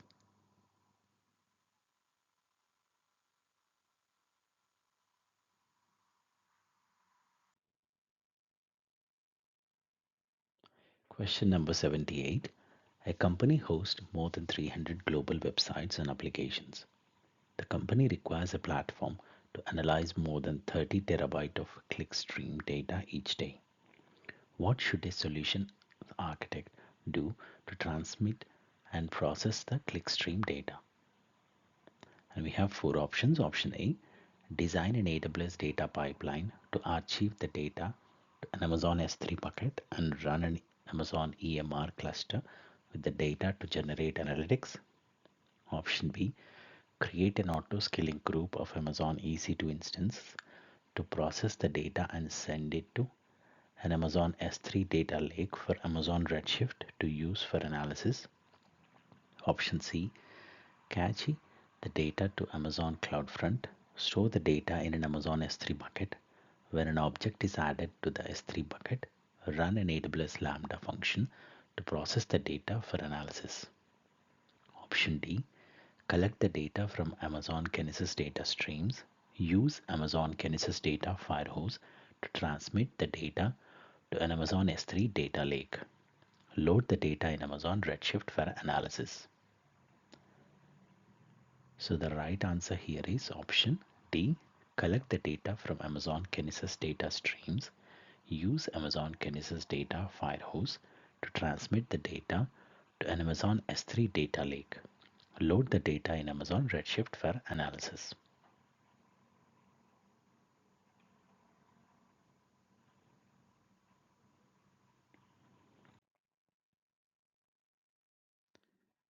Question number 79.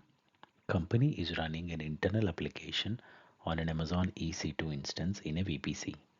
You can connect to the application using its private IPv6 address.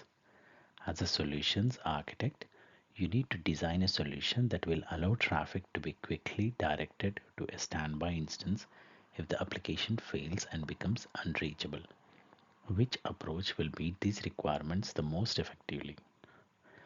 And we have four options. Option A, deploy an elastic load balancer configured with the listener for the private IP address and register the primary instance with the load balancer. Upon failure, deregister the instance and register the secondary instance. Option B, attach an elastic network interface to the instance configured with the private IP address. Move the ENI to the standby instance if the primary instance becomes unreachable. Option C, associate an elastic IP address with the primary instance. Disassociate the elastic IP from the primary instance upon failure and associate it with the secondary instance using Lambda. Option D, use the Route 53 latency routing policy to route to the standby instance when latency is high. So the right answer here is option B. Attach an elastic network interface to the instance configured with the private IP address. Move the ENI to the standby instance if the primary instance becomes unreachable.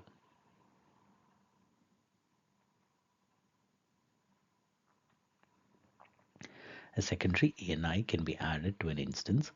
While primary ENI cannot be detached from an instance, secondary ENIs can be detached and attached to a different instance.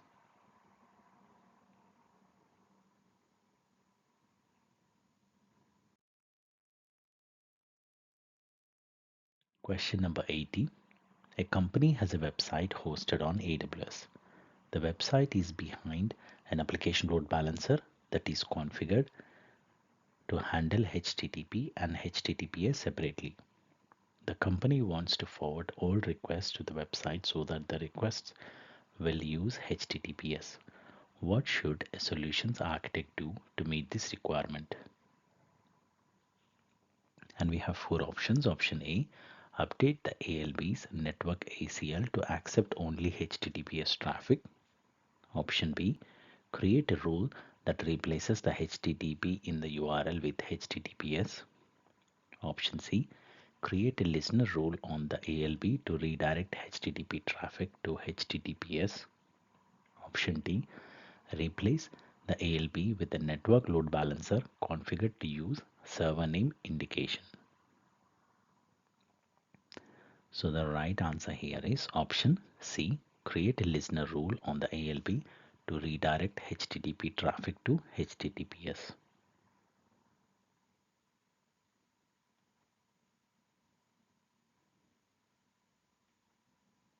To meet the requirement of forwarding all requests to the website so that the requests will use HTTPS, a solutions architect can create a listener rule on the ALB that redirects HTTP traffic to HTTPS.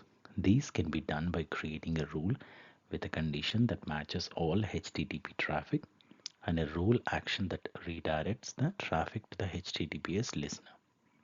The HTTPS listener should already be configured to accept HTTPS traffic and forward it to the target group.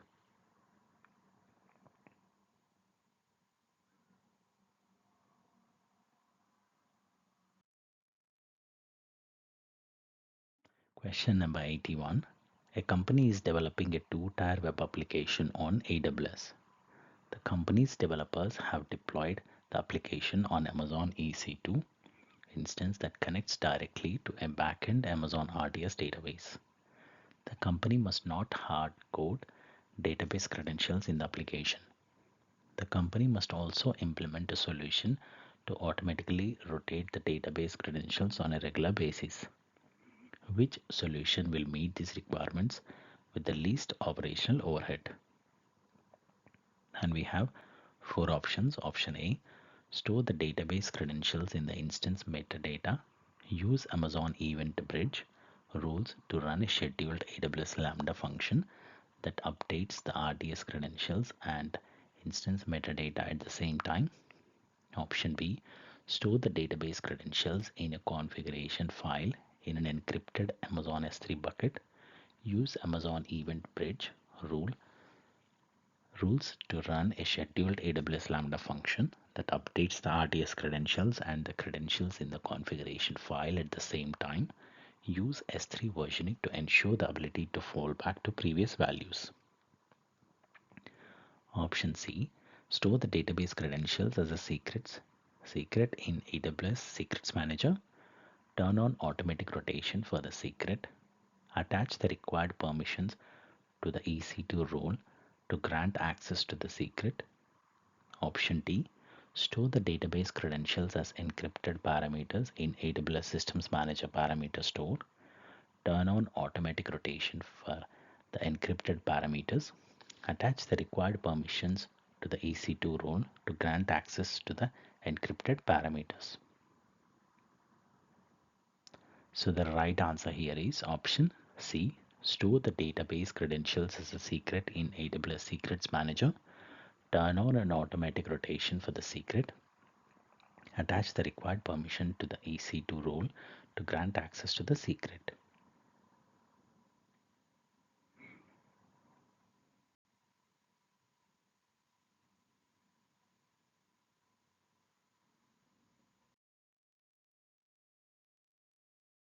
Question number 82. A client has contracted you to review their existing AWS cloud environment and recommend and implement best practice changes. You begin by reviewing existing users and identity access management. You immediately notice improvements that can be made with the use of the root account and identity access management. What are the best principal guidelines for the use of the root account? And we have four options. Option A, use the root account to create all other accounts and share the root account with one backup administrator. Option B, use the root account to create your first IAM user and then lock away the root account. Option C, use the root account only to create administrators accounts. Option D, never use the root account.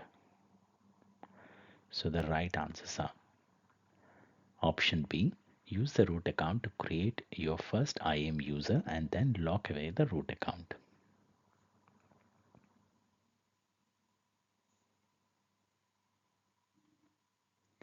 So don't use your AWS root account credentials to access AWS and don't give your credentials to anyone else. Instead, create additional users for anyone who needs access to your AWS account. Create an IAM user for yourself as well. Give that user administrative privileges and use that IAM user for all your work.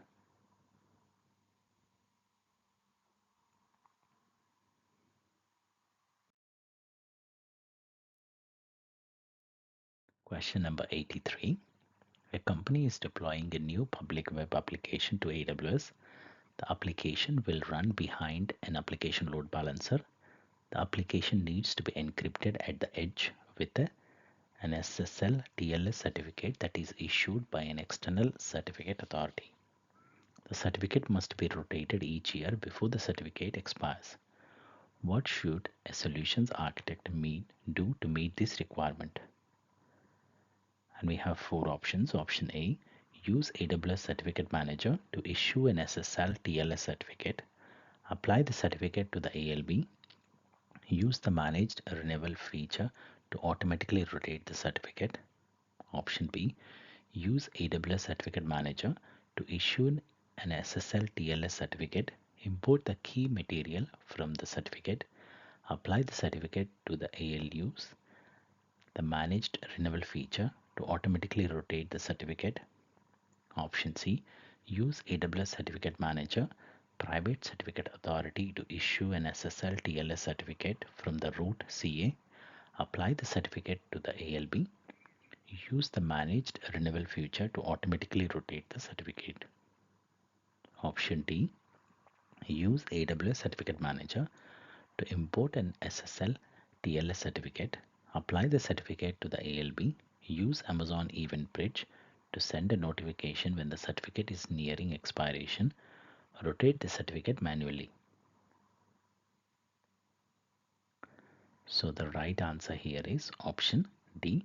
Use AWS Certificate Manager to import an SSL TLS certificate, apply the certificate to the ALB, use Amazon Event Bridge to send a notification when the certificate is nearing expiration, rotate the certificate manually.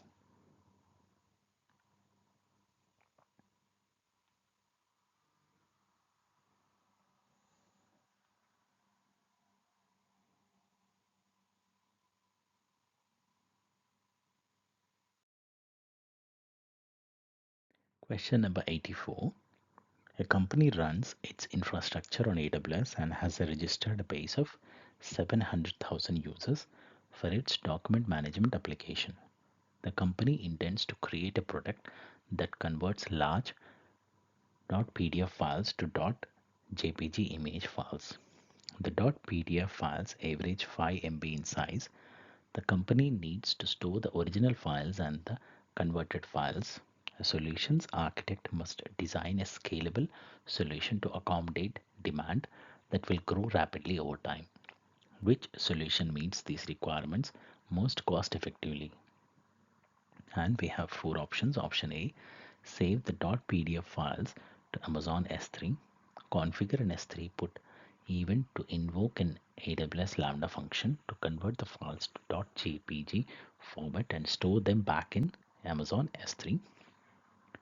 Option B, save the .pdf files to Amazon DynamoDB. Use the DynamoDB streams feature to invoke an AWS Lambda function to convert the files to .jpg format and store them back in DynamoDB. Option C, upload the .pdf files to an AWS Elastic Beanstalk application that includes Amazon EC2 instances, Amazon Elastic Block storage, and an auto scaling group. Use a program in the EC2 instances to convert the files to .jpg format. Save the .pdf files and the .jpg files in the EBS store. Option D, upload the .pdf files to an AWS Elastic Beanstalk application that includes Amazon EC2 instances, Amazon Elastic File System storage, and an auto scaling group. Use a program in the EC2 instance to convert the file to .jpg format.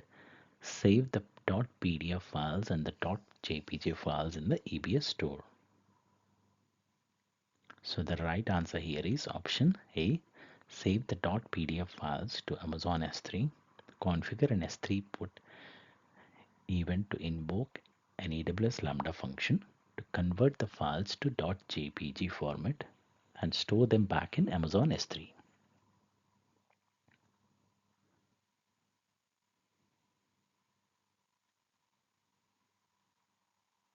So this solution will meet the company's requirement in a cost-effective manner because it uses a serverless architecture with AWS Lambda to convert the files and store them in S3. The Lambda function will automatically scale to meet the demand for file conversion, and S3 will automatically scale to store the original and converted files as needed.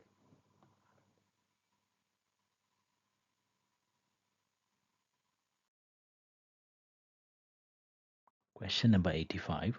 Which option is the most efficient way to reduce networking cost by identifying ideal load balancers?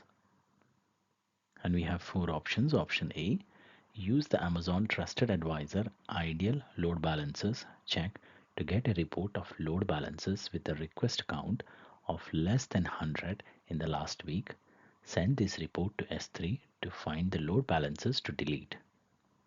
Option B, use the Amazon Inspector ideal load balancers check to get a report of load balancers with the request count of less than 100 in the last week. Send this report to S3 to find the load balancers to delete. Option C, use the AWS Management Console to query and delete load balancers on each appropriate EC2 instance with the request count less than 100 in the last week. Option D, use the AWS SDK to create a Lambda function to find and delete load balancers with the request count less than 10 in the last week.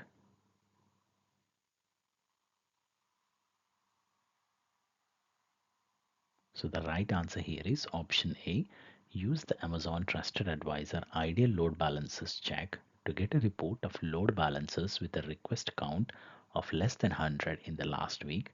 Send this report to S3 to find the load balancers to delete. AWS Trusted Advisor has an ideal load balancer check for this exact purpose. Any load balancers that is configured accrues charges if a load balancer has no associated backend instances or if network traffic is severely limited, the load balancers is not being used effectively. This check currently only checks for classic load balancers type within ELB service. It does not include other ELB types, application load balancers, network load balancers.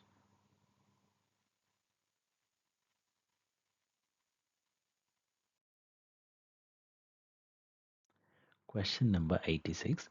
A company has more than 5 terabyte of file data on Windows file servers that run on premises.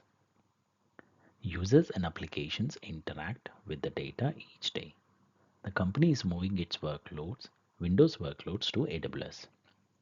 As the company continues this process, the company requires access to AWS and on-premises file storage with minimum latency.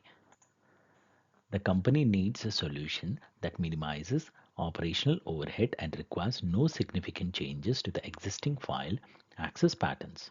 The company uses an AWS site-to-site VPN connection for connectivity to AWS. What should the solutions architect do to meet these requirements? And we have four options. Option A, deploy and configure Amazon FSx for Windows file server on AWS. Move the on-premises file data to FSx for Windows file server. Reconfigure the workloads to use FSx for Windows file server on AWS. Option B, deploy and configure an Amazon S3 file gateway on premises. Move the on-premises file data to the S3 file gateway. Reconfigure the on-premises workloads and the cloud workloads to use the S3 file gateway. Option C, deploy and configure an Amazon S3 file gateway on premises. Move the on-premises file data to Amazon S3. Reconfigure the workloads to use either Amazon S3 directly or the S3 file gateway depending on each workload's location. Option D, deploy and configure Amazon FSx for Windows file server on AWS. Deploy and configure an Amazon FSx file gateway on premises. Move the on-premises file data to the FSx file gateway. Configure the cloud workloads to use FSx for Windows file server on AWS. Configure the on-premises workloads to use the FSx file gateway. So the right answer here is option D. Deploy and configure Amazon FSx for Windows file server on AWS. Deploy and configure an Amazon FSx file gateway on premises. Move the on-premises file data to the FSx file gateway. Configure the cloud workloads to use FSx for Windows file server on AWS. Configure the on-premises workloads to use the FSx file gateway.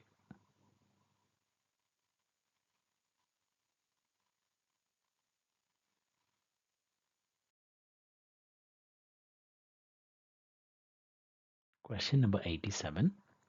A hospital recently deployed a RESTful API with Amazon API Gateway and AWS Lambda. The hospital uses API Gateway and Lambda to upload reports that are in PDF format and JPEG format. The hospital needs to modify the Lambda code to identify protected health information in the reports. Which solution will meet these requirements with the least operational overhead? And we have four options. Option A, use existing Python libraries to extract the text from the reports and to identify the PHI from the extracted text. Option B, use Amazon TextTract to extract the text from the reports. Use Amazon SageMaker to identify the PHI from the extracted text. Option C, use Amazon TextTract to extract the text from the reports. Use Amazon Comprehend Medical to identify the PHI from the extracted text. Option D, use Amazon Recognition to extract the text from the reports. Use Amazon Comprehend Medical to identify the PHI from the extracted text. So the right answer here is option C. Use Amazon TextTract to extract the text from the reports. Use Amazon Comprehend Medical to identify the PHI from the extracted text.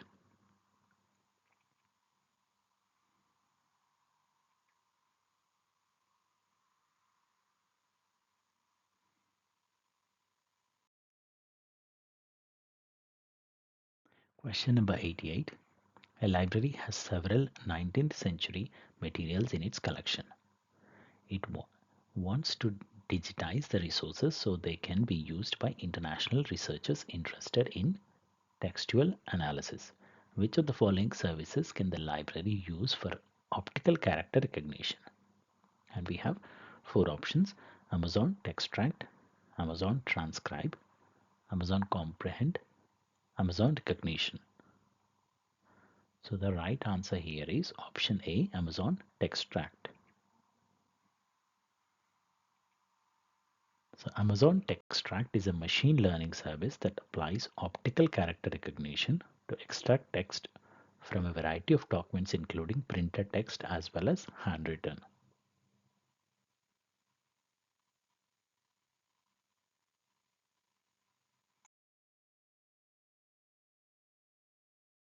Question number 89.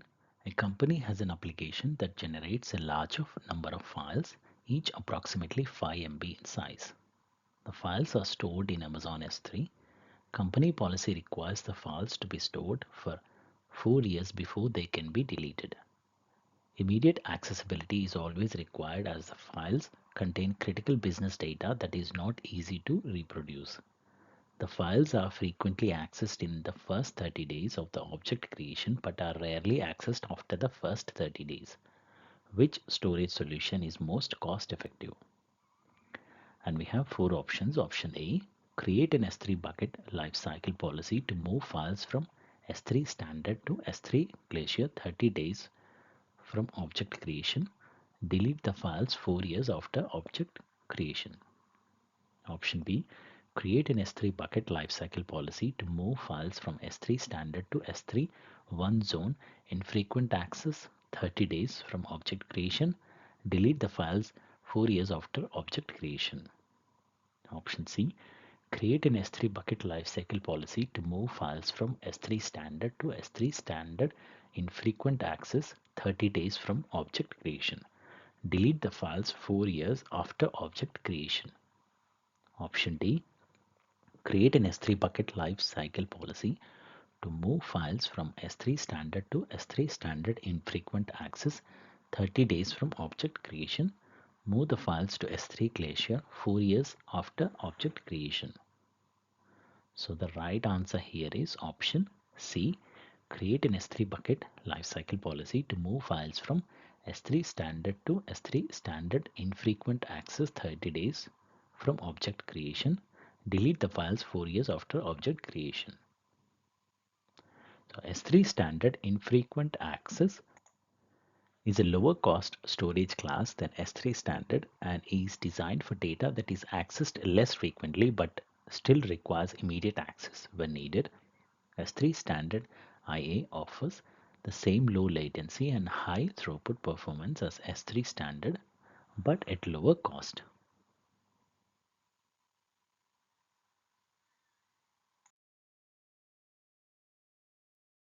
Question number 90. A company hosts an application on multiple Amazon EC2 instances.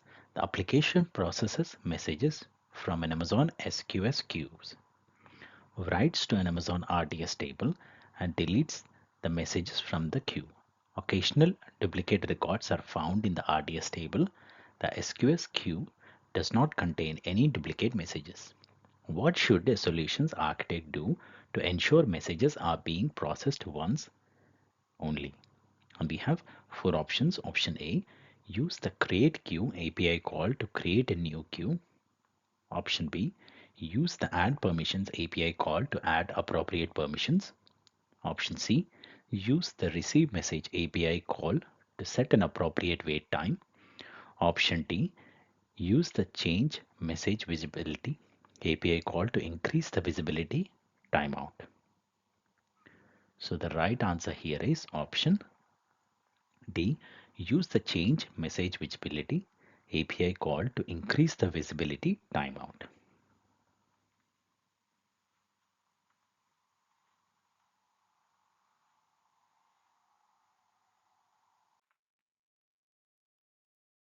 Question number 91. You have been assigned to a client who has an existing AWS cloud environment. They are using EBS volumes for storage and underestimated their storage needs. They regularly back up these volumes to S3 using snapshots. In a design meeting, you discuss the possibility of increasing the size of these volumes. As a solutions architect, which two options would you recommend for increasing the size of EBS volumes? Choose two answers. And we have four options. Option A, there is no option to increase the size of volume. Option B, create a new volume of a larger size from a snapshot of the existing volume. Option C, increase the size of the volume dynamically using the elastic volume EBS feature. Option D, copy the data to an instance store volume, create a new bigger EBS volume, import the data from the instance store volume to the new EBS volume. So the right answer here is option B, create a new volume of a larger size from a snapshot of the existing volume. And option C, increase the size of the volume dynamically using the elastic volume EBS feature. So with the EBS elastic volume feature, you can increase the volume size, adjust performance, or change the volume type while the volume is in use. You can continue to use your application while the changes take effect. You can restore an Amazon EBS volume with data from a snapshot stored in Amazon S3. You need to know the ID of the snapshot you wish to restore your volume from, and you need to have access permissions for the snapshots. Snapshots can be used to increase the size of an EBS volume. You can do these by taking a snapshot of the volume, then creating a new volume of the desired size from the snapshot, then replace the original volume with the new volume.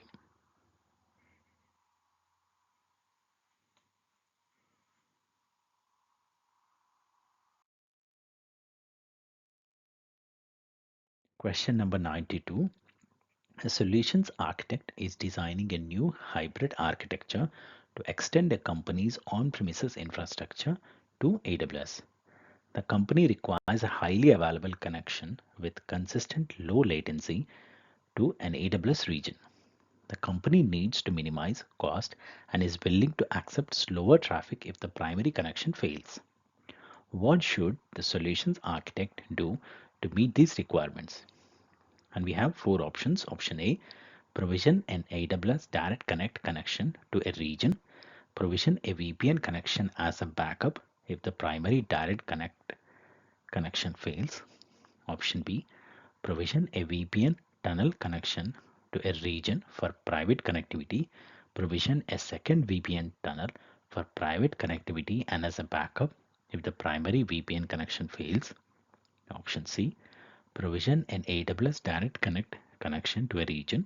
Provision a second direct connect connection to the same region as a backup if the primary direct connect connection fails. Option D, provision an AWS direct connect connection to a region. Use the direct connect failover attribute from the AWS CLI to automatically create a backup connection if the primary direct connect connection fails. So the right answer here is option A. Provision an AWS direct connect connection to a region. Provision a VPN connection as a backup if the primary direct connect connection fails.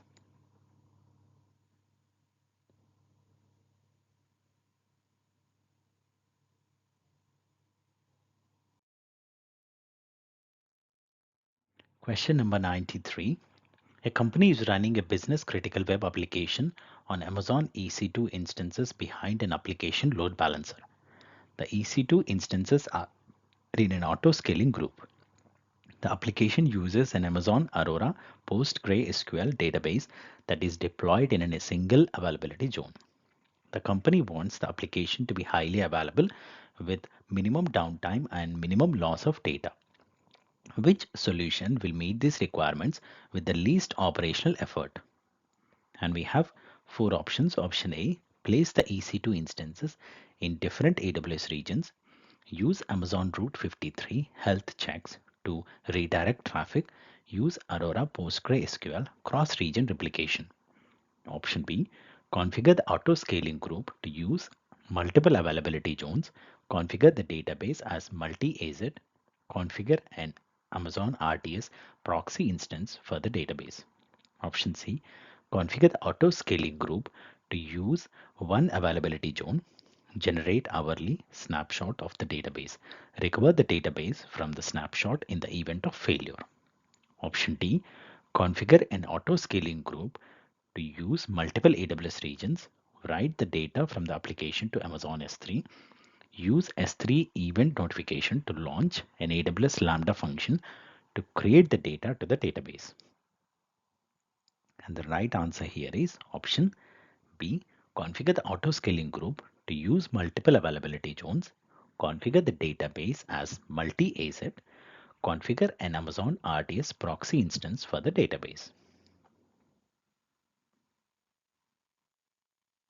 RDS proxy is fully managed by AWS for RDS Aurora. It is auto-scaling and highly available by default.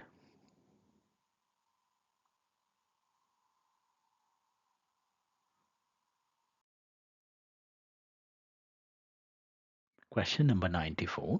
Your company has recently discovered a massive security leak in which several users' access credentials were compromised. As a response, the senior IT security manager has requested you to prevent all high-risk data from being modified or deleted by any users, including the root user. What is the most efficient way to implement these security measures? And we have four options. Option A, migrate the high risk data to new S3 bucket and enable object versioning, enable MFA, delete for all buckets. Option B, migrate the high risk data to new S3 buckets and enable object logs, configure a retention mode of compliance mode. Option C, enable object versioning for all existing buckets with high risk data, enable a default legal hold for the bucket.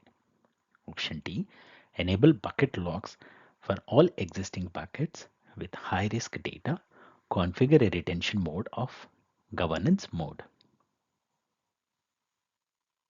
So the right answer here is option B, migrate the high risk data to new S3 buckets and enable bucket logs, configure a retention mode of compliance mode.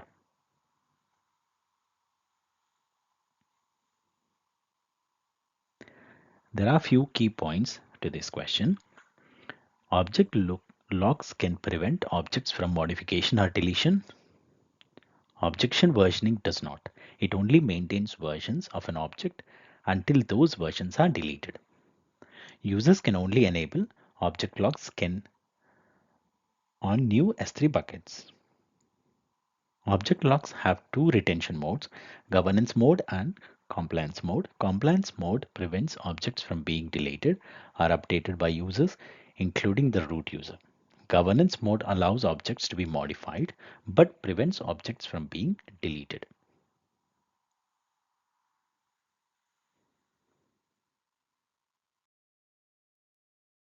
Question number 95.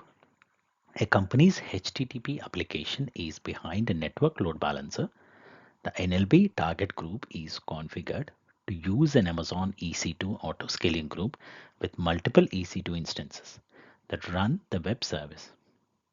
The company notices that the NLB is not detecting HTTP errors of the application. These errors require a manual restart of the EC2 instances that run the web service. The company needs to improve the application's availability without writing custom scripts or code. What should a solution architect do to meet these requirements? And we have four options. Option A, enable HTTP health checks on the NLB, supplying the URL of the company's application.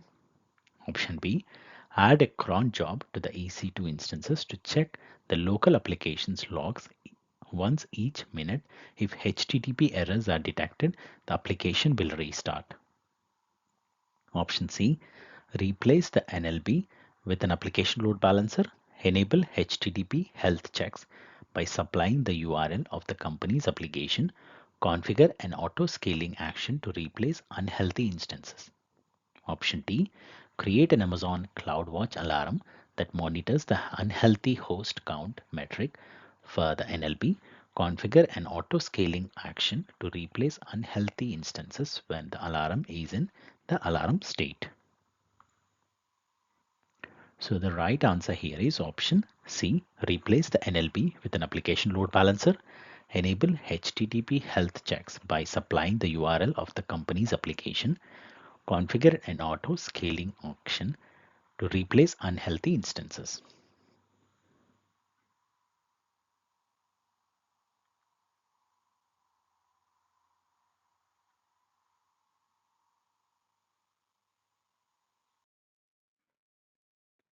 Question number 96.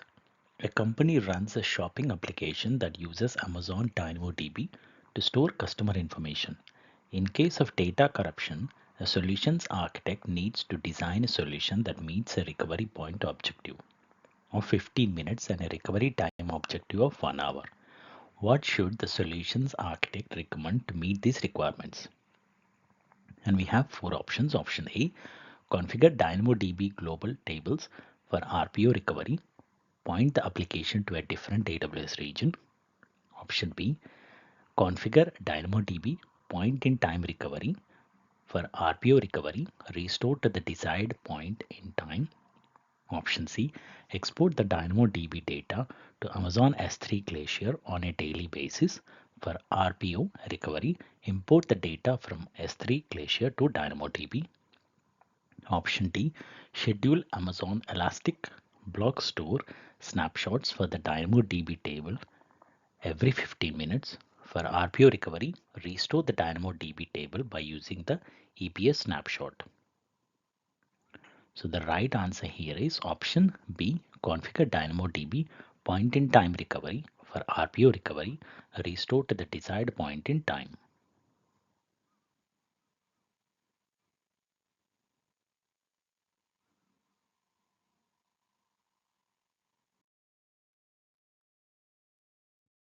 Question number 97. You are working on a project that involves several AWS resources that will be protected by cryptographic keys. You decide to create these keys using AWS Key Management Service, and you will need to evaluate the security cost across resources and projects. How will you easily categorize the secret keys cost? And we have four options. Option A, to each key, add a tag and specify the tag key and tag value. Aggregate the cost by tags. Option B, create symmetric keys and you will be able to aggregate the cost by resources and projects. Option C, after creating the keys, use AWS organizations to obtain cost across resources and projects. Option D, To each key, add a description and specify the reason for creating these key. Aggregate the cost by descriptions. So the right answer here is option A. To each key, add a tag and specify the tag key and tag value. Aggregate the cost by tags.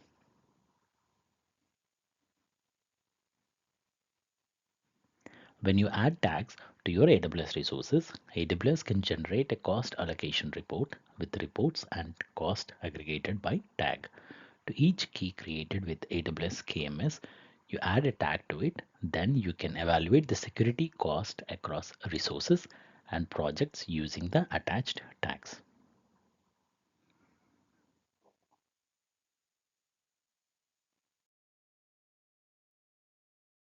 Question number 98.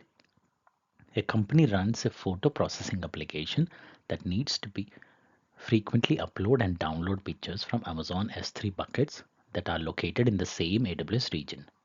A solutions architect has noticed an increased cost in data transfer fees and needs to implement a solution to reduce these costs. How can the solutions architect meet this requirement? And we have four options. Option A, deploy Amazon API gateway into a public subnet and adjust the route table to route S3 calls through it. Option B, deploy a NAT gateway into a public subnet and attach an endpoint policy that allows access to the S3 bucket. Option C, deploy the application into a public subnet and allow it to route through an internal gateway to access the S3 buckets. Option D, deploy an S3 VPC gateway endpoint into the VPC and attach an endpoint policy that allows access to the S3 buckets. So the right answer here is option D, deploy an S3 VPC gateway endpoint into the VPC and attach an endpoint policy that allows access to the S3 buckets.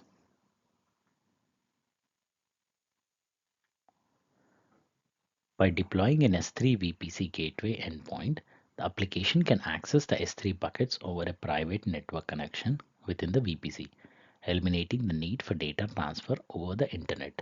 These can help reduce data transfer fees as well as improve the performance of the application.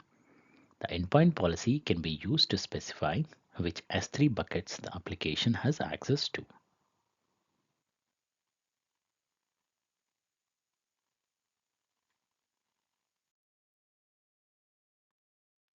Question number 99.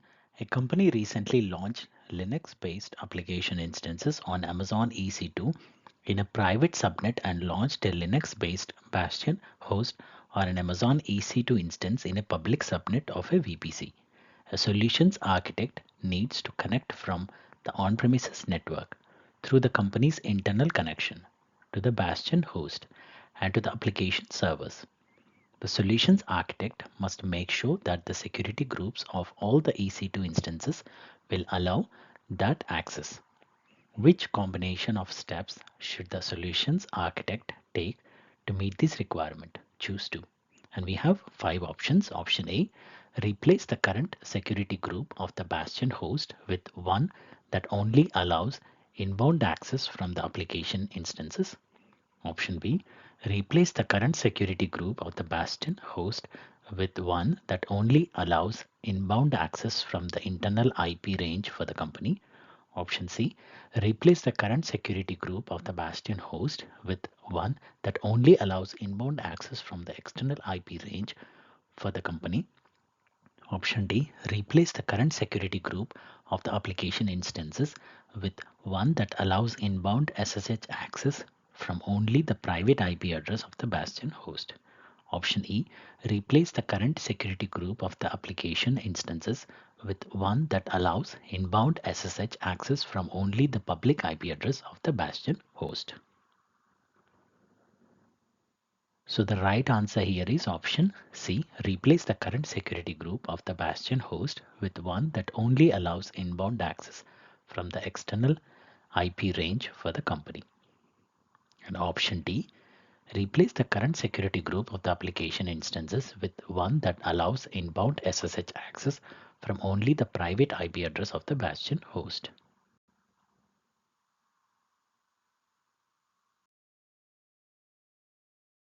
Question number 100.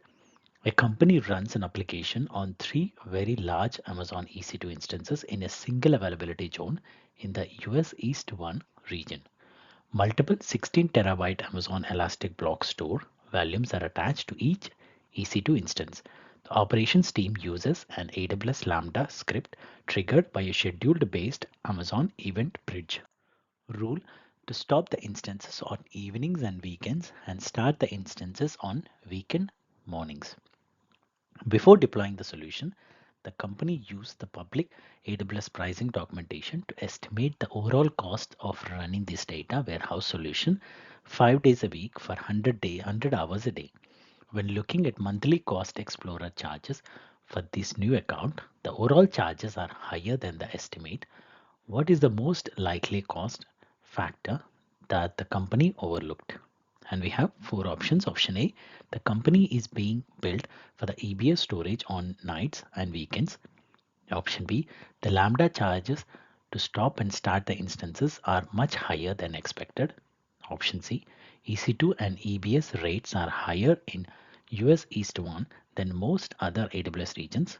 Option D, EC2 data transfer charges between the instances are much higher than expected.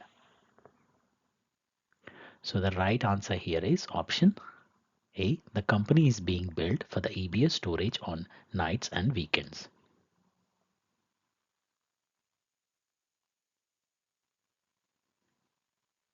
When you stop an EC2 instance, AWS does not charge you for a usage or data transfer. However, AWS does charge you for the storage of any EBS volumes that are attached to the instance.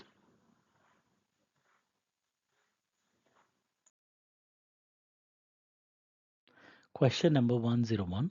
A solutions architect is designing a two-tier web application. The application consists of a public-facing web tier hosted on Amazon EC2 in public subnets.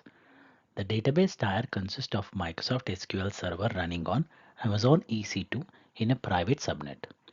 Security is a high priority for the company. How should security groups be configured in this situation? Choose two. And we have 4 options. So the right answer is option A.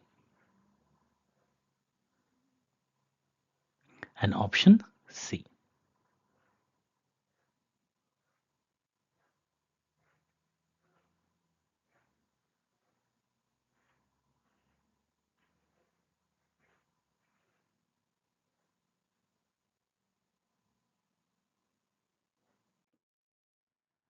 Question number 102. A company wants to move a multi-tiered application from on-premises to the AWS cloud to improve the application's performance. The application consists of application tiers that communicate with each other by way of RESTful services. Transactions are dropped when one tier becomes overloaded. A solutions architect must design a solution that resolves these issues and modernizes the application. Which solution meets these requirements and is the most operational efficient? We have 4 options. Option A, use Amazon API Gateway and direct transactions to the AWS Lambda functions as the application layer. Use Amazon Simple Queue Service as the communication layer between application services. Option B, use Amazon CloudWatch metrics to analyze the application performance history to determine the service peak utilization during the performance failures. Increase the size of the application servers Amazon EC2 instances to meet the peak requirements.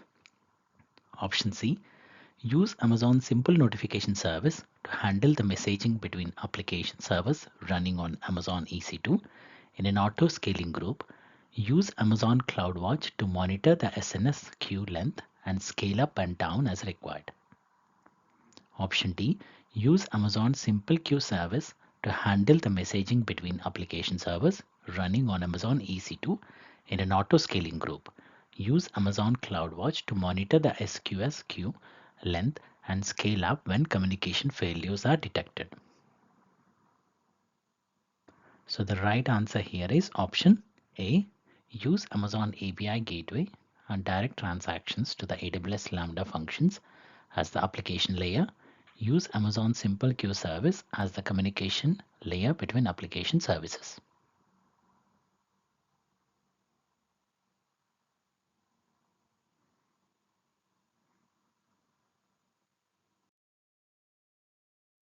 Question number 103.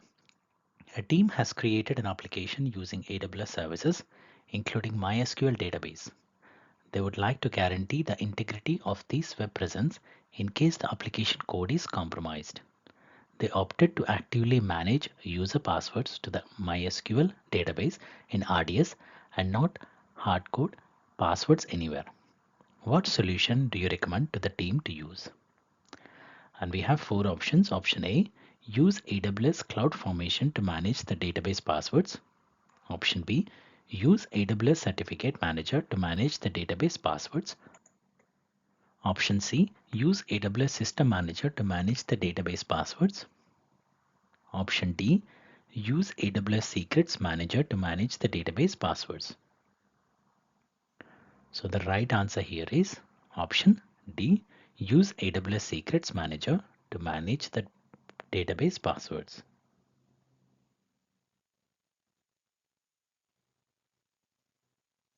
AWS Secrets Manager is a managed service that enables developers to easily rotate, manage, and retrieve database credentials as well as API keys and other secrets throughout their lifecycle. With Secrets Manager, the team can remove all hard coded credentials from their code with API calls to AWS Secrets Manager to retrieve secrets programmatically.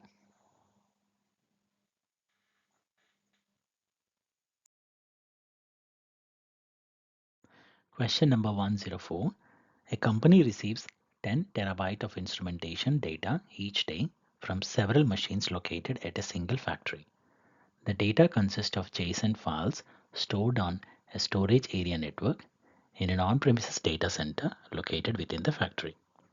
The company wants to send these data to Amazon S3 where it can be accessed by several additional systems that provide critical near real-time analytics.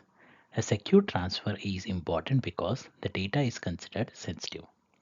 Which solution offers the most reliable data transfers? And we have four options. Option A, AWS Data Sync over public internet. Option B, AWS Data Sync over AWS Direct Connect. Option C, AWS Database Migration Service over public internet. Option D, AWS Database Migration Service over AWS Direct Connect. So the right answer here is option B, AWS Data Sync over AWS Direct Connect.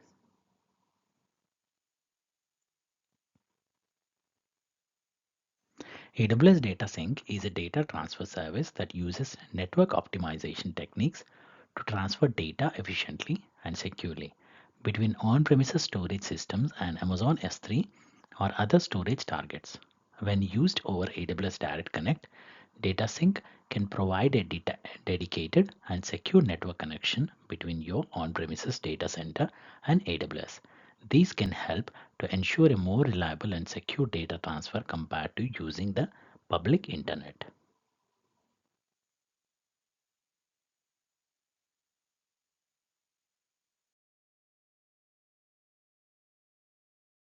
Question number 105. A company needs to configure a real-time data ingestion architecture for its application. The company needs an API, a process that transforms data as the data is streamed, and a storage solution for the data. Which solution will meet these requirements with the least operational overhead? And we have four options. Option A, deploy an Amazon EC2 instance to host an API that sends data to an Amazon Kinesis data stream. Create an Amazon Kinesis data firehose delivery stream that uses the Kinesis data stream as a data source. Use AWS Lambda functions to transform the data. Use the Kinesis data firehose delivery stream to send the data to Amazon S3. Option B, deploy an Amazon EC2 instance to host an API that sends data to AWS Glue. Stop source destination checking on the EC2 instance. Use AWS Glue to transform the data and to send the data to Amazon S3. Option C, configure an Amazon API gateway API to send data to an Amazon Kinesis data stream. Create an Amazon Kinesis data Firehose delivery stream that uses the Kinesis data stream as a data source. Use AWS Lambda functions to transform the data. Use the Kinesis data Firehose delivery stream to send the data to Amazon S3. Option D, configure an Amazon API gateway API to send data to AWS Glue. Use AWS Lambda functions to transform the data. Use AWS Glue to send the data to Amazon S3. So the right answer here is option C, configure an application API gateway API to send data to an Amazon Kinesis data stream. Create an Amazon Kinesis data Firehose delivery stream that uses the Kinesis data stream as a data source. Use AWS Lambda function to perform the data. Use the Kinesis data Firehose delivery stream to send the data to Amazon S3.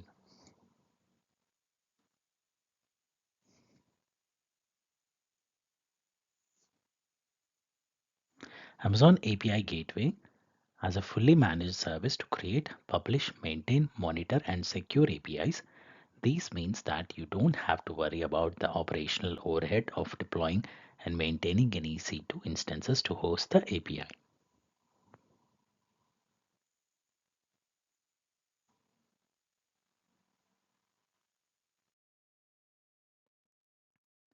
Question number 206. After significant service outages, an online service provider wants an effective automated solution that can alert them to unusual performance issues within their AWS native applications.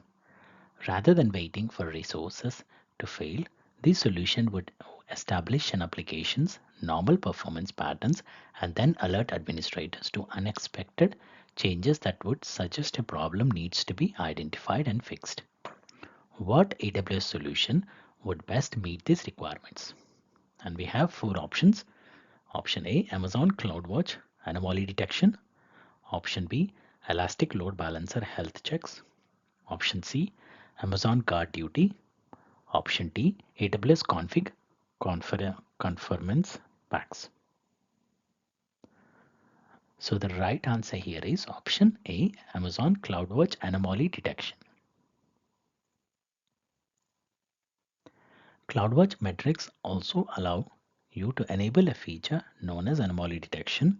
These allows CloudWatch to implement machine learning algorithms against your metric data to help detect any activity that sits outside of the normal baseline parameters that are generally expected.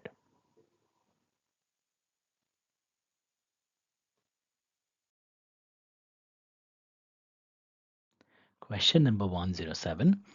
A company needs to keep user transaction data in an Amazon DynamoDB table. The company must retain the data for 7 years.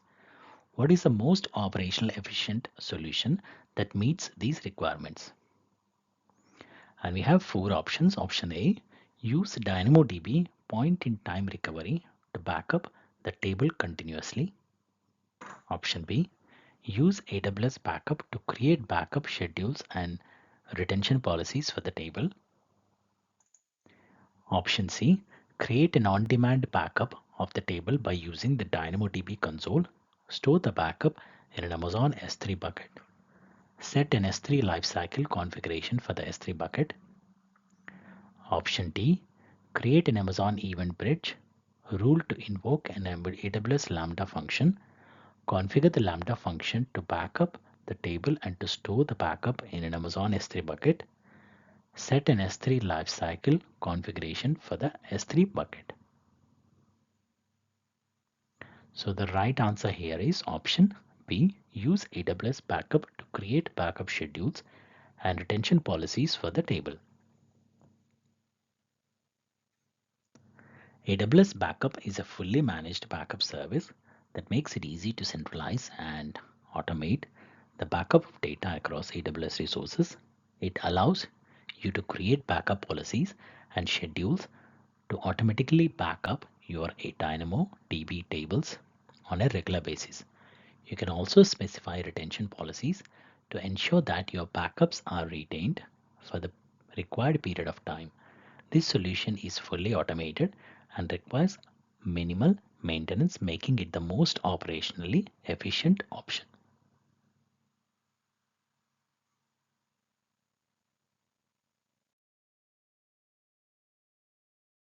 Question number 108. A company is planning to use an Amazon DynamoDB table for data storage. The company is concerned about cost optimization. The table will not be used on most mornings. In the evenings, the read and write traffic will often be unpredictable. When traffic spikes occur, they will happen very quickly. What should a solutions architect recommend? And we have four options. Option A, create a DynamoDB table in on-demand capacity mode.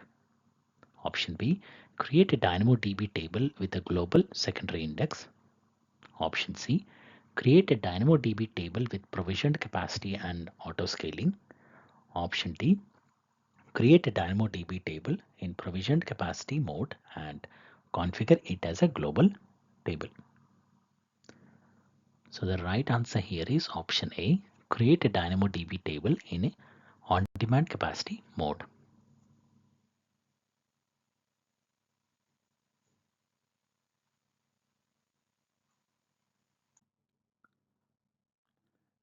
Question number 109.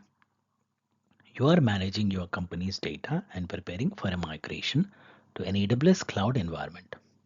One of the first steps you are doing is uploading data to Amazon S3 buckets. You are uploading large amounts of data overnight, 3 to 5 terabyte to an S3 bucket. The uploads are taking too long and could potentially affect start of the day operations.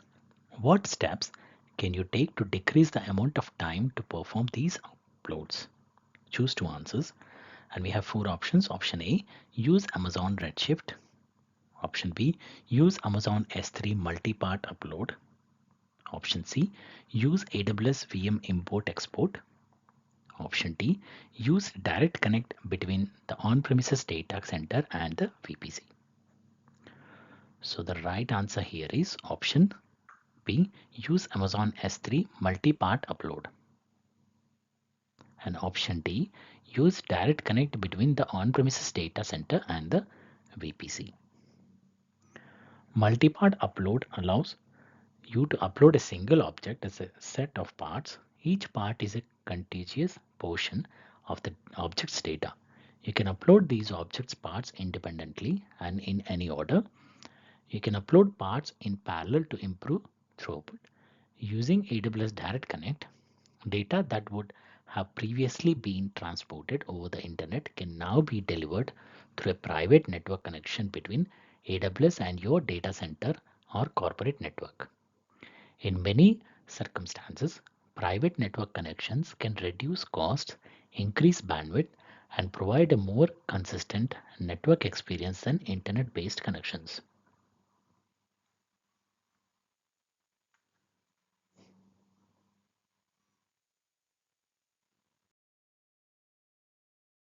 Question number 110. A company recently signed a contract with an AWS managed service provider partner for help with an application migration initiative. A solutions architect needs to share an Amazon machine image from an existing AWS account with the MSP partner's AWS account. The AMI is backed by Amazon Elastic Block Store and uses an AWS key management service. Customers managed key to encrypt EBS volume snapshots. What is the most secure way for the solutions architect to share the AMI with the MSP partner's AWS account? And we have four options. Option A, make the encrypted AMI and snapshots publicly available. Modify the key policy to allow the MSP partner's AWS account to use the key. Option B, modify the launch permission property of the AMI. Share the AMI with the MSP partner's AWS account only. Modify the key policy to allow the MSP partner's AWS account to use the key. Option C, modify the launch permissions property of the AMI. Share the AMI with the MSP partner's AWS account only. Modify the key policy to trust a new KMS key that is owned by the MSP partner for encryption. Option D, export the AMI from the source account to an Amazon S3 bucket in the MSP partner's AWS account. Encrypt the S3 bucket with a new KMS key that is owned by the MSP partner. Copy and launch the AMI in the MSP partner's AWS account. So the right answer here is option B. Modify the launch permission property of the AMI. Share the AMI with the MSP partner's AWS account only. Modify the key policy to allow the MSP partner's AWS account to use the key.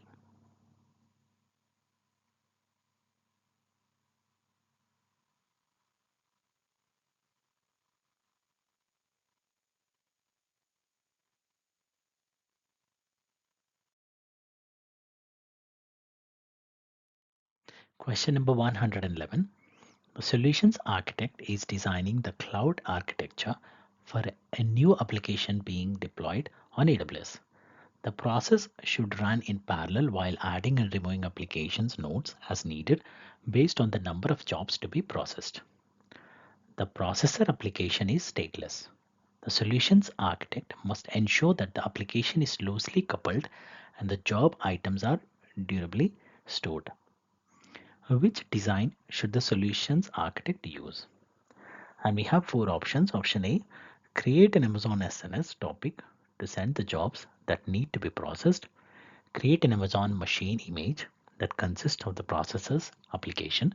Create a launch configuration that uses the AMI. Create an auto-scaling group using the launch configuration. Set the scaling policy for the auto-scaling group to add and remove nodes based on CPU usage. Option B, create an Amazon SQS queue to hold the jobs that need to be processed. Create an Amazon machine image that consists of the processor's application. Create a launch configuration that uses the AMI. Create an auto-scaling group using the launch configuration. Set the scaling policy for the auto-scaling group to add and remove nodes based on the network usage. Option C, create an Amazon SQS queue to hold the jobs that needs to be processed. Create an Amazon machine image that consists of the processor application. Create a launch template that uses the AMI. Create an auto-scaling group using the launch template. Set the scaling policy for the auto-scaling group to add and remove nodes based on the number of items in the SQS queue. Option D, create an Amazon SNS topic to send the jobs that need to be processed. Create an Amazon machine image that consists of the processor application. Create a launch template that uses the AMI. Create an auto-scaling group using the launch template. Set the scaling policy for the auto-scaling group to add and remove nodes based on the number of messages published to the SNS topic. So the right answer here is option C. Create an Amazon SQS queue to hold the jobs that need to be processed. Create an Amazon machine image that consists of the processor's application. Create a launch template that uses the AMI. Create an auto-scaling group using the launch template. Set the scaling policy for the auto-scaling group to add and remove nodes based on the number of items in the SQS queue.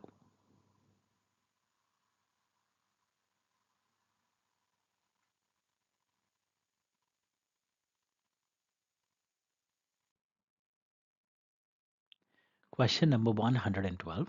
A client would like to deploy a cluster of EC2 instance for a machine learning project. The instances will be constantly communicating with one another over the network. There is an emphasis on maximizing throughput and minimizing latency in the application. High availability is not a requirement. Which solution best meets the requirement? And we have four options. Option A, create a cluster placement group and deploy extra large accelerated computing instances with enhanced networking enabled and private IPv4 addresses into the placement group. Option B, deploy an evenly distributed number of extra large accelerated computing instances with enhanced networking enabled and public VIFs between two availability zones. Option C, create a spread placement group and deploy extra large T3 burstable instances and private VPv4 IPVP IPv4 addresses in the placement group.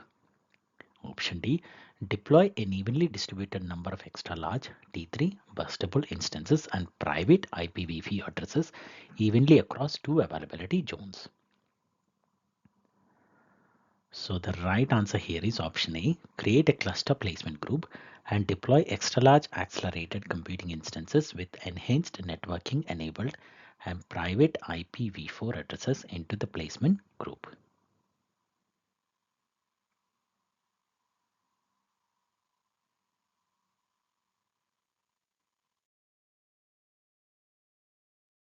Question number 113. A company hosts its web application in the AWS cloud. The company configures elastic load balancers to use certificates that are imported into AWS Certificate Manager. The company's security team must be notified 30 days before the expiration of each certificate. What should a solutions architect recommend to meet this requirement? And we have four options. Option A, add a rule in ACM to publish a custom message to an Amazon simple notification service topic every day, beginning 30 days before any certificate will expire. Option B, create an AWS config rule that checks for certificates that will expire within 30 days. Configure Amazon Event Bridge to invoke a custom alert by way of Amazon simple notification service when AWS config reports a non-compliant resources. Option C, use AWS Trusted Advisor to check for certificates that will expire within 30 days.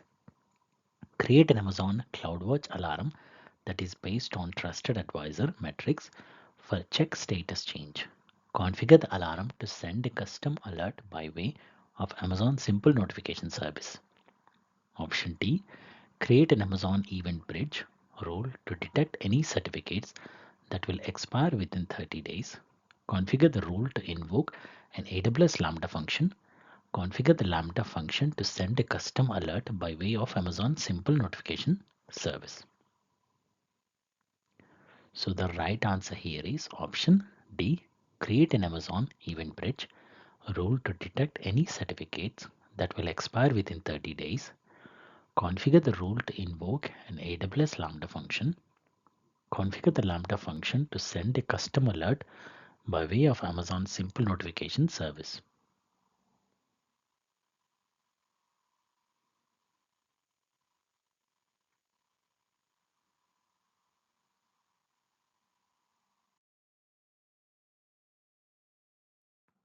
Question number 114. A company's dynamic website is hosted using on-premises servers in the United States. The company is launching its product in Europe and it wants to optimize site loading times for new European users. The sites backed must remain in the United States. The product is being launched in a few days and an immediate solution is needed. What should the solutions architect recommend? And we have four options. Option A, launch an Amazon EC2 instance in US East 1 and migrate the site to it. Option B, move the website to Amazon S3. Use cross-region replication between regions. Option C, use Amazon CloudFront with a custom origin point to the on-premises servers.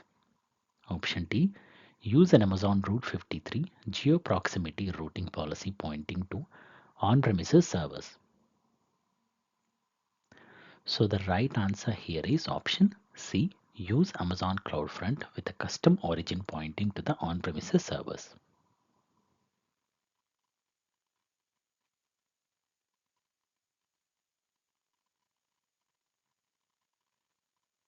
To use CloudFront, the company can set up a custom origin pointing to their on-premises servers in the United States. CloudFront will then catch the content of the website at edge locations around the world and serve the content to users from the location that is closest to them. This will allow the company to optimize the loading times for their European users without having to move the backend of the website to a different region.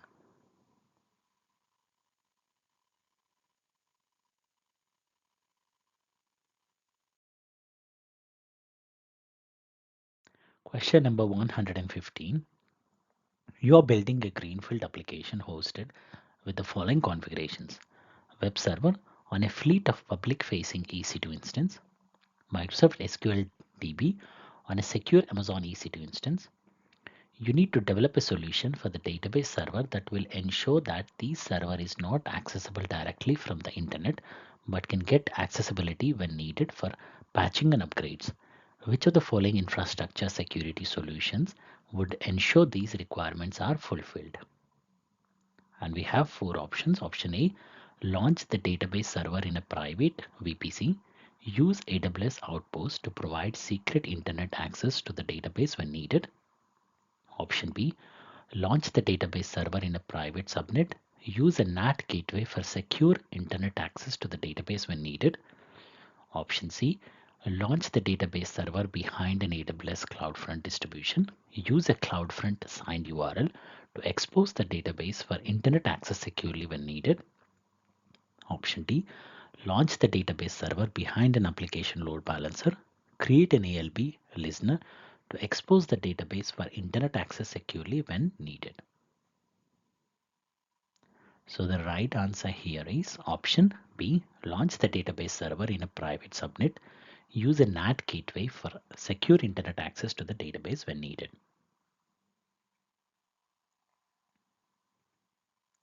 When you launch an instance, you launch it into a subnet in your VPC. You can use subnets to isolate the tiers of your application like web application and database servers within a single VPC. You can use private subnets for your instances if they should not be accessed directly from the internet. You can also use a NAT gateway for internet access from an instance in a private subnet as needed.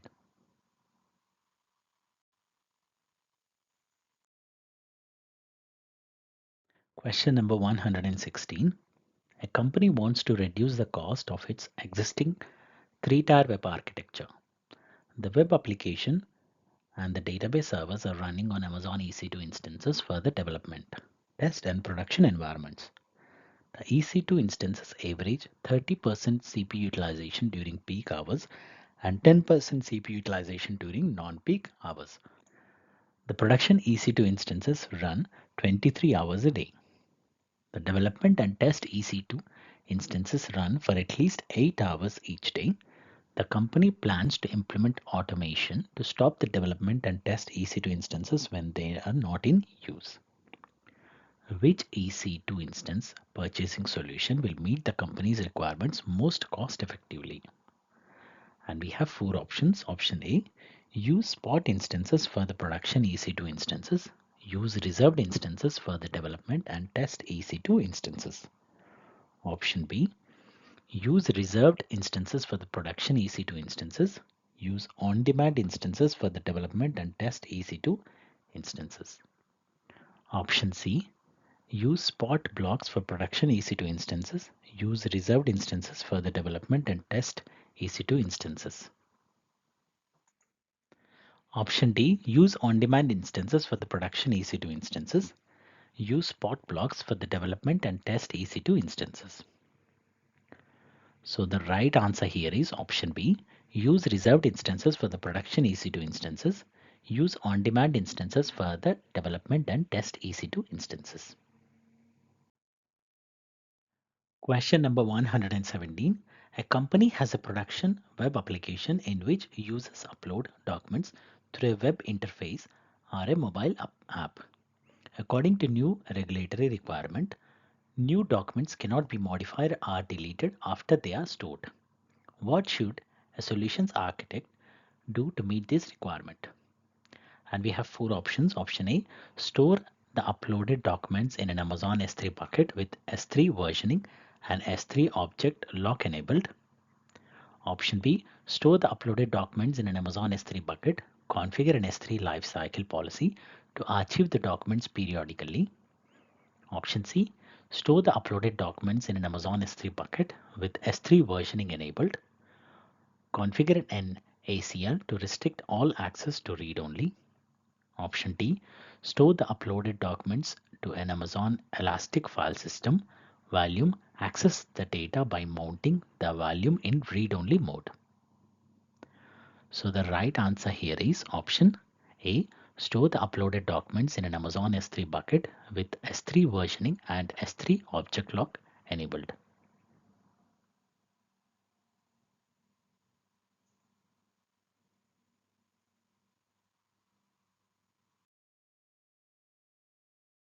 Question number 118.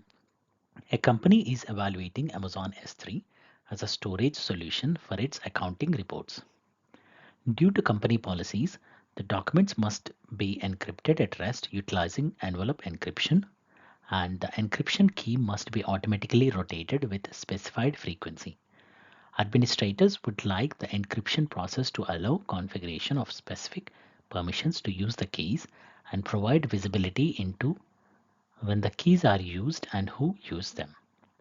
What does a solutions architect need to apply to meet this requirement? And we have four options. Option A, create an S3 bucket and configure server-side encryption using custom key stored backed by AWS Cloud HSM clusters. Option B, create an S3 bucket and configure server-side encryption with AWS KMS managed keys. Option C, create an S3 bucket and configure client-side encryption with AWS KMS managed keys. Option D, create an S3 bucket and configure server's client-side encryption using custom key stored backed by AWS Cloud HSM clusters. So the right answer here is option B, create an S3 bucket and configure server-side encryption with AWS KMS managed keys.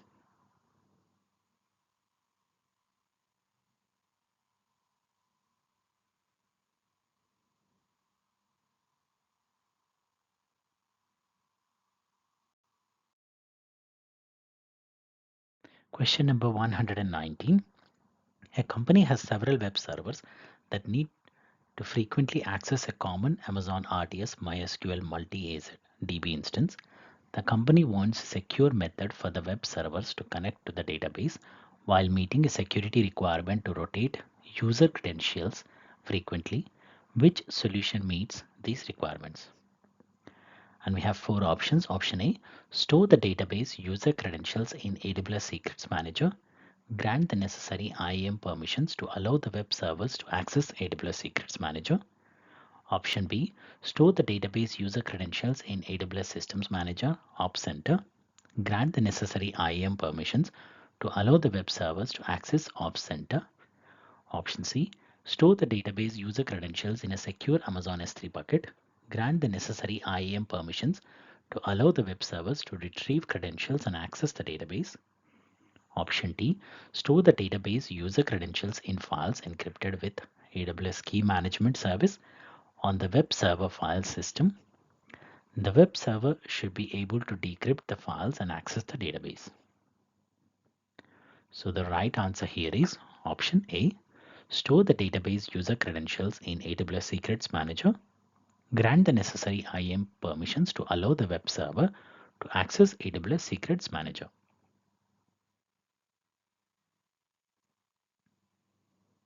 Secrets Manager enables you to replace hard-coded credentials in your code, including passwords, with an API call to Secrets Manager to retrieve the secret programmatically. This helps ensure the secrets can't be compromised by someone examining your code. Because the secrets no longer exist in the code, also you can configure Secrets Manager to automatically rotate the secret for you according to a specific schedule. This enables you to replace long-term secrets with short-term ones, significantly reducing the risk of compromise.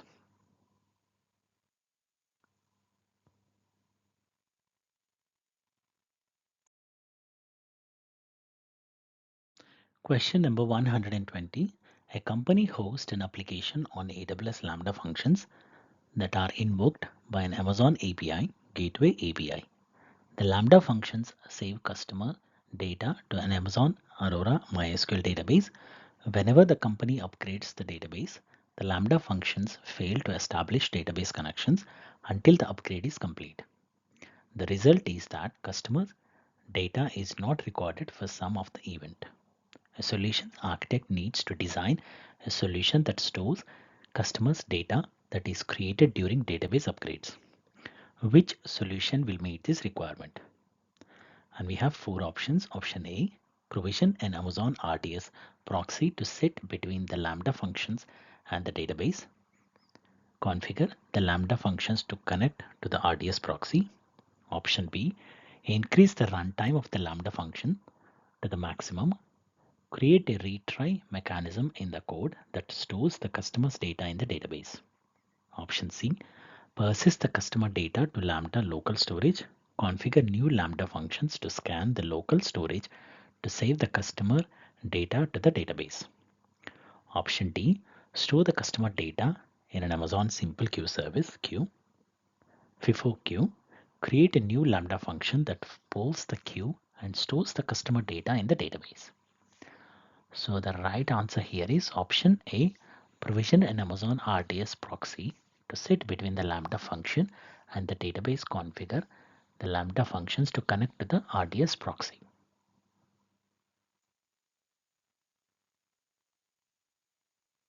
RDS proxy minimizes application disruption from outrages affecting the availability of your database by automatically connecting to a new database instance while preserving application connections. When failure occurs, RDS proxy routes a request directly to the new database instance. This reduces failover time for Aurora and RDS database by up to 66%.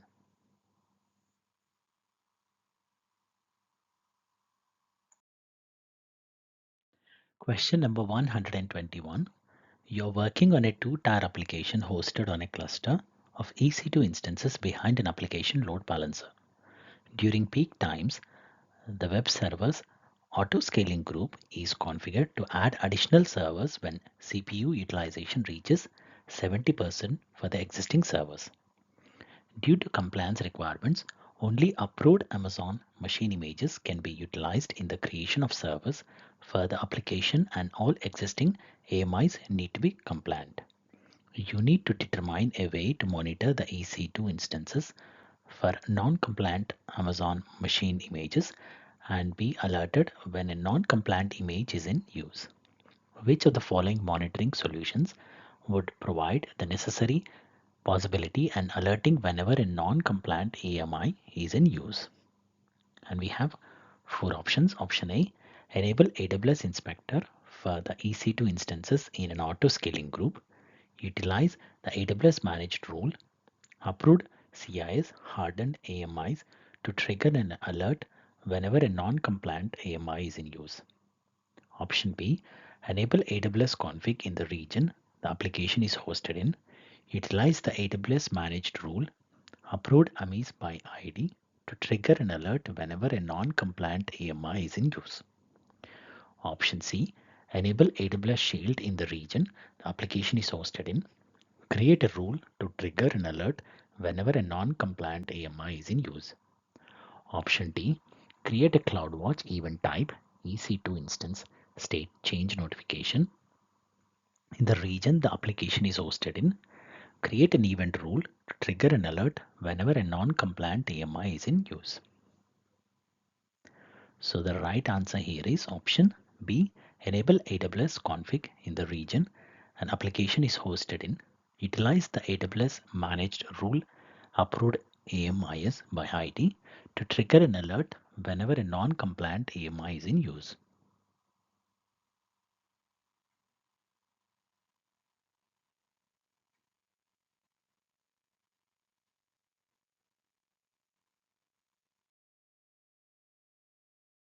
Question number 122. A survey company has gathered data for several years from areas in the United States. The company hosts the data in an Amazon S3 bucket that is 3 terabyte in size and growing. The company has started to share the data with a European marketing firm that has S3 buckets. The company wants to ensure that its data transfer costs remain as low as possible. Which solution will meet these requirements? And we have four options. Option A, configure the requester pays feature on the employee company's S3 bucket. Option B, configure S3 cross-region replication from the company's S3 bucket to one of the marketing firm's S3 buckets. Option C, configure cross-account access for the marketing firm so that the marketing firm has access to the company's S3 bucket. Option D, configure the company's S3 bucket to use S3 intelligent tiering, sync the S3 bucket to one of the marketing firm S3 buckets.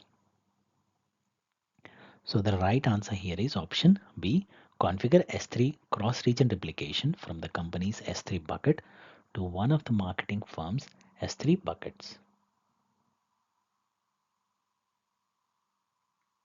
The cross-replication is a great way to keep up-to-date info and ensure access in different regions.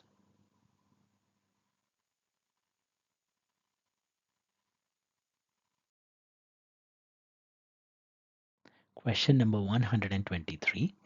A company uses Amazon S3 to store its confidential audit documents. The S3 bucket uses bucket policies to restrict access to audit team IAM user credentials according to the principle of least privilege. Company managers are worried about accidental deletion of objects in the S3 bucket and want a more secure solution. What should a solutions architect do to secure the audit documents? And we have four options. Option A, enable the versioning and MFA delete features on the S3 bucket. Option B, enable multi-factor authentication on the IAM user credentials for each audit team IAM user account. Option C, add an S3 lifecycle policy to the audit team's IAM user account to deny the S3 delete object action during audit dates. Option D, use AWS Key Management Service to encrypt the S3 bucket and restrict audit team IAM user accounts from accessing the KMS key. So the right answer here is option A, enable the versioning and MFA delete features on the S3 bucket.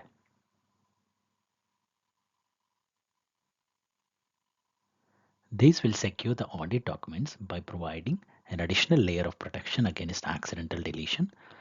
With versioning enabled, any deleted or overwritten objects in the S3 bucket will be preserved as previous versions, allowing the company to recover them if needed. With MFA delete enabled, any delete request made to the S3 bucket will require the use of an MFA code, which provides an additional layer of security.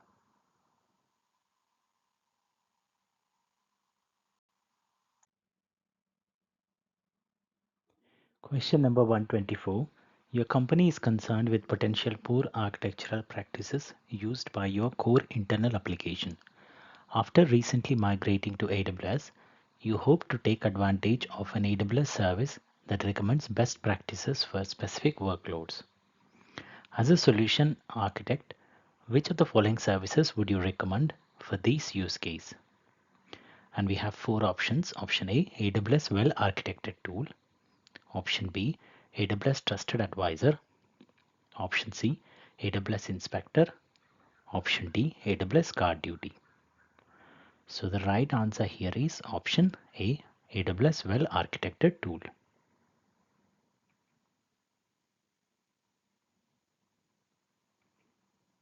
AWS Well Architected Tool is designed to help you review the state of your applications and workloads, and it provides a central place for architectural best practices and guidance. The AWS Well Architected tool is based on the AWS Well Architected framework, which has developed to help cloud architects build secure, high-performing, resilient, and efficient application infrastructures. The framework has been used in thousands of workloads reviews by AWS solutions architects. It provides a consistent approach for evaluating your cloud architecture and implementing designs that will scale with your applications needs over time. The remaining tools help more with vulnerabilities or cost savings rather than best practices, except for the well architected framework, which is not an AWS service.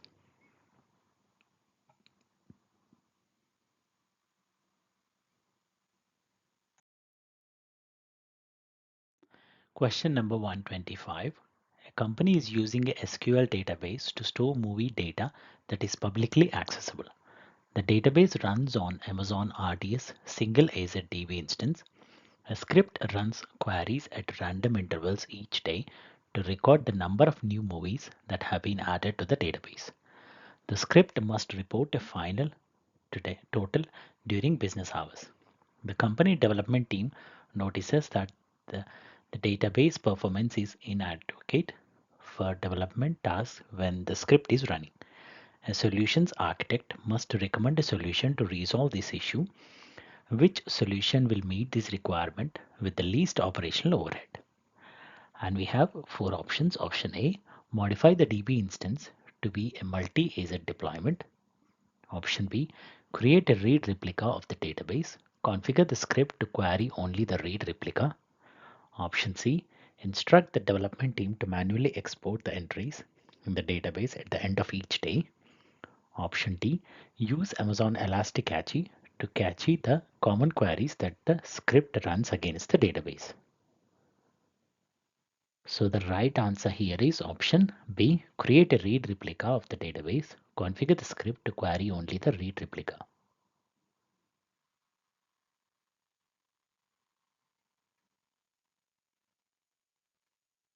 A read replica is a fully managed database that is kept in sync with the primary database. Read replicas allow you to scale out read-heavy workloads by distributing read queries across multiple databases. These can help improve the performance of the database and reduce the impact on the primary database. By configuring the script to query the read replica, the development team can continue to use the primary database for development tasks, while the script queries will be directed to the read replica. These will reduce the load on the primary database and improve its performance.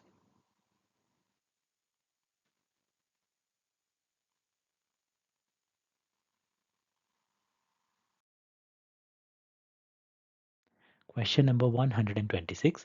A company has applications that run on Amazon EC2 instances in a VPC. One of the applications needs to call the Amazon S3 API to store and read objects. According to the company security regulations, no traffic from the applications is allowed to travel across the internet. Which solution will meet these requirements? And we have four options. Option A, configure an S3 gateway endpoint. Option B, create an S3 bucket in a private subnet. Option C, create an S3 bucket in the same AWS region as the EC2 instances. Option D, configure a NAT gateway in the same subnet as the EC2 instances. So the right answer here is option A, configure an S3 gateway endpoint.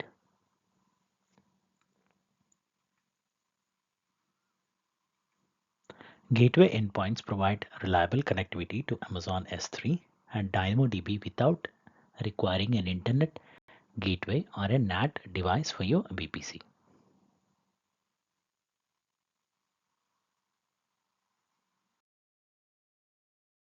Question number 127. A user is creating an AMI from a deployed large EC2 instance named instance A that has one 10 GB EBS volume and one instance store volume. Once the AMI is created, the user then launches instance B from the AMI. What data will be present on instance B? And we have four options. Option A, all data stored on instance A will persist on instance B. Option B, no data stored on instance A will persist on instance B. Option C, only data stored on instance A's instance store volume will persist on instance B. Option D, only data stored on instance A EBS volume will persist on instance B. So the right answer here is option D, only data stored on instance A EBS volume will persist on instance B.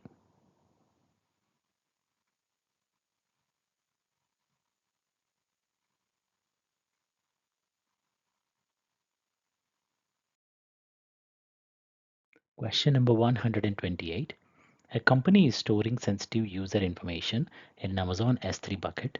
The company wants to provide secure access to this bucket from the application tier running on Amazon EC2 instance inside a VPC. Which combination of steps should a solutions architect take to accomplish these? Choose two. And we have 5 options. Option A, configure a VPC gateway endpoint for Amazon S3 within the VPC. Option B, create a bucket policy to make the objects in the S3 bucket public. Option C, create a bucket policy that limits access to only the application tier running in the VPC. Option D, create an IAM user with an S3 access policy and copy the IAM credentials to the EC2 instance. Option E, create a NAT instance and have the EC2 instance use the NAT instance to access the S3 bucket. So the right answer here is option A, configure a VPC gateway endpoint for Amazon S3 within the VPC. And option C, create a bucket policy that limits access to only the application tier running in the VPC.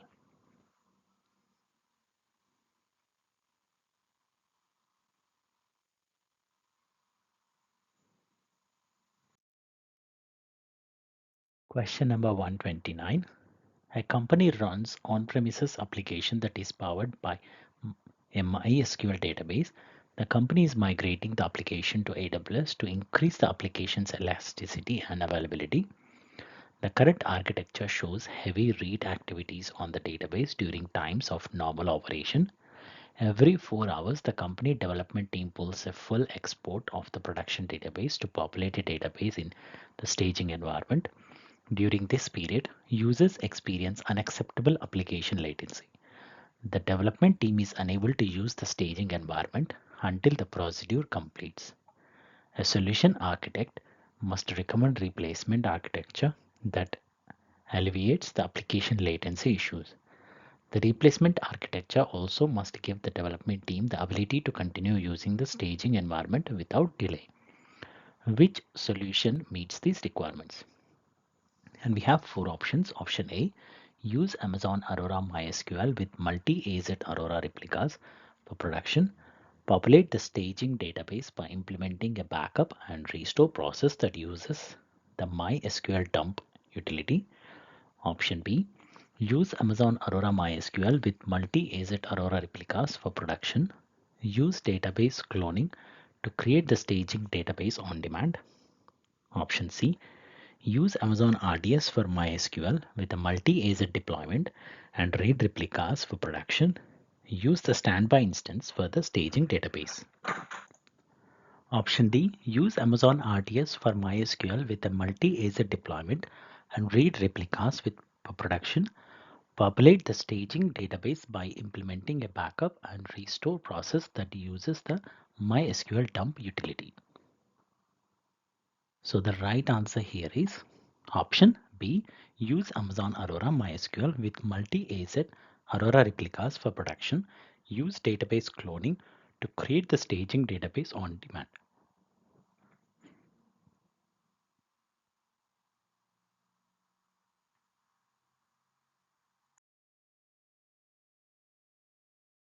Question number 130. Using AWS, a startup developed an application for delivery services. The drivers can self-register themselves by scanning 2 identification cards. The team storing driver registration information in Amazon S3 buckets is concerned with protection the driver and customer's personal information at all times. What service could make identification and protection of these sensitive data at an easy task to this team? And we have 4 options. Option A, AWS config, Amazon inspector, AWS shield, Amazon Mackie. So the right answer here is option D, Amazon Mackie. Amazon Mackie is a data security and data privacy service that leverages machine learning and pattern matching to identify sensitive data and protect them. In this scenario, Amazon Mackie will continuously evaluate the team's Amazon S3 buckets on their AWS account, discover data containing personally identifiable information, and take remediation actions to protect them.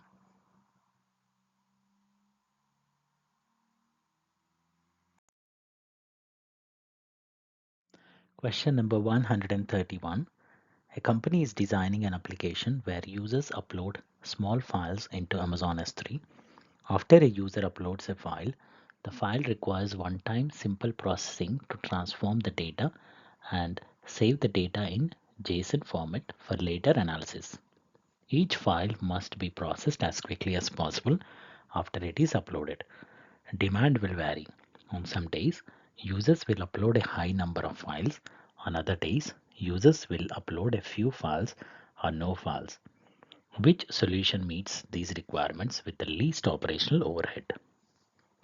And we have four options. Option A, configure Amazon EMR to read text files from Amazon S3, run processing scripts to transform the data, store the resulting JSON file in an Amazon Aurora DB cluster.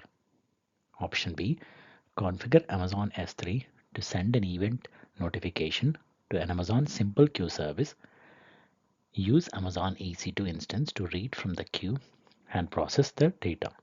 Store the resulting JSON file in Amazon DynamoDB. Option C, configure Amazon S3 to send an event notification to Amazon simple queue service. Use an AWS Lambda function to read from the queue and process the data. Store the resulting JSON file in Amazon DynamoDB.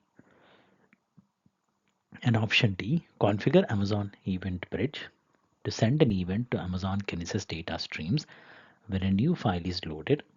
Use an AWS Lambda function to consume the event from the stream and process the data. Store the resulting JSON file in an Amazon Aurora DB cluster. And the right answer is option C, configure Amazon S3 to send an event notification to an Amazon simple queue service. Use an AWS Lambda function to read from the queue and process the data. Store the resulting JSON file in Amazon DynamoDB.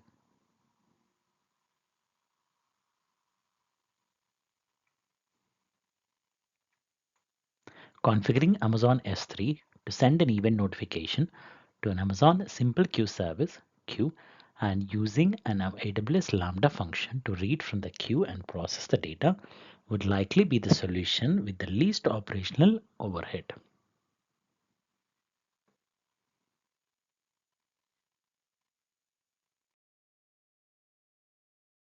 Question number 132.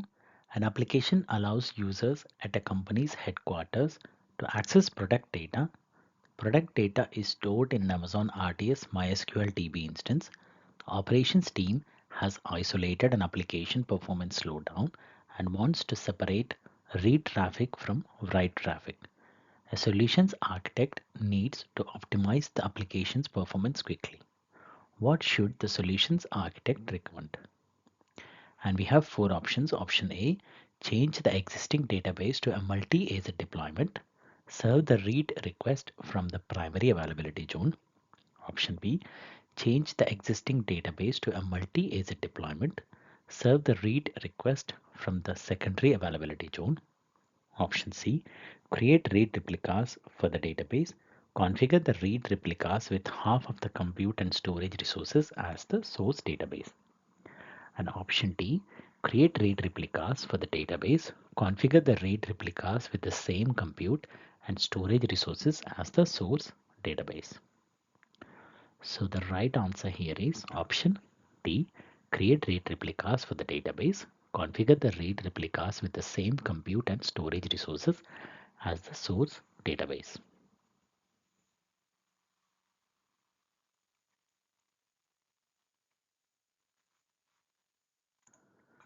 Creating read replicas allows the application to offload read traffic from the source database, improving its performance. The read replicas should be configured with the same compute and storage resources as the source database to ensure that they can handle the read workload effectively.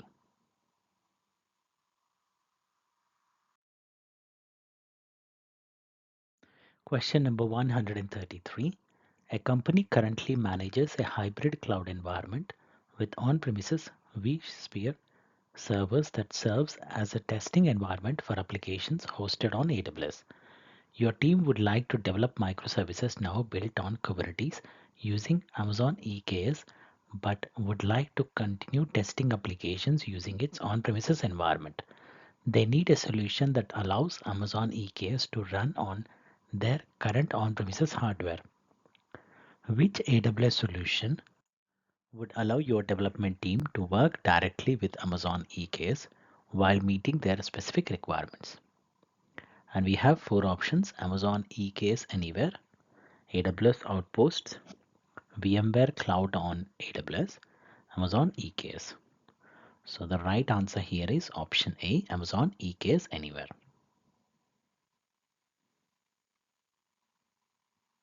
So the best solution for this scenario is Amazon EKS Anywhere. Amazon EKS Anywhere is a deployment option for Amazon EKS that helps you create and operate Kubernetes clusters on your own on-premises infrastructure, whether directly on bare metal servers or using VMware vSphere. Amazon EKS Anywhere provides an installable software package for creating and operating on-premises Kubernetes clusters that are based on Amazon EKS distro, the same Kubernetes distribution used by Amazon EKS for clusters on AWS.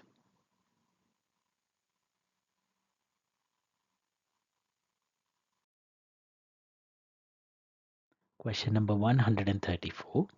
An Amazon EC2 administrator created the following policy associated with an IAM group containing several users. What is the effect of this policy? So you can pause the video to have a look at the policy. So we have four options. Option A, users can terminate an EC2 instance in any AWS region except US East 1. Option B, users can terminate an EC2 instance with IP address in the US East 1 region. Option C, users can terminate an EC2 instance in the US East 1 region when the user's source IP is. And option D, users cannot terminate an EC2 instance in the US East 1 region when the user source IP is. So the right option here is option C. Users can terminate an EC2 instance in the US East 1 region when the user source IP address is.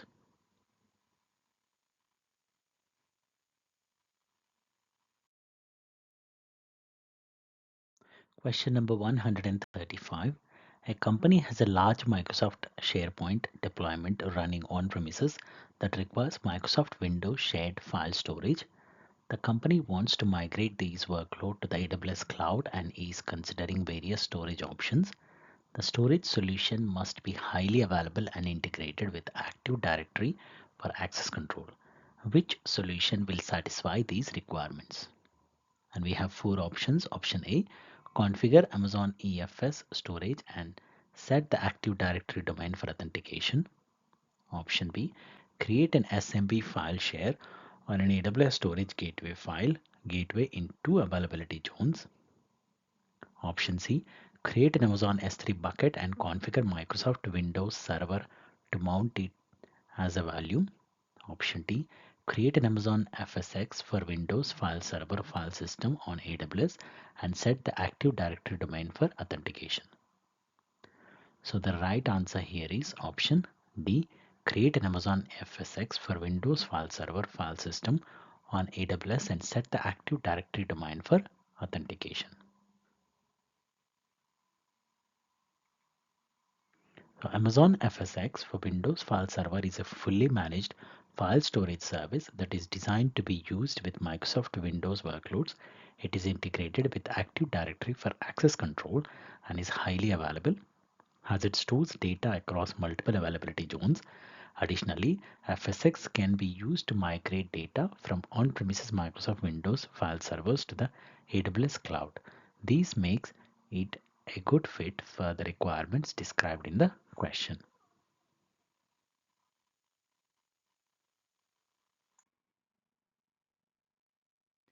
Question number 136. You're designing a cloud solution for a new client.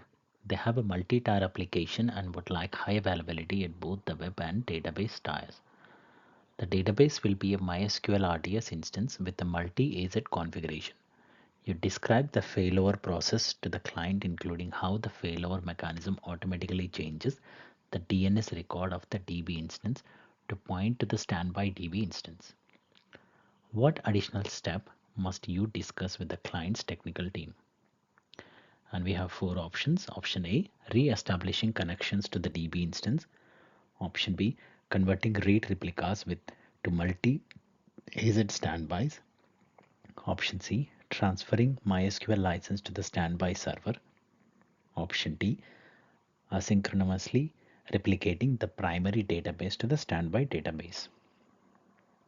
So the right answer here is option A, re-establishing connections to the DB instance. In the event of a planned or unplanned outage of your DB instance, Amazon RDS automatically switches to a standby replica in another availability zone if you have enabled multi-AZ. Failover times are typically 60 to 120 seconds. The failover mechanism automatically changes the DNS record of the DB instance to point to the standby DB instance. As a result, you will need to re-establish any existing connections to your DB instance.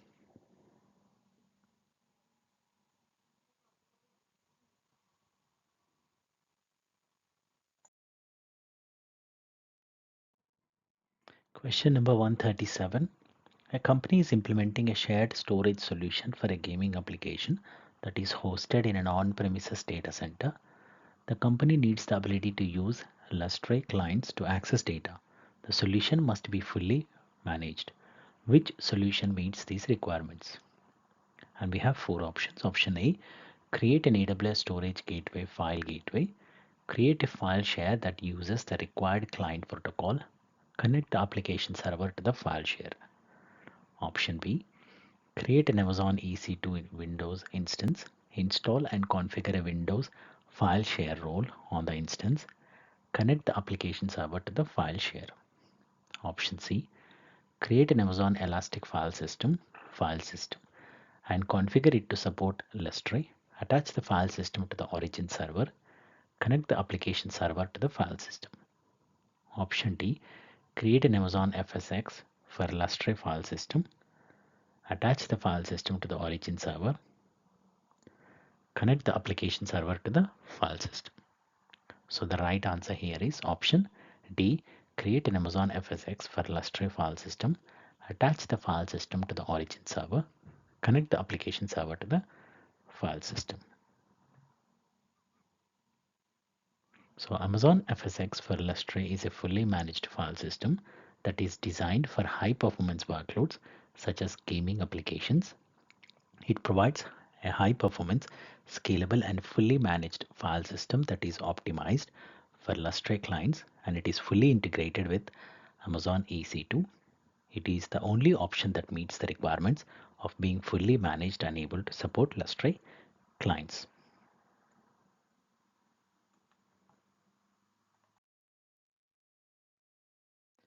Question number 138. A company's containerized application runs on an Amazon EC2 instance. The application needs to download security certificates before it can communicate with other business applications. The company wants a highly secure solution to encrypt and decrypt the certificates in near real time. The solution also needs to store data in highly available storage after the data is encrypted. Which solution will meet these requirements with the least operational overhead? And we have four options. Option A, create AWS Secrets Manager secrets for encrypted certificates. Manually update the certificates as needed. Control access to the data by using fine-grained IAM access. Option B, create an AWS Lambda function that uses the Python cryptography library to receive and perform encryption operations. Store the function in an Amazon S3 bucket. Option C, create an AWS key management service, customer managed key. Allow the EC2 role to use the KMS key for encryption operations. Store the encrypted data on Amazon S3. Option D, create an AWS key management service, customer managed key. Allow the EC2 role to use the KMS key for encryption operations. Store the encrypted data on Amazon Elastic Block Store volumes. So the right answer here is option D. Create an AWS key management service, customer managed key. Allow the EC2 role to use the KMS key for encryption operations. Store the encrypted data on Amazon Elastic Block Store volumes.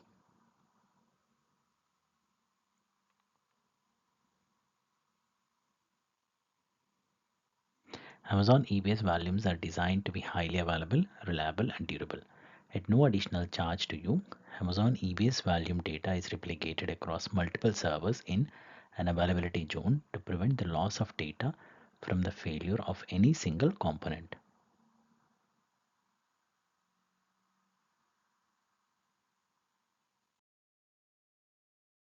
Question number 139.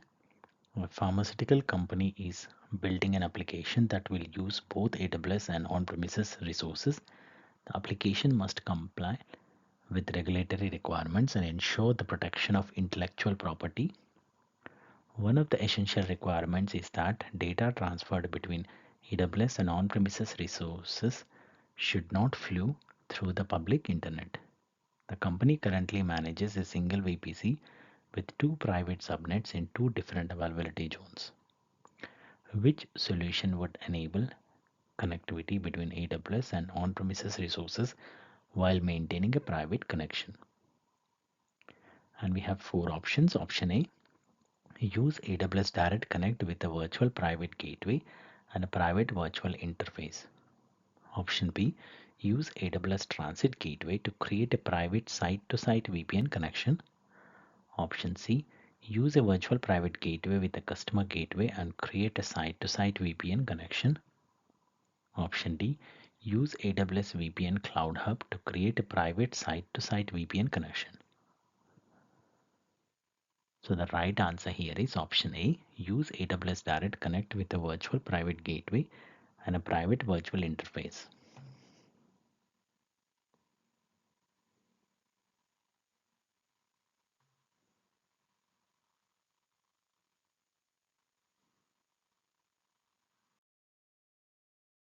Question number 140. A solutions architect is designing a VPC with public and private subnets. The VPC and subnets use IPv4 CIDR blocks. There is one public subnet and one private subnet in each of three availability zones for high availability. An internet gateway is used to provide internet access for the public subnets. The private subnets require access to the internet to allow Amazon EC2 instances to download software updates. What should the solutions architect do to enable internet access for the private subnets? And we have four options. Option A, create three NAT gateways, one for each public subnet in each AZ. Create a private route table for each AZ that forwards non-VPC traffic to the NAT gateway in its AZ. Option B, create three NAT instances, one for each private subnet in each AZ. Create a private route table for each availability zone that forwards non-VPC traffic to the NAT instance in its availability zone. Option C, create a second internet gateway on one of the private subnets. Update the route table for the private subnets that forward non-VPC traffic to the private internet gateway. And option D, create an egress only internet gateway on one of the public subnets. Update the route table for the private subnets that forward non-VPC traffic to the egress only internet gateway. So the right answer here is option A. Create three NAT gateways, one for each public subnet in each availability zone. Create a private route table for each availability zone that forwards non-VPC traffic to the NAT gateway in its availability zone.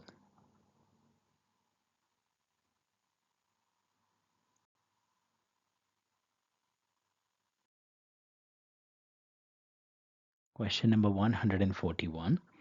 A company wants to migrate an on-premises data center to AWS. The data center hosts an SFTP server that stores its data on an NFS-based file system.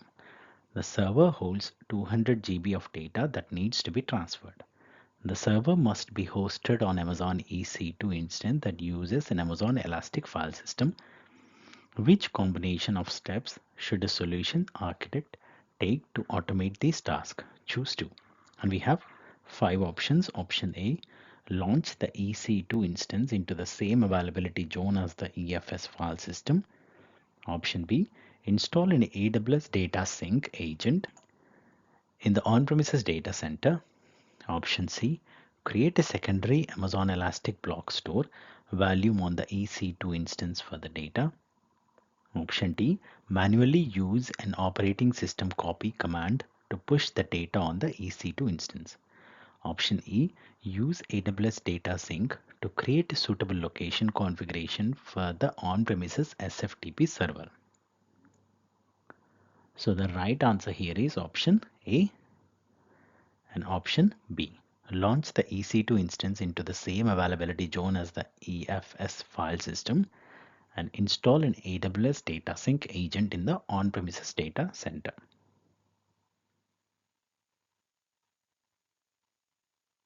So launching the EC2 instance into the same availability zone as the EFS file system ensures that the instance can access the EFS file system. This reduces latency and helps improve application performance. Installing an AWS Data Sync agent in the on-premises data center helps automate the migration process by enabling the agent to transfer the data directly to the AWS EFS file system. Data Sync can perform incremental transfers of data and ensure data integrity.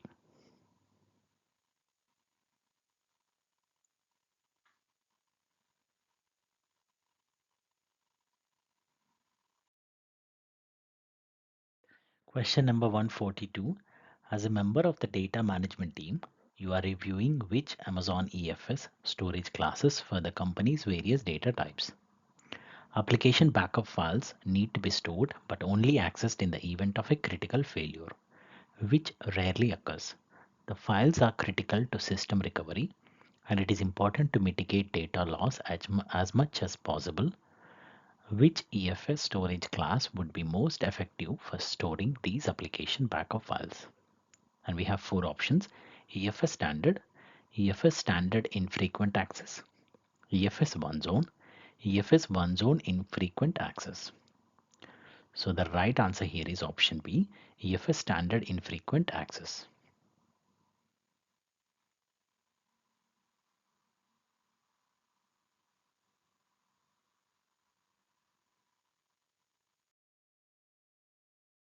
Question number 143. A company has an AWS glue, extract, transform, and load job that runs every day at the same time. The job processes XML data that is in an Amazon S3 bucket. New data is added to the S3 bucket every day. A solution architect notices that AWS Glue is processing all the data during each run. What should the solution architect do to prevent AWS Glue from processing old data? And we have 4 options. Option A, edit the job to use job bookmarks. Option B, edit the job to delete data after the data is processed. Option C, edit the job by setting the number of workers field to 1. Option D, use a find matches machine learning transform. So the right answer here is option A, edit the job to use job bookmarks.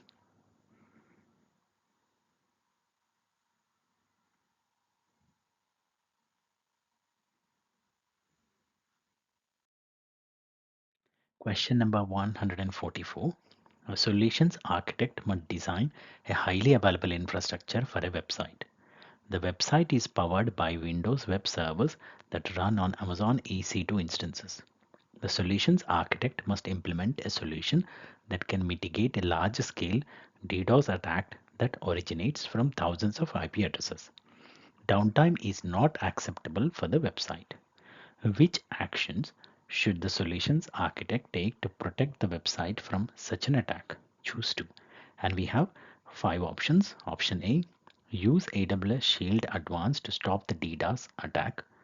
Option B, configure Amazon Guard Duty to automatically block the attackers. Option C, configure the website to use Amazon CloudFront for both static and dynamic content. Option D, use an AWS Lambda function to automatically add attackers IP addresses to VPC network ACLs. Option E, use EC2 spot instances in an auto-scaling group with the target tracking scaling policy that is set to 80% CPU utilization. So the right answer here is option A, use AWS Shield Advanced to stop the DDoS attack. And option C, configure the website to use Amazon CloudFront for both static and dynamic content. AWS Shield Advanced is available globally on all Amazon CloudFront, AWS Global Accelerator, and Amazon Route 53 edge locations worldwide. Amazon CloudFront supports DDoS protection, integration with Shield, AWS Web Application Firewall.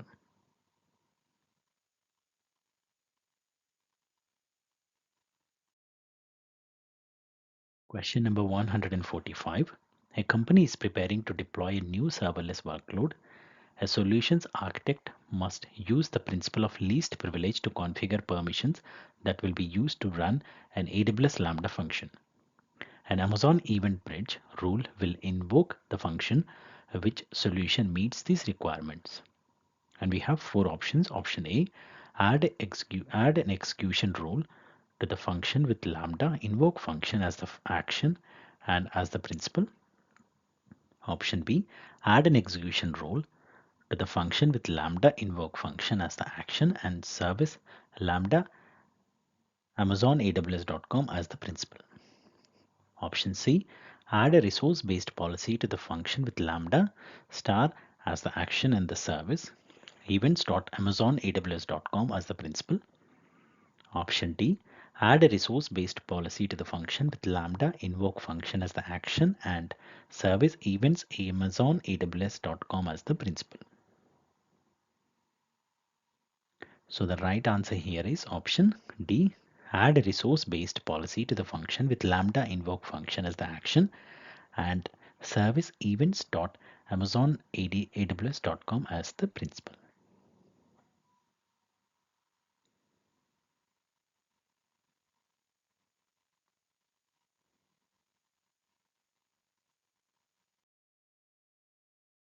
Question number 146.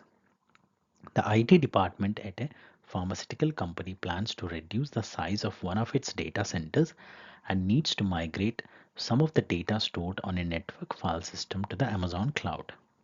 After the team migrates the files to the cloud, scientists and on-premises applications still need access to these resources as if they were still on site.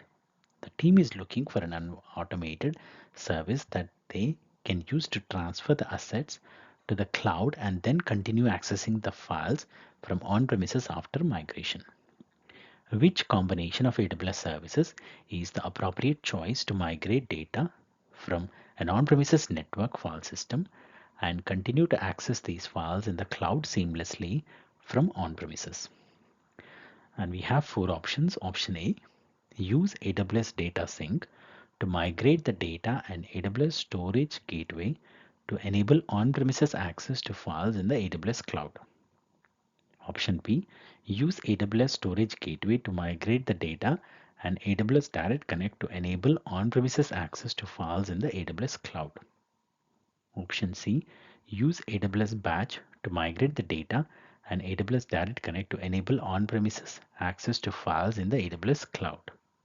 Option D, use AWS Backup to migrate the data and AWS Storage Gateway to enable on-premises access to files in the AWS cloud.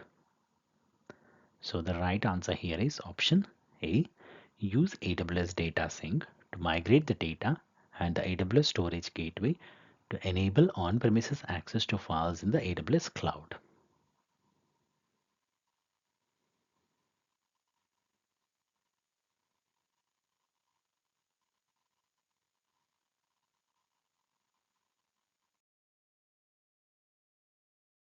Question number 147. A company is preparing to store confidential data in Amazon S3. For compliance reasons, the data must be encrypted at rest. Encryption key usage must be logged for auditing purposes. Keys must be rotated every year. Which solution meets these requirements and is the most operationally efficient? And we have four options. Option A, server-side encryption with customer-provided keys. Option B, server-side encryption with Amazon S3 managed keys. Option C, server-side encryption with Amazon KMS key with manual rotation. Option D, server-side encryption with AWS KMS key with automatic rotation. So the right answer here is option D, server-side encryption with AWS KMS keys with automatic rotation.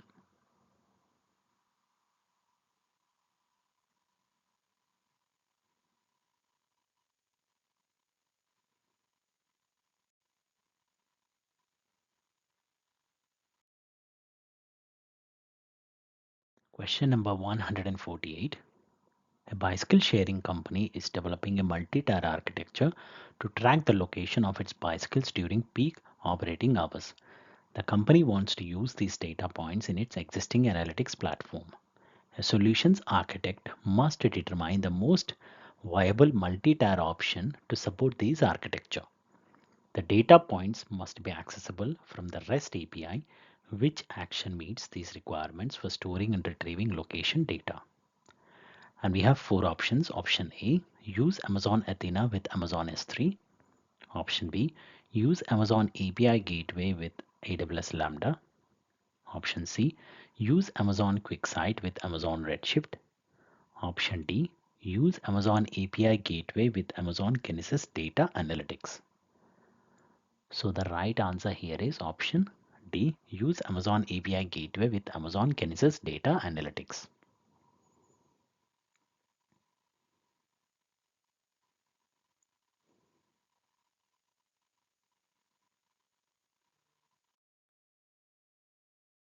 Question number 149. Your company needs a solution to graph metric data and log data from numerous resources.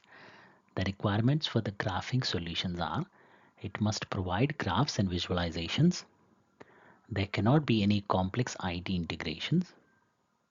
You should be able to track metrics from both AWS and external sources, and it must support multi-source, multi-account, and multi-region dashboards. Which of the following AWS services would best fulfill these requirements? And we have four options: AWS Managed Grafana, AWS Managed Prometheus, Amazon QuickSight, AWS CloudWatch. So the right answer here is option A, AWS Managed Grafana.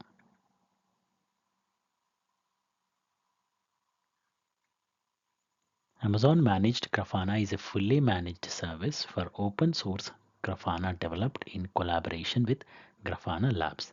Grafana is a popular open source analytics platform that enables you to query, visualize, alert, and understand your metrics no matter where they are stored.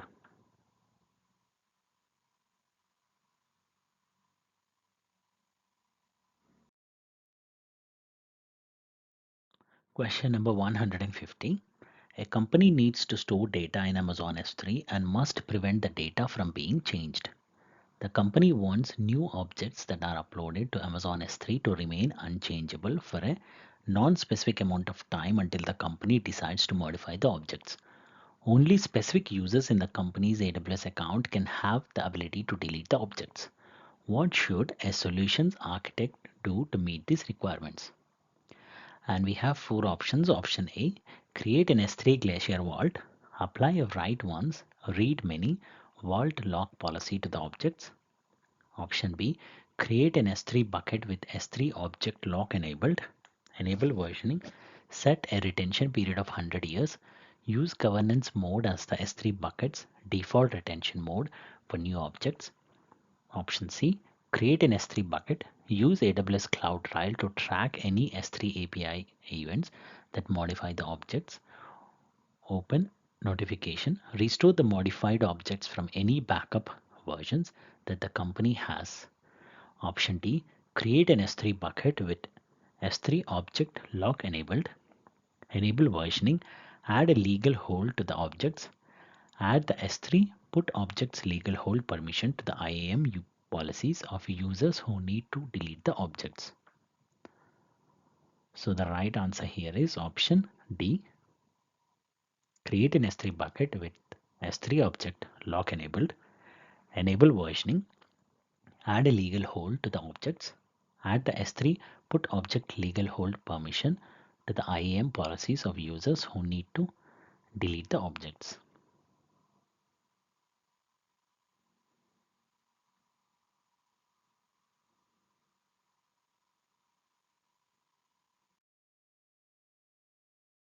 Question number 151.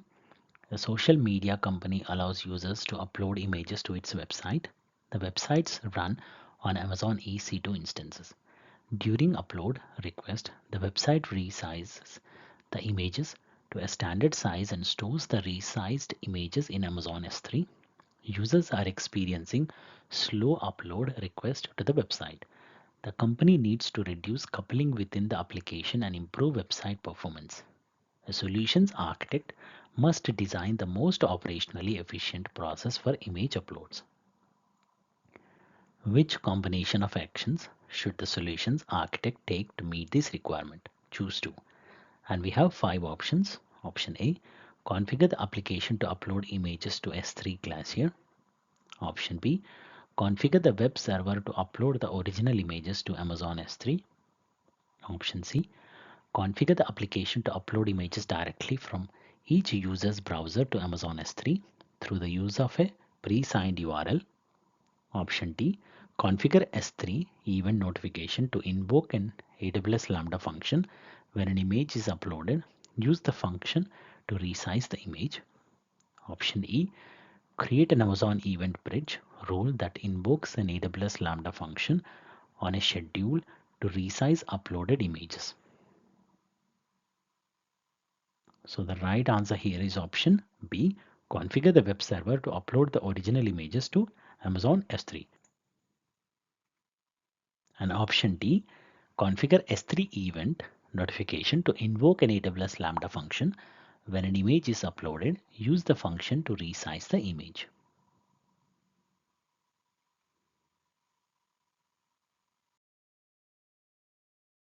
Question number 152.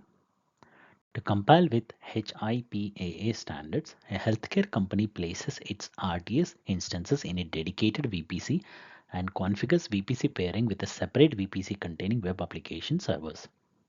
When testing the configuration, developers notice the web servers can't connect to the RDS database. How should the developers troubleshoot this issue? Select two choices, and we have 4 options. Option A, check to see if the application servers are in a private or public subnet. Option B, verify the NACLs for the database subnets allow outside traffic. Option C, verify the routing tables for the application server subnets allow traffic to the VPC connection. Option D, ensure both VPCs have a NAT gateway in front of them. So the right answer here is option B, verify the NACLs for the database subnets allow outside traffic. And option C, verify the routing tables for the application server subnet allow traffic to the VPC connection. So when configuring VPC pairing, you must first modify route takes to allow for the VPC pairing connection. Application server subnet would be irrelevant in the case of accessing the database.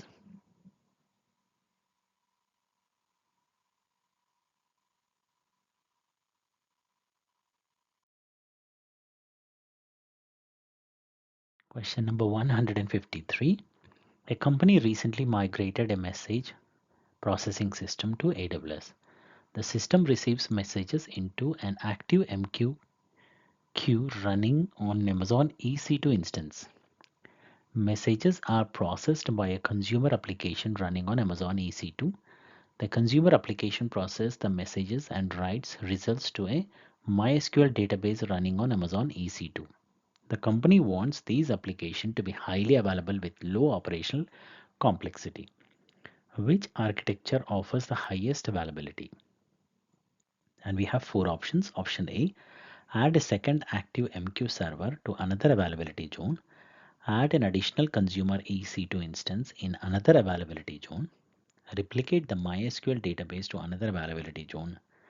Option B, use Amazon MQ with active standby brokers configured across two availability zones. Add an additional consumer EC2 instance in another availability zone. Replicate the MySQL database to another availability zone. Option C, use Amazon MQ with active standby brokers configured across two availability zones. Add an additional consumer EC2 instance in another availability zone. Use Amazon RDS for MySQL with multi-AZ enabled. Option D, use Amazon MQ with active standby brokers configured across two availability zones. Add an autoscale group for the consumer's EC2 instances across two availability zones. Use Amazon RDS for MySQL with multi-AZ enabled. So the right answer here is option D.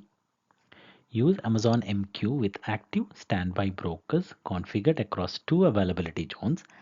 Add an auto-scaling group for the consumer's EC2 instances across two availability zones. Use Amazon RDS for MySQL with multi-AZ enabled. So an auto-scaling group for the consumer EC2 instance across two availability zones ensures that the consumer application is able to continue processing messages even if one availability zone experiences an outage.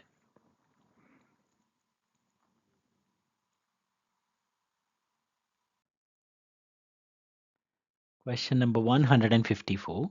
A company hosts a containerized web application on a fleet of on-premises servers that processes incoming requests. The number of requests is growing quickly. The on-premises servers cannot handle the increased number of requests. The company wants to move the application to AWS with minimum code changes and minimum development effort. Which solution will meet this requirement with the least operational overhead? And we have four options. Option A, use AWS Fargate on Amazon Elastic Container Service to run the containerized web application with service auto-scaling. Use an application load balancer to distribute the incoming requests. Option B, use two Amazon EC2 instances to host the containerized web application. Use an application load balancer to distribute the incoming requests. Option C, use AWS Lambda with a new code that uses one of the supported languages. Create multiple Lambda functions to support the load. Use Amazon API Gateway as an entry point to the Lambda functions. Option D, use a high performance computing solution such as AWS Parallel Cluster to establish an HPC cluster that can process the incoming request at the appropriate scale. So the right answer here is option A. Use AWS Fargate on Amazon Elastic Container Service to run the containerized web application with service auto-scaling. Use an application load balancer to distribute the incoming requests.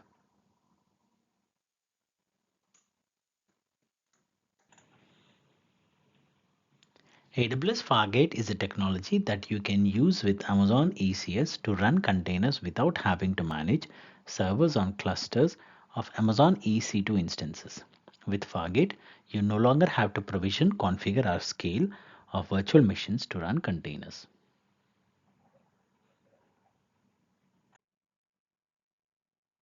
Question number 155.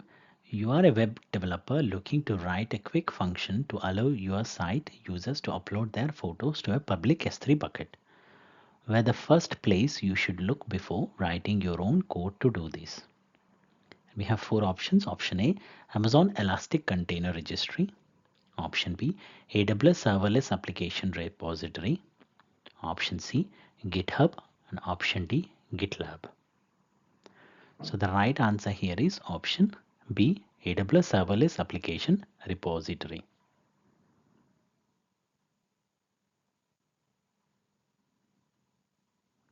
This quick upload function would be well suited for AWS Lambda.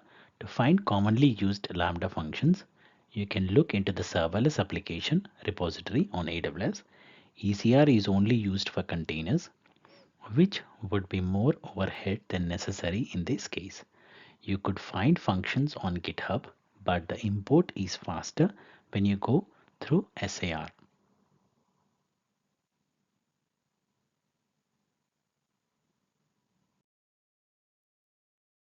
Question number 156.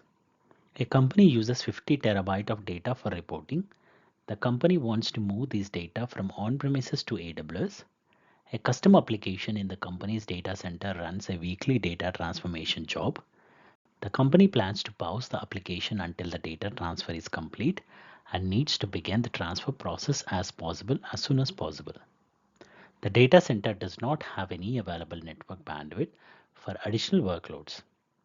A solutions architect must transfer the data and must configure the transformation job to continue to run in the AWS cloud. Which solution will meet these requirements with the least operational overhead?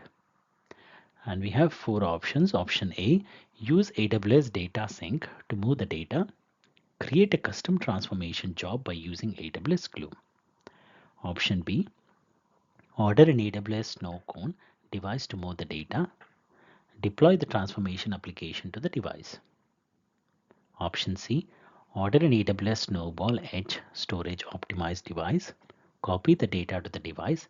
Create a custom transformation job by using AWS Glue. And option D, order an AWS Snowball Edge storage optimized device that includes Amazon EC2 compute. Copy the data to the device. Create a new EC2 instance on AWS to run the transformation application. So the right answer here is option C. Order an AWS Snowball Edge storage optimized device. Copy the data to the device. Create a custom transformation job by using AWS Glue.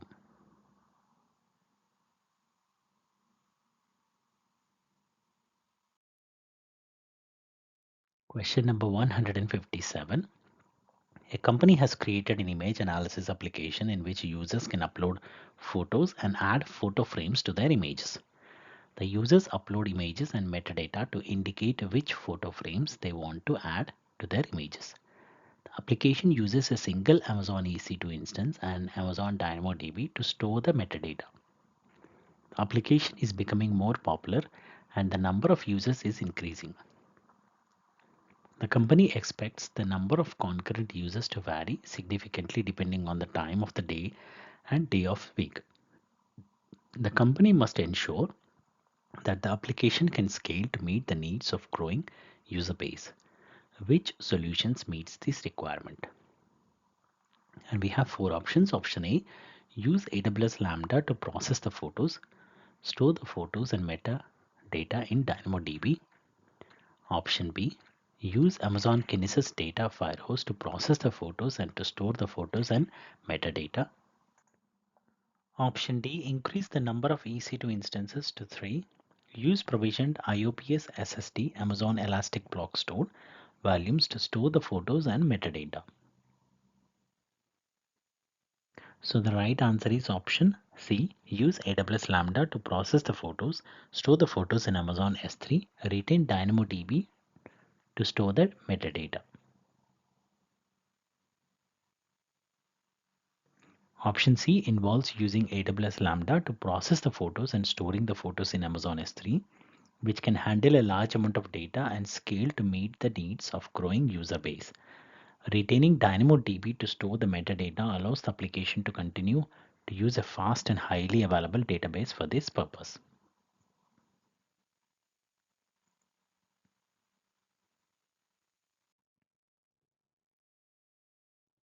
Question number 158. A company has called you about a 3-tier application you configured for them on the AWS cloud. The application tier is made of general purpose on-demand instances within 3 availability zones assigned to an auto-scaling group that is registered to application load balancer. The company is being featured on a national news and they are expecting a very large spike on their website within several hours.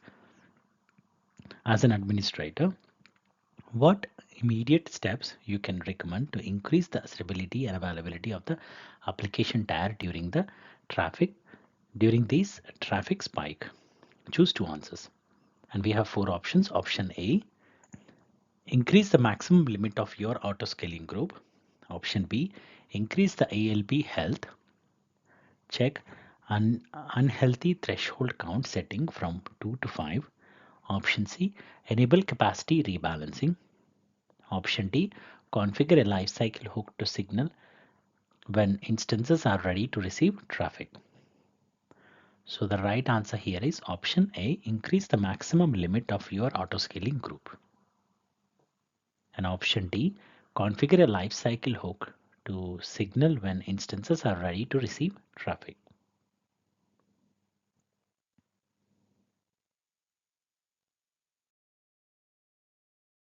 Question number 159. A medical records company is hosting an application on Amazon EC2 instances. The application processes customer data files that are stored on Amazon S3. The EC2 instances are hosted in public subnets. The EC2 instances access Amazon S3 over the internet, but they do not require any other network access. A new requirement mandates that the network traffic for file transfers take a private route and not be sent over the internet. Which change to the network architecture should a solutions architect recommend to meet this requirement? And we have four options. Option A, create a NAT gateway, configure the route table for the public subnets to send traffic to Amazon S3 through the NAT gateway. Option B, configure the security group for the EC2 instances to restrict outbound traffic so that only traffic to the S3 prefix list is permitted. Option C, move the EC2 instances to private subnets, create a VPC endpoint for Amazon S3, and link the endpoint to the route table for the private subnets.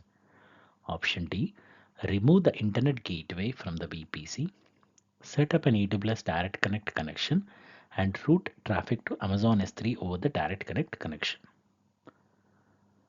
So the right answer here is option C, move the EC2 instances to private subnet, create a VPC endpoint for Amazon S3, and link the endpoint to the route table for the private subnet.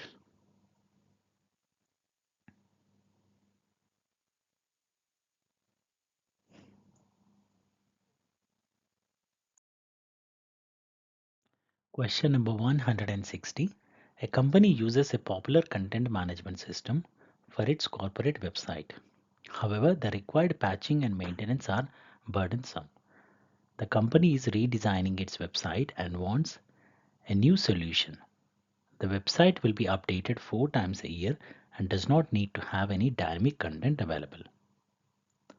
The solution must provide high scalability and enhanced security. Which combination of changes will meet these requirements with the least operational overhead? Choose two.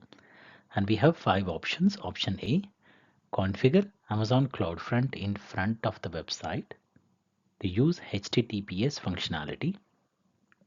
Option B, deploy an AWS WAF web ACLs in front of the website to provide HTTPS functionality.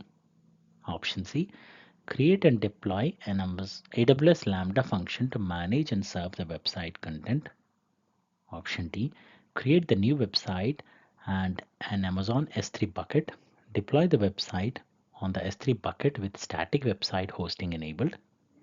Option E, create the new website. Deploy the website by using an auto-scaling group of Amazon EC2 instances behind an application load balancer.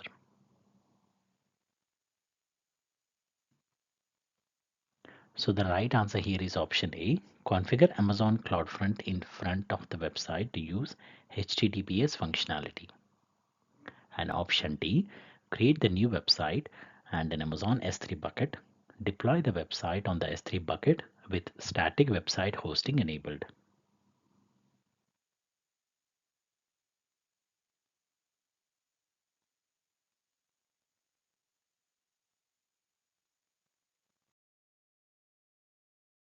Question number 161. A global software company is implementing a disaster recovery plan for an application running on Amazon EC2 and uses Amazon EBS volumes. The solutions architect recommends copying Amazon EBS snapshots from a source account in one region to an isolated target account in another region.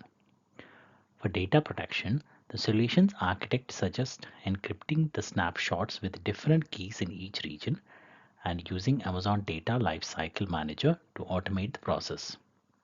What actions need to be taken in the source account to ensure that the target account can read and encrypt the copy snapshots? And we have four options. Option A, using the AWS Key Management Service console, share the customer managed KMS key used by the source account to encrypt the snapshot with the target account. Option B, configure Amazon Data Lifecycle Manager to unencrypt the snapshot before sharing it with the target account. Option C, ensure that the EBS volume and snapshot from the source account are encrypted using the AWS managed key for EBS volumes. Option D, create a new customer managed KMS key and target account will use to encrypt the snapshot shared with the target account.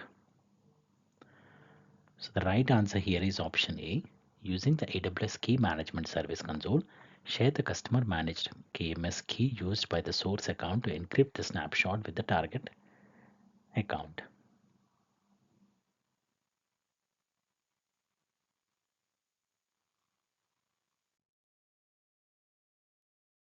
Question number 162. A company stores its application logs in Amazon CloudWatch Logs log group. A new policy requires the company to store all application logs in Amazon OpenSearch service in near real time. Which solution will meet this requirement with the least operational overhead? And we have four options. Option A, configure a CloudWatch logs subscription to stream the logs to Amazon OpenSearch service. Option B, create an AWS Lambda function. Use the log group to invoke the function to write the logs to Amazon OpenSearch service. Option C, create an Amazon Kinesis data Firehose delivery stream. Configure the log group as the delivery streams resource sources. Configure Amazon OpenSearch service as the delivery streams destination. Option D, install and configure Amazon Kinesis agent on each application server to deliver the logs to Amazon Kinesis data streams. Configure Kinesis data streams to deliver the logs to Amazon OpenSearch service. So the right answer here is option C. Create an Amazon Kinesis data Firehose delivery stream. Configure the log group as the delivery stream source. Configure Amazon OpenSearch service as the delivery stream's destination. So this solution uses Amazon Kinesis Data Firehouse, which is a fully managed service for streaming data to Amazon OpenSearch service and other destinations. You can configure the log group as the source of the delivery stream and Amazon OpenSearch service as the destination. This solution requires minimal operational overhead as Kinesis Data Firehouse automatically scales and handles data delivery, transformation, and indexing.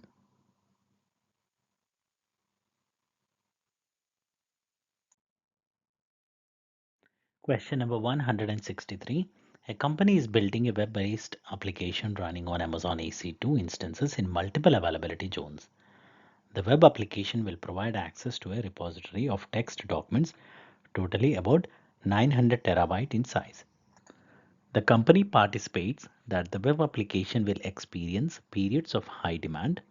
A solutions architect must ensure that the storage component for the text documents can scale to meet the demand of the application at all times. The company is concerned about the overall cost of the solution. Which storage solution meets these requirements most cost effectively?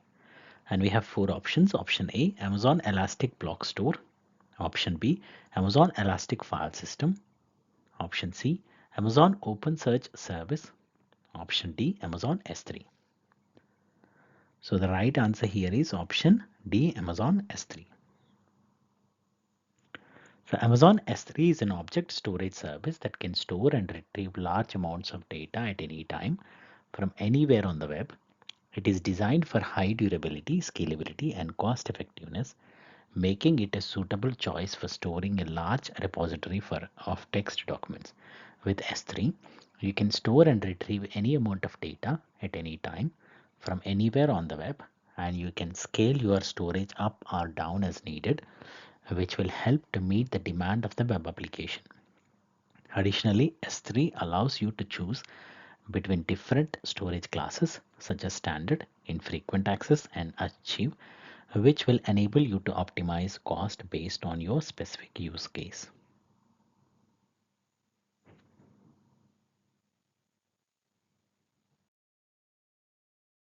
Question number 164.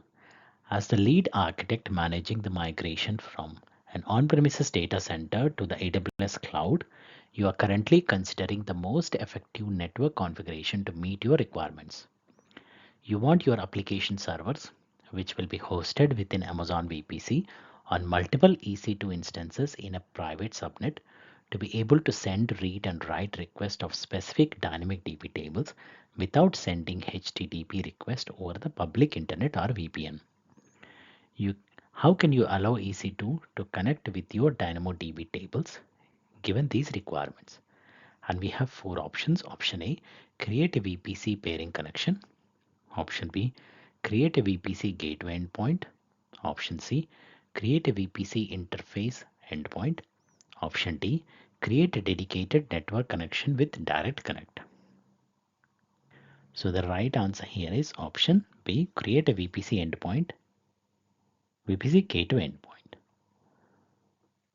So you can create a VPC gateway endpoint to allow resources within a VPC to connect to DynamoDB without network communication extending outside your own VPC.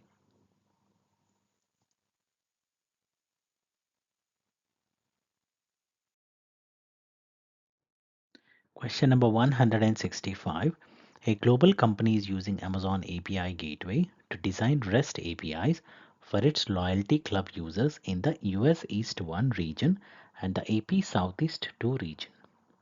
A solutions architect must design a solution to protect these API Gateway managed REST APIs across multiple accounts from SQL injection and cross-site scripting attacks. Which solution will meet these requirements with the least amount of administrative effort?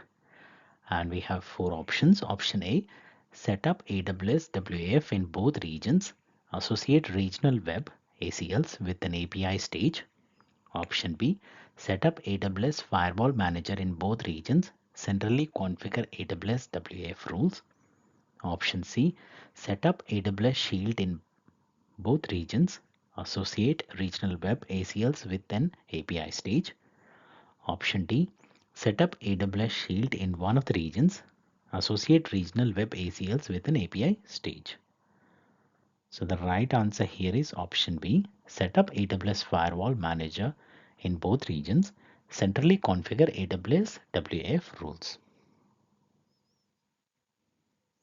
AWS Firewall Manager simplifies your administration and maintenance tasks across multiple accounts and resources for a variety of protections.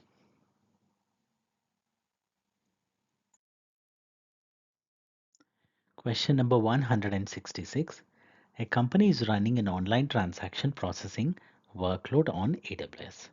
This workload uses an encrypted Amazon RDS DB instance in a multi-AZ deployment. Daily database snapshots are taken from these instances. What should a solutions architect do to ensure the database and snapshots are always encrypted moving forward? And we have four options. Option A, encrypt a copy of the latest DB snapshot. Replace existing DB instance by restoring the encrypted snapshot. Option B, create a new encrypted Amazon Elastic Block Store volume and copy the snapshots to it. Enable encryption on the DB instance. Option C, copy the snapshots and enable encryption using AWS Key Management Service. Restore encrypted snapshots to an existing DB instance. Option D, copy the snapshots to an Amazon S3 bucket that is encrypted using server-side encryption with AWS Key Management Service managed keys. So the right answer here is option A, encrypt a copy of the latest DB snapshot. Replace existing DB instance by restoring the encrypted snapshots.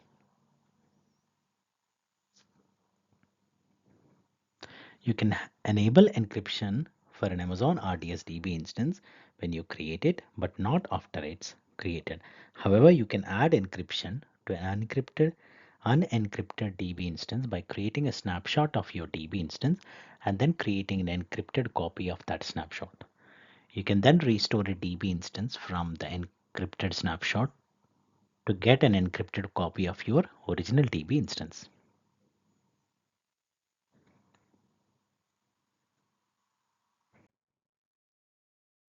Question number 167. An application hosted on EC2 instances has no usage for the majority of the day. The application workload lasts for roughly 5 hours a day at the same time each day. The day-to-day workload is consistent and will be required for the foreseeable future. Which solution is the most efficient and cost-effective in this scenario?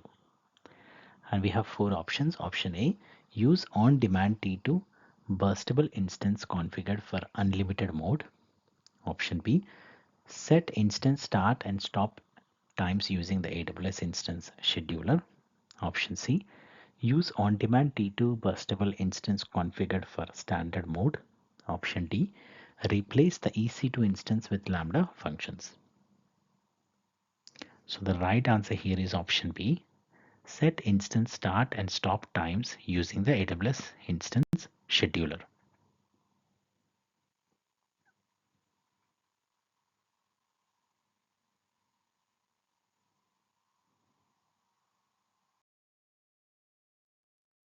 Question number 168. A company wants to build a scalable key management infrastructure to support developers who need to encrypt data in their applications. What should a solutions architect do to reduce the operational burden? And we have 4 options. Option A, use multi-factor authentication to protect the encryption keys. Option B, use AWS Key Management Service to protect the encryption keys. Option C, use AWS Certificate Manager to create, store, and assign the encryption keys. Option D, use an IAM policy to limit the scope of users who have access permissions to protect the encryption keys. So the right answer here is option B, use AWS Key Management Service to protect the encryption keys.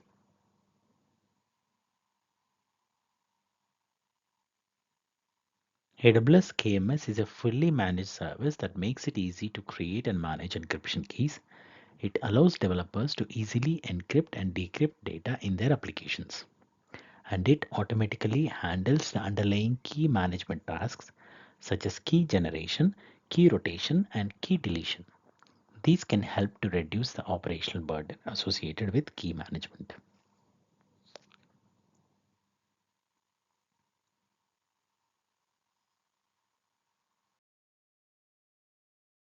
Question number 169. A company has a dynamic web application hosted on 2 Amazon EC2 instances. The company has its own SSL certificate, which is on each instance to perform SSL termination. There has been an increase in traffic recently, and the operations team determined that SSL encryption and decryption is causing the compute capacity of the web servers to reach their maximum limit. What should a solutions architect do to increase the application's performance? And we have 4 options. Option A, create a new SSL certificate using AWS Certificate Manager. Install the ASM certificate on each instance. Option B, create an Amazon S3 bucket. Migrate the SSL certificate to the S3 bucket. Configure the EC2 instance to reference the bucket for SSL termination. Option C, create another EC2 instance as a proxy server. Migrate the SSL certificate to the new instance and configure it to direct connections to the existing EC2 instances. Import the SSL certificate into AWS Certificate Manager. Create an application load balancer with an HTTPS listener that uses the SSL certificate from ACM. So the right answer here is option D. Import the SSL certificate into AWS Certificate Manager. Create an application load balancer with an HTTPS listener that uses the SSL certificate from ACM.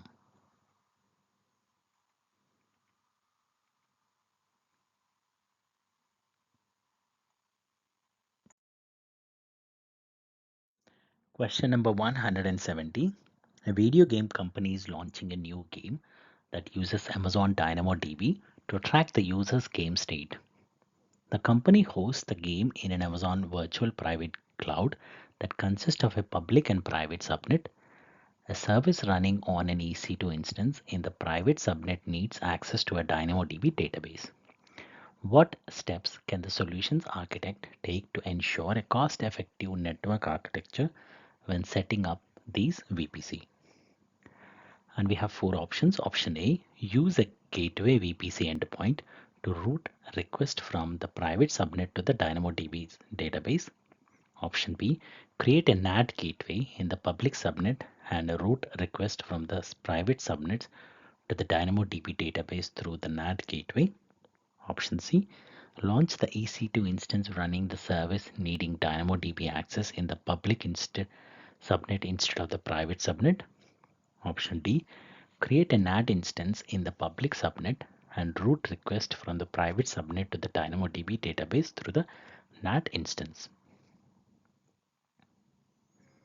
So the right answer here is option A, use a gateway VPC endpoint to route request from the private subnet to the DynamoDB database.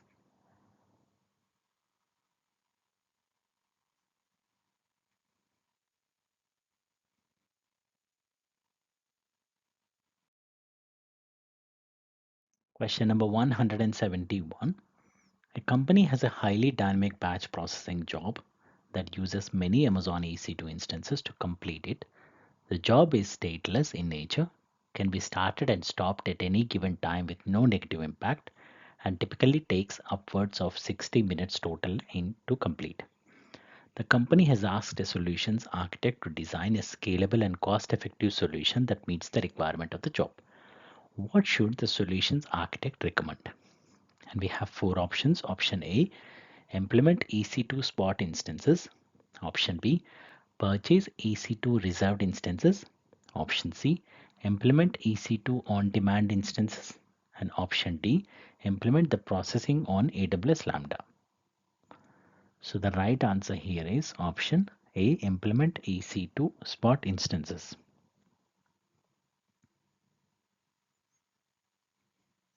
EC2 spot instances allow users to bid on spare Amazon EC2 computing capacity and can be a cost-effective solution for stateless, interruptible workloads that can be started and stopped at any time. Since the batch processing job is stateless, can be started and stopped at any point, and typically takes upwards of 60 minutes to complete, EC2 spot instances would be a good fit for this workload.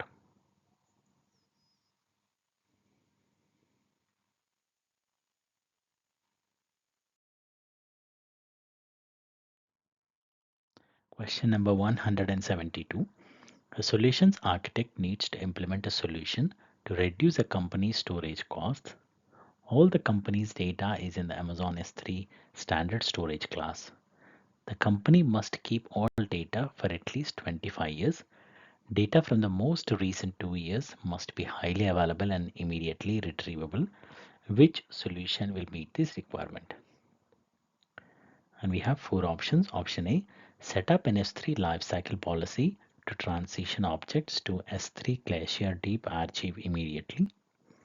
Option B, set up an S3 lifecycle policy to transition objects to S3 Glacier Deep Archive after 2 years. Option C, use S3 intelligent tiering. Activate the archiving option to ensure that data is archived in S3 Glacier Deep Archive. Option D, set up an S3 lifecycle policy to transition objects to S3 one zone infrequent access immediately and to S3 Glacier Deep Archive after 2 years. So the right answer here is option B, set up an S3 lifecycle policy to transition objects to S3 Glacier Deep Archive after 2 years.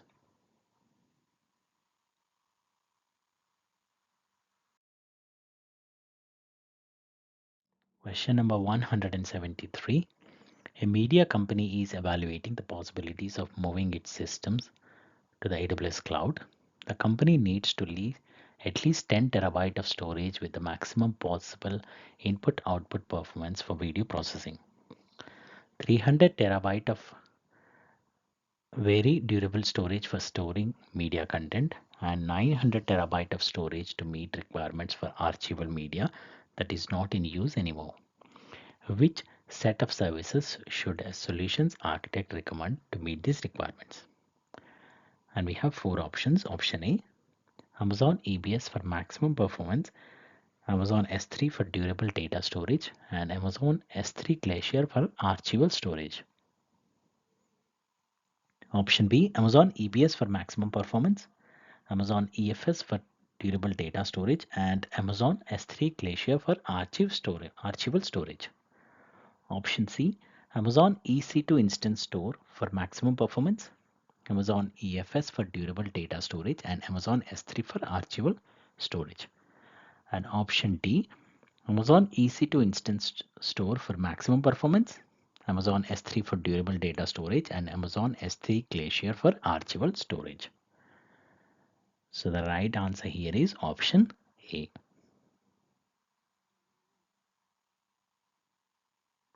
Amazon Elastic Block Store is a service that provides raw block level storage for Amazon Elastic Cloud Compute Cloud instances. It is designed to provide high performance for workloads that require the lowest possible latency, such as video processing.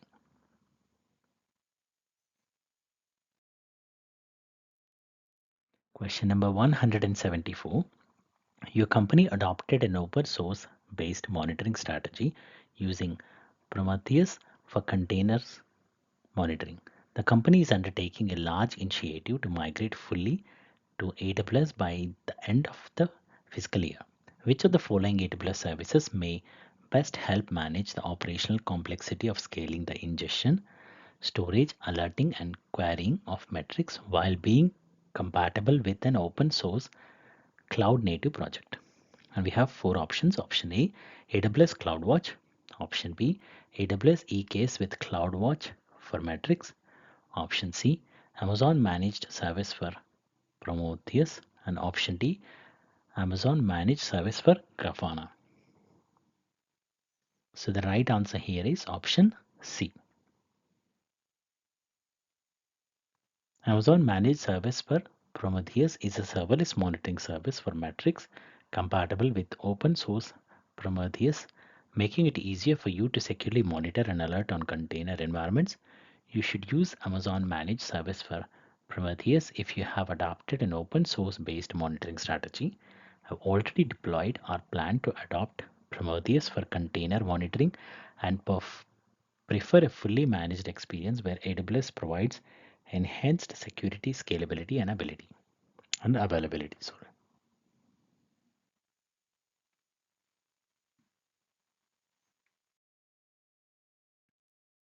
Question number 175. A company wants to run applications in containers in the AWS cloud. These applications are stateless and can tolerate disruptions within the underlying infrastructure. The company needs a solution that minimizes cost and operational overhead. What should a solutions architect do to meet this requirement? And we have four options. Option A, use spot instances in an Amazon EC2 autoscaling group to run the application containers. Option B, use spot instances in an Amazon Elastic Kubernetes Service managed node group. Option C, use on-demand instances in an Amazon EC2 autoscaling group to run the application containers. Option D, use on-demand instances in an Amazon Elastic Kubernetes Service managed node group. So the right answer here is option B. So use spot instances in an Amazon Elastic Kubernetes Service managed node group.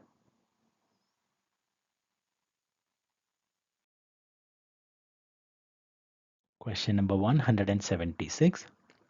A company is running a multi-tier web application on premises. The web application is containerized and runs on a number of Linux hosts connected to a PostgreSQL database that contains user records. The operational overhead of maintaining the infrastructure and capacity planning is limited the company's growth. A solutions architect must improve the application's infrastructure.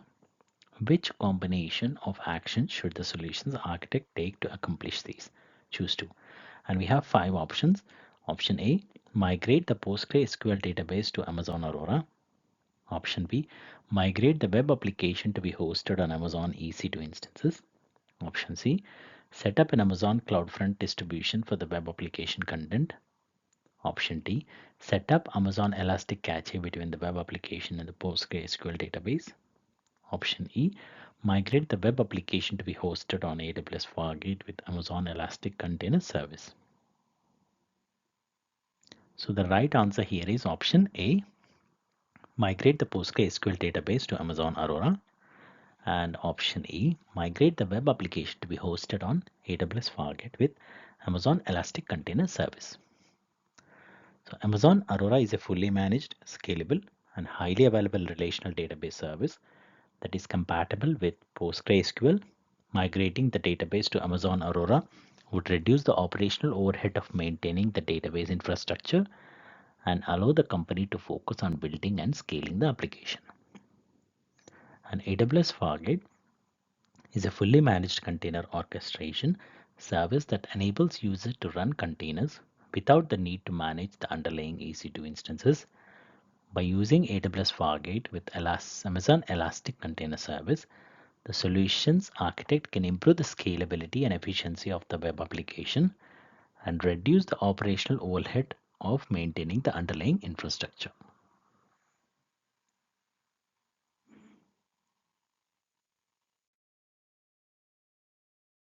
Question number 177. An application runs on Amazon EC2 instances across multiple availability zones. The instances run in an Amazon EC2 auto-scaling group behind an application load balancer. Application performs best when the CPU utilization of the EC2 instances is at or near 40%. What should a solutions architect do to maintain the desired performance across all instances in the group? And we have four options. Option A, use a simple scaling policy to dynamically scale the auto-scaling group. Option B, use a target tracking policy to dynamically scale the auto-scaling group. Option C, use an AWS Lambda function to update the desired auto-scaling group capacity. Option D, use scheduled scaling actions to scale up and scale down the auto-scaling group. So the right answer here is option B, use a target tracking policy to dynamically scale the auto-scaling groups. A target tracking policy allows the auto-scaling group to automatically adjust the number of EC2 instances in the group based on the target value of a metric. In this case, the target value for the CPU utilization metric could be set to 40% to maintain the desired performance of the application. The auto-scaling group would then automatically scale the number of instances up or down as needed to maintain the target value for the metric.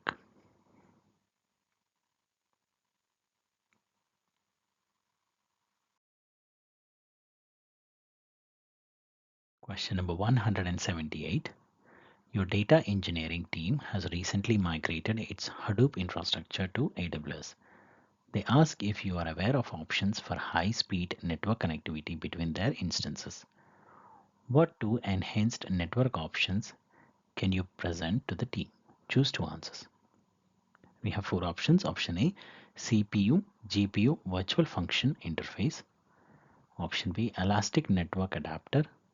Option C, Intel 85299 virtual function interface. Option D, dual stack network adapter. So the right answer here is option B, elastic network adapter. And option C, Intel 85299 virtual function interface. So enhanced networking uses single root input output virtualization to provide high performance networking capabilities on supported instance types. The single root input output virtualization is a method of device virtualization that provides higher input output performance and lower CPU utilization when compared to traditional virtualized network interfaces. Depending on your instance type, you will either use the Intel 82599 virtual function interface or the elastic network adapter.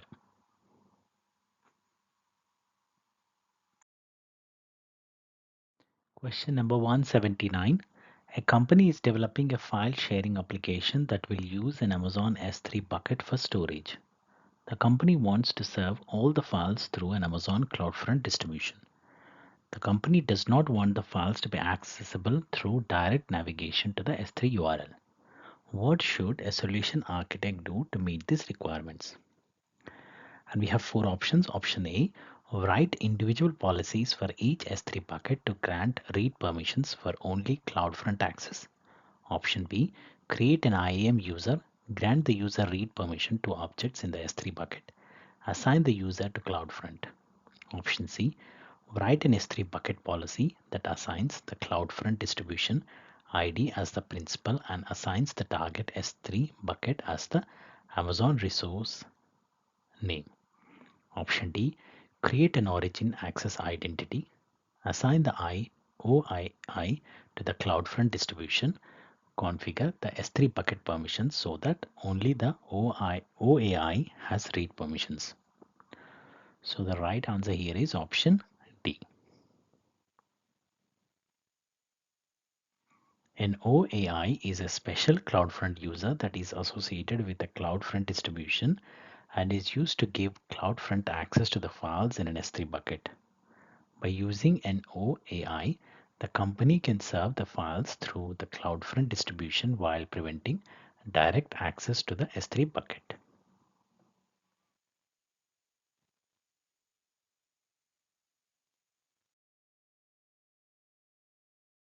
Question number 180. A company's website provides users with downloadable historical performance reports. The website needs a solution that will scale to meet the company's website's demands globally. The solutions should be cost effective, limit the provisioning of infrastructure resources, and provide the fastest possible response time. Which combination should a solutions architect recommend to meet these requirements? And we have four options. Option A, Amazon CloudFront and Amazon S3. Option B, AWS Lambda and Amazon DynamoDB. Option C, application load balancer with Amazon EC2 auto scaling. Option D, Amazon Route 53 with internal application load balancer. So the right answer here is option A, Amazon CloudFront and Amazon S3. By combining Amazon CloudFront and Amazon S3, the solutions architect can provide a scalable and cost-effective solution that limits the provisioning of infrastructure resources and provides the fastest possible response time.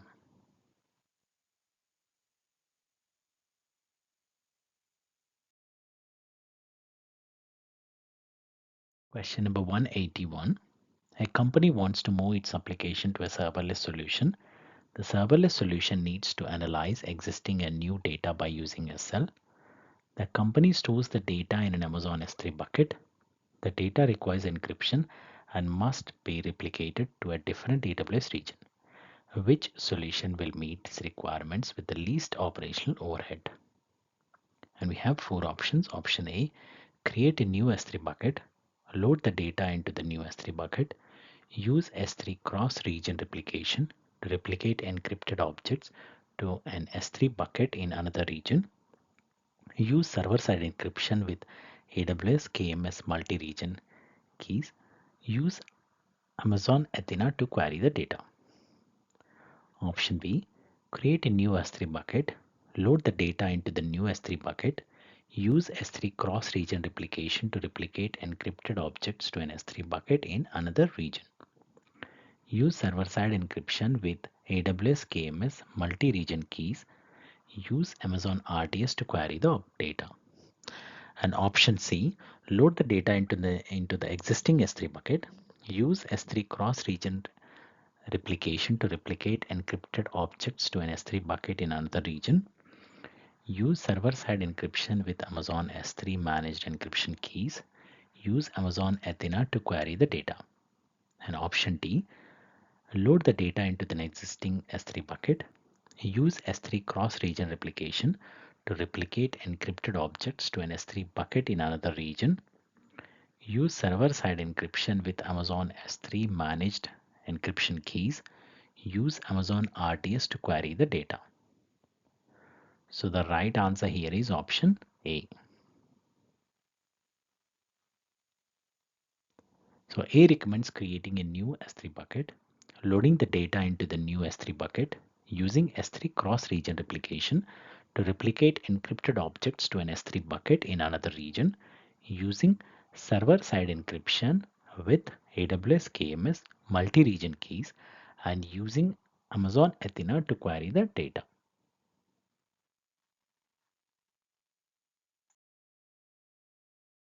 Question number 182. A user has launched an EBS-backed EC2 instance in the US East region. The user wants to implement a disaster recovery plan for that instance by creating another instance in a Europe region. How can the user accomplish these?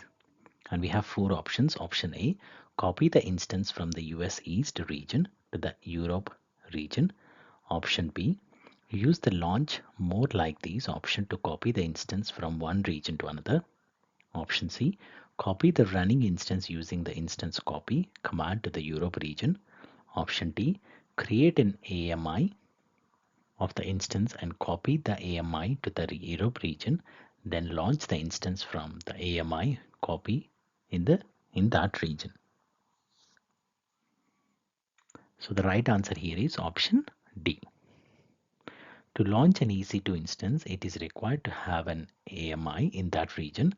If the AMI is not available in that region, then create a new AMI or use the copy command to copy the AMI from one region to the other region.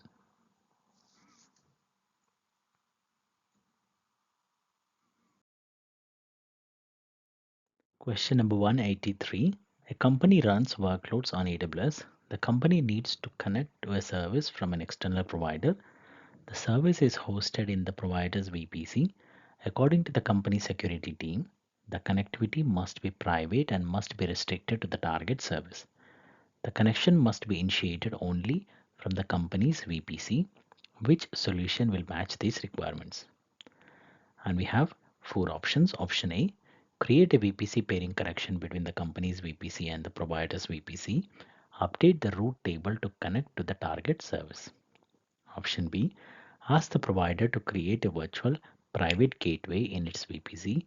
Use AWS private link to connect to the target service. Option C, create a NAT gateway in a public subnet of the company's VPU. Update the route table to connect to the target service. Option D, ask the provider to create a VPC endpoint for the target service. Use AWS private link to connect to the target service. So the right answer here is option D, ask the provider to create a VPC endpoint for the target service. Use AWS private link to connect to the target service. So private link is more generalized technology for linking VPCs to other services. These can include multiple potential endpoints. AWS services such as Lambda or EC2, services hosted in other VPCs application endpoints hosted on premises.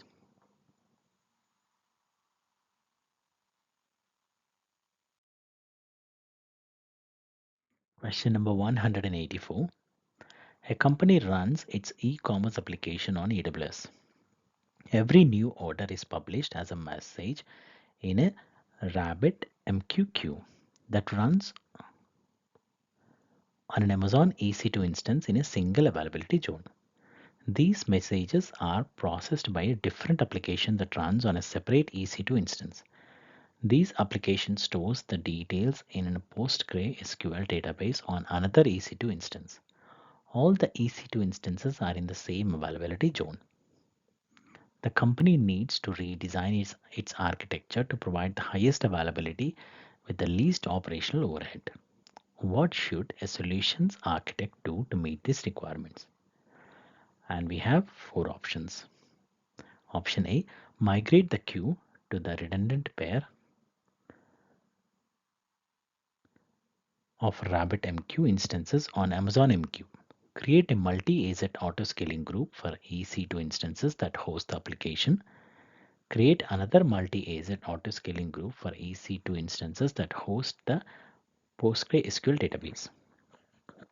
Option B, migrate the queue to a redundant pair of RabbitMQ instances on Amazon MQ. Create a multi-agent auto-scaling group for EC2 instances that host the application. Migrate the database to run on multi-agent deployment of Amazon RDS for PostgreSQL. Option C, create a multi-agent auto-scaling group for EC2 instances that host the RabbitMQ queue. Create another multi-agent auto-scaling group for EC2 instances that host the application. Migrate the database to run on a multi-agent deployment of Amazon RDS for PostgreSQL.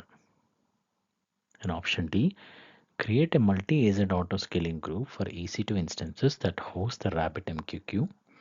Create another multi-agent auto-scaling group for EC2 instances that host the application. Create a third multi-agent auto-scaling group for EC2 instances that host the PostgreSQL database.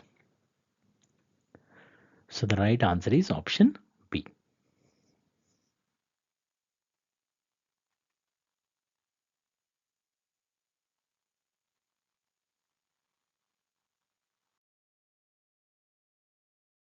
Question number 185.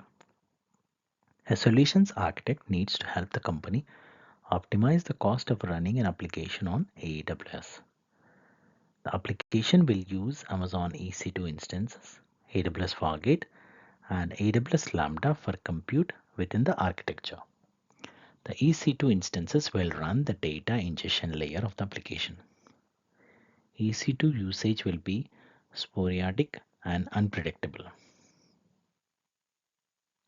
Workloads that run on EC2 instances can be interrupted at any time. The application front end will run on Fargate and Lambda will serve the API layer. The front end utilization and API layer utilization will be predictable over the course of the next year. Which combination of purchasing options will provide the most cost-effective solutions for hosting these applications? Choose two. And we have four options. Option A, use spot instances for the data ingestion layer. Option B, use on-demand instances for the data ingestion layer. Option C, purchase a 1-year compute savings plan for the front end and API layer. Option D, purchase 1 year all upfront reserved instances for the data ingestion layer. Option E, purchase a 1-year EC2 instances saving plan for the front end and API layer. So the right answers are option A and option C.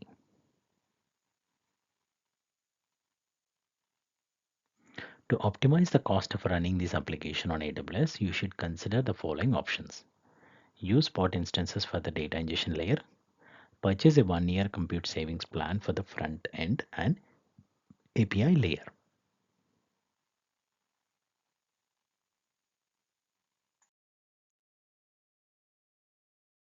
Question number 186. A gaming company is designing a highly available architecture. The application runs on a modified Linux kernel and supports only UDP-based traffic. The company needs the front-end tier to provide the best possible user experience. The tier must have low latency, route traffic to the nearest edge location, and provide static IP addresses for entry into the application endpoints.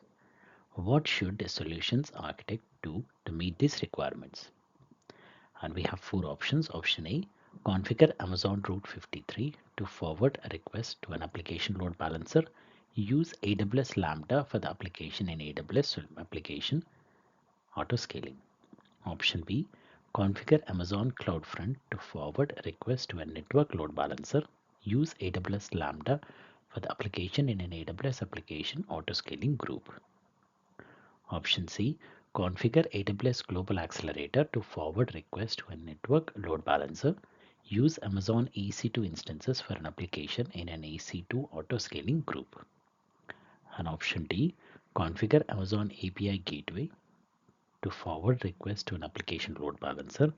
Use Amazon EC2 instances for the application in an EC2 auto-scaling group. So the right answer is option C.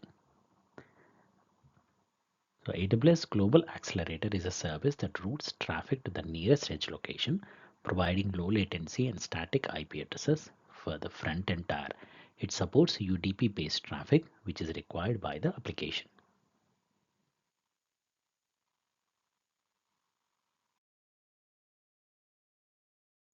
Question number 187. A company wants to migrate its existing on-premises monolithic applications to AWS.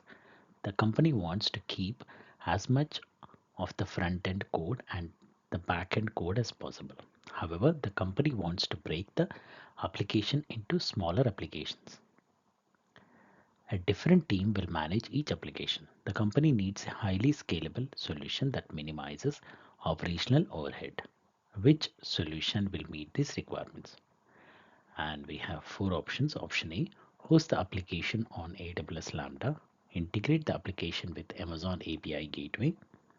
Option B, host the application with AWS Amplify, connect the application to an Amazon API Gateway API that is integrated with AWS Lambda.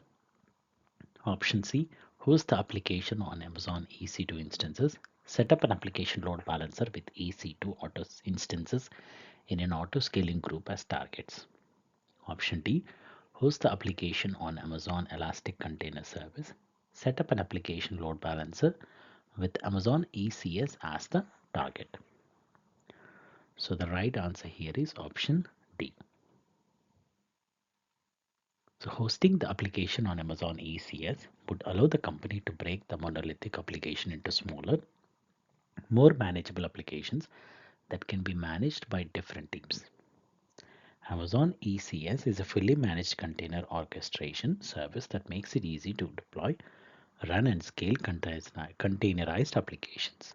By setting up an application load balancer with Amazon ECS as the target, the company can ensure that the solution is highly scalable and minimizes operational overhead.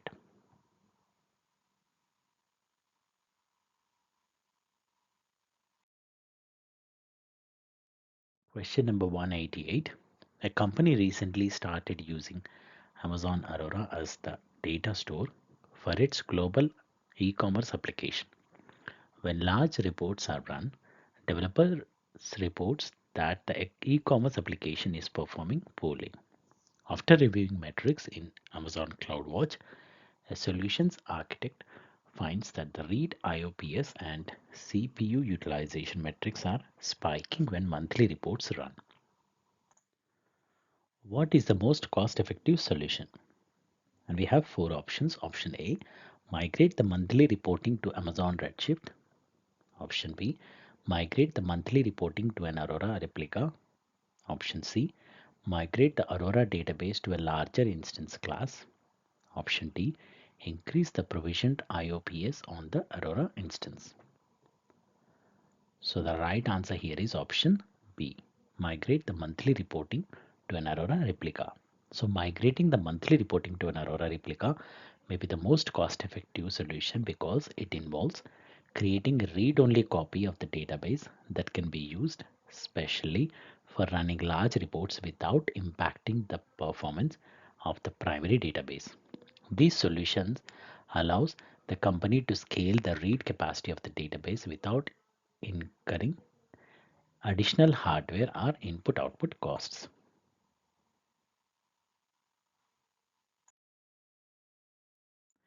Question number 189. A company hosts a website analytics application on a single Amazon EC2 on-demand instance. The analytics software is written in PHP and uses a MySQL database. The analytics software, the web server that provides PHP, and the database server are all hosted on the EC2 instance. The application is showing signs of performance degradation during busy times and is presenting 5 access errors. The company needs to make the application scale seamlessly. Which solution will meet this requirement most cost effectively? And we have four options. Option A, migrate the database to an Amazon RDS for MySQL DB instance. Create an AMI of the web application. Use the AMI to launch a second EC2 on-demand instance. Use an application load balancer to distribute the load to each EC2 instance. Option B, migrate the database to an Amazon RDS for MySQL DB instance.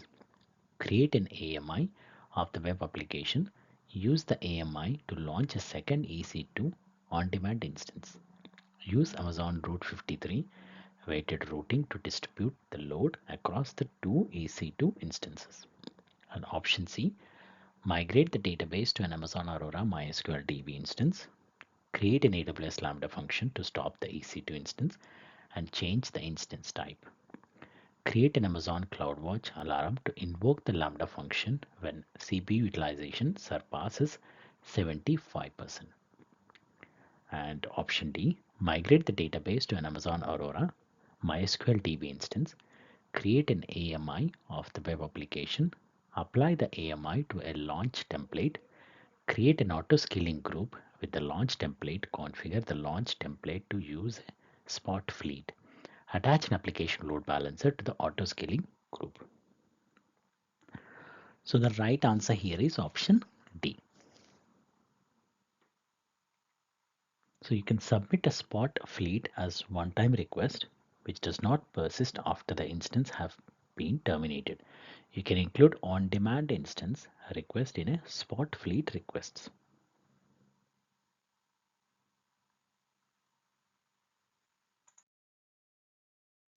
Question number 190.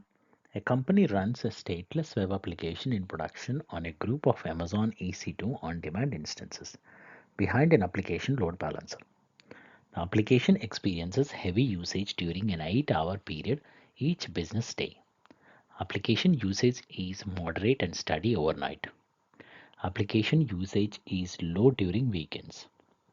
The company wants to minimize its EC2 cost without affecting the availability of the application. Which solution will meet these requirements?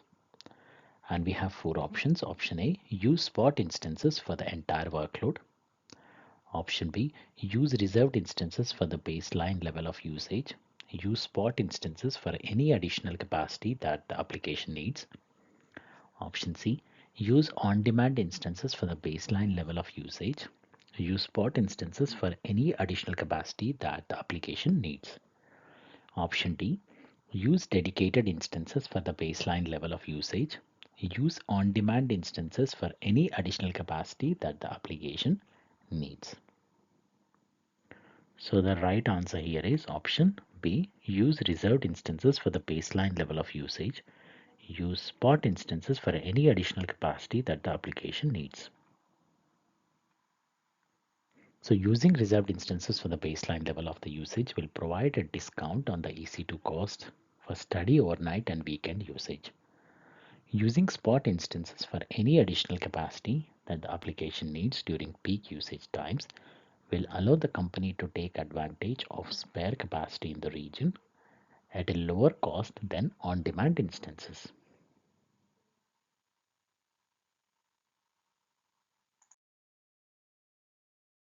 Question number 191. A company needs to retain application log files for a critical application for 10 years. The application team regularly accesses logs from the past month for troubleshooting, but logs older than 1 month are rarely accessed. The application generates more than 10 terabyte of logs per month. Which storage option meets these requirements most cost effectively? And we have four options. Option A, store the logs in Amazon S3. Use AWS backup to move logs more than 1 month old to S3 Glacier Deep Archive. Option B, store the logs in Amazon S3. Use S3 lifecycle policies to move logs more than 1 month old to S3 Glacier Deep Archive.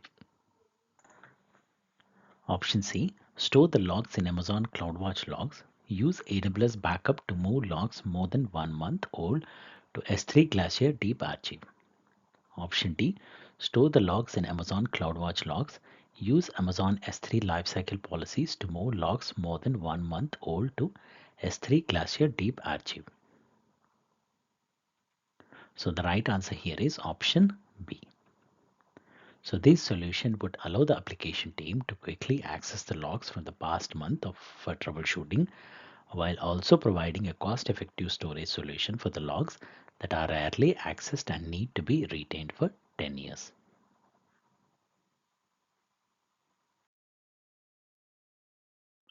Question number 192.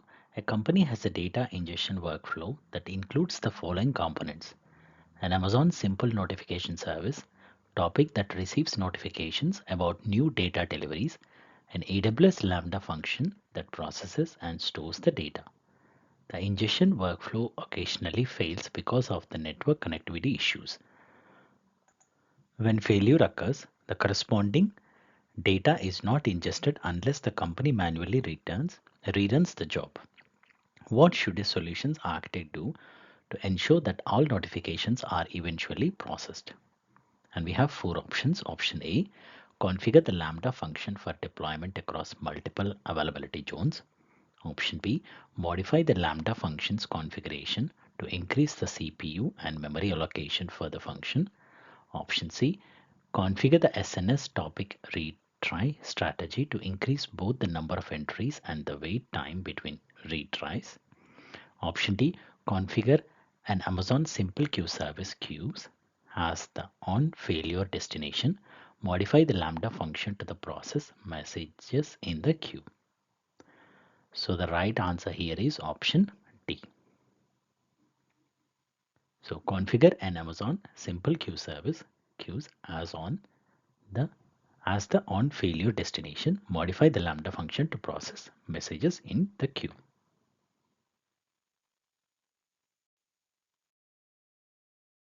So question number 193.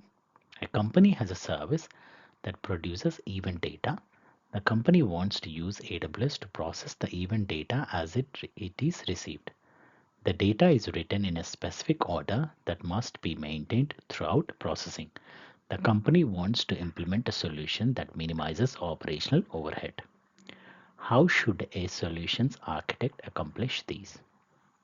And we have four options. Option A, create an Amazon Simple Queue service, FIFO queue to hold messages, step up on AWS Lambda function to process messages from the queue. Option B, create an Amazon Simple Notification Service, topic to deliver notifications containing payloads to process. Configure an AWS Lambda function as a subscriber. Option C, create an Amazon Simple Queue Service, standard queue to hold messages. Set up an AWS Lambda function to process messages from the queue independently.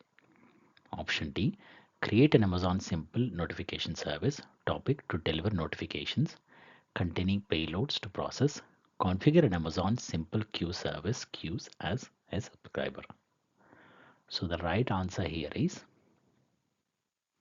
option A, create an Amazon Simple Queue Service, FIFO queue to hold messages, set up an AWS Lambda function to process messages from the queue.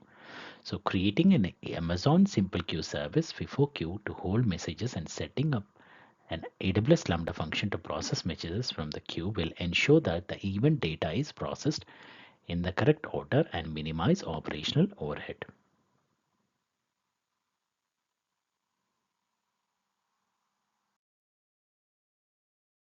Question number 194. A company is migrating an application from on-premises servers to Amazon EC2 instances. As part of the migration design requirements, a solutions architect must implement infrastructure metric alarms.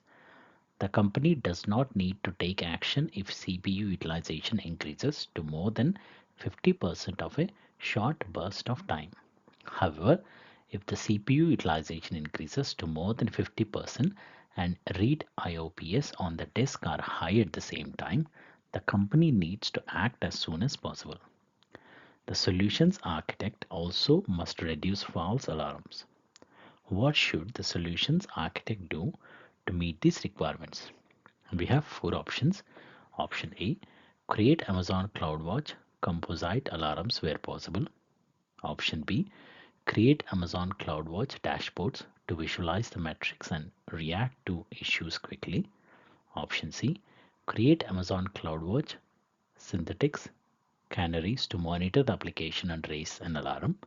Option D, create single Amazon CloudWatch metric alarms with multiple metric thresholds where possible. So the right answer here is option A, create Amazon CloudWatch composite alarms where possible.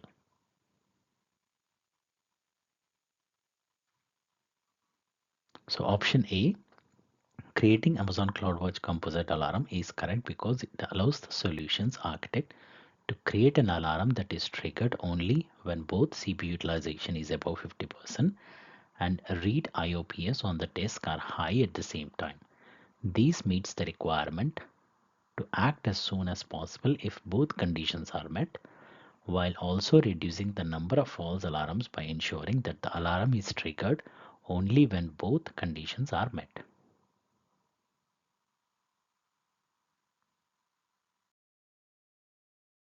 Question number 195. A company wants to migrate its on-premises data center to AWS. According to the company's compliance requirements, the company can use only the AP Northeast 3 region.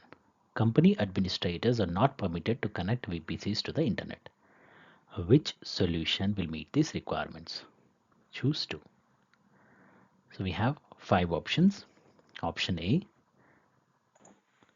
use AWS Control Tower to implement data residency guardrails to deny internet access and deny access to all AWS regions except AP Northeast 3. Option B, use rules in AWS WAF to prevent internet access, deny access to all AWS regions except AP Northeast 3 in the AWS account settings. Option C, use AWS organizations to configure service control policies that prevent VPCs from gaining internet access, deny access to all AWS regions except AP Northeast 3. Option D, create an outbound rule for the network ACL in each VPC to deny all traffic from. Create an IAM policy for each user to prevent the use of any AWS region other than AP Northeast 3. Option E, use AWS config to activate managed rules to detect an alert for internet gateway and to detect and alert for new resources deployed outside of AP Northeast 3. So the right answer here is option A and option C. So use AWS Control Tower to implement data residency guardrails to deny internet access and deny access to all AWS region except AP Northeast 3, and use AWS organization to configure service control policies that prevents VPCs from gaining internet access, deny access to all AWS regions except AP Northeast 3.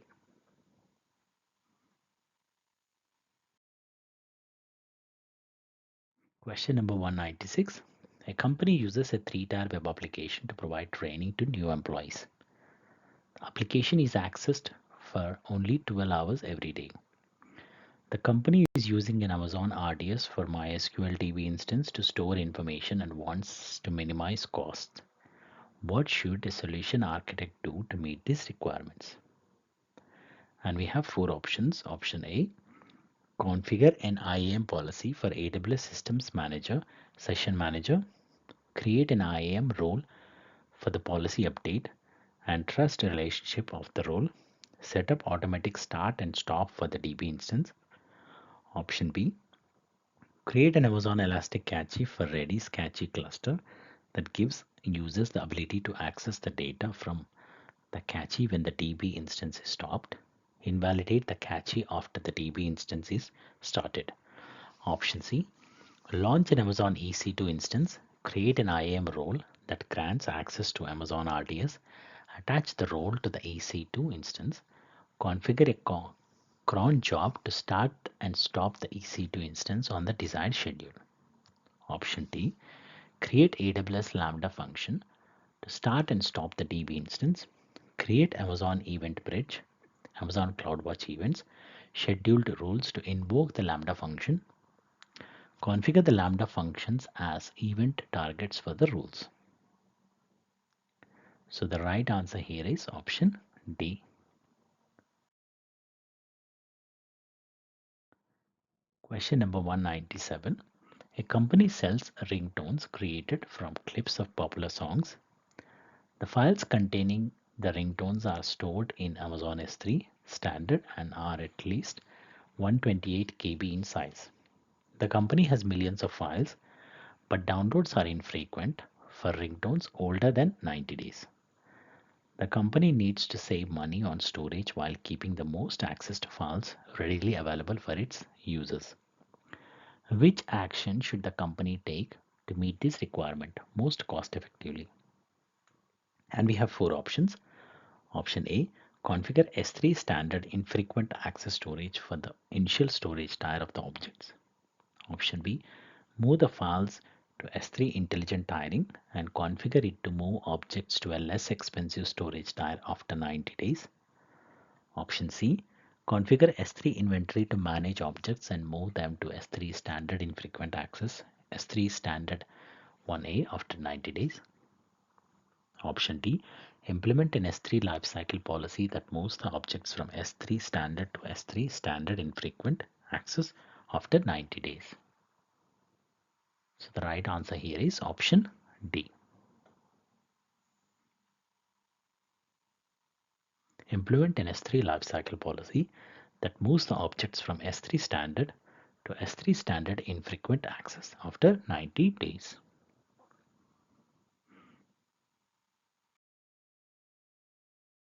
Question number 198. A company needs to save the results from a medical trial to an Amazon S3 repository. The repository must allow a few scientists to add new files and must restrict all other users to read-only access. No users can have the ability to modify or delete any files in the repository.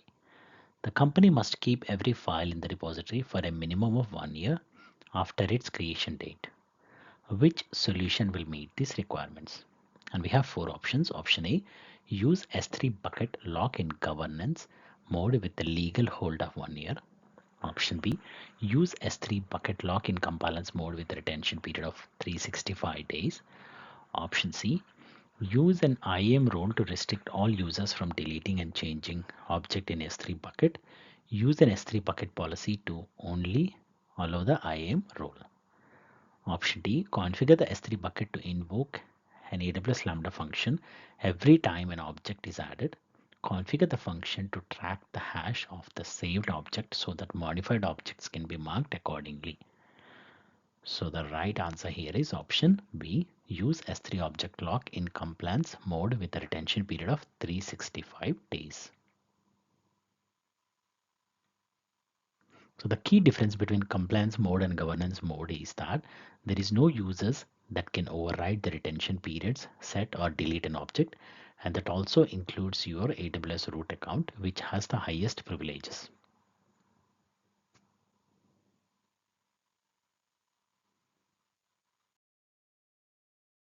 So question number 199. A large media company hosts a web application on AWS. The company wants to start coaching confidential media files so that users around the world will have reliable access to the files. The content is stored in Amazon S3 buckets. The company must deliver the content quickly, regardless of where the request originate geographically. Which solution will meet these requirements? And we have four options. Option A, use AWS Data Sync to connect the S3 buckets to the web application. Option B, deploy AWS Global Accelerator to connect the S3 bucket to the web application. Option C, deploy Amazon CloudFront to connect the S3 bucket to CloudFront Edge servers. Option D, use Amazon Simple Queue service to connect the S3 bucket to the web application. So the right answer here is option C, deploy Amazon CloudFront to connect the S3 bucket to the CloudFront Edge servers. Question number 200. A solutions architect is optimizing a website for an upcoming musical event. Videos of the performance will be streamed in real time and then will be available on demand. The event is expected to attract a global online audience. Which service will improve the performance of both the real-time and on-demand streaming? And we have four options: Amazon CloudFront, AWS Global Accelerator, Amazon Route 53, Amazon S3 Transfer Acceleration. So the right answer here is option A, Amazon CloudFront. CloudFront offers several options for streaming your media to global viewers, both pre-recorded files and live events.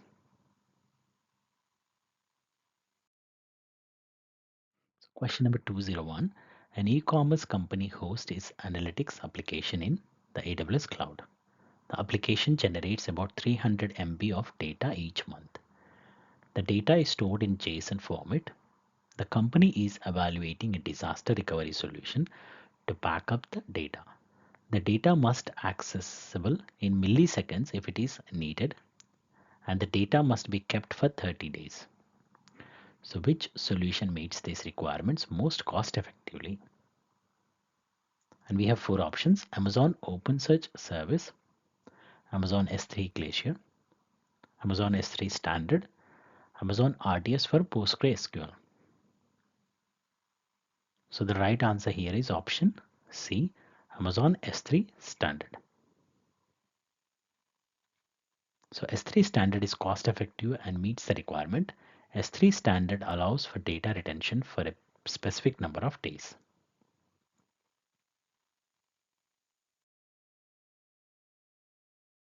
So question number 202. A company has a small Python application that processes JSON documents and outputs the results to an on-premises SQL database. The application runs thousands of times each day. The company wants to move the application to the AWS cloud.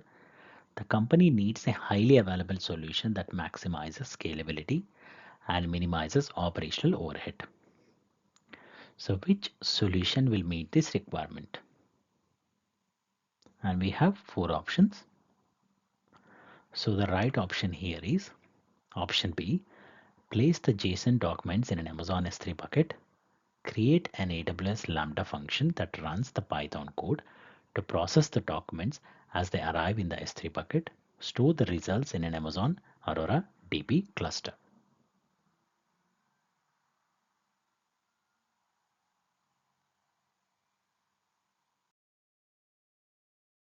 Question number 203.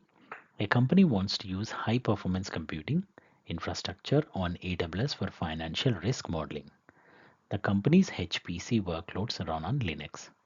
Each HPC workflow runs on hundreds of Amazon EC2 Spot instances, is short-lived, and generates thousands of output files that are ultimately stored in persistent storage for analytics and long-term future use. The company seeks a cloud storage solution that permits the copying of on-premises data to long-term persistent storage to make data available for processing by all EC2 instances.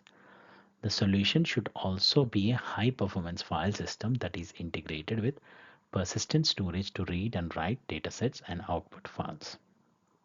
Which combination of AWS services meets these requirements? And we have four options.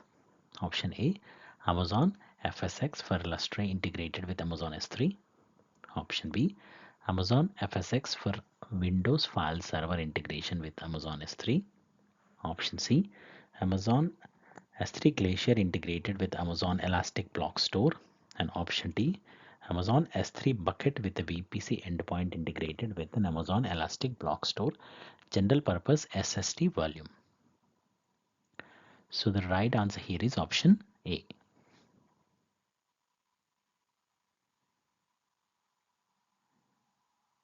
So the Amazon FSx for Lustre service is a fully managed high-performance file system that makes it easy to move and process large amounts of data quickly and cost-effectively.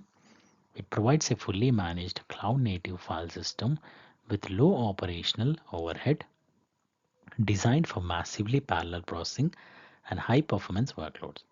The Lustre file system is a popular open source parallel file system that is well suited for a variety of applications such as HPC, image processing, AI/ML, media processing, data analytics, and financial modeling, among others.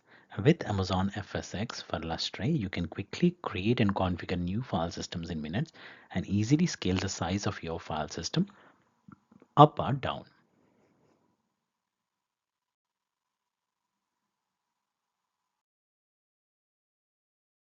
Question number 204. A company is building a containerized application on premises and decides to move the application to AWS. The application will have thousands of users soon after it is deployed. The company is unsure how to manage the deployment of containers at scale. The company needs to deploy the containerized applications in a highly available architecture that minimizes operational overhead. Which solution will meet these requirements? And we have four options. So the right option here is option A, store container images in an Amazon Elastic Container Registry repository. Use an Amazon Elastic Container Service cluster with the AWS Fargate launch type to run the containers. Use target tracking to scale automatically based on demand.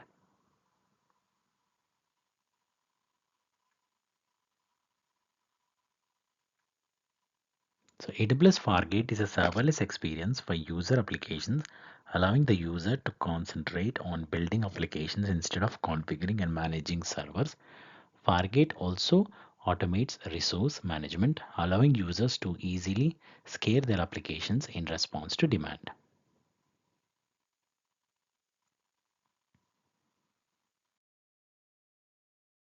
So question number 205. A company has two applications, a sender application that sends messages with payloads to be processed and a processing application intended to receive the messages with payloads. The company wants to implement an AWS service to handle messages between the two applications. The sender application can send about 1,000 messages each hour. The messages may take up to 2 days to be processed. If the messages fail to process, they must be retained so that they do not impact the processing of any remaining messages. Which solution meets these requirements and is the most operationally efficient? So we have four options. The right answer here is option C. Integrate the sender and processor applications with an Amazon Simple Queue service queue. Configure a dead letter queue to collect the messages that fail to process. So Amazon SQL supports dead letter queues with other queues can target for messages that can't be processed successfully.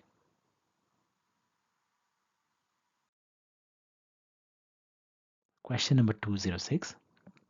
A solutions architect must design a solution that uses Amazon CloudFront with an Amazon S3 origin to store a static website. The company's security policy requires that all website traffic be inspected by AWS WAF. How should the solutions architect compile with these requirements? And we have four options. So the right option here is option D. Configure Amazon CloudFront and Amazon S3 to use an origin access identity to restrict access to the S3 bucket. Enable AWS WAF on the distribution.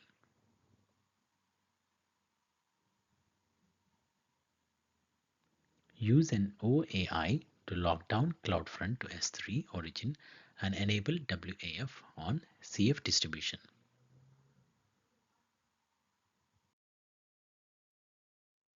Question number 207. Organizers for a global event want to put daily reports online as a static HTML pages. The pages are expected to generate millions of views from users around the world. The files are stored in an Amazon S3 bucket. A solutions architect has been asked to design an efficient and effective solution. Which action should the solution architect take to accomplish these? And we have four options. Option A, generate pre-signed URLs for the files. Option B, use cross-region replication to all regions. Option C, use the geo-proximity feature of Amazon Route 53.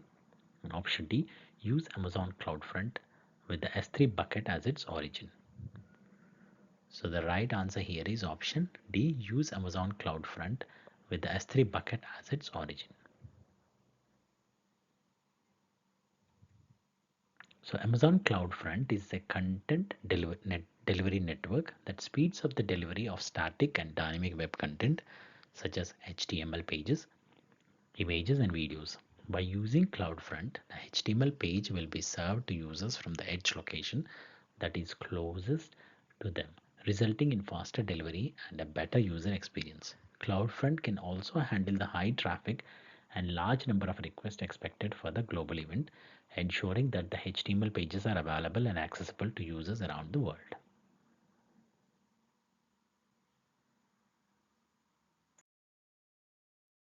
Question number 208. A company runs a production application on a fleet of Amazon EC2 instance. The application reads the data from an Amazon SQS queue and processes the messages in parallel. The message volume is unpredictable and often has intermittent traffic. These applications should continually process messages without any downtime. Which solution meets this requirement most cost effectively? And we have four options. So the right answer is option C. Use reserved instances for the baseline capacity and use spot instances to handle additional capacity.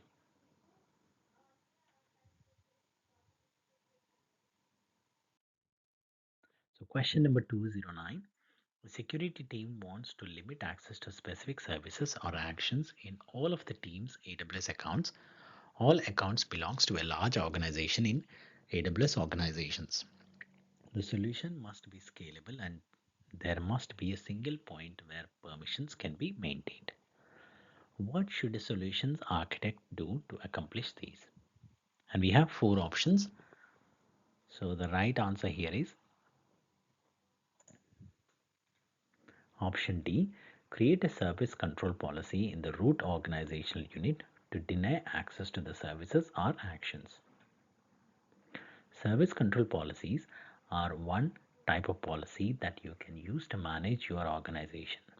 SCPs offer central control over the maximum available permissions for all accounts in your organization, allowing you to ensure your accounts stay within your organization access control guidelines.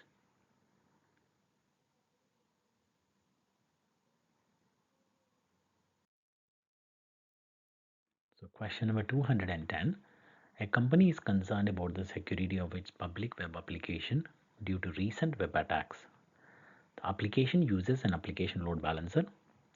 A solutions architect must reduce the risk of DDoS attacks against the application. What should the solutions architect do to meet this requirement? And we have four options. So the right answer here is option C. Enable AWS Shield Advanced to prevent attacks.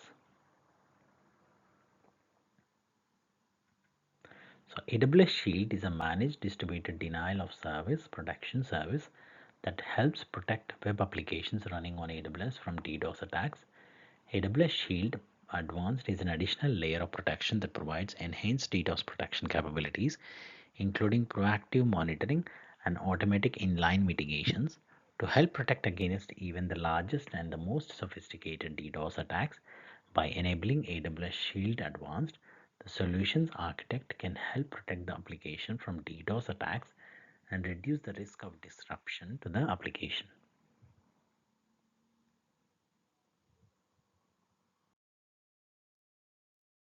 Question number 211. A company's web application is running on Amazon EC2 instances behind an application load balancer. The company recently changed its policy, which now requires the application to be accessed from one specific country only. Which configuration will meet this requirement? And we have four options. So the right answer here is option C. Configure AWS WAF on the application load balancer in a VPC.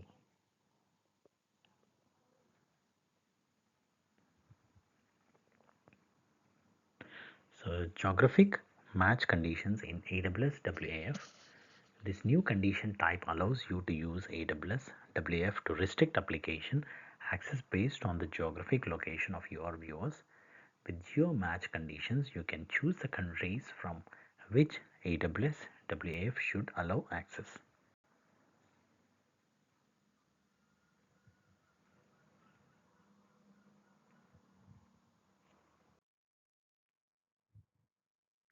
So question number 212.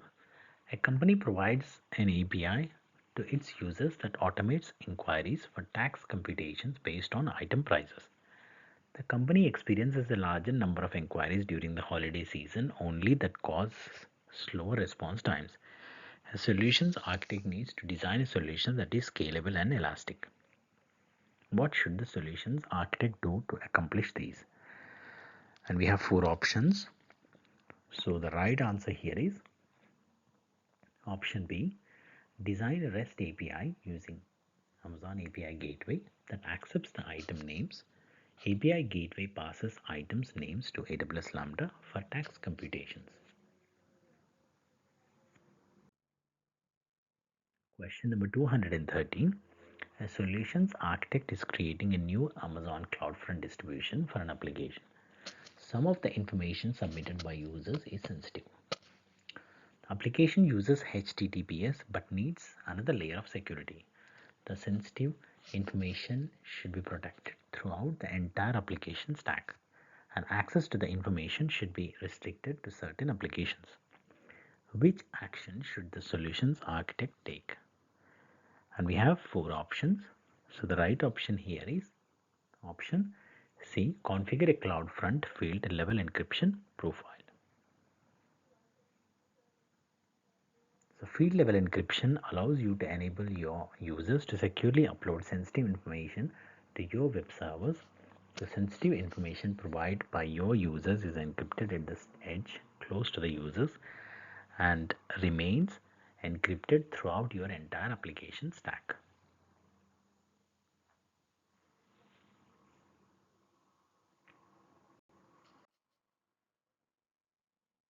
Question number 214. A gaming company hosts a browser-based application on AWS. The users of the application consume a larger number of videos and images that are stored in Amazon S3. This content is in the same for all users. The application has increased in popularity and millions of users worldwide accessing these media files. The company wants to provide the files to the users while reducing the load on the origin. Which solution meets these requirements most cost effectively? And we have four options. So the right answer here is option B. Deploy an Amazon CloudFront web distribution in front of the S3 bucket.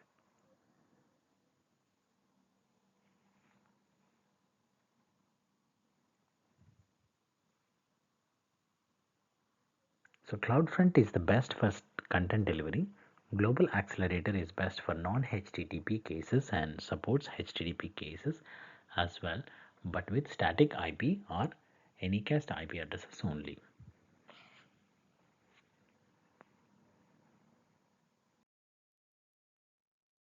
So question number 215.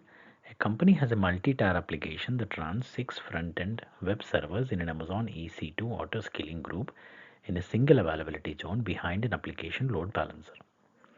A solutions architect needs to modify the infrastructure to be highly available without modifying the application. Which architecture should the solutions architect choose that provides high availability? And we have four options. Option A. Create an auto-scaling group that uses 3 instances across each of 2 regions. So option B. Modify the auto-scaling group to use 3 instances across each of 2 availability zones. Option C. Create an auto-scaling template that can be used to quickly create more instances in another region. Option D. Change the ALB in front of the Amazon EC2 instances in a round robin configuration to balance traffic to the web tier. So the right answer here is option B. Modify the auto-scaling group to use 3 instances across each of 2 availability zones.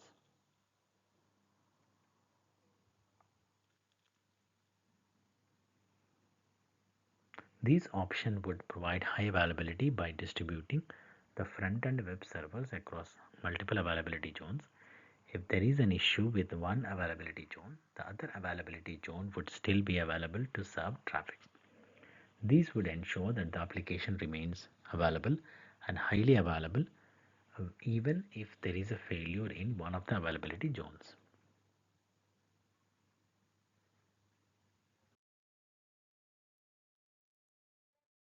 Question number 216. An e-commerce company has an order processing application that uses Amazon API Gateway and an AWS Lambda function. The application stores data in Amazon Aurora PostgreSQL database.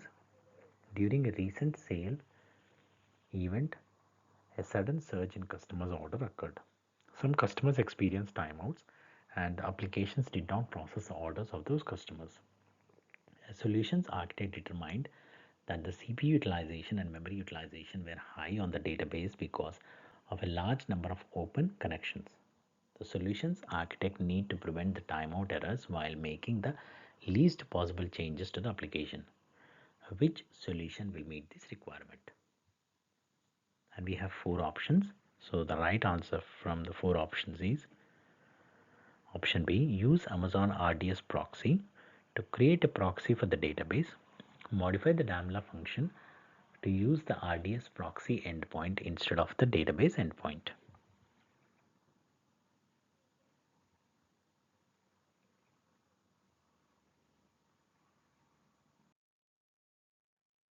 So question number 217.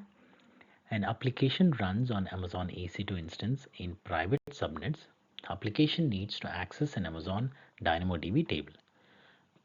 What is the most secure way to access the table while ensuring that the traffic does not leave the AWS network? And we have four options. Option A, use a VPC endpoint for DynamoDB. Option B, use a NAT gateway in a public subnet. Option C, use a NAT instance in a private subnet. Option D, use the internet gateway attached to the VPC. So the right answer here is option A, use a VPC endpoint for DynamoDB. So a VPC endpoint for DynamoDB allows communication between resources in your VPC and Amazon DynamoDB without traversing the internet or a NAT instance, which is more secure.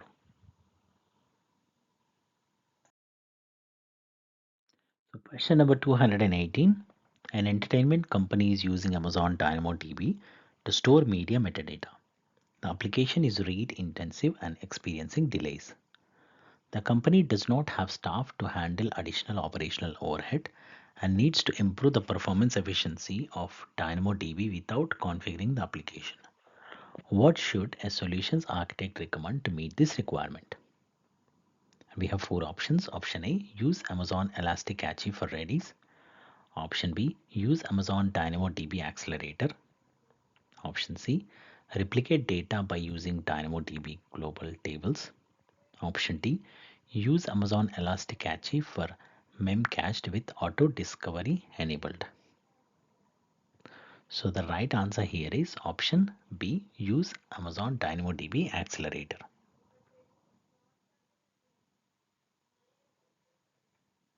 So Amazon DynamoDB Accelerator is a fully managed, highly available in-memory cache for DynamoDB that helps improve the read performance of DynamoDB tables. DX provides a caching layer between the application and DynamoDB, reducing the number of read requests made directly to DynamoDB. These can significantly reduce read latencies and improve overall application performance.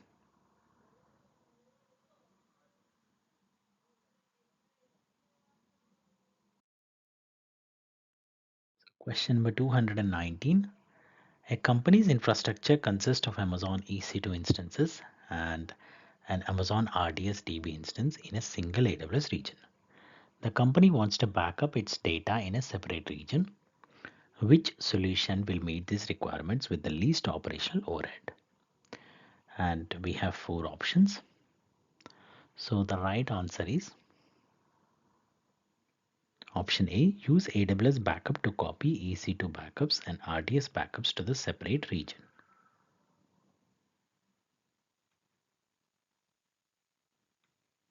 So using AWS backup is a simple and efficient way to back up EC2 instances and RDS databases to a separate region. It requires minimal operational overhead and can be easily managed through the AWS Backup Console or API.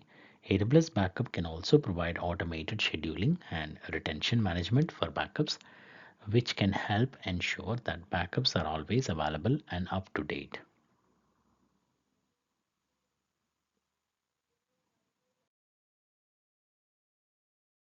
So question number 220. A solutions architect needs to securely store a database username and password that an application uses to access an Amazon RDS DB instance. The application that accesses the database runs on an Amazon EC2 instance. The solutions architect wants to create a secure parameter in an AWS Systems Manager parameter store. What should the solutions architect do to meet this requirement? And we have four options. So the right answer here is option A, create an IAM role that has read access to the parameter store parameter. Allow decrypt access to an AWS key management service, key that is used to encrypt the parameter. Assign this IAM role to the EC2 instance.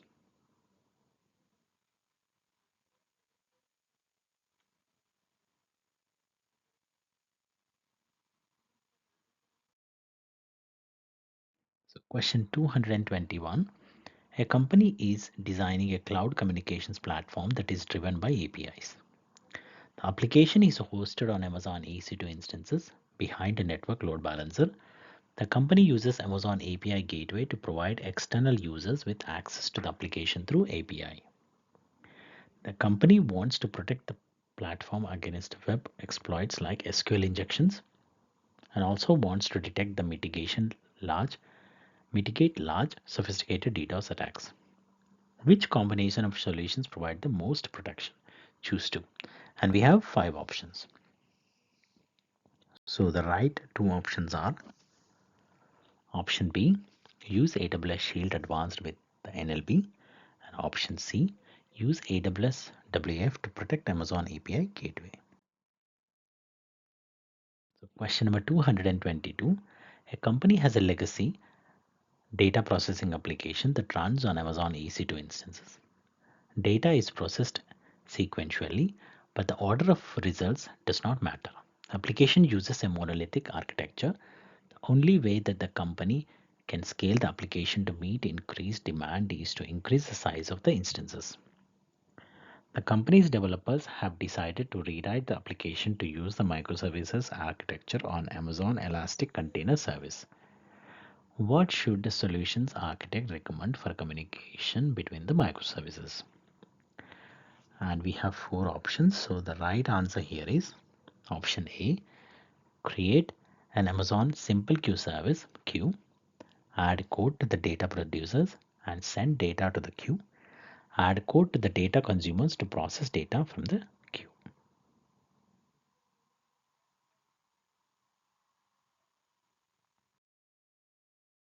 Question 223.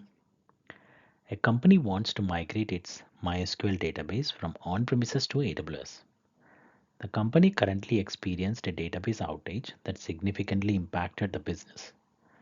To ensure this does not happen again, the company wants a reliable database solution on AWS that minimizes data loss and stores every transaction on at least two nodes. Which solution meets these requirements? We have four options. So the right answer is option B, create an Amazon RDS MySQL DB instance with multi-agent functionality enabled to synchronously replicate the data.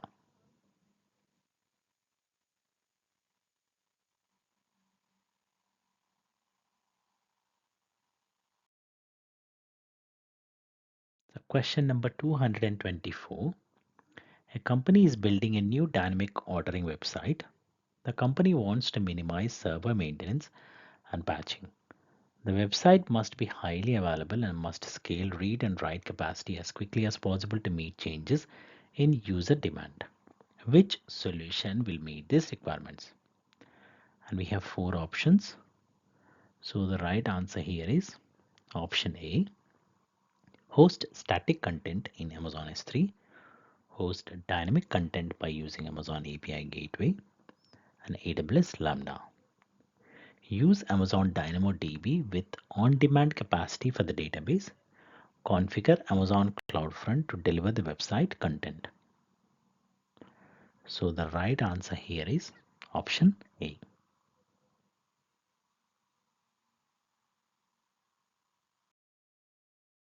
Question number 225. A company runs an application using Amazon ECS. The application creates resized versions of an original image and then makes Amazon S3 API calls to store the resized images in Amazon S3. How can a solutions architect ensure that the application has permissions to access Amazon S3? And we have four options. So the right answer here is option B. Create an IAM role with S3 permissions and then specify that role as the task role on in the task definition.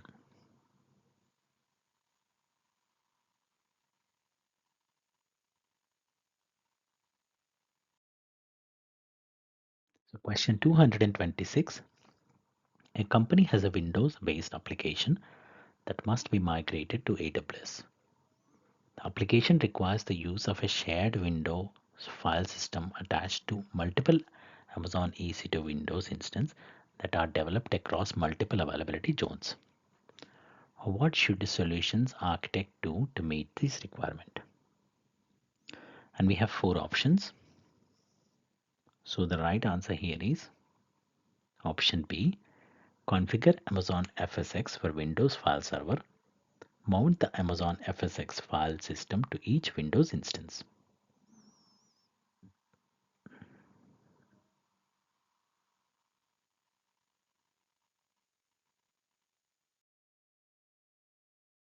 Question number 227. A company is deploying an e-commerce application that will consist of a load balance front end, a container-based application, and a relational database. A solutions architect needs to create a highly available solution that operates with a little manual intervention as possible. Which solutions meets these requirements? Choose two. And we have five options. So the right answers are option A and option D. Create an Amazon RDS DB instance in multi-AZ mode and create an Amazon Elastic Container Service cluster with a Fargate launch type to handle the dynamic application load.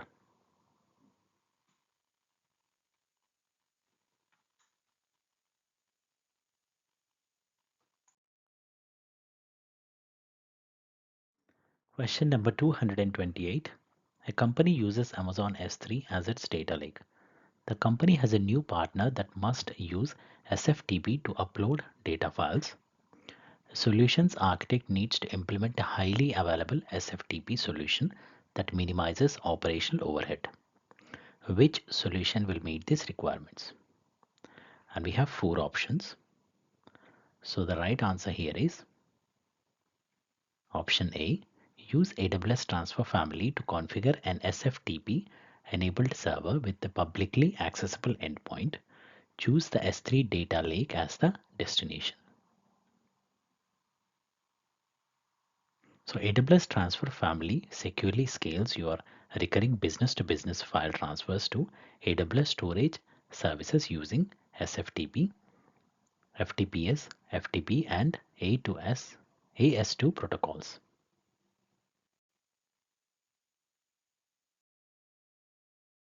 Question number 229. A company has a web application that is based on Java and PHP. The company plans to move the application from on-premises to AWS. The company needs the ability to test new site features frequently. The company also needs a highly available and managed solution that requires minimum operational overhead. Which solution will meet these requirements? And we have four options. So the right answer here is option B. Deploy the web application to an AWS Elastic Beanstalk environment. Use URL swapping to switch between multiple Elastic Beanstalk environments for featuring testing. So Elastic Beanstalk is a fully managed service that makes it easy to deploy and run applications in the AWS. To enable frequent testing of new site features, you can use URL swapping to switch between multiple Elastic Beanstalk environments.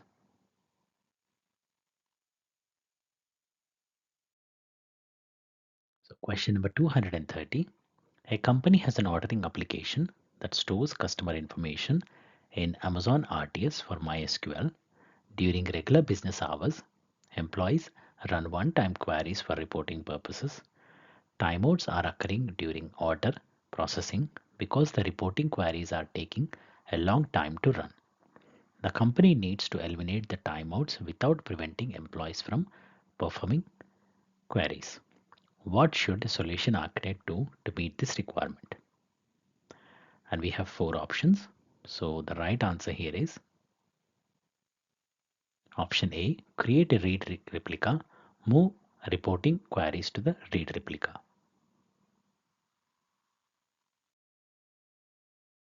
Question number 231.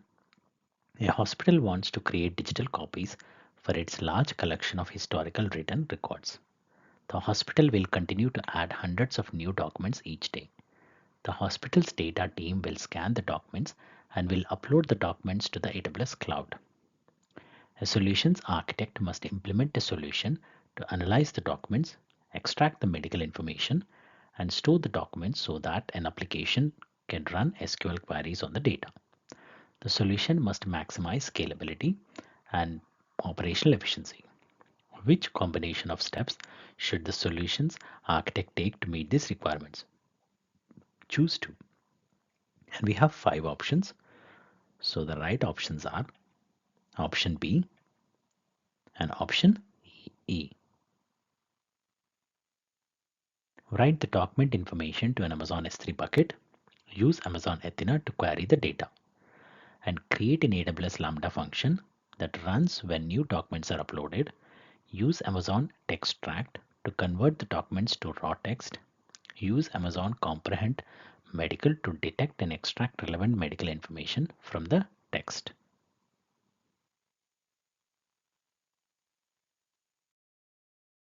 Question number 232. A company is running a batch application on Amazon EC2 instances. The application consists of backend with multiple Amazon RDS databases. The application is causing a high number of reads on the database. A solutions architect must reduce the number of database reads while ensuring high availability. What should the solutions architect do to meet this requirement? And we have four options. Option A, add Amazon RDS read replicas. Option B, use Amazon Elastic Cache for Redis. Option C, use Amazon Route 53 DNS caching. Option D, use Amazon Elastic Cache for memcached. So the right answer here is option A. So adding Amazon RDS read replicas is the recommended solution for reducing the number of database reads while ensuring high availability. Read replicas are copies of the primary database that can be used to offload read traffic from the primary database. These can reduce the load on the primary database and improve performance.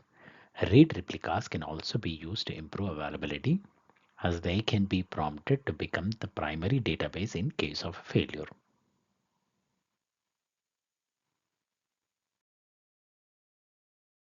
So question number 233. A company needs to run a critical application on AWS. The company needs to use Amazon EC2 for the application's database. The database must be available, highly available, and must fail over automatically if a disruptive event occurs. Which solution will meet these requirements? And we have four options. So the right answer is option C. Launch two EC2 instances, each in a different AWS region. Install the database on both EC2 instances. Set up database replication. Failover the database to a second region.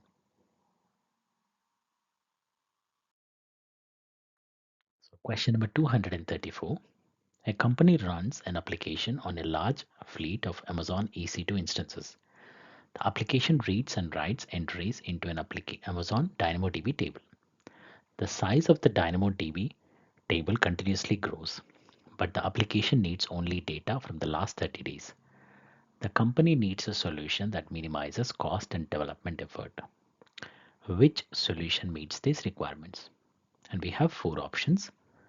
So the right answer here is option D. Extend the application to add an attribute that has a value of the current timestamp plus 30 days to each new item that is created in the table.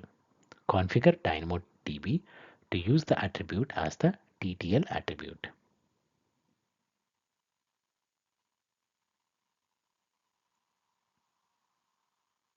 So Amazon DynamoDB time to live allows you to define a per item timestamp to determine when an item is no longer needed. Shortly after the date and time of the specified timestamp, DynamoDB deletes the item from your table without consuming any write throughput. TTL is provided at no extra cost as a means to reduce stored data values by retaining only the items that remains current for your workload's needs.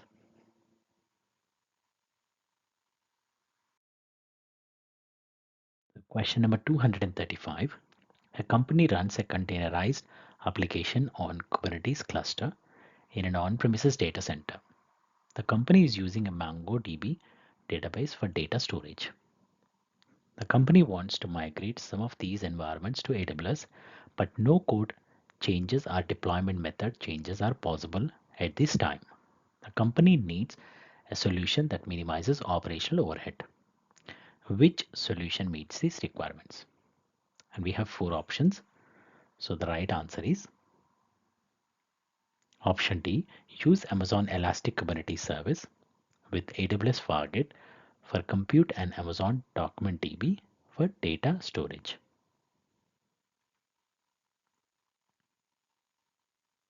To minimize operational overhead and avoid making any code or deployment method changes, the company can use Amazon Elastic Kubernetes Service with AWS Fargate for computing and Amazon DocumentDB for data storage. These solutions allow the company to run the containerized application on EKS without having to manage the underlying infrastructure or make any changes to the application code.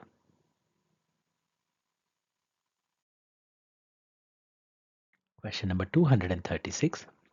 A telemarketing company is designing its customer call center functionality on AWS. The company needs a solution that provides multiple speaker recognition and generates transcript files. The company wants to query the transcript files to analyze the business pattern. The transcript files must be stored for 7 years for auditing purpose. Which solution will meet this requirement? And we have four options. So the right answer here is option B. Use Amazon Transcribe for multiple speaker recognition.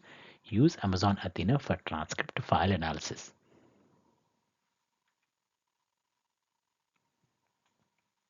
So Amazon Transcribe now supports speaker labeling for streaming transcription. Amazon Transcribe is an automatic speech recognition service that makes it easy for you to convert speech to text. In live audio transcription, each stream of audio may contain multiple speakers. Now you can conveniently turn on the ability to label speakers, thus helping to identify who is saying what in the output transcript.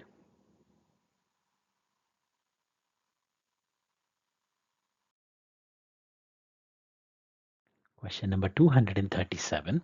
A company hosts its application on AWS. The company uses Amazon Cognito to manage users. When users log into the application fetches required data from Amazon DynamoDB by using a REST API that is hosted in Amazon API Gateway. The company wants an AWS managed solution that will control access to the REST API to reduce development efforts. Which solution will meet this requirement with the least operational overhead? We have four options. So the right answer here is option D. Configure an Amazon Cognito user pool authorizer in API Gateway to allow Amazon Cognito to validate each request. So the right answer is option D.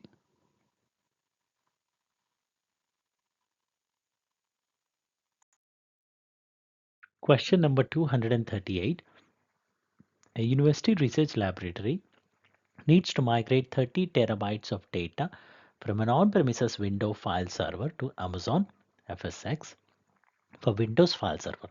The laboratory has 1 Gbps network link that many other departments in the university share.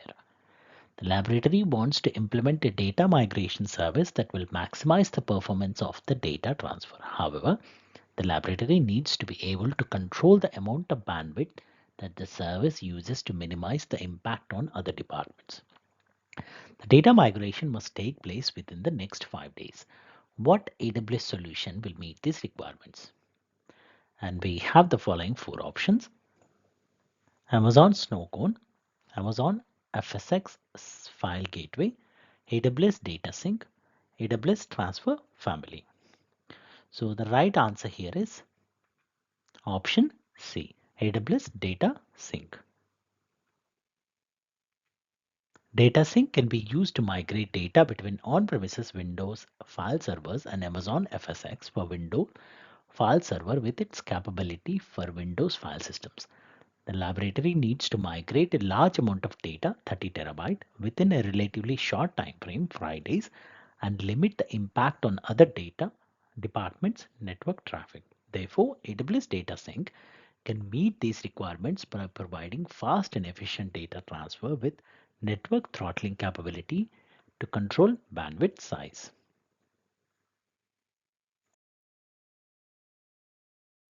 Question number 239. A company wants to create a mobile app that allows users to stream low motion video clips on their mobile devices. Currently, the app captures video clips and uploads the video clips in RAW format into an Amazon S3 bucket. The app retrieves these video clips directly from the S3 bucket. However, the videos are large in their RAW format. Users are experiencing issues with buffering and playback on mobile devices. The company wants to implement solutions to maximize the performance and scalability of the app while minimizing operational overhead. Which combination of solutions will meet these requirements? Choose two. And we have the following 5 options. Option A, deploy Amazon CloudFront for content delivery and caching. Option B, use AWS Data Sync to replicate the video files across AWS region in other S3 buckets. Option C, use Amazon Elastic Transcoder to convert the video files to more appropriate formats. Option D, deploy an auto-scaling group of Amazon EC2 instances in local zones for content delivery and caching. Option E, deploy an auto-scaling group of Amazon EC2 instances to convert the video files to more appropriate formats. So the right answer here is option A and option C.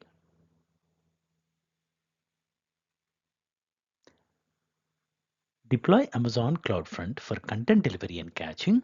Amazon CloudFront is a content delivery network that can help improve the performance and scalability of the app by caching content at edge locations, reducing latency, and improving the delivery of video clips to users. CloudFront can also provide features such as DDoS protection, SSL TLS encryption, and content compression to optimize the delivery of video clips. We use Amazon Elastic Transcoder to convert the video files to more appropriate formats. Amazon Elastic Transcoder is a service that can help optimize the video format for mobile devices, reducing the size of the video files and improving the playback performance. Elastic Transcoder can also convert videos into multiple formats to support different devices and platforms.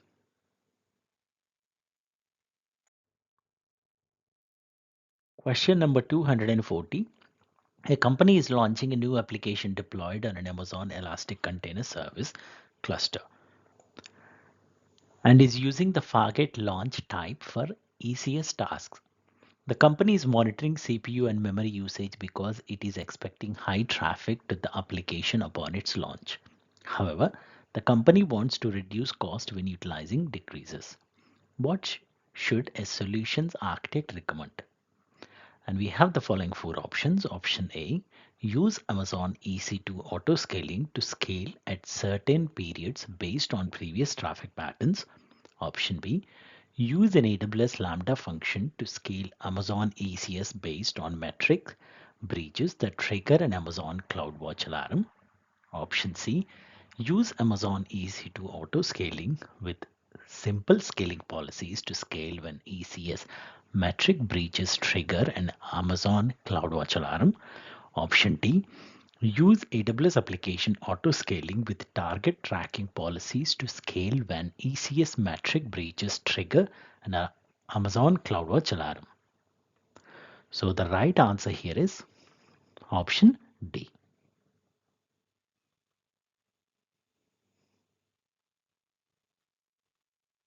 Application autoscaling is a web service for developers and system administrators who need a solution for automatically scaling their scalable resources for individual AWS services beyond Amazon EC2.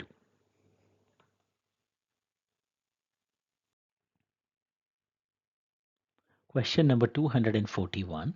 A company recently created a disaster recovery site in a different AWS region. The company needs to transfer large amount of data back and forth between NFS file systems in the two regions on a periodic basis. Which solution will meet these requirements with the least operational overhead? And we have the following four options. Option A, use AWS Data Sync. Option B, use AWS Snowball devices. Option C, set up an SFTP server on Amazon EC2. Option D, use AWS Database Migration Service, AWS DMS. So the right answer here is option A, use AWS Data Sync.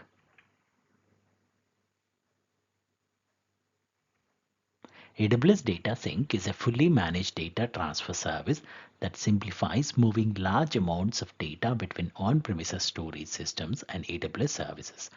It can also transfer data between different AWS services, including different AWS regions. Data Sync provides a simple, scalable, and automated solution to transfer data, and it minimizes the operational overhead because it is fully managed by AWS.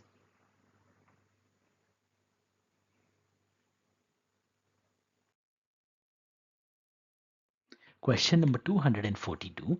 A company is designing a shared storage solution for a gaming application that is hosted in the AWS cloud. The company needs the ability to use SMB clients to access data. The solution must be fully managed. Which AWS solutions meets these requirements? And we have the following four options. Option A, create an AWS data sync task that shares the data as a mountable file system. Mount the file system to the application server. Option B, create an Amazon EC2 Windows instance. Install and configure a Windows file share role on the instance. Connect the application server to the file share. Option C, create an Amazon FSx for Windows file server file system. Attach the file system to the origin server. Connect the application server to the file system. Option D, create an Amazon S3 bucket. Assign an IAM role to the application to grant access to the S3 bucket. Mount the S3 bucket to the application server. So the right answer here is option C.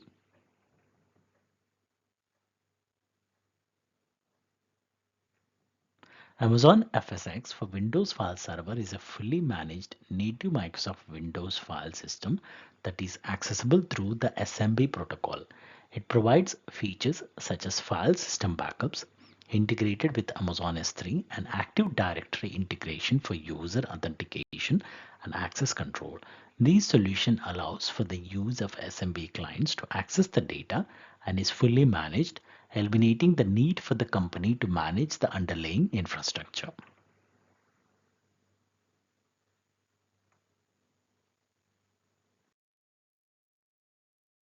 Question number 243. A company wants to run an in-memory database for a latency-sensitive application that runs on Amazon EC2 instances. The application processes more than 100,000 transactions each minute and requires high network throughput. A solutions architect needs to provide a cost-effective network design that minimizes data transfer charges. Which solution meets these requirements? And we have the following four options. Option A, launch all EC2 instances in the same availability zone within the same AWS region. Specify a placement group with cluster strategy when launching EC2 instances. Option B, launch all EC2 instances in different availability zones within the same AWS region. Specify a placement group with partition strategy when launching EC2 instances. Option C, deploy an auto-scaling group to launch EC2 instances in different availability zones based on a network utilization target. Option D, deploy an auto-scaling group with a step scaling policy to launch EC2 instances in different availability zones. So the right answer here is option A.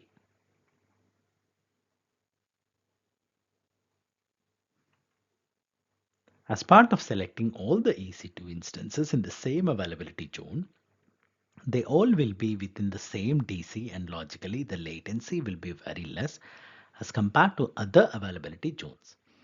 As all the auto-scaling nodes will also be on the same availability zones as per placement groups with cluster node, these would provide the low latency network performance reference is below.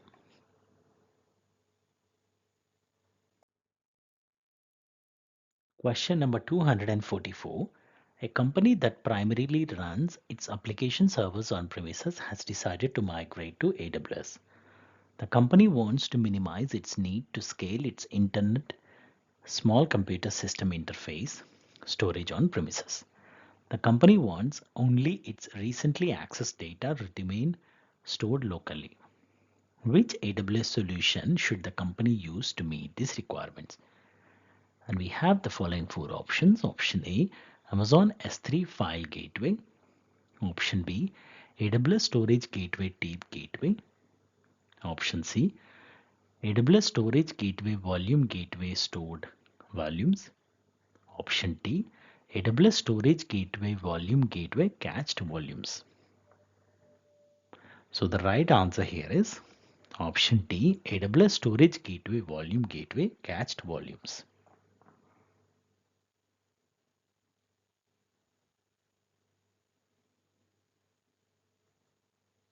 AWS Storage Gateway Volume Gateway provides two configurations for connecting to ISCSI storage, namely stored volumes and cached volumes.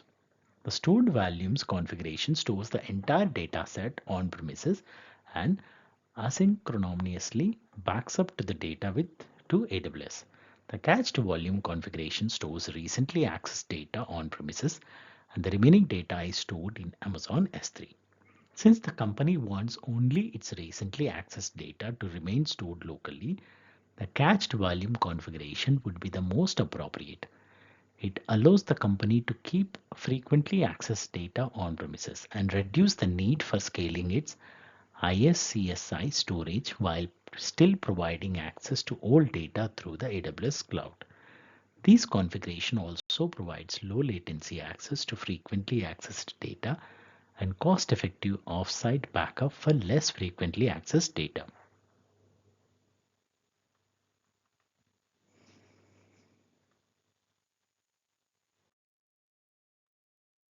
Question number 245. A company has multiple AWS accounts that use consolidated billing. The company runs several active high-performance Amazon RDS for Oracle on-demand DB instances for 90 days. The company's finance team has access to AWS Trusted Advisor in the consolidated billing account and all other AWS accounts. The finance team needs to use the appropriate AWS account to access the Trusted Advisor check recommendations for RDS. The finance team must review the appropriate Trusted Advisor check to reduce RDS costs. Which combination of steps should the finance team take to meet this requirement? Choose two. We have the following 5 options. Option A, use the trusted advisor recommendations from the account where the RDS instances are running. Option B, use the trusted advisor recommendations from the consolidated billing account to see all RDS instances checks at the same time. Option C, review the trusted advisor check for Amazon RDS reserved instances optimization. Option D, review the trusted advisor check for Amazon RDS ideal DB instances. Option E, review the trusted advisor check for Amazon Redshift reserved node optimization. So the right answer here is option B and option D.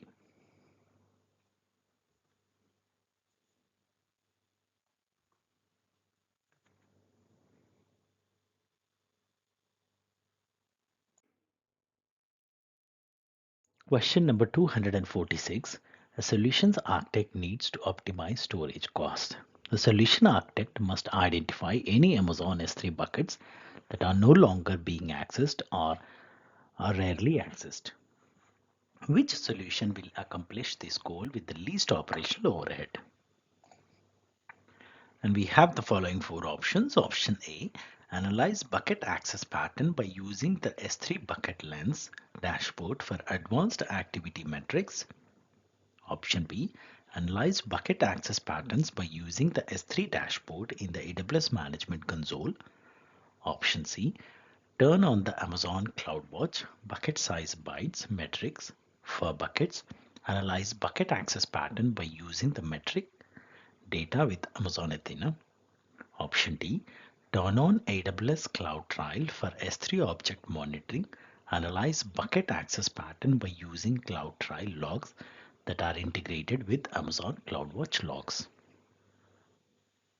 So the right answer here is option A, analyze bucket access pattern by using the S3 storage lens dashboard for advanced activity metrics.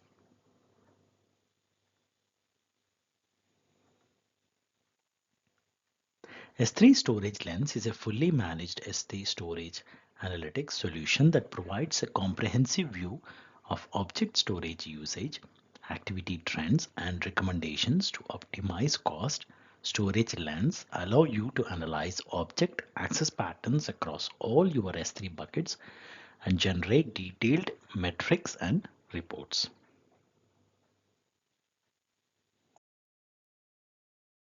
Question number 247. A company sells data sets to customers who do research in artificial intelligence and machine learning. The data sets are large, formatted files that are stored in an Amazon S3 bucket in the US East 1 region. The company hosts a web application that the customers use to purchase access to a given data set. The web application is deployed on multiple Amazon EC2 instances beyond an application load balancer. After a purchase is made, customers receive an S3 signed URL that allows access to the files. The customers are distributed across North America and Europe. The company wants to reduce the cost that is associated with data transfer and wants to maintain or improve performance. What should a solutions architect do to meet these requirements? And we have the following 4 options. Option A, configure S3 transfer acceleration on the existing S3 bucket. Direct customer request to the S3 transfer acceleration endpoint. Continue to use S3 signed URLs for access control. Option B, deploy an Amazon CloudFront distribution with the existing S3 bucket as the origin. Direct customer request to the CloudFront URL. Switch to CloudFront signed URLs for access control. Option C, set up a second S3 bucket in the EU Central 1 region with S3 cross-region replication between the buckets. Direct customers request to the closest region. Continue to use S3 signed URLs for access control. Option D, modify the web application to enable streaming of the dataset to end users. Configure the web application to read the data from the existing S3 bucket. Implement access control directly in the application. So the right answer here is option B.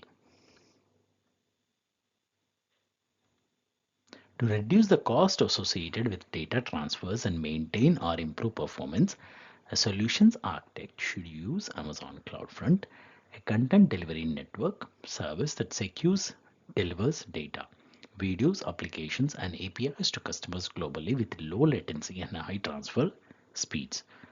Deploying a CloudFront distribution with the existing S3 bucket as the origin will allow the company to serve the data to customers from edge locations that are closer to them, reducing data transfer cost and improving performance.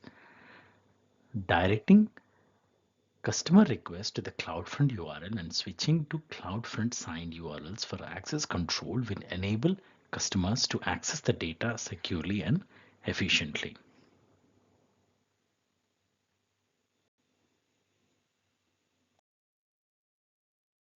Question number 248. A media company uses Amazon CloudFront for its publicly available streaming video content. The company wants to secure the video content that is hosted in Amazon S3 by controlling who has access.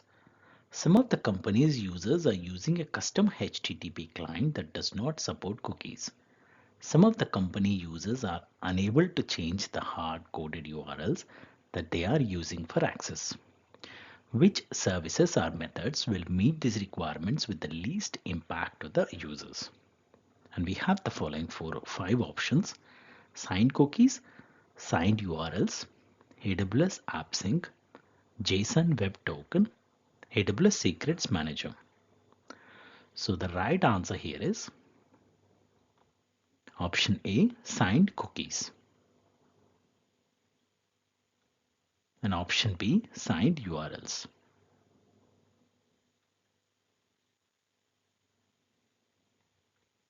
To secure streaming video content from Amazon CloudFront, 2 methods are available: signed cookies or signed URLs. Customer can choose to use either one or both depending on the use case.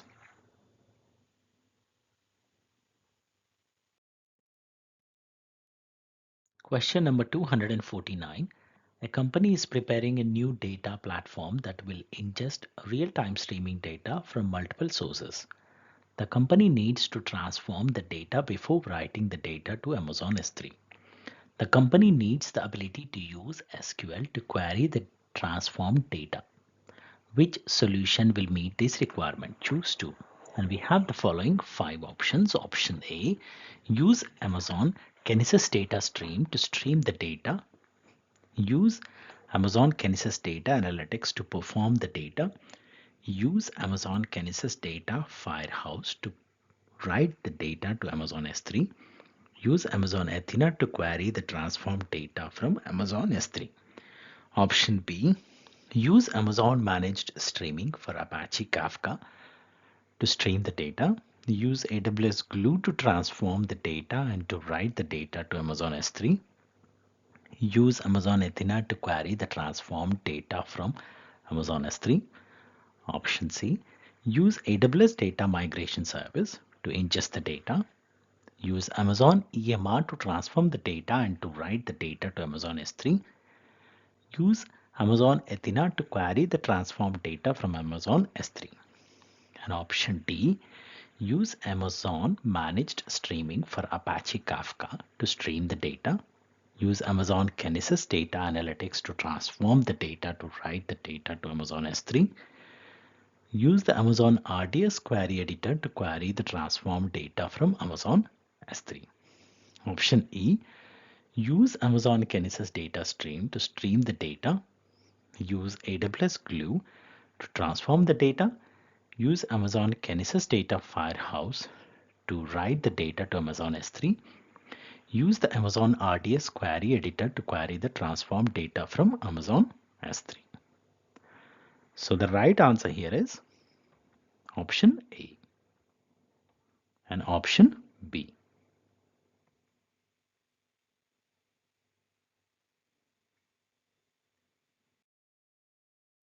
Question number 250. A company has on-premises volume backup solution that has reached its end of life. The company wants to use AWS as part of a new backup solution and wants to maintain local access to all the data while it is backed up on AWS. The company wants to ensure that the data backed up on AWS is automatically and securely transferred. Which solution meets these requirements? And we have the following four options. Option A, use AWS Snowball to migrate data out of the on-premises solution to Amazon S3. Configure on-premises systems to mount the Snowball S3 endpoint to provide local access to the data. Option B, use AWS Snowball Edge to migrate data out of the on-premises solution to Amazon S3. Use the Snowball Edge file interface to provide on-premises systems with local access to the data. Option C, use AWS Storage Gateway and configure a cached volume gateway. Run the storage gateway software appliance on premises and configure a percentage of data be cached locally. Mount the gateway storage volume to provide local access to the data. Option D, use AWS storage gateway and configure a stored volume gateway. Run the storage gateway software appliance on premises and map the gateway storage volume to on premises storage. Mount the gateway storage volume to provide local access to the data. So the right answer here is option D.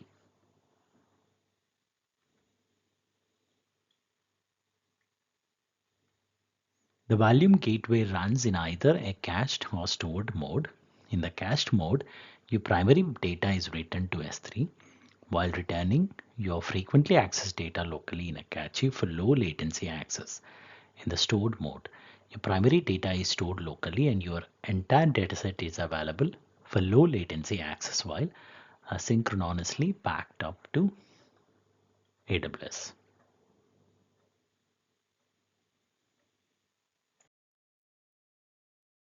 Question number 251. An application that is hosted on Amazon EC2 instances need to access an Amazon S3 bucket. Traffic must not traverse the internet. How should a solution architect configure access to meet these requirements?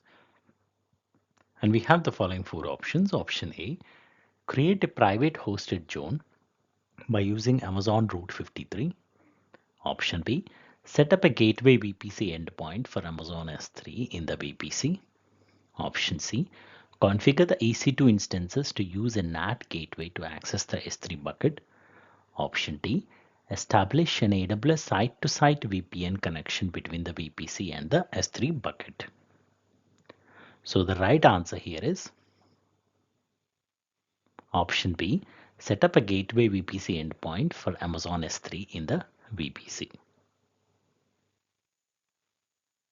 A gateway VPC endpoint is a private way for Amazon EC2 instances in the VPC to access AWS services such as Amazon S3 without having to go through the internet.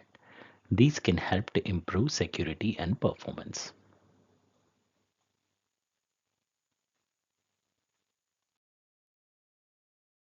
Question number 252. An e-commerce company stores terabytes of customer data in the AWS cloud. The data contains personally identifiable information. The company wants to use the data in three applications. Only one of the application needs to process the PII. The PII must be removed before other two applications process the data.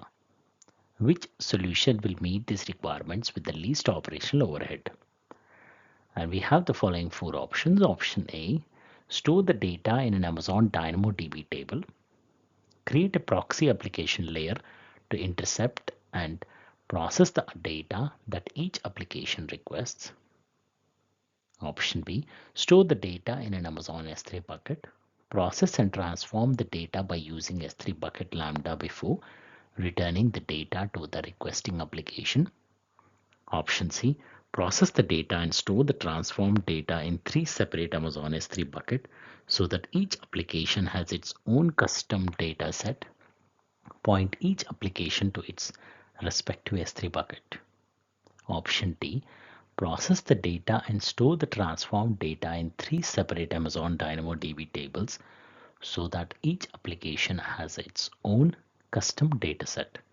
Point each application to its respective DynamoDB table.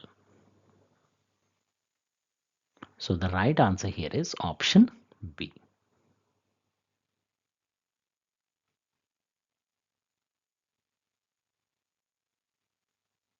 Store the data in an Amazon S3 bucket and using S3 object Lambda to process and transform the data before returning it to the requesting application. This approach allows the PII to be removed in real time and without the need to create separate datasets or tables for each application.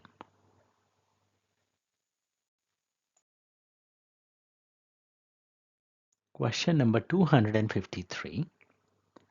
A development team has launched a new application that is hosted on Amazon EC2 instances inside a development VPC. A solutions architect needs to create a new VPC in the same account. The new VPC will be paired with the development VPC. The VPC CIDR block for the development VPC is 192.168.0.0/24. The solutions architect needs to create a CIDR block for the new VPC. The CIDR block must be valid for a VPC pairing connection to the development VPC. What is the smallest CIDR block that meets these requirements? And we have the following four options. So the right answer here is option D.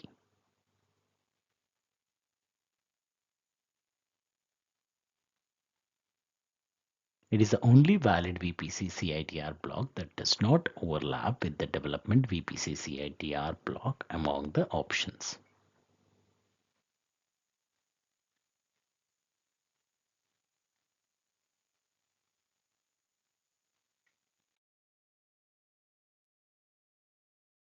Question number 254. A company deploy an application on 5 Amazon EC2 instances. An application load balancer distributes traffic to the instances by using a target group. The average CPU usage on each of the instances is below 10% most of the time, with occasional surges to 65%. The solutions architect needs to implement a solution to automate the scalability of the application. The solution must optimize the cost of the architecture and must ensure that the application has enough CPU resources when surges across. Which solution will meet these requirements? And we have the following four options. So the right answer here is option B. Create an EC2 auto scaling group. Select the existing ALB as the load balancer and the existing target group as the target group. Set a target tracking scaling policy that is based on the ASGA average CPU utilization metric. Set the minimum instance to 2, the desired capacity to 3, the maximum instances to 6, and the target value to 50%. Add the EC2 instances to the auto scaling group.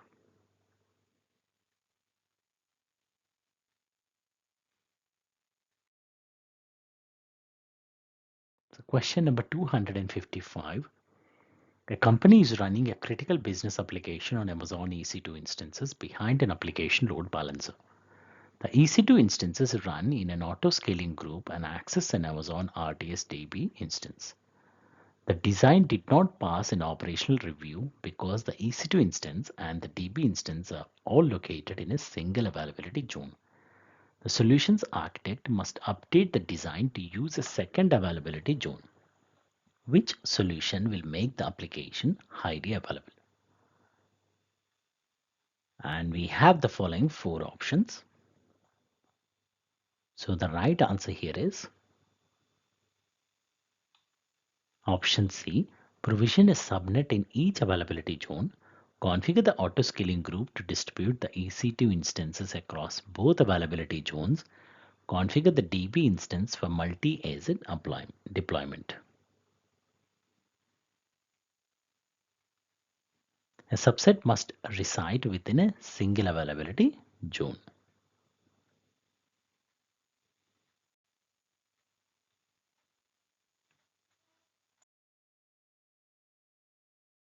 Question number 256. A research laboratory needs to process approximately 6 terabytes of data. The laboratory requires sub-milliseconds latencies and a minimum throughput of 6 Gbps for the storage subsystem. Hundreds of Amazon EC2 instances that run Amazon Linux will distribute the data and process the data. Which solution will meet the performance requirements? And we have the following 4 options. So the right answer here is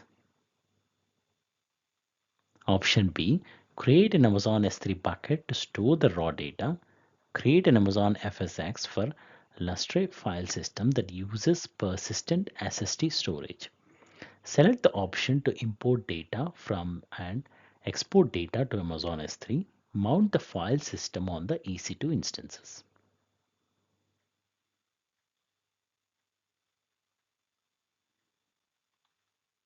Amazon FSx for Lustre provides fully managed shared storage with the scalability and performance of the popular Lustre file system. It can deliver sub-millisecond latencies and hundreds of gigabytes per second of throughput.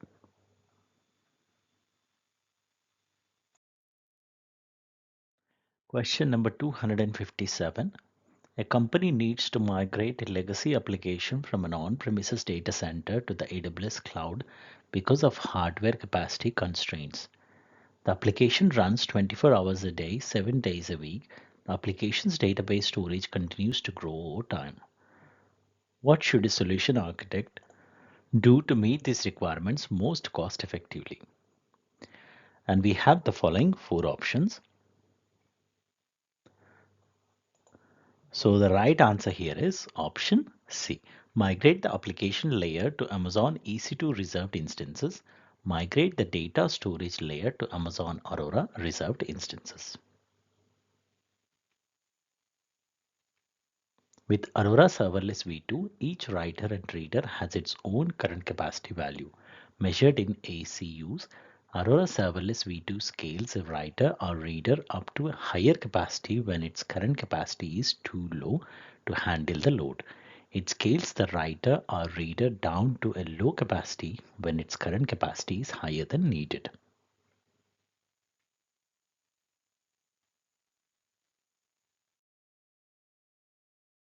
Question number 258. A company runs a fleet of web servers using an Amazon RDS for PostgreSQL DB instance. After a routine compliance check, the company sets a standard that requires a recovery point objective of less than 1 second for all its production databases. Which solution meets these requirements? And we have the following 4 options. So the right answer here is option A. Enable a multi-AZ deployment for the DB instance. By using multiple AZ deployment, the company can achieve an RPO of less than 1 second because the standby instance is always in sync with the primary instance, ensuring that data changes are continuously replicated.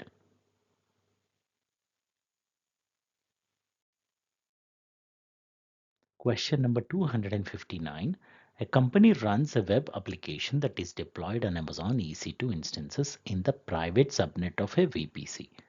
An application load balancer that extends across the public subnets directs web traffic to the EC2 instance.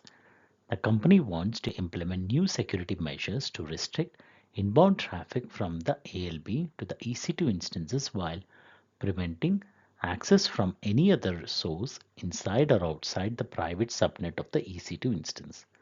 Which solution will meet this requirement? And we have the following 4 options. So the right answer here is option B. Configure the security group for the EC2 instances to only allow traffic that comes from the security group for the ALB.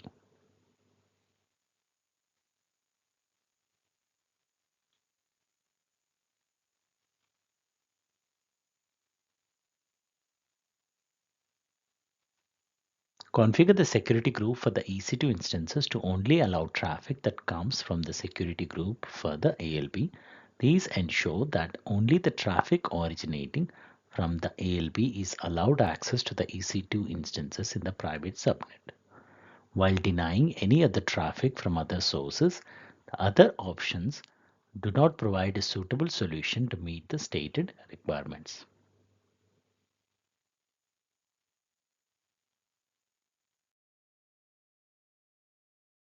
Question number 260.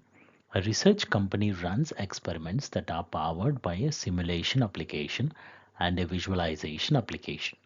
The simulation application runs on Linux and outputs intermediate data to an NFS share every 5 minutes. The visualization application is a Windows desktop application that displays the simulation output and requires an SMB file system. The company maintains two synchronized file systems. This strategy is causing data duplication and inefficient resource usage. The company needs to migrate the application to AWS without making code changes to either application. Which solution will meet these requirements? And we have the following four options. So the right answer here is option D. Migrate the simulation application to Linux Amazon EC2 instance. Migrate the visualization application to Windows EC2 instance. Configure Amazon FSx for NetApp ONTAP for storage.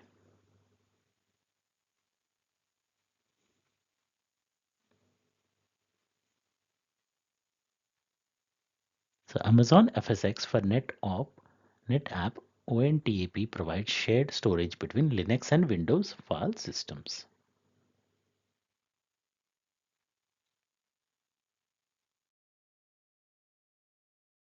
Question number 261. As part of budget planning, management wants a report of AWS built items listed by user.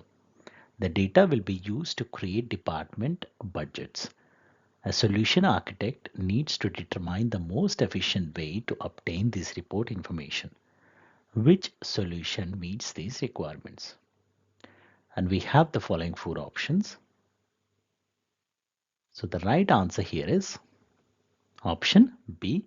Create a report in Cost Explorer and download the report.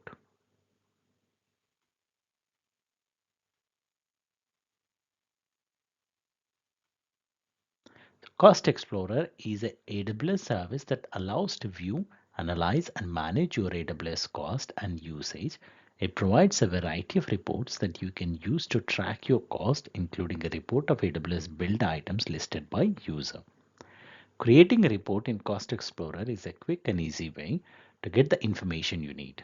You can customize the report to include the specific data you want, and you can download the report in a variety of formats including CSV, Excel, and PDF.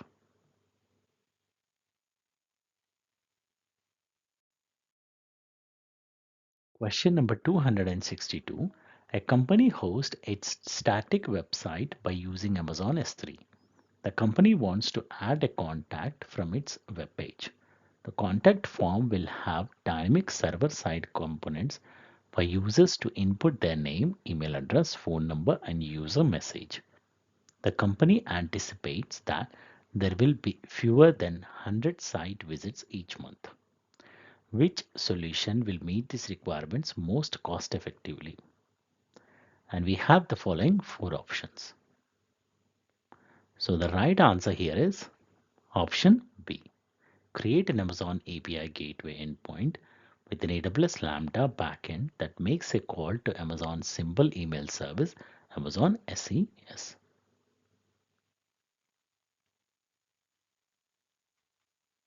This solution is the most cost efficient for the anticipated 100 monthly visit because API gateway charges are based on API calls. With only 100 visits, charges would be minimal. AWS Lambda provides compute time for the backend code in increments of 100 milliseconds, so charges would also be negotiable for this workload. Amazon SES is used only for sending emails from the submitted contact forms. SES has a generous free tier of 62,000 emails per month, so there would be no charges for sending the contact emails. No EC2 instances or other infrastructures need to run and paid for.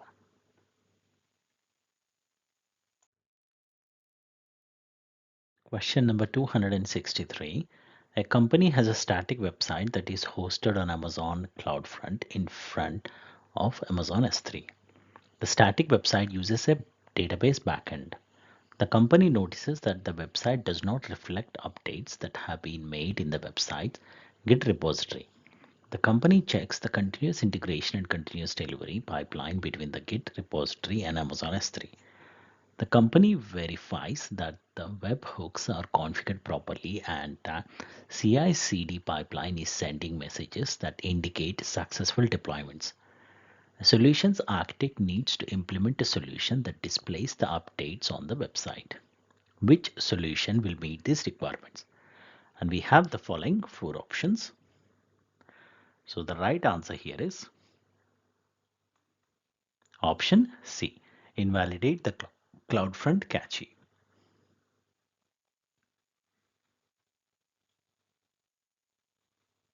Invalidate the CloudFront cache to ensure that the latest updates from the Git repository are reflected on the static website. When updates are made to the website's Git repository and deployed to Amazon S3, the CloudFront cache may still be serving the old cached content to users. By invalidating the CloudFront cache, you are instructing CloudFront to fetch fresh content from the origin and serve it to users.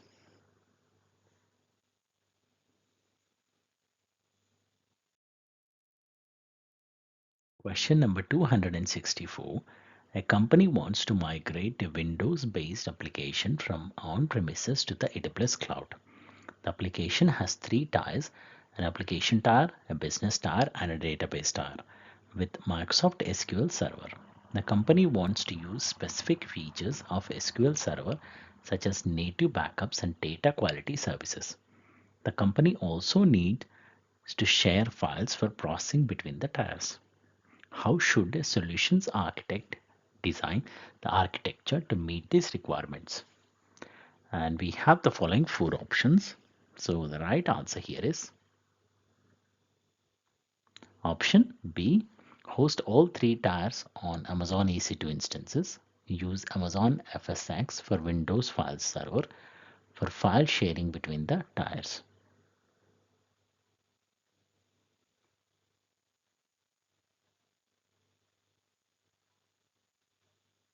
This solution will allow the company to host all three tiers on Amazon EC2 instances while using Amazon FSx for Windows file server to provide Windows-based file sharing between the tiers. This will allow the company to use specific features of SQL Server such as native backups and data quality services while sharing files for processing between the tiers.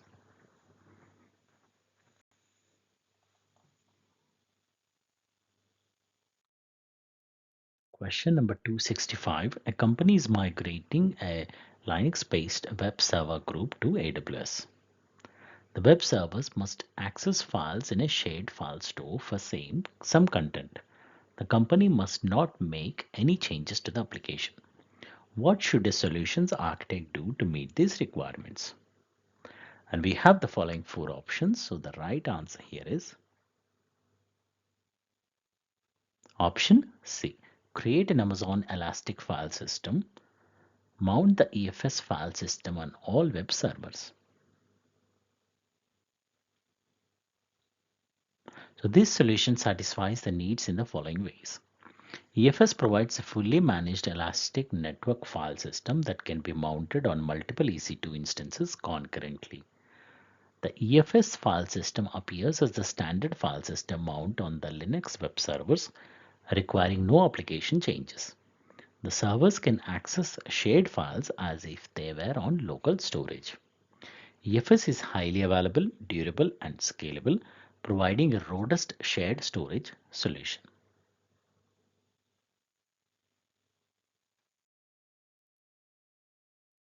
Question number 266.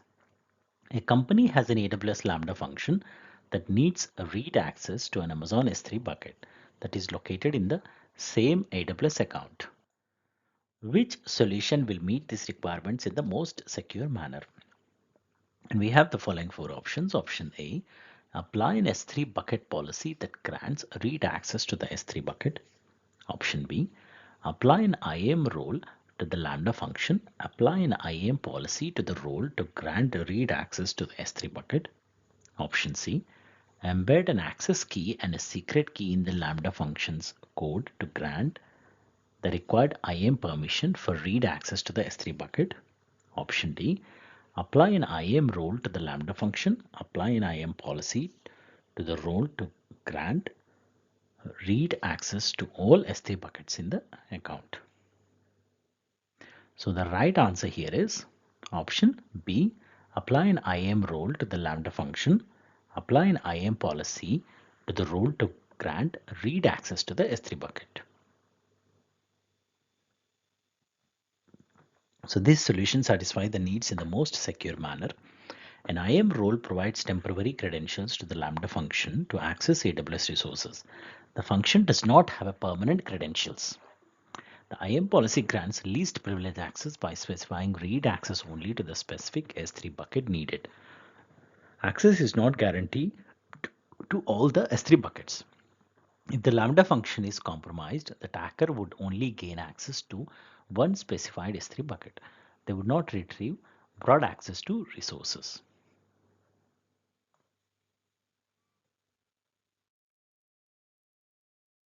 Question number 267. A company hosts a web application on multiple Amazon EC2 instances.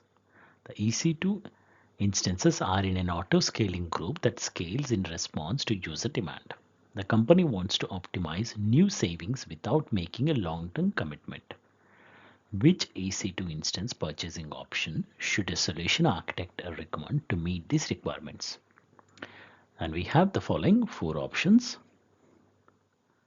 So the right answer here is option C, a mix of on-demand instances and spot instances. By combining on-demand instances for steady-state workloads or critical components and spot instances for less critical or burstable workloads, you can achieve a balance between cost saving and performance. This strategy allows you to optimize cost without making a long-term commitments. As spot instances provide cost saving without the need for upfront payments or long-term contracts.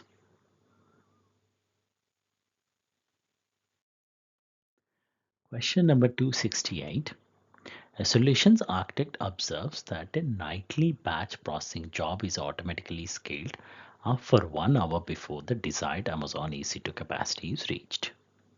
The peak capacity is the same every night and the batch jobs always starts at 1 a.m. The solutions architect needs to find a cost-effective solution that will allow for the desired EC2 capacity to be reached quickly and allow the auto-scaling group to scale down after the batch jobs are complete. What should the solutions architect do to meet these requirements? And we have the following four options. Option A, increase the minimum capacity for the auto-scaling group. Option B, increase the maximum capacity for the auto-scaling group. Option C, configure scheduled scaling to scale up to the desired compute level. Option D, change the scaling policy to add more EC2 instances during each scaling operation. So the right answer here is option C. So configuring scheduled scaling actions allows the auto-scaling group to scale up to the desired capacity at the scheduled time. When the batch job starts, this ensures the desired compute capacity is reached immediately.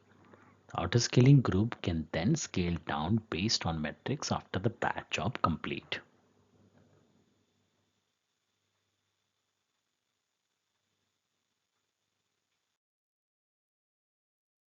Question number 269. A company runs an application on Amazon EC2 instances. The company needs to implement a disaster recovery solution for the application. The disaster recovery solution needs to have a recovery time objective of less than 4 hours. The DR solution also needs to use the fewest possible AWS resources during normal operations. Which solution will meet these requirements in the most operational efficient way? And we have the following 4 options. So the right answer here is option B. Create Amazon machine images to back up the EC2 instances, copy the AMI to a secondary AWS region, automate infrastructure deployment in the secondary region by using AWS CloudFormation. Creating AMIs for backup and using AWS CloudFormation for infrastructure deployment in the secondary region is more streamlined and automated approach. CloudFormation allows you to define and provision resources in a declarative manner, making it easier to maintain and update your infrastructure.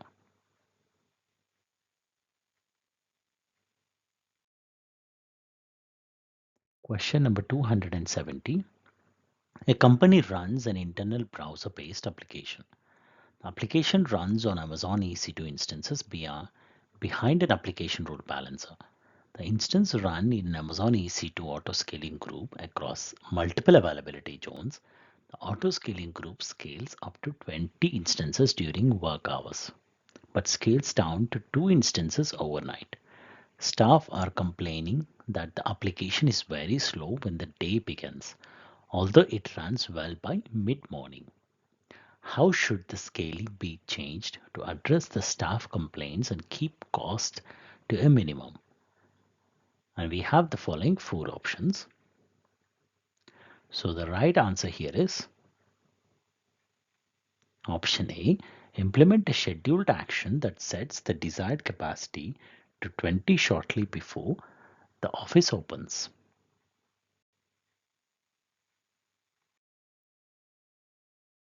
Question number 271. A company has a multi-tier application deployed on several Amazon EC2 instances in an auto-scaling group. An Amazon RDS for Oracle instance is the application's data layer that uses Oracle-specific PL SQL functions. Traffic to the application has been steadily increasing. This is causing the EC2 instances to become overloaded and the RDS instance to run out of storage. The auto-scaling group does not have any scaling metrics and defines the minimum healthy instance count only. The company predicts that traffic will continue to increase at a steady but unpredictable rate before leveling off. How should a solutions architect do to ensure the system can automatically scale for the increased traffic? Choose 2. And we have the following 5 options. So the right answer here is option A and option D.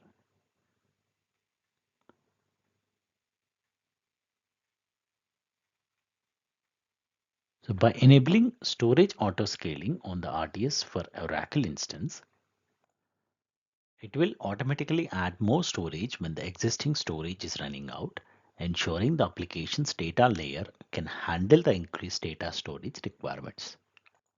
And option D, by configuring the auto scaling group to use the average CPU utilization as the scaling metric, it can automatically add more EC2 instances to the auto scaling group when the CPU utilization exceeds a certain threshold. This will help handle the increased traffic and workload on the EC2 instances in the multi-tier application.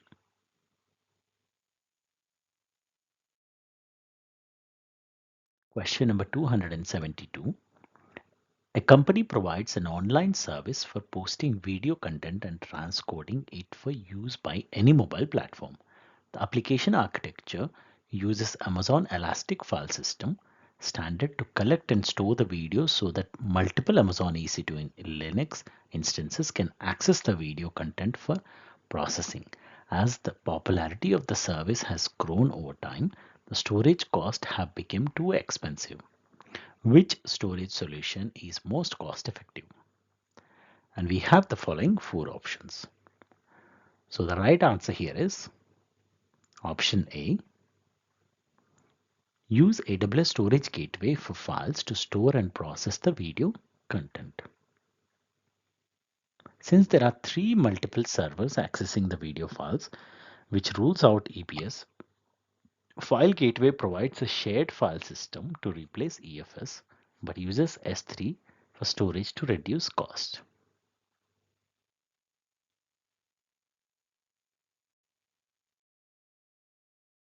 Question number 273. A company wants to create an application to store employee data in a hierarchical structured relationship. The company needs a minimum latency response to high traffic queries for the employee's data and must protect any sensitive data.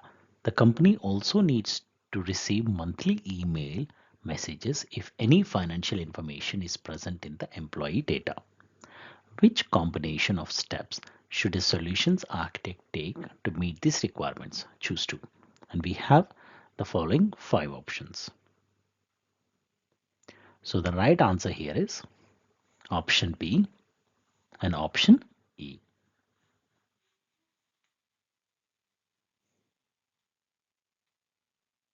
So data in hierarchies, Amazon DynamoDB. Use Amazon DynamoDB to store the employee data in hierarchies. Export the data to Amazon S3 every month. Sensitive info, Amazon Mackie. Configure Amazon Mackie for the AWS account. Integrate Mackie with Amazon Event Bridge to send monthly notifications through an Amazon Simple Notification Service subscription.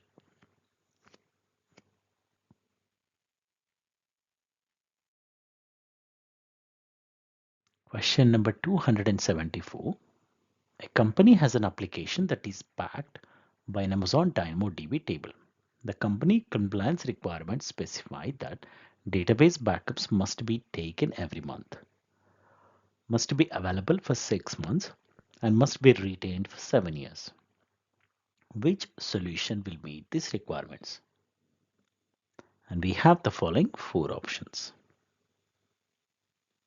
So the right answer here is option B.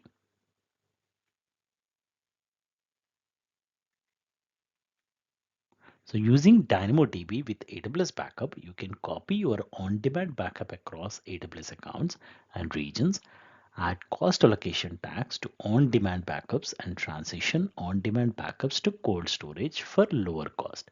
To use these advanced features, you must opt in to AWS Backup.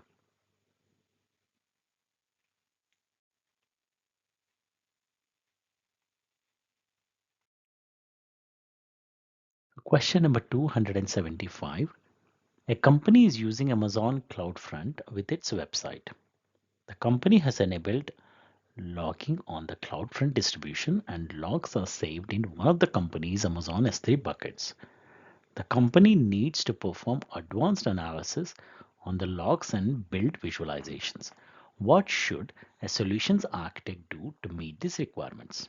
And we have the following 4 options. So the right answer here is option B. Use standard SQL queries in Amazon Athena to analyze the CloudFront logs in the S3 bucket. Visualize the results with Amazon QuickSight. So using Athena to query the CloudFront logs in the S3 bucket and QuickSight to visualize the results is the best solution because it is cost effective, scalable, and requires no infrastructure setup. It also provides a robust solution that enables the company to perform advanced analysis and build interactive visualizations without the need for a dedicated team of developers.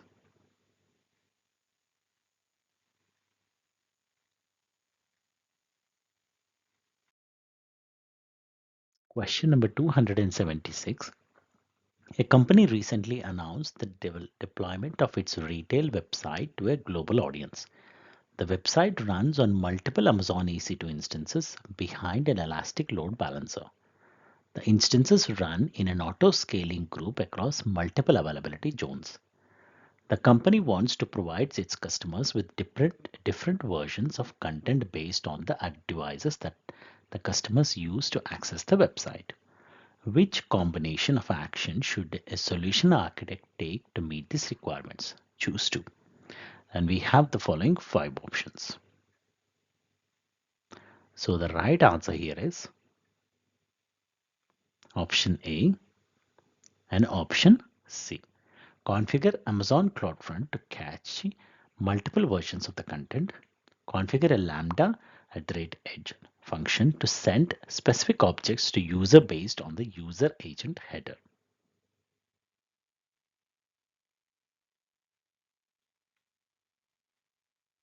So allows customers to receive the appropriate versions of the content based on their location and the device type. And see, by creating a Lambda edge, you can inspect the user agent header of incoming request and determine the type of device being used. Based on this information, you can customize the response and send the appropriate version of the content to the user.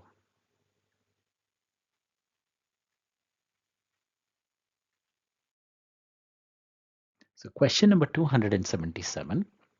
A company plans to use Amazon Elastic for its multi-tier web application. A solutions architect creates a Cache VPC for the Elastic Cache cluster and an app VPC for the application's Amazon EC2 instances. Both VPCs are in the US East 1 region. The solutions architect must implement a solution to provide the application's EC2 instances with access to the Elastic Cache cluster. Which solution will meet these requirements most cost effectively? And we have the following four options. So the right answer here is option A. Create a peering connection between the VPCs. Add a route table entry for the peering connection in both VPCs. Configure an inbound rule for the Elastic Cache clusters security group to allow inbound connection from this application security group.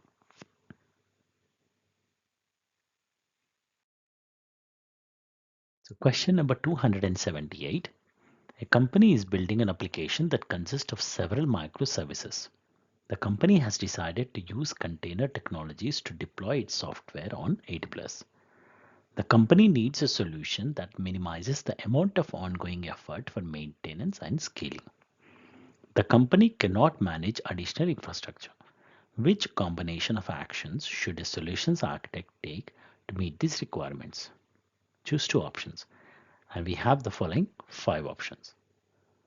So let's see, the right answers are option A, deploy an Amazon Elastic Container Service Cluster, and option B, deploy an Amazon Elastic Container Service with a Fargate launch type.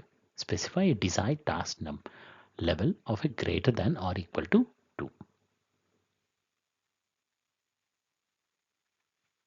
AWS Fargate is a technology that you can use with Amazon ECS to run containers without having to manage servers or clusters of Amazon EC2 instances.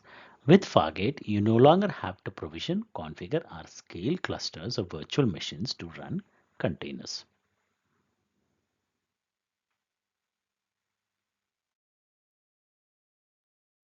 Question number 279. A company has a web application hosted over 10 Amazon EC2 instances with traffic directed by Amazon Route 53. The company occasionally experiences a timeout error when attempting to browse the application. The networking team finds that some DNS queries return IP addresses of unhealthy instances, resulting in the timeout error. What should a solutions architect implement to overcome these timeout errors? And we have the following four options. So the right answer here is option D, create an application load balancer with a health check in front of the EC2 instances, route to the ALB from Route 53.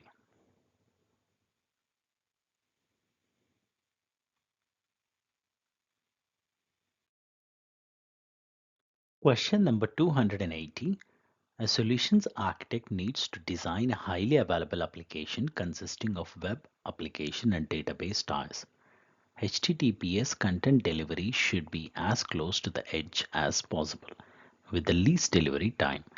Which solution meets these requirements and is most secure? And we have the following four options.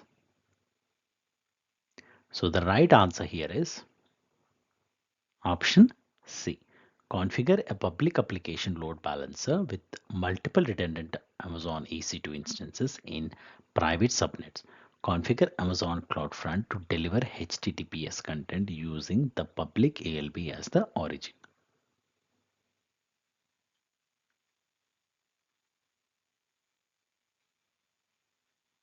This solution meets the requirements for a highly available application with web application and database tiers, as well as providing edge-based content delivery.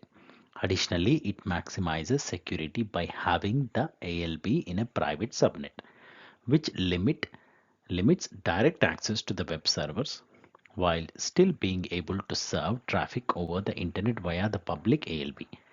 These will ensure that the web servers are not exposed to the public internet, which reduces the attack surface and provides a secure way to access the application.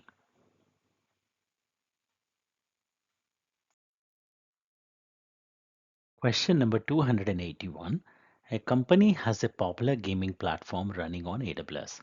Application is sensitive to latency because latency can impact the user experience and introduce unfair advantages to some players. Application is deployed in every AWS region. It runs on Amazon EC2 instances that are part of auto-scaling group configured behind application load balancers. A solutions architect needs to implement a mechanism to monitor the health of the application and redirect traffic to healthy endpoints. Which solutions meets these requirements?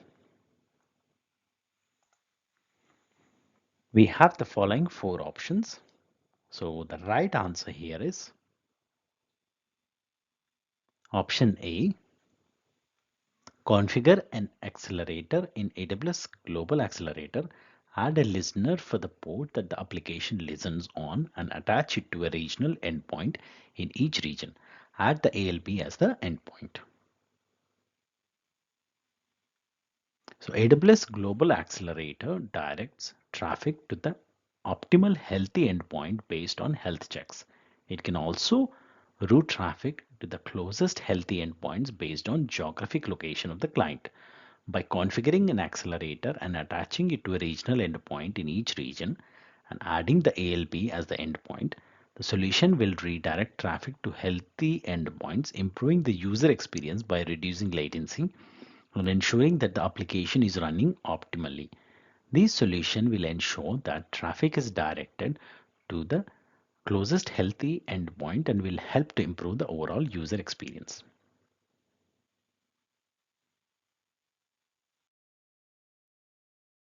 So question number 282.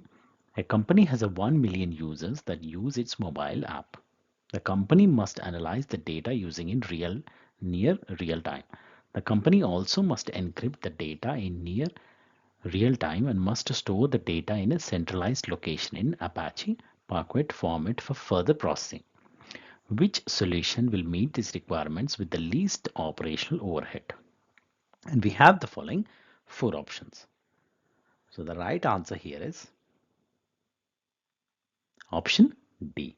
Create an Amazon Kinesis data Firehouse delivery stream to store the data in Amazon S3. Create an Amazon Kinesis data analytics application to analyze the data.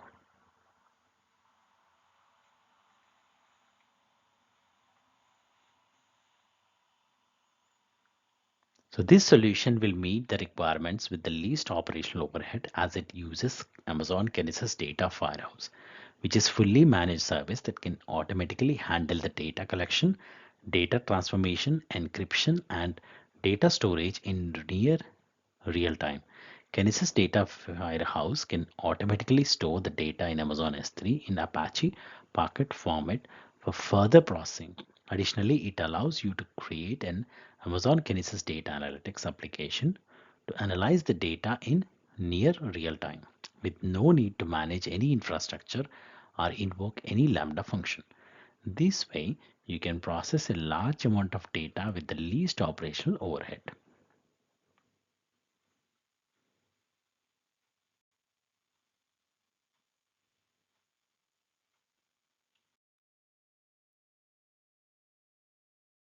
Question number 283. A gaming company has a web application that deploys scores. The application runs on Amazon EC2 instances behind an application load balancer. The application stores data in an Amazon RDS for MySQL database. Users are starting to experience long delays and interruptions that are caused by database read performance. The company wants to improve the user experience while minimizing changes to the application structure. What should a solutions architect do to meet these requirements? And we have the following four options. So the right answer here is option A, use Amazon Elastic Cache in front of the database.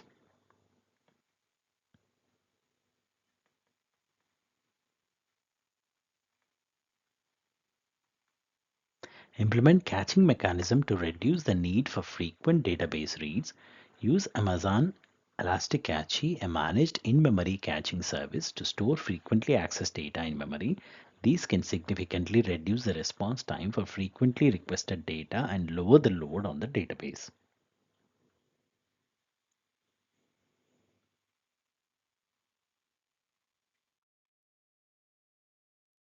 Question number 284. An e-commerce company has noticed performance degradation of its Amazon RDS-based web application.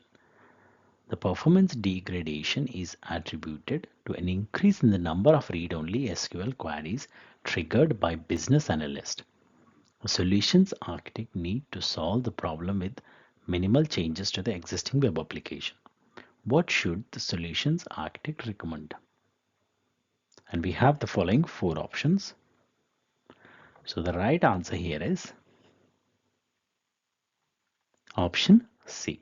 Create a read replica of the primary database and have the business analyst run their queries.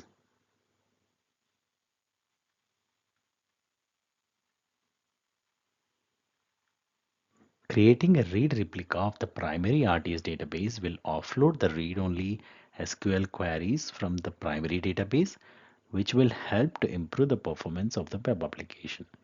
Read replicas are exact copies of the primary database that can be used to handle read-only traffic, which will reduce the load on the primary database and improve the performance of the web application. These solutions can be implemented with minimal changes to the existing web application, as the business analyst can continue to run their queries on the read replica without modifying the code.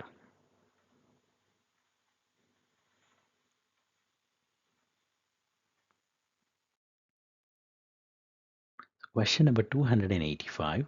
A company is using a centralized AWS account to store logged data in various Amazon S3 buckets. A solutions architect needs to ensure that the data is encrypted at rest before the data is uploaded to the S3 buckets. The data also must be encrypted in transit. Which solution meets these requirements? And we have the following four options. So the right answer here is option A, use client-side encryption to encrypt the data that is being uploaded on the S3 buckets.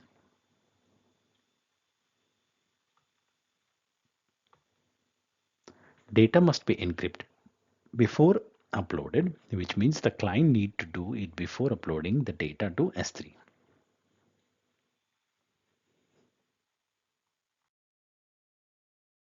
Question number 286. An Amazon EC2 instance is located in a private subnet in a new VPC.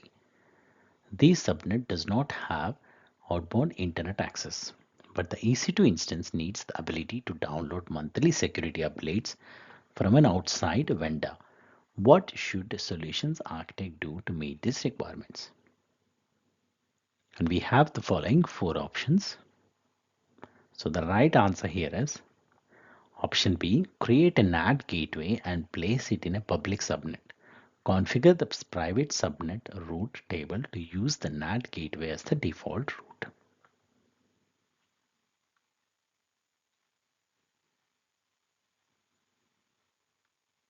So this approach will allow the EC2 instances to access the internet and download the monthly security updates while still being located in a private subnet.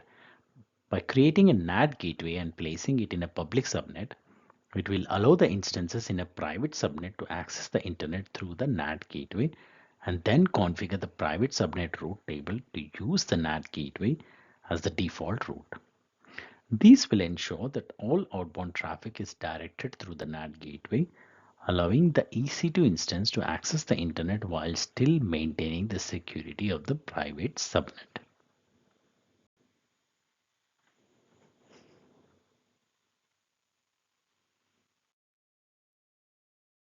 So question number 287, a solutions architect needs to design a system to store client case files.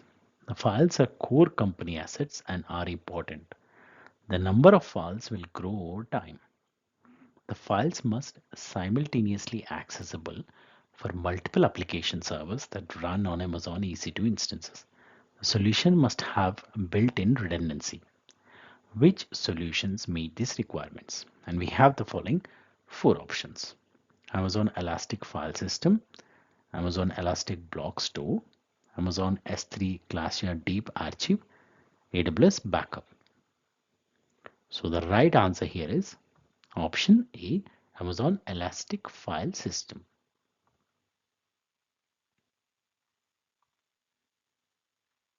EFS provides a scalable and fully managed file storage service that can be accessed concurrently from multiple EC2. It offers built-in redundancy by storing data across multiple ASICs within a region. With EFS, the client case files can be accessed by multiple application servers simultaneously, ensuring high availability and scalability as the number of files grows over time.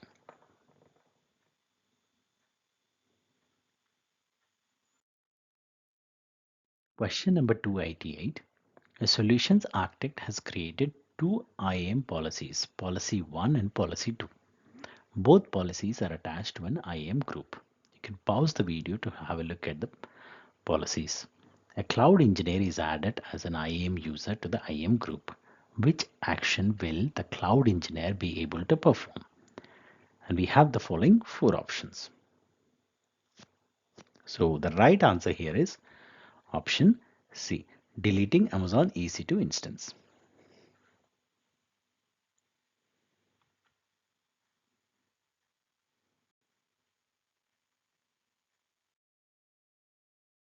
So question number 289. A company is reviewing a recent migration of a three-tier application to a VPC. The security team discovers that the principle of least privilege is not being applied to Amazon EC2 security group ingress and egress rules between the application tiers. What should a solutions architect do to correct this issue? And we have the following four options. So the right answer here is option B, create security group rules using the security group ID as a source or destination.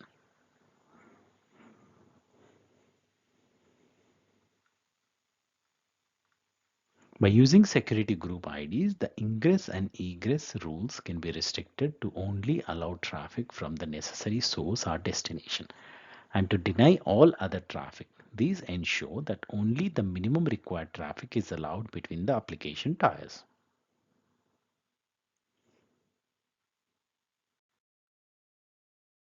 So question number 290. A company has an e-commerce checkout workflow that writes an order to a database and calls a service to process the payment.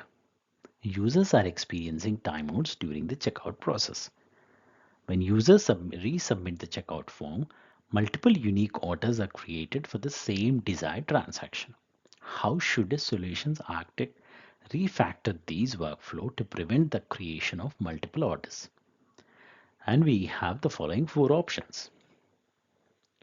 So the right answer here is option D. Store the order in the database. Send a message that includes the order number to an Amazon Simple Queue service, FIFO queue. Set the payment service to retrieve the message and process the order. Delete the message from the queue.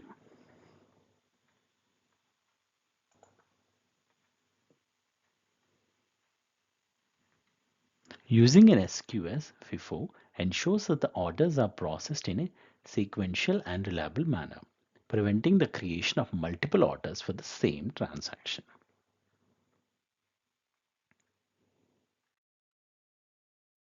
Question number 291.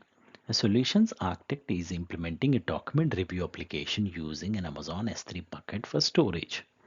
The solution must prevent accidental deletion of the documents and ensure that all versions of the documents are available. Users must be able to download, identify and upload documents. Which combination of actions should be taken to meet these requirements? Choose two. And we have the following 5 options. So the right answers here are option B, enable versioning on the bucket, and option D, enable EFA delete on the bucket. So option B allows multiple versions of the objects in the S3 bucket to be stored. This ensures that all versions of the documents are available even if they are accidentally overwritten or deleted.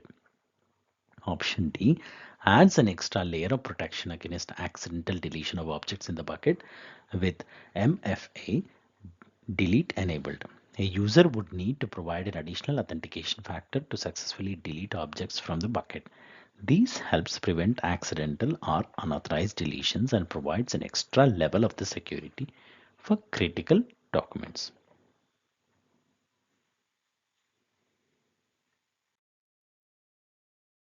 Question number 292. A company is building a solution that will report Amazon EC2 auto scaling events across all the applications in the AWS account.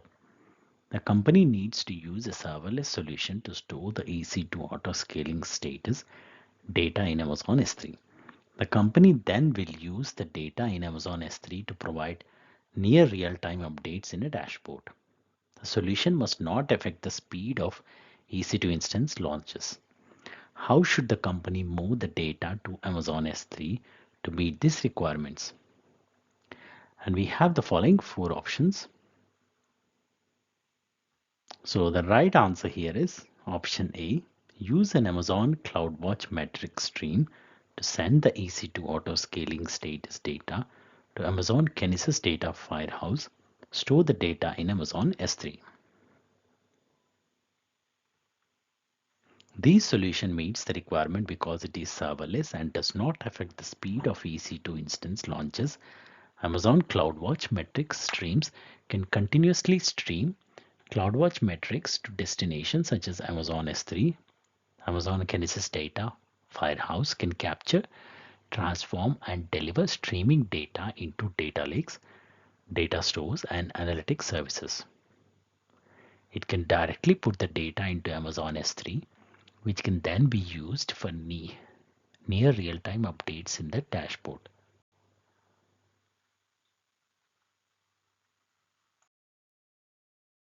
Question number 293. A company has an application that places hundreds of .csv files into an Amazon S3 bucket every hour. The files are 1 GB in size.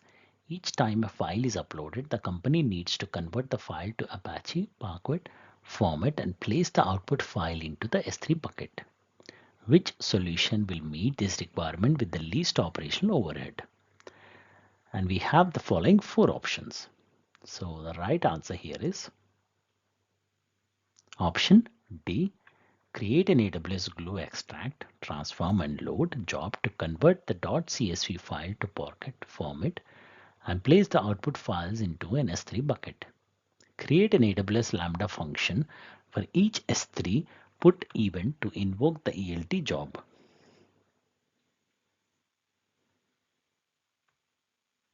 So AWS Glue can run your extract, transform and load job as new data arrives. For example, you can configure AWS Glue to initiate your ETL job to run as soon as new data becomes available in Amazon Simple Storage Service. Clearly, you don't need a Lambda function to initiate the ETL job.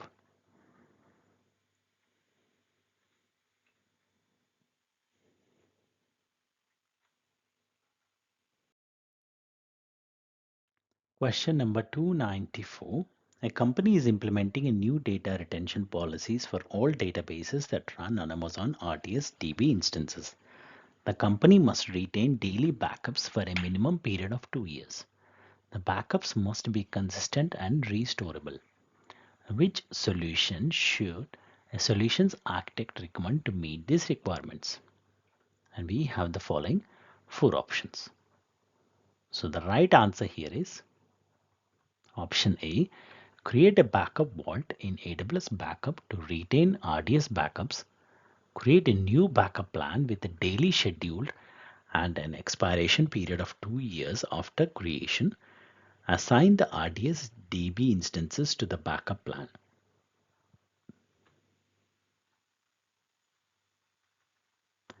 Suggest using AWS Backup, a centralized backup management service to retain RDS backups. A backup vault is created and a backup plan is defined with a daily schedule and a 2-year retention period for backups. RDS DB instances are assigned to this backup plan.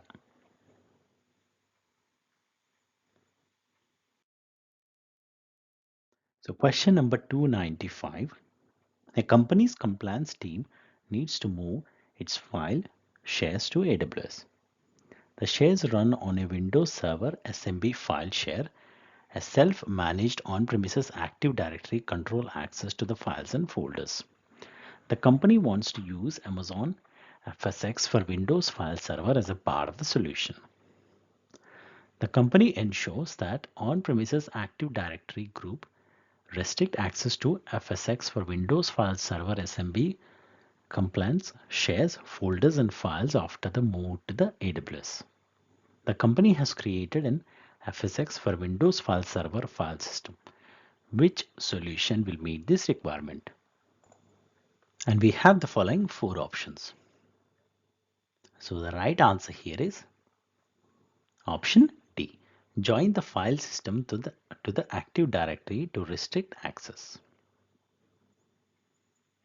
So joining the FSx for Windows File Server file system to the on-premises Active Directory will allow the company to use the existing Active Directory groups to restrict access to the file shares, folders, and files after the move to AWS. This option allows the company to continue using their existing access controls and management structure, making the transition to AWS more seamless.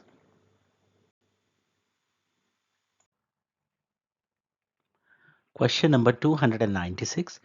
A company is using AWS to design a web application that will process insurance codes. Users will request codes from the application. Codes must be separated by code type, must be reported to within 24 hours, and must not get lost. The solution must maximize operational efficiency and must minimize maintenance. Which solution meets these requirements? Option A. Create multiple Amazon Kinesis data streams based on the code type. Configure the web application to send messages to the proper data stream. Configure each backend group of application servers to use the Kinesis client's library to pool messages from its own data stream. Option B. Create an AWS Lambda function and an Amazon simple notification service topic for each code type. Subscribe the Lambda function to its associated SNS topic. Configure the application to publish requests for codes to the appropriate SNS topic. Option C. Create a single Amazon simple notification service topic. Subscribe Amazon simple queue service queues to the SNS topic. Configure SNS message filtering to publish messages to the proper SQS queue based on the code type. Configure each backend application server to use its own SQS queues. Option D. Create multiple Amazon Kinesis data warehouse delivery streams based on the code type to deliver data streams to an Amazon OpenSearch service cluster. Configure the application to send messages to the proper delivery stream. Configure each backend group of application servers to search for the messages from OpenSearch service and process them accordingly. So the right answer here is option C.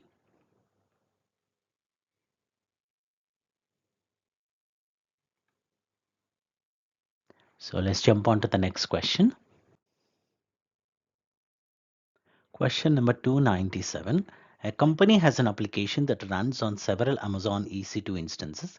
Each EC2 instance has multiple Amazon Elastic Block Store data volumes attached to it. The application's EC2 instance configuration and data need to be backed up nightly. The application also needs to be recoverable in a different AWS region. Which solution will meet these requirements in the most operationally efficient way?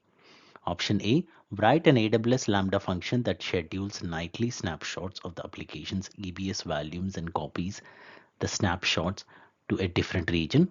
Option B, create a backup plan by using AWS Backup to perform nightly backups, copy the backups to another region, add the application's EC2 instances as resources. Option C, create a backup plan by using AWS Backup to perform nightly backups, copy the backups to another region, add the application's EBS volumes as resources. Option D, write an AWS Lambda function that schedules nightly snapshots of the application's EBS volumes and copies the snapshots to a different availability zone.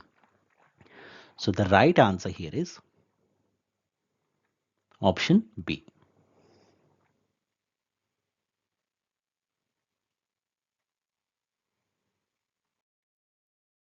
Question number 298.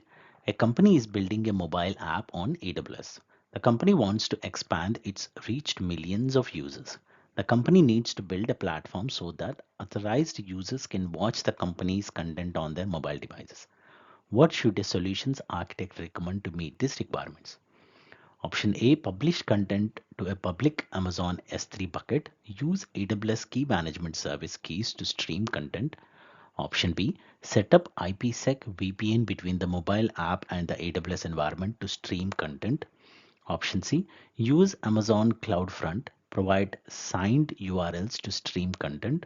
Option D, set up AWS client VPN between the mobile app and the AWS environment to stream content. So the right answer here is option C. Use Amazon CloudFront provide signed URL to stream content.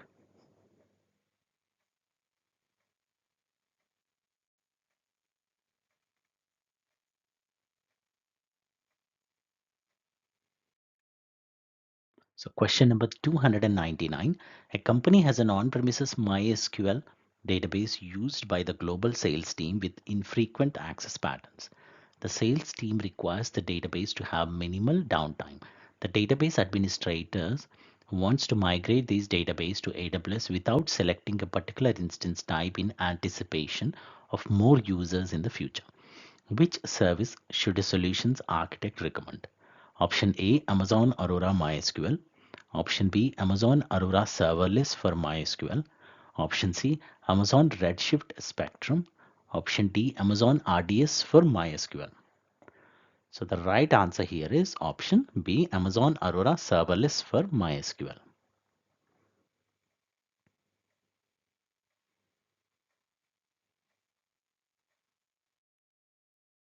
So question number 300.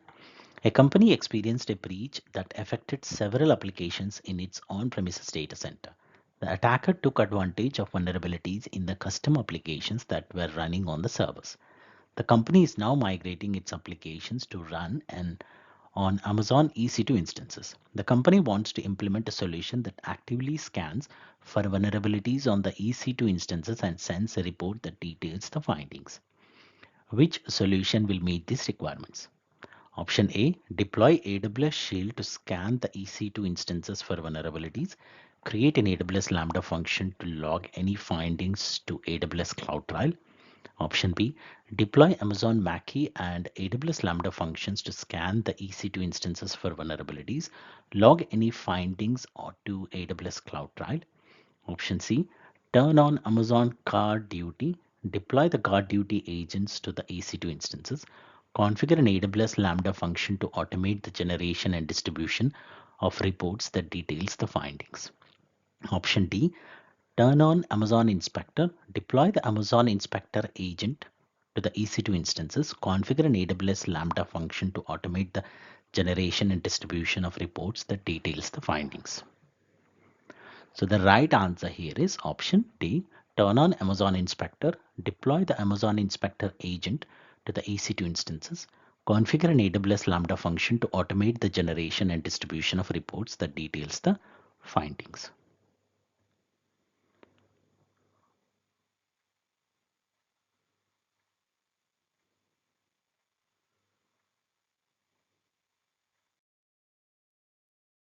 So question number 301.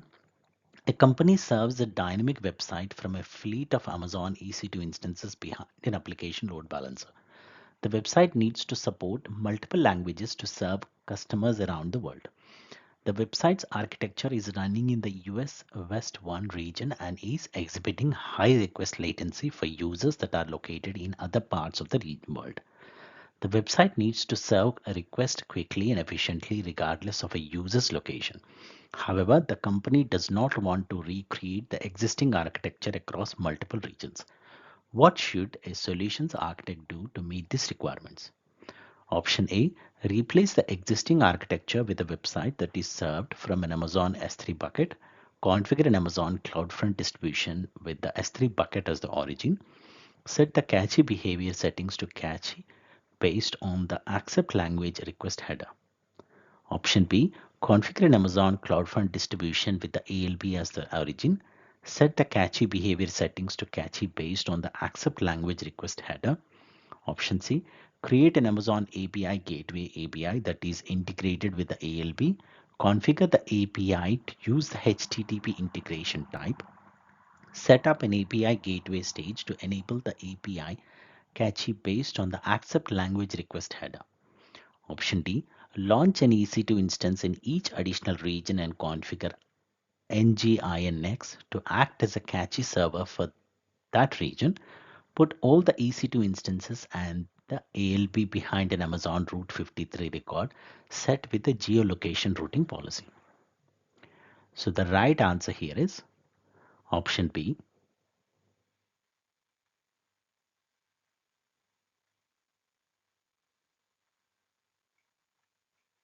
CloudFront allows you to customize cache behavior based on various request headers. By setting the cache behavior to cache based on the accept language request header, CloudFront can store and serve language-specific versions of the website content, reducing the need to repeatedly fetch the content from the ALB for users with the same language preference. So let's jump on to the next question. So question number 302. A rapidly growing e-commerce company is running its workloads in a single AWS region. A solution architect must create a disaster recovery strategy that includes a different AWS region. The company wants its database to be up to date in the DR region with the least possible latency. The remaining infrastructure in the DR region needs to run at reduced capacity and must be able to scale up if necessary. Which solution will meet these requirements with the lowest recovery time objective RTO? And we have the following four options. Option A, use an Amazon Aurora global database with a pilot light deployment. Option B, use an Amazon Aurora global database with a warm standby deployment. Option C, use an Amazon RDS multi-AZDB instance with a pilot light deployment. Option D, use an Amazon RDS multi-AZDB instance with a warm standby deployment. So the right answer here is option B.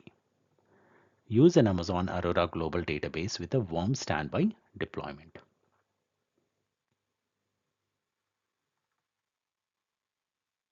An Amazon Aurora global database with a warm standby deployment provides continuous replication from one AWS region to another, keeping the DR database up to date with minimal latency.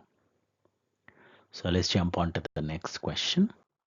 So question number 303, a company uses an Amazon EC2 instances to run a script to pull for and process messages in an Amazon simple queue service queue. The company wants to reduce operational cost while maintaining its ability to process a growing number of messages that are added to the queue. What should a solutions architect recommend to meet these requirements? Option A, increase the size of the EC2 instances to process messages faster. Option B, use Amazon Event Bridge to turn off the EC2 instances when the instance is underutilized. Option C, migrate the script on the EC2 instances to an AWS Lambda function with the appropriate runtime. Option D, use AWS Systems Manager run command to run the script on demand.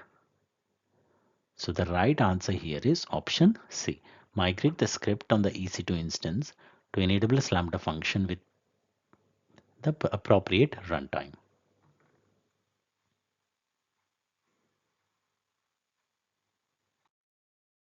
So question number 304. A company uses a legacy application to produce data in CSV format. The legacy application stores the output data in Amazon S3. The company is deploying a new commercial off-the-shelf application that can perform complex SQL queries to analyze data that is stored in Amazon Redshift and Amazon S3 only. However, the COTS application cannot process the .csv file that the legacy application produces. The company cannot update the legacy application to produce data in another format. The company needs to implement a solution so that the COTS application can use the data that the legacy application produces. Which solution will meet these requirements with the least operational overhead? Option A, create an AWS Glue extract, transform, and load job that runs on a schedule. Configure the ELT job to process the .csv files and store the processed data in Amazon Redshift. Option B, develop a Python script that runs on Amazon EC2 instances to convert the .csv files to .sql files. Invoke the Python script on a cron schedule to store the output files in Amazon S3. Option C, create an AWS Lambda function and Amazon DynamoDB table. Use an S3 event to invoke the Lambda function. Configure the Lambda function to perform an extract, transform, and load job to process the .csv files and store the processed data in the DynamoDB table. Option D, use Amazon Event Bridge to launch to Amazon EMR cluster on a weekly schedule. Configure the EMR cluster to perform an extract, transform, and load job to process the .csv files and store the processed data in an Amazon Redshift table. So the right answer here is option A.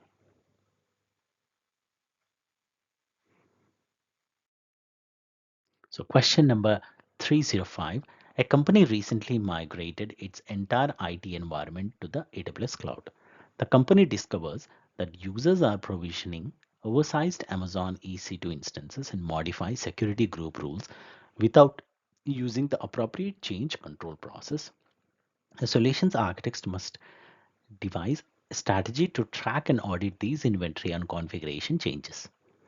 Which actions should the solutions architect take to meet these requirements? Choose two. Option A, enable AWS Cloud Trial and use it for auditing. Option B, use data lifecycle policies for the Amazon EC2 instances. Option C, enable AWS Trusted Advisor and reference the security dashboard. Option D, enable AWS config and create rules for auditing and compliance purposes.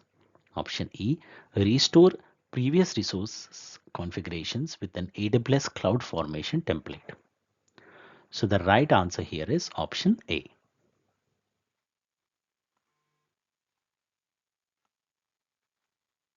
And option D.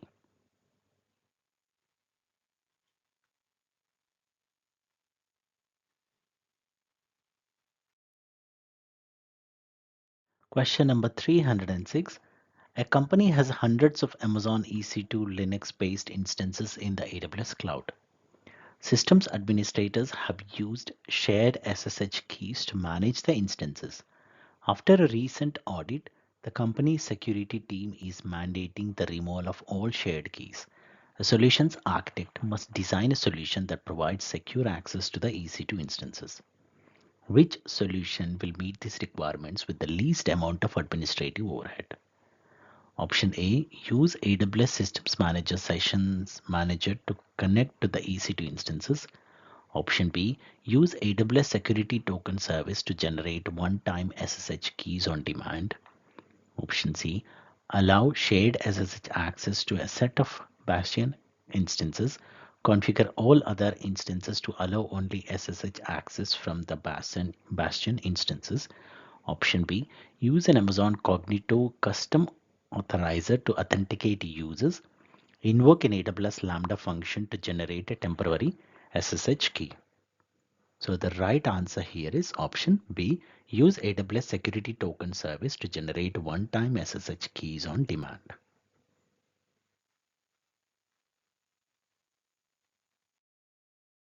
So question number 307. A company is using a fleet of Amazon EC2 instances to ingest data from on-premises data sources. The data is in JSON format and ingestion rates can be as high as 1 MB per second.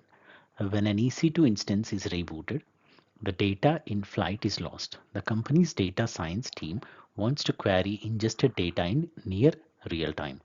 Which solution provides near real time data querying that is scaled with minimal data loss?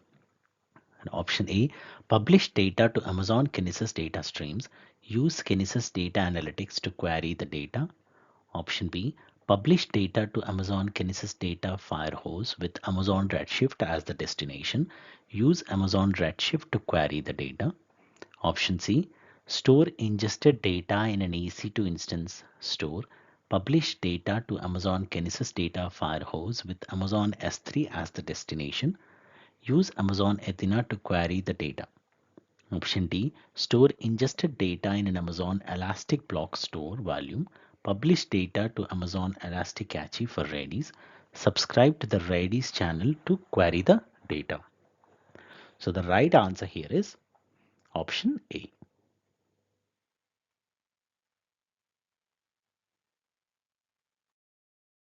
So question number 308. You are a web developer looking to write a quick function to allow your site users to upload their photos to a public S3 bucket, where the first place you should look before writing your own code to do this. Option A, Amazon Elastic Container Registry. Option B, AWS Serverless Application Repository. Option C, GitHub. Option D, GitLab. So the right answer here is option B, AWS Serverless Application Repository.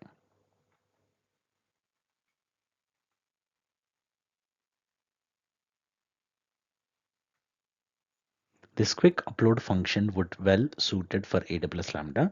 To find commonly used Lambda functions, you can look in the serverless application repository on AWS. ECR is only used for containers, which would be more overhead than necessary in this case. You could find functions on GitHub, but the import is faster when you go through SAR.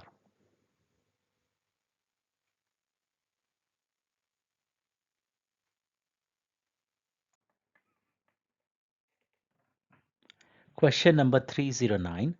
A company must migrate 20 terabyte of data from a data center to the AWS cloud within 30 days. The company's network bandwidth is limited to 15 Mbps and cannot exceed 70% utilization. What should the solutions architect do to meet these requirements?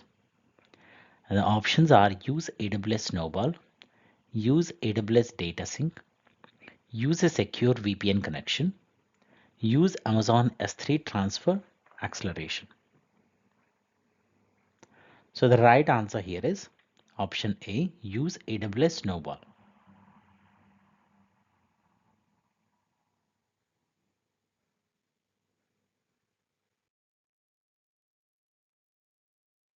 A company needs to provide its employees with secure access to confidential and sensitive files. The company wants to ensure that the files can be accessed only by authorized users. The files must be downloaded securely to the employees' devices. The files are stored in an on-premises Windows file server. However, due to an increase in remote usage, the file server is running out of capacity. Which solution will meet these requirements? Option A, migrate the file server to an Amazon EC2 instance in a public subnet. Configure the security group to limit inbound traffic to the employees' IP addresses. Option B, migrate the files to an Amazon FSx for Windows file server file system. Integrate the Amazon FSx file system with the on-premises Active Directory. Configure AWS Client VPN. Option C, migrate the files to Amazon S3 and create a private VPC endpoint. Create a signed URL to allow download. Option D, migrate the files to Amazon S3 and create a public VPC endpoint. Allow employees to sign on with AWS IAM Identity Center, AWS Single Sign-On. So the right answer here is option B.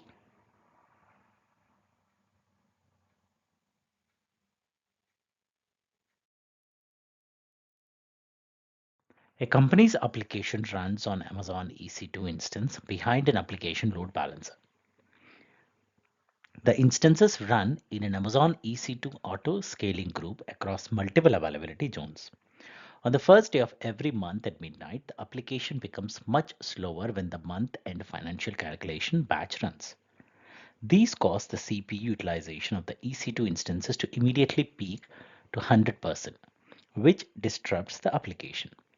What should a solutions architect recommend to ensure the application is able to handle the workload and avoid downtime? Option A, configure an Amazon CloudFront distribution in front of the ALB. Option B, configure an EC2 auto scaling simple scaling policy based on CPU utilization. Option C, configure an EC2 auto scaling scheduled scaling policy based on the monthly schedule. Option D, configure Amazon Elastic Cache to remove some of the workload from the EC2 instances.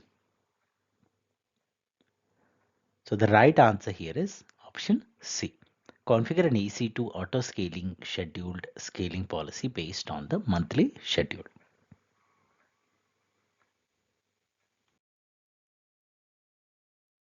A company wants to give a customer the ability to use on-premises Microsoft Active Directory to download files that are stored in Amazon S3.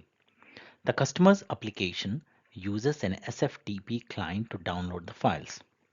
Which solution will meet these requirements with the least operational overhead and no changes to the customer's application? Option A, set up AWS Transfer Family with SFTP for Amazon S3. Configure integrated Active Directory authentication. Option B, set up AWS Database Migration Service to synchronize the on-premises client with Amazon S3. Configure integrated Active Directory authentication. Option C, set up AWS Data Sync to synchronize between the on-premises location and the S3 location by using AWS IAM Identity Center, AWS Single Sign-On. Option D, set up a Windows Amazon EC2 instance with SFTP to connect the on-premises client with Amazon S3, integrate AWS Identity and Access Management. So the right answer here is option A.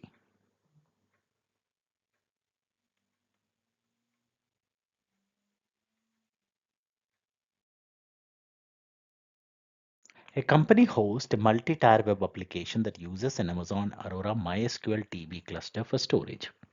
The application tier is hosted on Amazon EC2 instances. The company's IT security guidelines mandate that the database credential be encrypted and rotated every 14 days. What should the solutions architect do to meet these requirements with the least operational effort? Option A, create a new AWS key management service encryption key. Use AWS Secrets Manager to create a new secret that uses the KMS key with the appropriate credentials. Associate the secret with the Aurora DB cluster. Configure a custom rotation period of 14 days. Option B, create two parameters in AWS Systems Manager parameter store. One for the user's name as a string parameter and one that uses the secure string type for the password. Select AWS Key Management Service encryption for the password parameter and load these parameters in the application tier. Implement an AWS Lambda function that rotates the password every 14 days. Option C, store a file that contains the credential in an AWS Key Management Service encrypted Amazon Elastic file system. Mount the EFS file system in all EC2 instances of the application tier. Restrict the access to the file on the file system so that the application can read the file, that only super users can modify the file. Implement an AWS Lambda function that rotates the key in Aurora every 14 days and creates a new credentials into the file. Option D, store a file that contains the credentials in an AWS Key Management Service encrypted Amazon S3 bucket that the application uses to load the credentials. Download the file to the application regularly to ensure that the correct credentials are used. Implement an AWS Lambda function that rotates the Aurora credentials every 14 days and uploads these credentials to the file in the S3 bucket. So the right answer here is option A.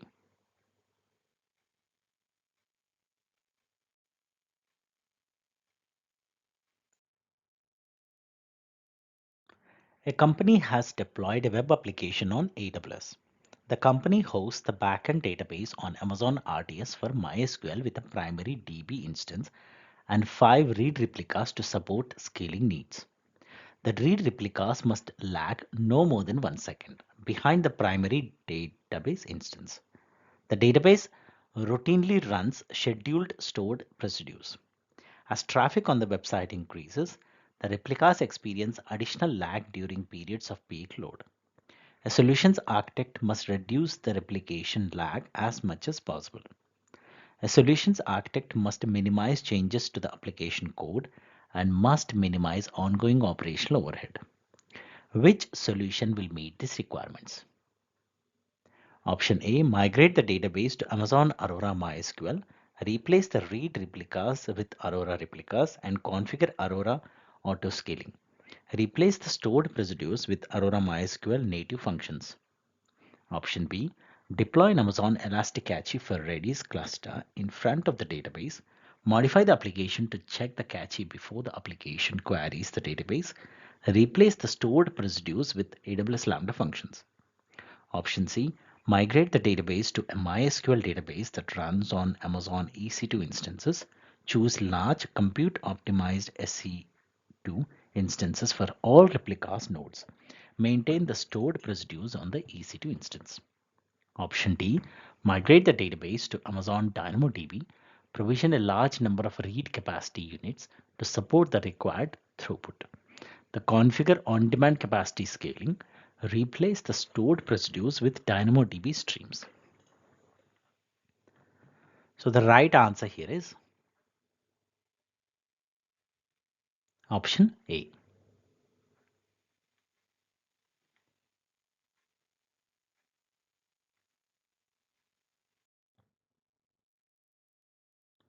A solution architect must create a disaster recovery plan for a high volume software as a service platform.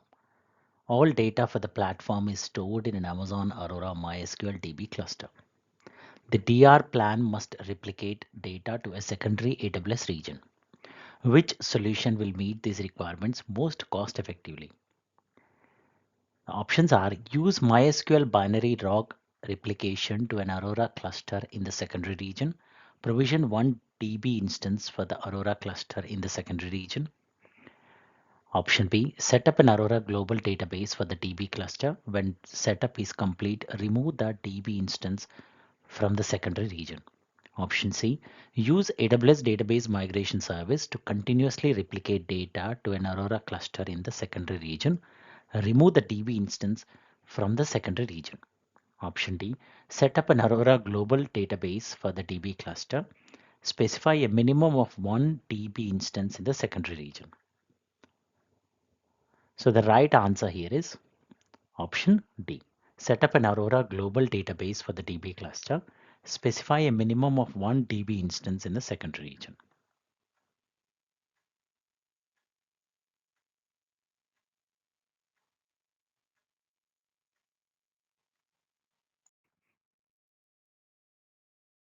A company has a custom application with embedded credentials that retrieves information from an Amazon RDS MySQL DB instance. Management says the application must be made more secure with the least amount of programming effort. What should a solutions architect do to meet these requirements? Option A, use AWS Key Management Service to create keys. Configure the application to load the database credentials from AWS KMS. Enable automatic key rotation. Option B, create credentials on the RDS for MySQL database for the application user and store the credentials in AWS Secrets Manager. Configure the application to load the database credentials from Secrets Manager. Create an AWS Lambda function that rotates the credentials in Secret Manager. Option C, create credentials on the RDS for MySQL database for the application user and store the credentials in AWS Secrets Manager. Configure the application to load the database credentials from Secrets Manager. Set up a credentials rotation scheduled for the application user in the RDS for MySQL database using Secrets Manager. Option D, create credentials on the RDS for MySQL database for the application user and store the credentials in AWS Systems Manager parameters too. Configure the application to load the database credentials from parameters too. Set up a credentials rotation schedule for the application user in the RDS for MySQL database using parameters too. So the right answer here is option C.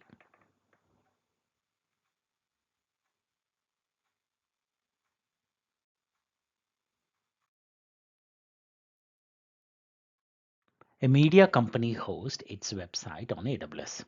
The website application's architecture includes a fleet of Amazon EC2 instances behind an application load balancer and a database that is hosted on Amazon Aurora. The company's cybersecurity team reports that the application is vulnerable to SQL injection. How should the company resolve this issue? Option A, use AWS WAF in front of the ALP. Associate the appropriate web ACLs with AWS WAF.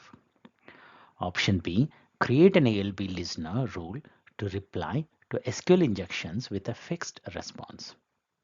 Option C, subscribe to AWS Shield Advanced to block all SQL injection attempts automatically. Option D, set up Amazon Inspector to block all SQL injection attempts automatically. So the right answer here is option A.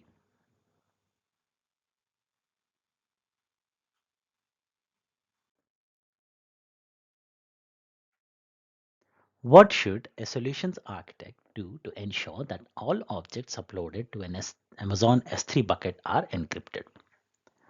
So we have the following four options. The right answer here is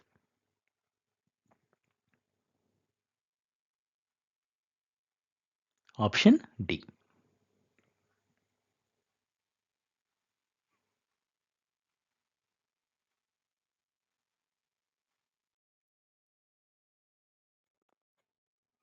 A solutions architect is designing a multi-tier application for a company. The application's users upload images from a mobile device.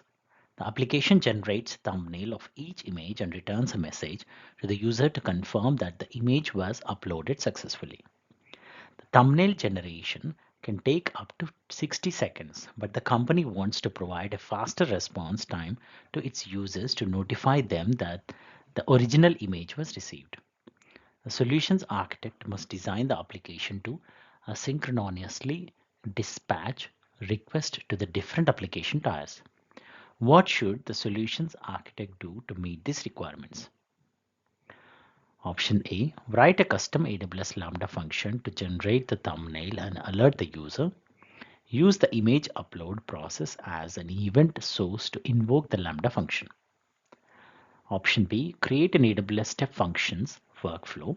Configure step functions to handle the orchestration between the application tiers and alert the user when thumbnail generation is complete. Option C, create an Amazon simple queue service. Message queue. As images are uploaded, place a message on the SQS queue for thumbnail generation. Alert the user through an application message that the image was received. Option D, create Amazon simple notification service, notification topics and subscriptions. Use one subscription with the application to generate the thumbnail after the image upload is complete. Use a second subscription to message the user's mobile app by way of a push notification after thumbnail generation is complete.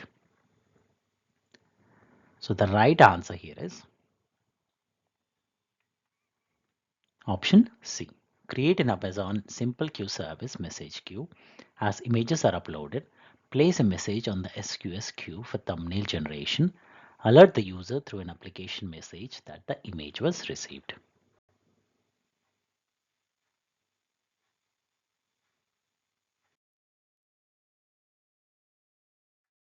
Question number 320. A company's facility has badge readers to every entrance throughout the building. When badges are scanned, the readers send a message over HTTPS to indicate who attempted to access that particular entrance. A solutions architect must design a system to process these messages from the sensors. The solutions must be highly available and the results must be made available for the company's secret team to analyze. Which system architecture should the solutions architect recommend? Option A, launch an Amazon EC2 instance to serve as the HTTPS endpoint and to process the messages. Configure the EC2 instance to save the results to an Amazon S3 bucket.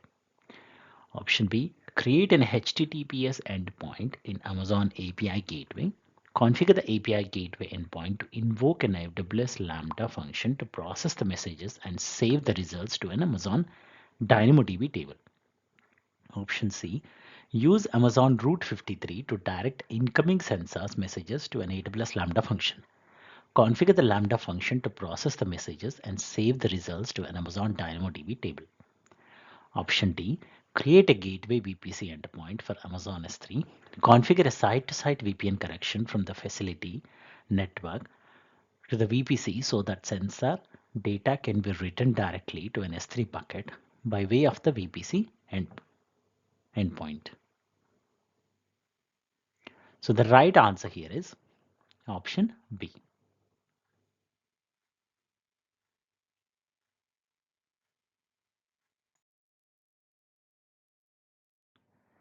A company is hosting a web application from an Amazon S3 bucket. The application uses Amazon Cognito as an identity provider to authenticate users and return a JSON web token that provides access to protected resources that are stored in another S3 bucket. Upon deployment of the application, users report errors and are unable to access the protected content. A solutions architect must resolve these issues by providing proper permissions so that users can access the protected content. Which solution meets these requirements? Option A, update the Amazon Cognito identity pool to assume the proper IAM role for access to the protected content. Option B, update the S3 ACL to allow the application to access the protected content. Option C, redeploy the application to Amazon S3 to prevent eventually consistent routes in the S3 bucket from affecting the ability of users to access the protected content.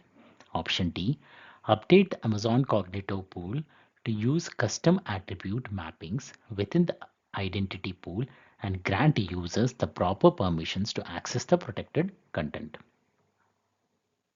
So the right answer here is option A, update the Amazon Cognito identity pool to assume the proper IAM role for access to the protected content.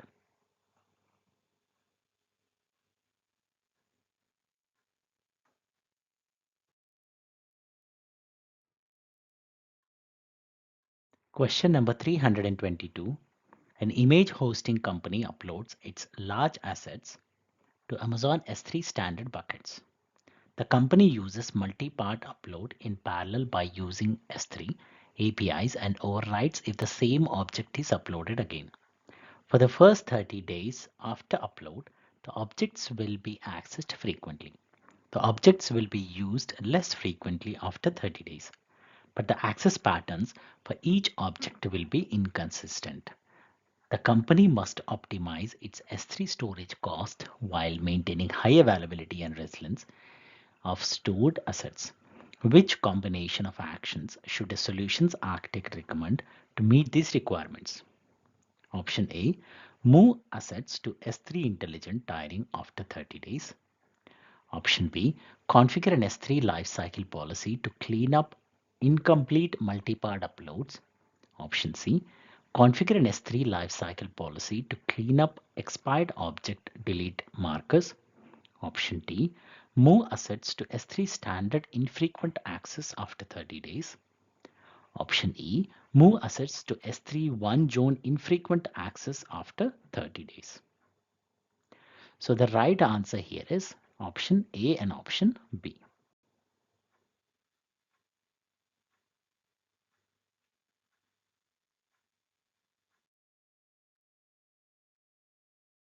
Question number 323. A solutions architect must secure a VPC network that hosts Amazon EC2 instances. The EC2 instances contain highly sensitive data and run in a private subnet. According to company policy, the EC2 instances that run in the VPC can access only approved third-party software repositories on the internet for software product updates that use a third-party URL. Other internet traffic must be blocked. Which solution meets these requirements? Option A, update the route table for the private subnet to route the outbound traffic to an AWS network firewall. Configure domain list rule groups. Option B, set up an AWS WAF web ACL.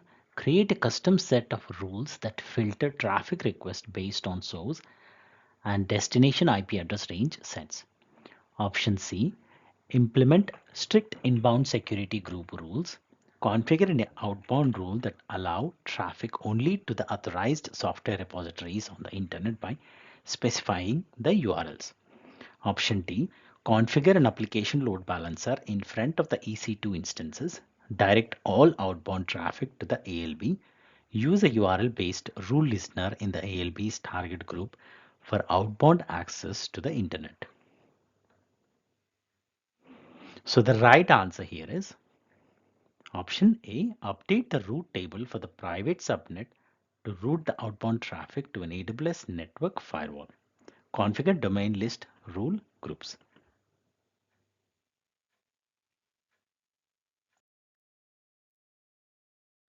A company is hosting a 3-tier e-commerce application in the AWS cloud. The company hosts the website on Amazon S3 and integrates the website with an API that handles sales requests. The company hosts the API on 3 Amazon EC2 instances behind an application load balancer. The API consists of static and dynamic front-end content along with back-end workers that process sales requests asynchronously. The company is expecting a significant and sudden increase in the number of sales requests during events for the launch of new products. What should a solutions architect recommend to ensure that all the requests are processed successfully? Option A, add an Amazon CloudFront distribution for the dynamic content. Increase the number of EC2 instances to handle the increase in traffic. Option B, add an Amazon CloudFront distribution for the static content. Place the EC2 instances in an auto-scaling group to launch new instances based on network traffic. Option C, add an Amazon CloudFront distribution for the dynamic content. Add an Amazon Elastic Cache instances in front of the ALB to reduce traffic for the API to handle. Option D, add an Amazon CloudFront distribution for the static content. Add an Amazon Simple Queue service, Amazon SQS queue, to receive requests from the website for later processing by the EC2 instances. So the right answer here is option D. Add an Amazon CloudFront distribution for the static content. Add an Amazon Simple Queue service queue to receive requests from the website for later processing by the EC2 instances.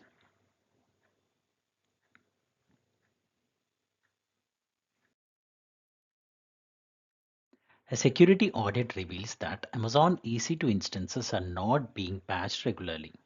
A solutions architect needs to provide a solution that will run regularly security scans across a large fleet of EC2 instances.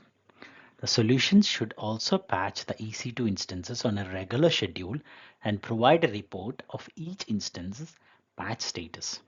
Which solution will meet this requirement? Option A, set up Amazon Mackie to scan the EC2 instances for software vulnerabilities. Set up a cron job on each EC2 instances to patch the instance on a regular schedule. Option B, turn on Amazon Guard Duty in the account. Configure Guard Duty to scan the EC2 instances for software vulnerabilities, set up AWS Systems Manager Sessions Manager to patch the EC2 instances on a regular schedule. Option C, set up Amazon Detective to scan the EC2 instances for software vulnerabilities. Set up an Amazon Event Bridge schedule rule to patch the EC2 instances on a regular schedule. Option D, turn on Amazon Inspector in the account. Configure Amazon Inspector to scan the EC2 instances for software vulnerabilities. Set up AWS Systems Manager Patch Manager to patch the EC2 instances on a regular schedule. So the right answer here is option D. Turn on Amazon Inspector in the account.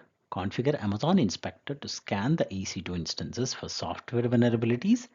Set up AWS Systems Manager Patch Manager to patch the EC2 instances on a regular schedule.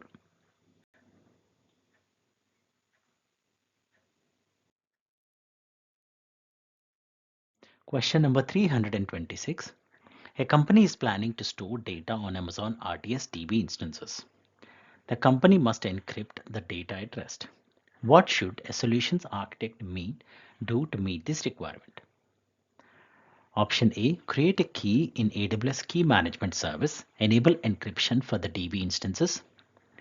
Option B, create an encryption key, store the key in AWS Secrets Manager, use the key to encrypt the DB instances. Option C, generate a certificate in AWS Certificate Manager, enable SSL TLS on the DB instances by using the certificate. Option D, generate a certificate in AWS Identity and Access Management, enable SSL and TLS on the DB instances by using the certificate. So the right answer here is option A. Create a key in AWS Key Management Service, enable encryption for the DB instances.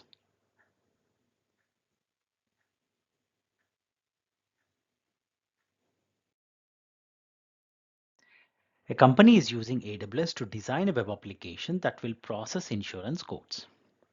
Users will request codes from the application. Codes must be separated by code type, must be responded to within 24 hours, and must not get lost.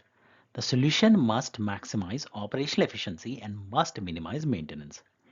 Which solution meets these requirements? Option A, create multi-Amazon Kinesis data streams based on the code type. Configure the web application to send messages to the proper data stream. Configure each backend group of application servers to use the Kinesis client library to pool messages from its own data stream. Option B, create an AWS Lambda function and an Amazon simple notification service topic for each code type. Subscribe the Lambda function to its associated SNS topic. Configure the application to publish request for codes to the appropriate SNS topic. Option C, create a single Amazon simple notification service topic. Subscribe Amazon simple queue service queues to the SNS topic. Configure SNS message filtering to publish messages to the proper SQS service based on the code type. Configure each backend application server to its own SQS queue. Option D, create multiple Amazon Kinesis data firehose delivery streams based on the code type to deliver data streams to an Amazon OpenSearch service cluster. Configure the application to send messages to the proper delivery stream. Configure each backend group of application servers to search for the messages from OpenSearch service and process them accordingly. So the right answer here is option C.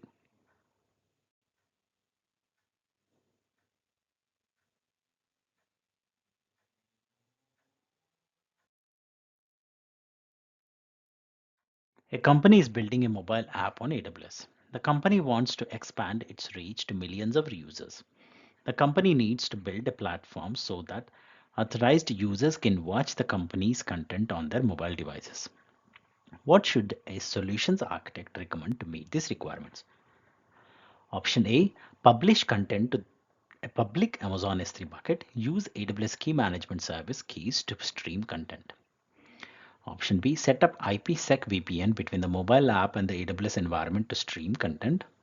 Option C, use Amazon CloudFront, provide signed URLs to stream content. Option D, set up AWS client VPN between the mobile app and the AWS environment to stream content. So the right answer here is option C. Use Amazon CloudFront, provide signed URLs to stream content.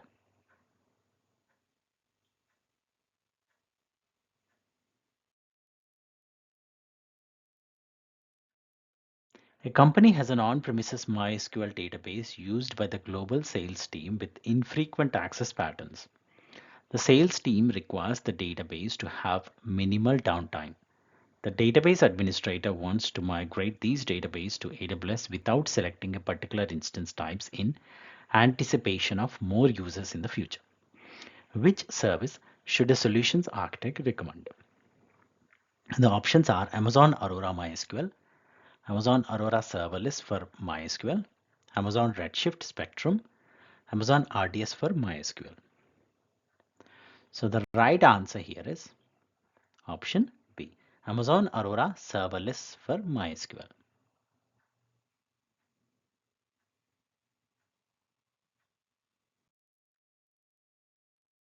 A company experienced a breach that affected several applications in its on-premises data center. The attacker took advantage of vulnerabilities in the custom applications that were running on the servers. The company is now migrating its application to run on Amazon EC2 instances. The company wants to implement a solution that actively scans for vulnerabilities on the EC2 instances and sends a report that details the findings. Which solution will meet these requirements? Option A, deploy AWS Shield to scan the EC2 instances for vulnerabilities. Create an AWS Lambda function to log any findings to AWS CloudTrail. Option B, deploy Amazon Mackie and AWS Lambda functions to scan the EC2 instances for vulnerabilities. Log any findings to AWS CloudTrail. Option C, turn on Amazon Guard Duty. Deploy the Guard Duty agents to the EC2 instances.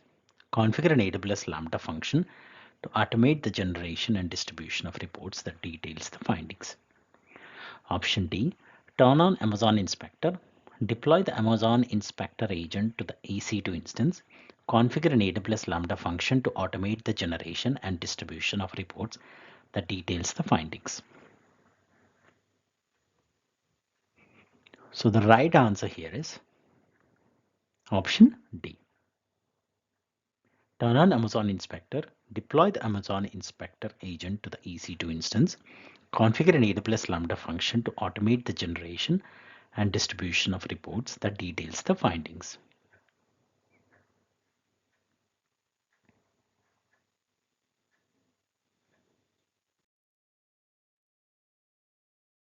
A company uses a legacy application to produce data in CSV format. The legacy application stores the output data in Amazon S3. The company is deploying a new commercial off-the-shelf application that can perform complex SQL queries to analyze data that is stored in Amazon Redshift and Amazon S3 only. However, the COTS application cannot process the .csv files that the legacy application produces. The company cannot update the legacy application to produce data in another format. The company needs to implement a solution so that COTS application can use the data that the legacy application produces. Which solution will meet these requirements with the least operational overhead? Option A, create an AWS Glue extract, transform and load job that runs on a schedule. Configure the ETL job to process the .csv files and store the processed data in Amazon Redshift. Option B, develop a Python script that runs on Amazon EC2 instances to convert the .csv files to .sql files. Invoke the Python script on a cron schedule to store the output files in Amazon S3. Option C, create an AWS Lambda function on an Amazon DynamoDB table. Use an S3 event to invoke the Lambda function. Configure the Lambda function to perform an extract, transform, and load job to process the .csv file and store the processed data in the DynamoDB table. Option D, Use Amazon Event Bridge to launch an Amazon EMR cluster on a weekly schedule. Configure the EMR cluster to perform an extract, transform, and load job to process the .csv files and store the process data in an Amazon Redshift table. So the right answer here is option A.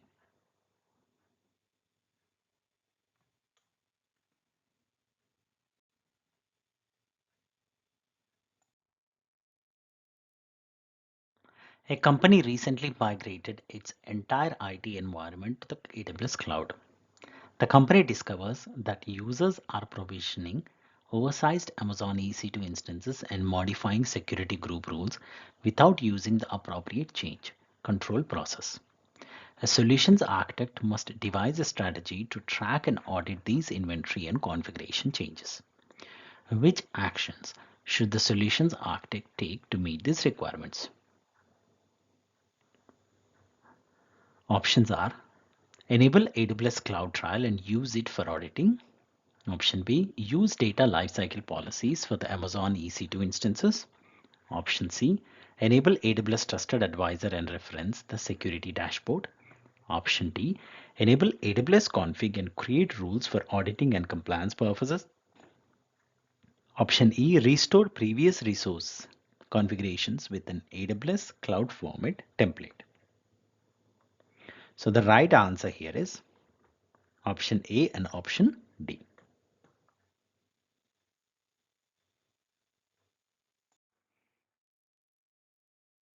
A company is using a fleet of Amazon EC2 instances to ingest data from on-premises data sources.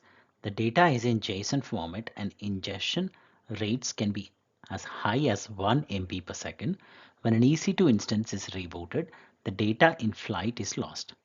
The company's data science team wants to query ingested data in near real time. Which solution provides near real-time data querying that is scalable with minimal data loss?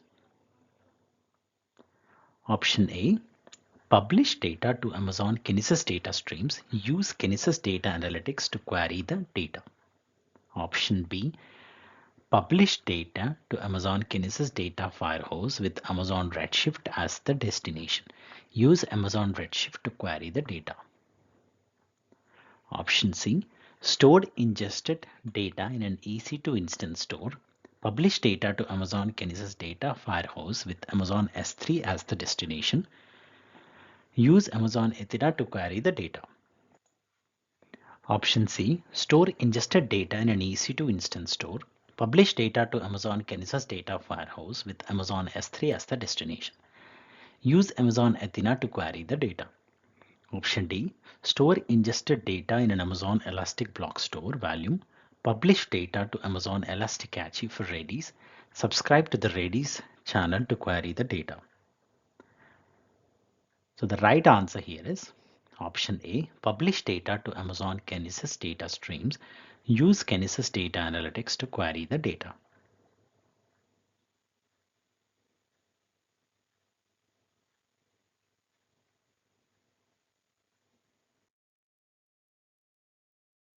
A university research laboratory needs to migrate 30 terabytes of data from an on-premises Windows file server to Amazon FSx for Windows file server. The laboratory has a 1 Gbps network link that many other departments in the university share. The laboratory wants to implement a data migration service that will maximize the performance of the data transfer. However, the laboratory needs to be able to control the amount of bandwidth that the service uses to minimize the impact on other departments. The data migration must take place within the next 5 days. Which AWS solutions will meet these requirements? And the options are AWS Snowcone, Amazon FSx File Gateway, AWS Data Sync, AWS Transfer Family. So the right answer here is option C, AWS Data Sync.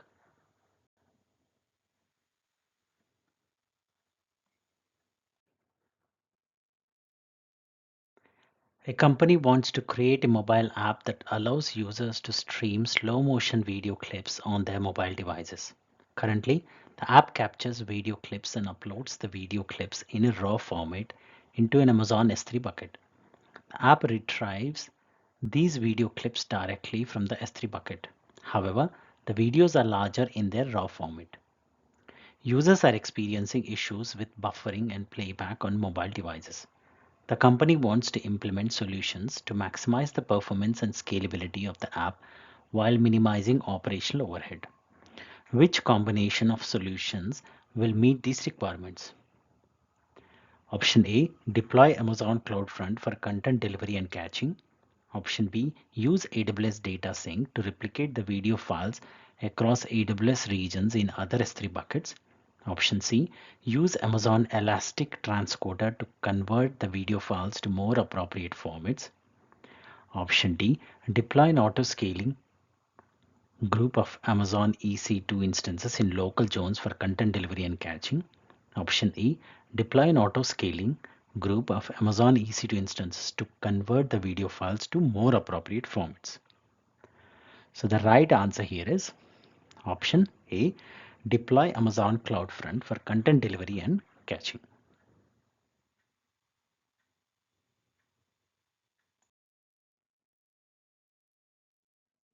A company is launching a new application deployed on an Amazon Elastic Container Service cluster and is using the Fargate launch type for ECS tasks. The company is monitoring CPU and memory usage because it is expecting high traffic to the application upon its launch. However, the company wants to reduce cost when utilization decreases. What should a solutions architect recommend? Option A, use Amazon EC2 auto scaling to scale at certain periods based on previous traffic patterns. Option B, use an AWS Lambda function to scale Amazon ECS based on metric breaches that trigger an Amazon CloudWatch alarm. Option C, use Amazon EC2 auto scaling with simple scaling policies to scale when ECS metric breaches trigger an Amazon CloudWatch alarm. Option D, use AWS application auto scaling with target tracking policies to scale when ECS matrix breaches trigger an Amazon CloudWatch alarm. So the right answer here is option D. Use AWS application auto scaling with target tracking policies to scale when ECS matrix breaches trigger an Amazon CloudWatch alarm.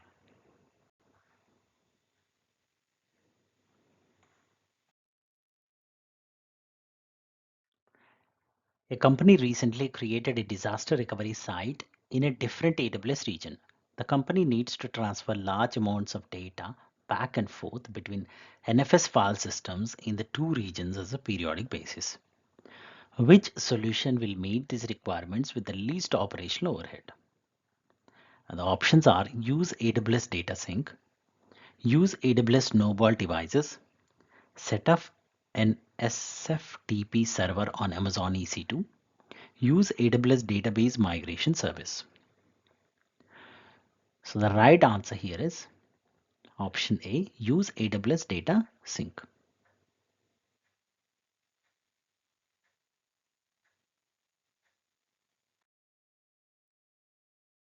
A company is designing a shared storage solution for a gaming application that is hosted in the AWS cloud. The company needs the ability to use SMB clients to access data. The solution must be fully managed. Which AWS solution meets these requirements? Option A, create an AWS data sync task that shares the data as a mountable file system. Mount the file system to the application server. Option B, create an Amazon EC2 Windows install. Install and configure a Windows file share role on the instance. Connect the application server to the file share. Option C, create an Amazon FSx for Windows file server file system. Attach the file system to the origin server. Connect the application server to the file system. Option D, create an Amazon S3 bucket. Assign an IAM role to the application to grant access to the S3 bucket. Mount the S3 bucket to the application server. So the right answer here is option C. Create an Amazon FSx for Windows file server file system. Attach the file system to the origin server. Connect the application server to the file system.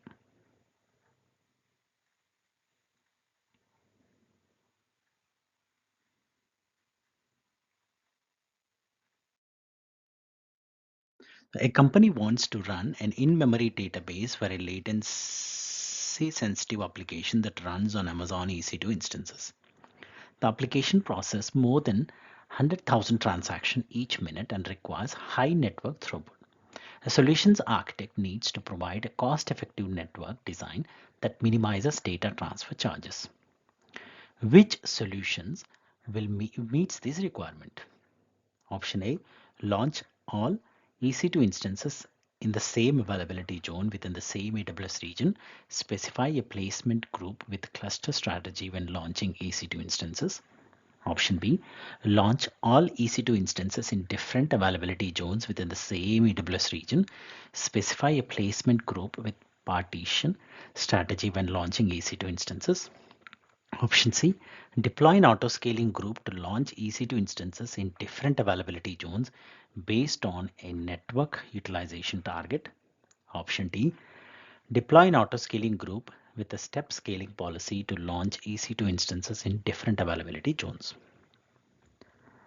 So the right answer here is option A, launch all EC2 instances in the same availability zone within the same AWS region. Specify a placement group with cluster strategy when launching EC2 instances.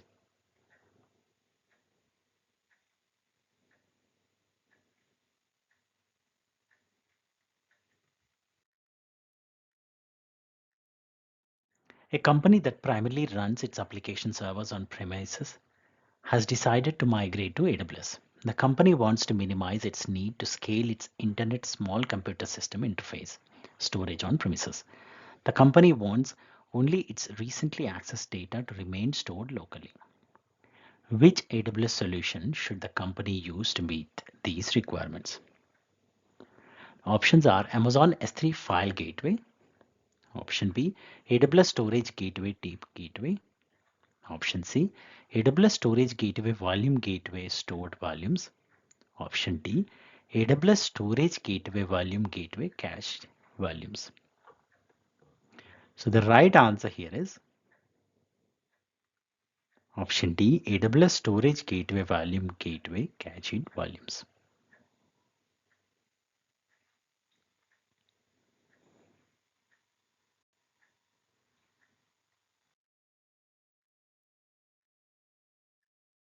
A company sells data sets to customers who do research in artificial intelligence and machine learning. The datasets are large, formatted files that are stored in Amazon S3 bucket in the US East 1 region. The company hosts a web application that the customers use to purchase access to a given dataset. The web application is deployed on multiple Amazon EC2 instances behind an application load balancer. After a purchase is made, customers receive an S3 signed URL that allows access to the files. The customers are distributed across North America and Europe. The company wants to reduce the cost that is associated with data transfers and wants to maintain or improve performance. What should a solutions architect do to meet these requirements? Option A, configure S3 transfer acceleration on the existing S3 bucket. Direct customer request to the S3 transfer acceleration endpoint. Continue to use S3 signed URLs for access control. Option B, deploy an Amazon CloudFront distribution with the existing S3 bucket as the origin. Direct customer request to the CloudFront URL. Switch to CloudFront signed URL for access control. Option C, set up a second S3 bucket in the EU Central 1 region with S3 cross-region replication between the buckets. Direct customer request to the closest region. Continue to use S3 signed URLs for access control. Option D, modify the web application to enable streaming of the datasets to end users. Configure the web application to read the data from the existing S3 bucket. Implement access control directly in the application. So the right answer here is Option B, deploy an Amazon CloudFront distribution with the existing S3 bucket as the origin, direct customer request to the CloudFront URL, switch to CloudFront signed URLs for access control.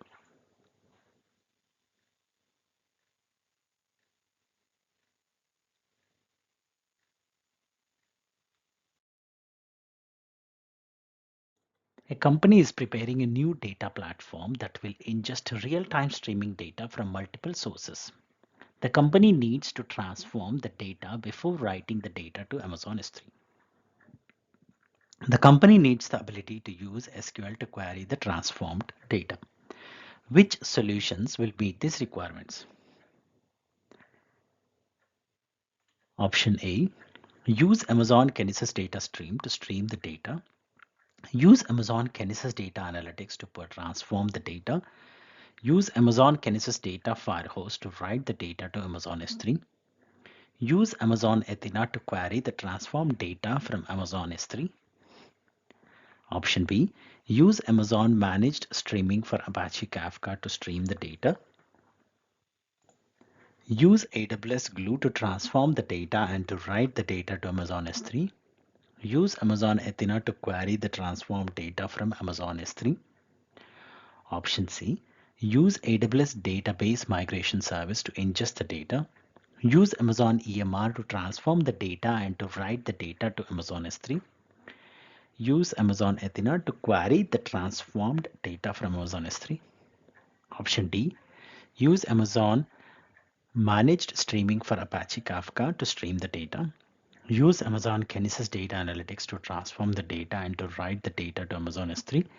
Use the Amazon RDS query editor to query the transformed data from Amazon S3. Option E, use Amazon Kinesis data streams to stream the data. Use AWS Glue to transform the data. And use Amazon Kinesis data Firehouse to write the data to Amazon S3. Use the Amazon RDS query editor to query the transformed data from Amazon S3. So the right answer here is option A and option B.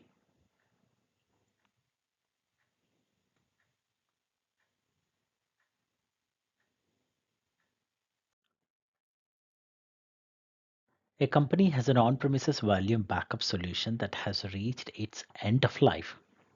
The company wants to use AWS as a part of a new backup solution and wants to maintain local access to all the data while it is backed up on AWS. The company wants to ensure that the data backed up on AWS is automatically and securely transformed. Which solution meets these requirements? Option A, use AWS Snowball to migrate data out of the on-premises solution to Amazon S3. Configure on-premises systems to mount the Snowball S3 endpoint to provide local access to the data.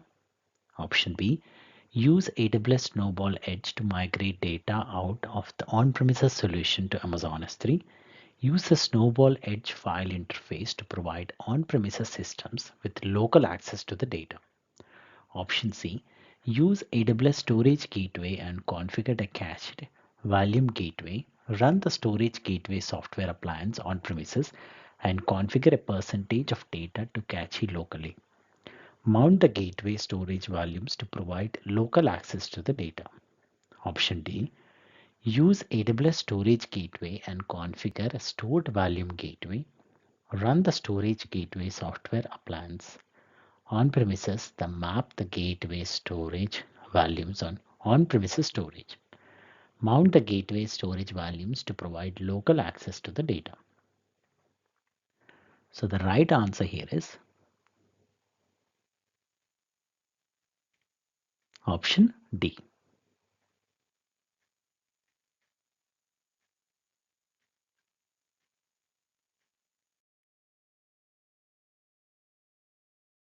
An application that is hosted on Amazon EC2 instances needs to access an Amazon S3 bucket. Traffic must not traverse the internet. How should a solutions architect configure access to meet these requirements? Option A, create a private hosted zone by using Amazon Route 53. Option B, set up a gateway VPC endpoint for Amazon S3 in the VPC. Option C, configure the EC2 instances to use a NAT gateway to access the S3 bucket. Option D, establish an AWS site-to-site VPN connection between the VPC and the S3 bucket. So the right answer here is option B, set up a gateway VPC endpoint for Amazon S3 in the VPC.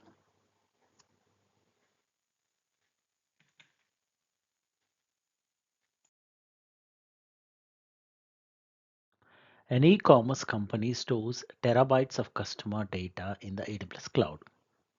The data contains personally identifiable information. The company wants to use the data in 3 applications. Only one of the applications needs to process the personal identifiable information. So the PII must be removed before the other 2 applications process the data. Which solution will meet these requirements with the least operational overhead? Option A, store the data in an Amazon DynamoDB table. Create a proxy application layer to intercept and process the data that each application requests. Option B, store the data in an Amazon S3 bucket. Process and transform the data by using S3 bucket Lambda before returning the data to the requesting application. Option C, process the data and store the transformed data in 3 separate Amazon S3 buckets so that each application has its own custom dataset. Point each application to its respective S3 bucket. Option D, process the data and store the transformed data in 3 separate Amazon DynamoDB tables so that each application has its own custom dataset. Point each application to its respective DynamoDB table. So the right answer here is option B.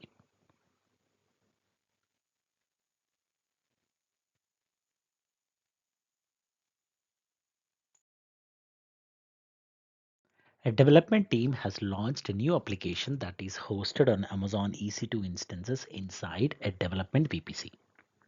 A solutions architect needs to create a new VPC in the same account. The new VPC will be paired with the development VPC. The VPC CIDR block for the development VPC is 192.168.0.0/24. The solutions architect needs to create a CIDR block for a new VPC. The CIDR block must be valid for a VPC pairing connection to the development VPC. What is the smallest CIDR block that meets these requirements? So we have the following 4 options. So the right answer here is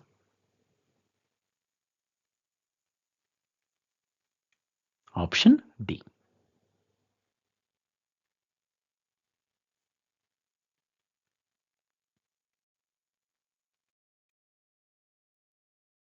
Question number 347. A company is running a critical business application on Amazon EC2 instances behind an application load balancer. The EC2 instances run in an auto-scaling group and access an Amazon RDS DB instance. The design did not pass an operational review because the EC2 instances and the DB instances are all located in a single availability zone.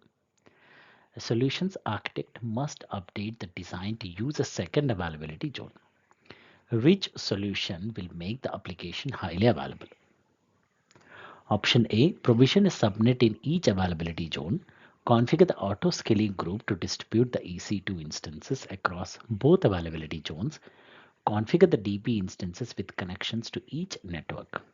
Option B, provision 2 subnets that extend across both availability zones. Configure the auto-scaling group to distribute the EC2 instances across both availability zones. Configure the DB instances with connections to each network. Option C, provision a subnet in each availability zone. Configure the auto-scaling group to distribute the EC2 instances across both availability zones. Configure the DB instances for multi-AZ deployment. Provision a subnet that extends across both availability zones. Configure the auto-scaling group to distribute the EC2 instances across both availability zones. Configure the DB instances for multi-AZ deployment. So the right answer here is option C.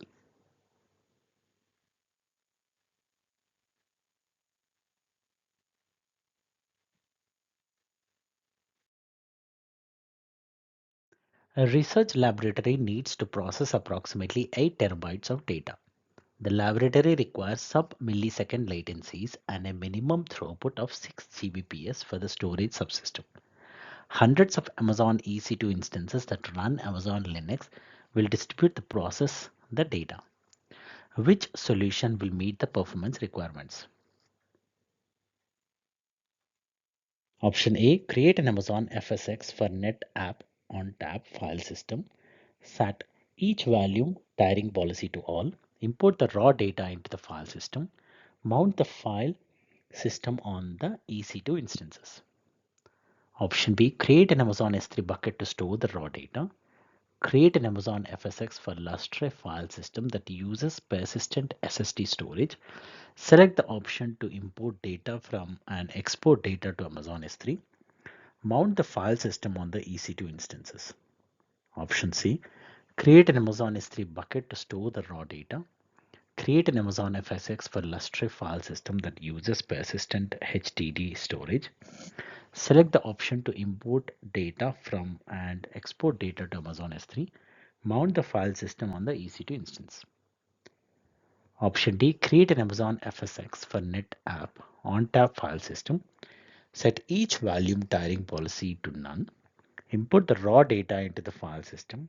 Mount the file system on the EC2 instances. So the right answer here is option B.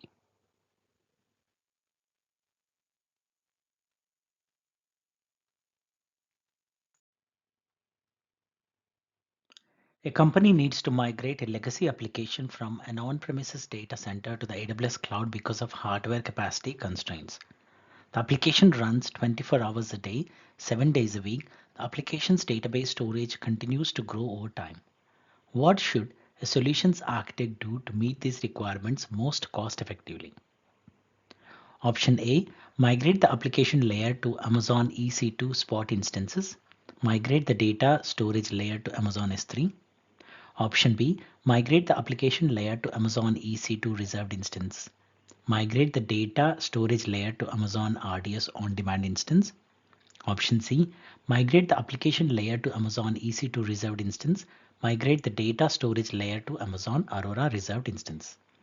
Option D, migrate the application layer to Amazon EC2 on-demand instances. Migrate the data storage layer to Amazon RDS reserved instance. So the right answer here is option C.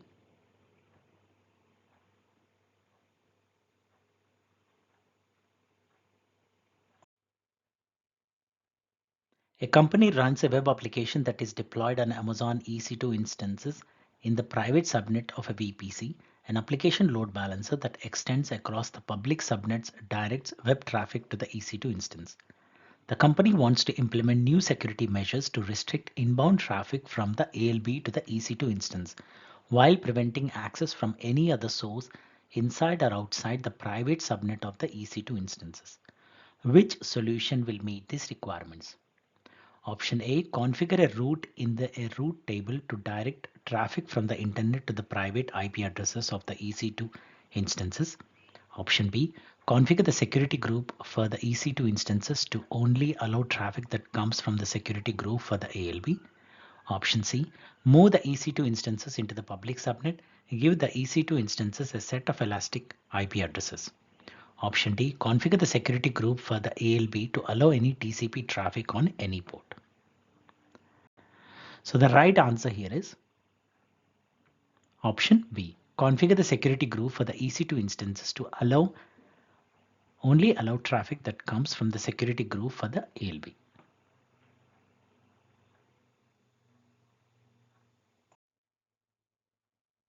A research company runs experiments that are powered by a simulation application and a visualization application. The simulation application runs on Linux and outputs intermediate data to an NFS share every 5 minutes. The visualization application is a Windows desktop application that displays the simulation output and requires an SMB file system. The company maintains two synchronized file systems. This strategy is causing data duplication and inefficient resource usage. The company needs to migrate the application to AWS without making code changes to either application. Which solution will meet these requirements? Option A, migrate both application to AWS Lambda, create an Amazon S3 bucket to exchange data between the application. Option B, migrate both application to Amazon Elastic Container Service, configure Amazon FSx file gateway for storage. Option C, migrate the simulation application to Linux Amazon EC2 instances, migrate the visualization application to Windows EC2 instances, configure Amazon Simple Queue service to exchange data between the applications. Option D, migrate the simulation application to Linux Amazon EC2 instances, migrate the visualization application to Windows EC2 instances, configure Amazon FSx for NetApp ONTAP for storage. So the right answer here is option D. Migrate the simulation application to Linux Amazon EC2 instances, migrate the visualization application to Windows EC2 instances, configure Amazon FSx for NetApp ONTAP for storage.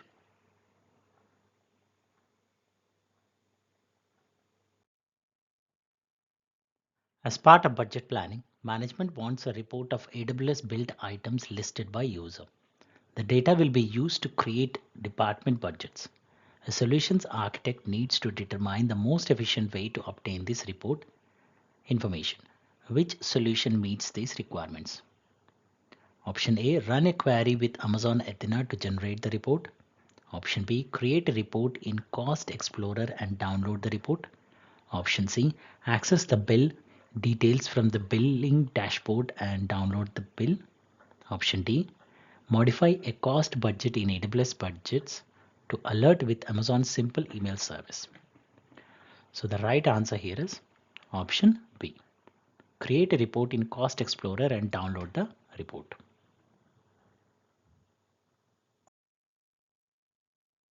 A company hosts its static website by using Amazon S3. The company wants to add a contact from its web page. The contact form will have dynamic server-side components for users to input their name, email address, phone number, and user message. The company anticipates that there will be fewer than 100 site visits each month. Which solution will meet these requirements most cost effectively? Option A, host a dynamic contact form page in Amazon Elastic Container Service. Set an Amazon Simple Email Service to connect to any third-party email provider. Option B, create an Amazon API gateway endpoint with an AWS Lambda backend that makes a call to Amazon Simple Email Service. Option C, convert the static web page to dynamic by deploying Amazon Lightsail. Use client-side scripting to build the contact form. Integrate the form with Amazon Workmail. Option D, create a T2.micro Amazon EC2 instance, deploy LAMP stack to host the web page. Use client-side scripting to build the contact form. Integrate the form with Amazon Workmail. So the right answer here is option B.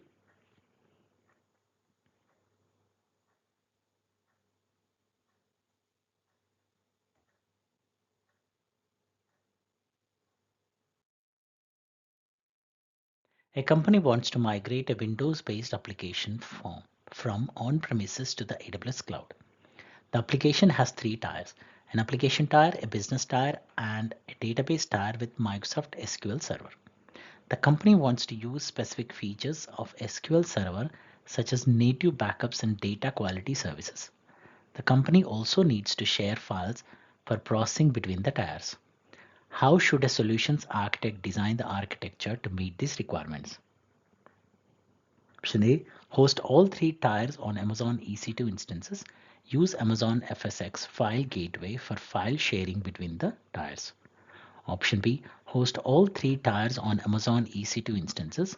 Use Amazon FSx for Windows file server for file sharing between the tiers. Option C, host the application tier and the business tier on Amazon EC2 instances. Host the database tier on Amazon RDS. Use Amazon Elastic File System for file sharing between the tiers. Option D, host the application tier and the business tier on Amazon EC2 instances. Host the database tier on Amazon RDS. Use a provisioned IOPS SSD Amazon Elastic Block Store volume for file sharing between the tiers. So the right answer here is option B.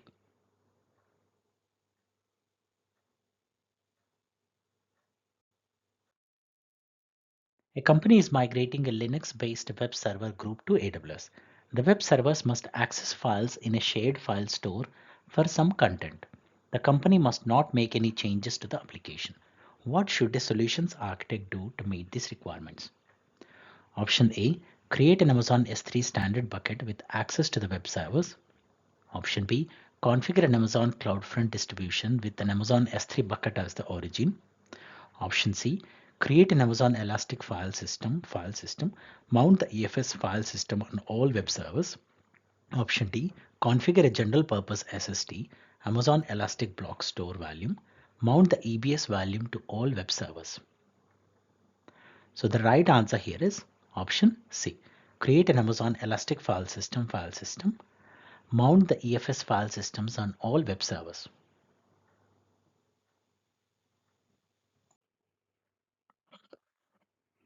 A company has an AWS Lambda function that needs read access to an Amazon S3 bucket that is located in the same AWS account. Which solution will meet these requirements in the most secure manner? Option A, apply an S3 bucket policy that grants read access to the S3 bucket. Option B, apply an IAM role to the Lambda function. Apply an IAM policy to the role to grant read access to the S3 bucket. Option C, embed an access key and a secret key in the Lambda function code to grant the required IAM permissions for read access to the S3 bucket. Option D, apply an IAM role to the Lambda function. Apply an IAM policy to the role to grant read access to all S3 buckets in the account.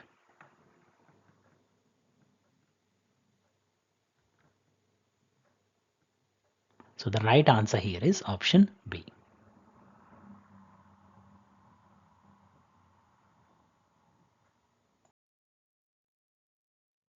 A solutions architect observes that a nightly batch processing job is automatically scaled up for 1 hour before the desired Amazon EC2 capacity is reached.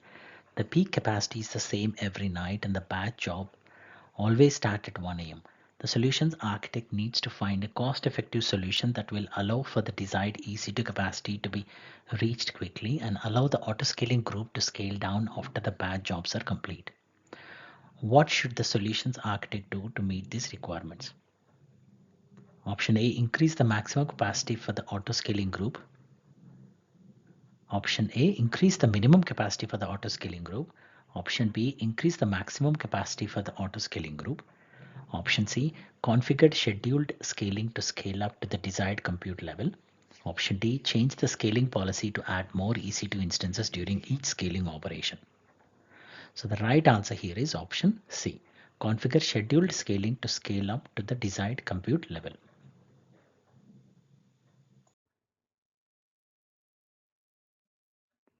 A company serves a dynamic website from a fleet of Amazon EC2 instances behind an application load balancer. The website needs to support multiple languages to serve customers around the world.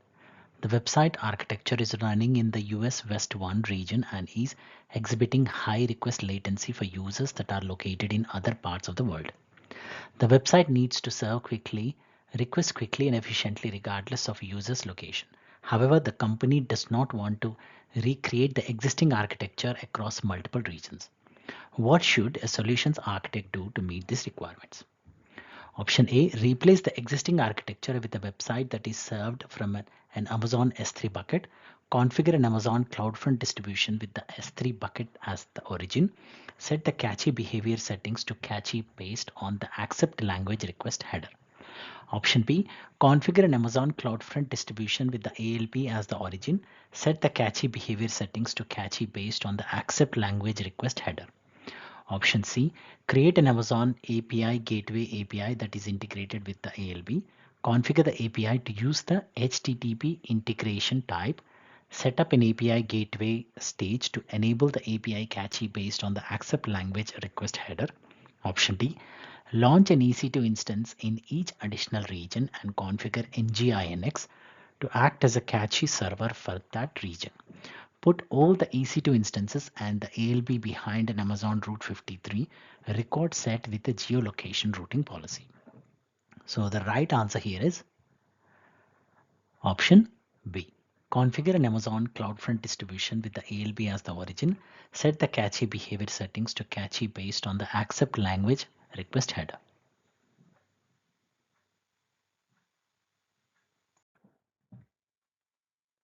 A company hosts a three-tier web application that includes a PostgreSQL database. The database stores the metadata from the documents.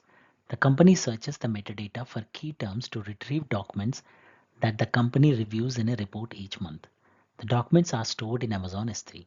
The documents are usually written only once, but they are updated frequently. The reporting process takes a few hours with the use of relational queries. The report process must not prevent any documentation modification or the addition of new documents. A solutions architect needs to implement a solution to speed up the reporting process. Which solution will meet these requirements with the least amount of change to the application code? Option A, set up a new Amazon Document DB cluster that includes a RAID replica. Scale the RAID replica to generate the reports. Option B, set up a new Amazon Aurora PostgreSQL DB cluster that includes an Aurora replica. Issue queries to the Aurora replica to generate the reports. Option C, set up a new Amazon RDS for PostgreSQL multi-AZ DB instance. Configure the reporting module to query the secondary RDS node so that the reporting module does not affect the primary node. Option D, set up a new Amazon DynamoDB table to store the documents. Use a fixed write capacity support new documents entries. Automatically scale the read capacity to support the reports. So the right answer here is option B.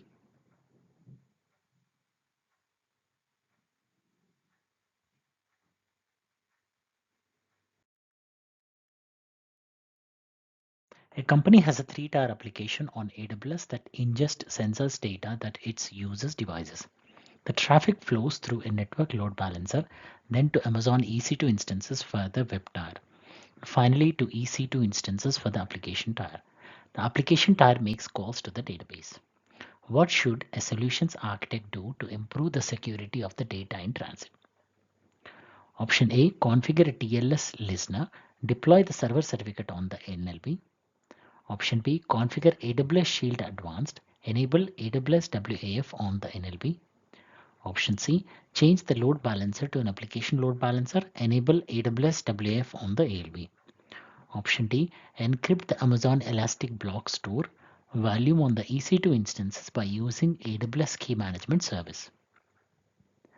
So the right answer here is option A, configure a TLS listener, deploy the server certificate on the NLB.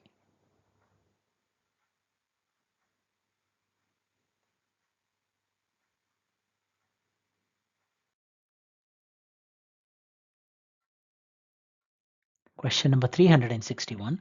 A company is planning to migrate a commercial off-the-shelf application from its on-premises data center to AWS. The software has a software licensing model using sockets and cores with predictable capacity and uptime requirements. The company wants to use its existing licenses, which were purchased earlier this year. Which Amazon EC2 pricing option is the most cost-effective? And the options are dedicated reserved host, dedicated on-demand hosts, dedicated reserved instances, and dedicated on-demand instances. So the right answer here is option A, dedicated reserved hosts.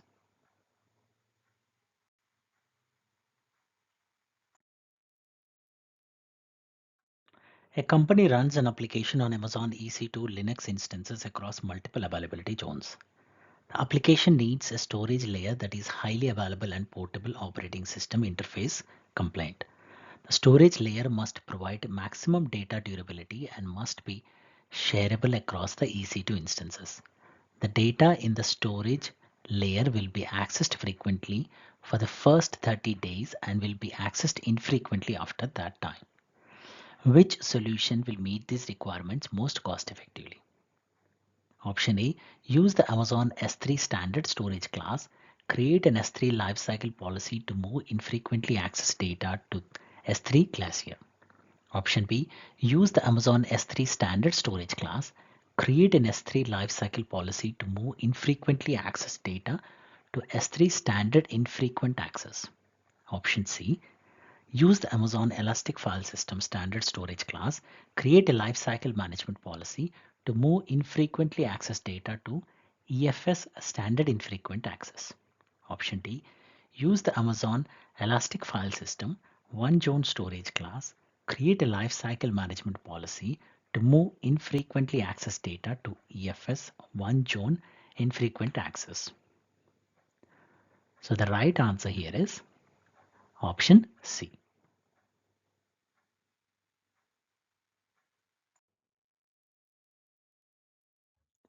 A solution architect is creating a new VPC design. There are two public subnets for the load balancer, two private subnets for the web service, the two private subnets for MySQL. The web servers use only HTTPS. The solution architect has already created a security group for the load balancer, allowing port 443 from company policy requires that each resource has the least access required to still be able to perform these tasks.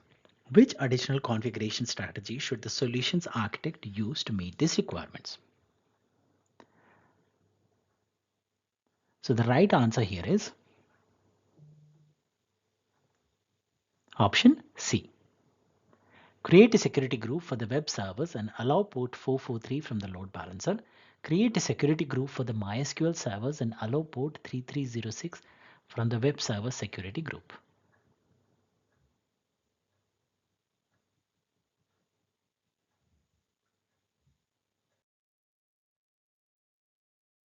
An e-commerce company is running a multi-tier application on AWS. The front end and back end tiers both run on Amazon EC2, and the database runs on Amazon RDS for MySQL. The backend tier communicates with the RDS instance. There are frequent calls to return identical datasets from the database that are causing performance slowdowns. Which action should be taken to improve the performance of the backend? Option A, implement Amazon SNS to store the database calls. Option B, implement Amazon Elastic Cache to cache the large datasets. Option C, implement an RDS for MySQL read replica to cache database calls. And option D, implement Amazon Kinesis Data Firehose to stream the calls to the database. So the right answer here is option B, implement Amazon Elastic Cache to cache the large datasets.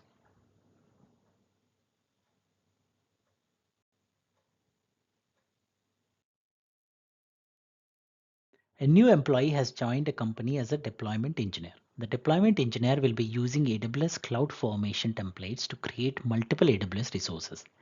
A solutions architect wants the deployment engineer to perform job activities while following the principle of least privilege.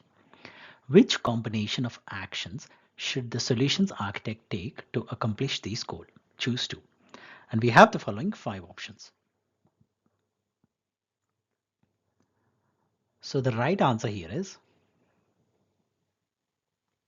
option D and option E.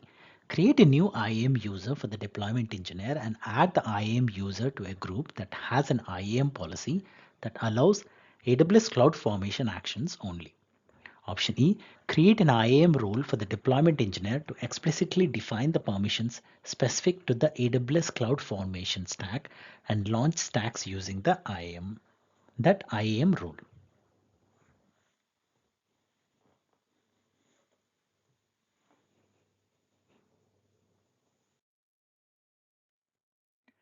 A company is deploying a two-tier web application in a VPC. The web tier is using an Amazon EC2 auto scaling group with public subnets that span multiple availability zones. The database tier consists of an Amazon RDS for MySQL DB instance in separate private subnets. The web tier requires access to the database to retrieve product information. The web application is not working as intended. The web application reports that it cannot connect to the database. The database is confirmed to be up and running. All configurations for the network ACLs, security groups, and route tables are still in their default states. What should a solutions architect recommend to fix the application? And we have the following 4 options. So the right answer here is option D. Add an inbound rule to the security group of the database tiers RDS instance to allow traffic from the web tier security group.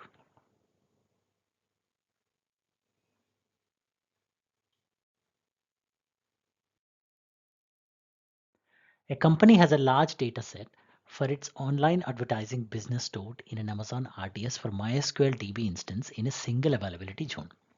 The company wants business reporting queries to run without impacting the write operations to the production DB instance. Which solution meets these requirements? Option A, deploy RDS RAID replicas to process the business reporting queries. Option B, scale out the DB instance horizontally by placing it behind an elastic load balancer. Option C, scale up the DB instance to a larger instance type to handle write operations and queries. Option D, deploy the DB instance in multiple availability zone to process the business reporting queries. So the right answer here is option A, deploy RDS RAID replicas to process the business reporting queries.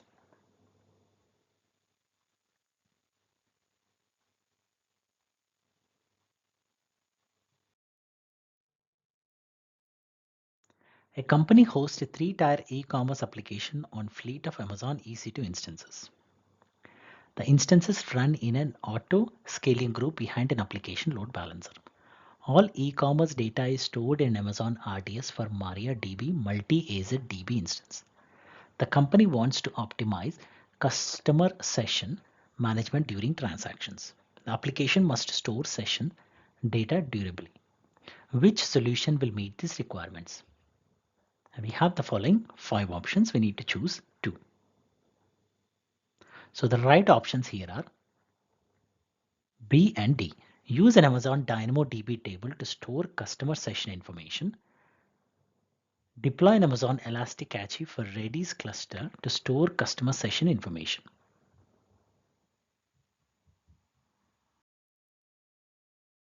A company wants to migrate an Oracle database to AWS. The database consists of a single table that contains millions of geographic information system images that are high resolution and are identified by a geographic code. When a natural disaster occurs, tens of thousands of images get updated every few minutes. Each geographic code has a single image or row that is associated with it. The company wants a solution that is highly available and scalable during such events. Which solution meets these requirements most cost effectively? And we have the following 4 options. So the right answer here is option B. Store the images in Amazon S3 buckets. Use Amazon DynamoDB with the geographic code as the key and the image S3 URL as the value.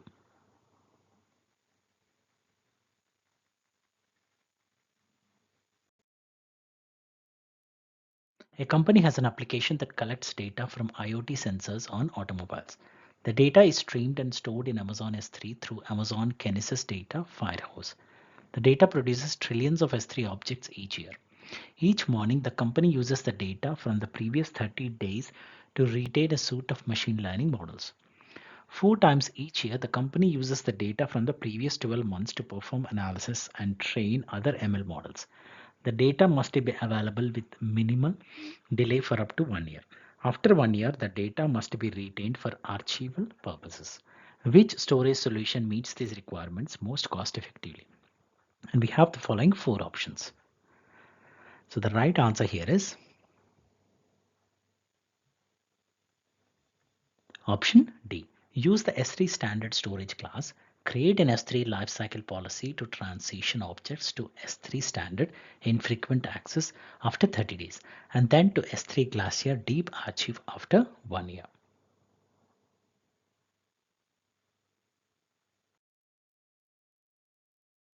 A company is running several business applications in 3 separate VPC within the US East 1 region.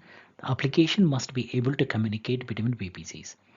The applications also must be able to consistently send hundreds of gigabytes of data each day to a latency sensitive application that runs in a single on-premises data center.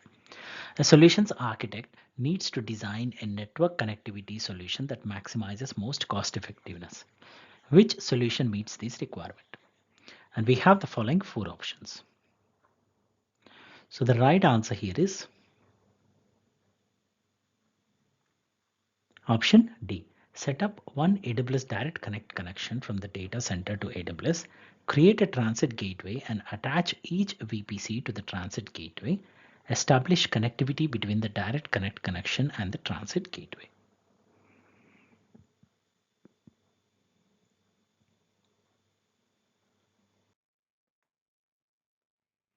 An e-commerce company is building a distributed application that involves several serverless functions and AWS services to complete order processing tasks. These tasks require manual approval as part of the workflow. A solutions architect needs to design an architecture for the order processing application. The solution must be able to combine multiple AWS Lambda functions into responsive serverless applications. The solution also must orchestrate data, the services that run on Amazon EC2 instances, containers, or on-premises servers. Which solution will meet these requirements with the least operational overhead? And we have the following four options. So the right answer here is option A. Use AWS step functions to build the application.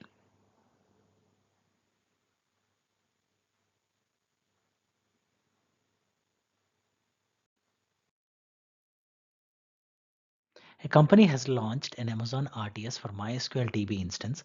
Most of the connections to the database come from serverless applications.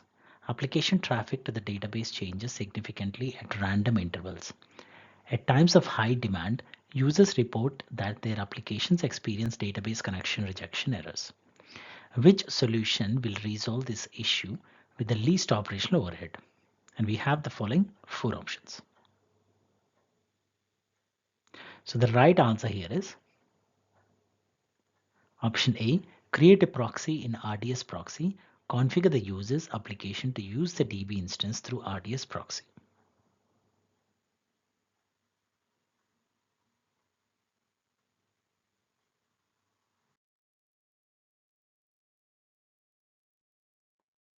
A company recently deployed a new auditing system to centralize information about operating system versions, patching and installed software for Amazon EC2 instances.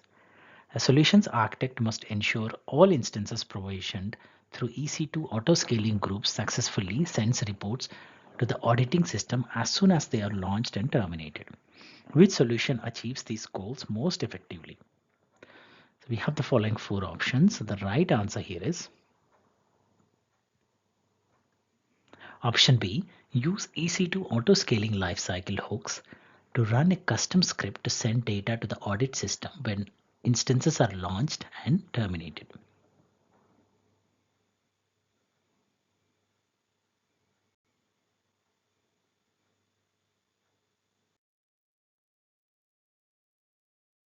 Question number 375. A company is developing a real-time multiplayer game that uses UDP for communications between the clients and servers in an auto-scaling group. Spikes in demand are anticipated during the day, so the game server platform must adapt accordingly. Developers want to store gamers, scores, and other non-relational data in a database solution that will scale without intervention. Which solution should a solutions architect recommend?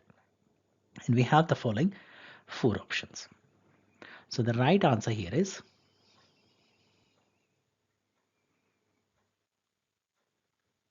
option B. Use a network load balancer for traffic distribution and Amazon DynamoDB on demand for data storage.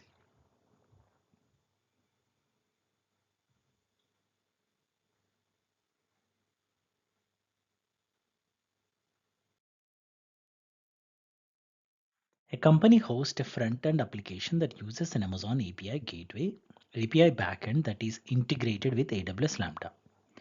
When the API receives requests, the Lambda function loads many libraries. Then the Lambda function connects to an Amazon RDS database. process the data, and returns the data to the front-end application. The company wants to ensure that responses latency is as low as possible for all its users with the fewest number of changes to the company's operations. Which solution will meet these requirements? We have the following four options. The right answer here is option B, configure provisioned concurrency for the Lambda function that handles the requests.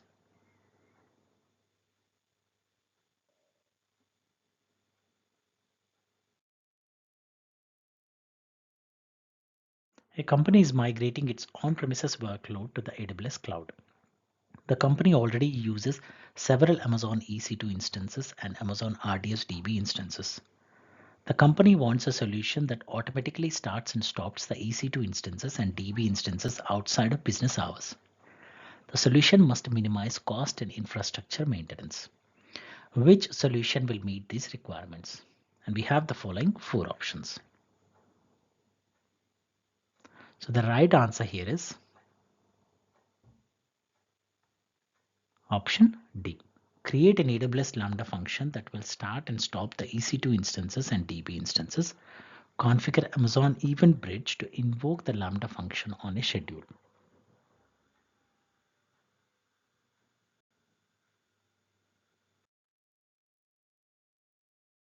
The company hosts a multiplayer gaming application on AWS. The company wants the application to read data with sub-millisecond latency and run one-time queries on historical data. Which solution will meet these requirements with the least operational overhead? We have the following four options. So the right answer here is option C.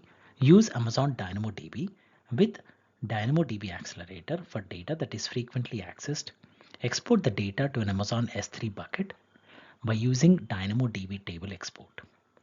Run one-time queries on the data in Amazon S3 by using Amazon Athena.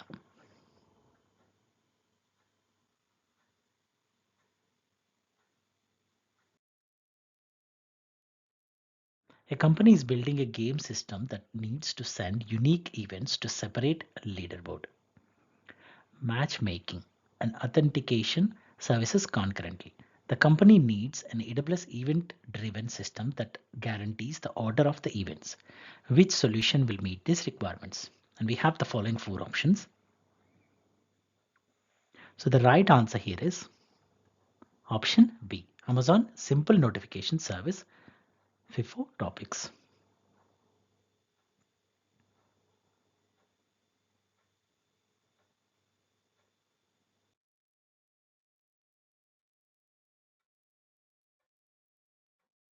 A hospital is designing a new application that gathers symptoms from patients. The hospital has decided to use Amazon Simple Queue Service and Amazon Simple Notification Service in the architecture. A solutions architect is reviewing the infrastructure design. Data must be encrypted at rest and in transit. Only authorized personnel of the hospital should be able to access the data. Which combination of steps should the solutions architect take to meet these requirements? Choose two. And we have the following five options. So the right answer here is option C and option D.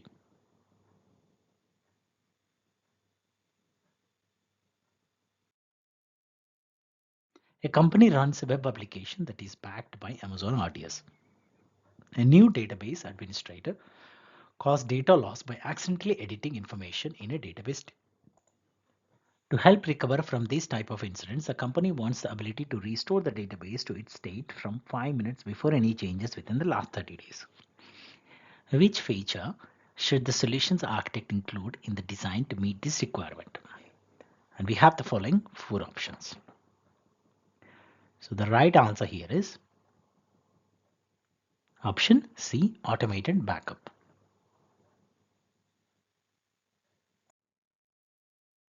A company's web application consists of an Amazon API Gateway API in front of an AWS Lambda function and an Amazon DynamoDB database. The Lambda function handles the business logic, and the DynamoDB table hosts the data. The application uses Amazon Cognitive User Pools to identify the individual users of the application. A solutions architect needs to update the application so that only users who have a subscription can access premium content. Which solution will meet this requirement with the least operational overhead? And we have the following 4 options. So the right answer here is option C. Apply fine-grained IAM permissions to the premium content in the DynamoDB table.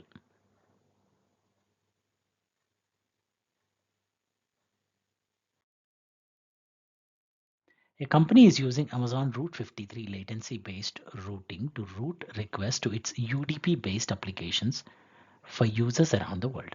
The application is hosted on redundant servers in the company's on-premises data centers in the United States, Asia, and Europe. The company's compliance requirement states that the application must be hosted on premises. The company wants to improve the performance and ability of the application. What should a solution architect do to meet these requirements?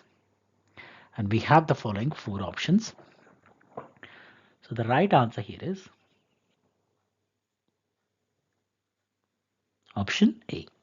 Configure 3 network load balancers in the 3 AWS regions in the address, the on-premises endpoints. Create an accelerator by using AWS Global Accelerator and register the NLBs as its endpoints. Provide access to the application by choosing CNAME that points to the accelerator DNS.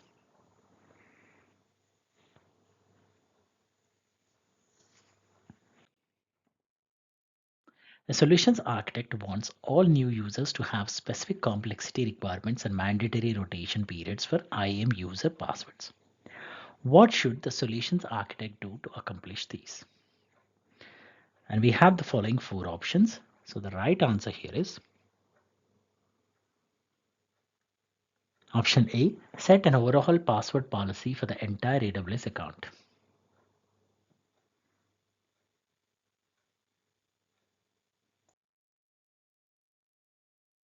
A company has migrated an application to Amazon EC2 Linux instances. One of these EC2 instances runs several 1-hour tasks on a schedule. These tasks were written by different teams and have no common programming language. The company is concerned about performance and scalability while these tasks run on a single instance. The solutions architect needs to implement a solution to resolve these concerns. Which solution will meet these requirements with the least operational overhead? And we have the following 4 options. So the right answer here is option A. Use AWS Batch to run the task as a jobs. Schedule the jobs by using Amazon Event Bridge.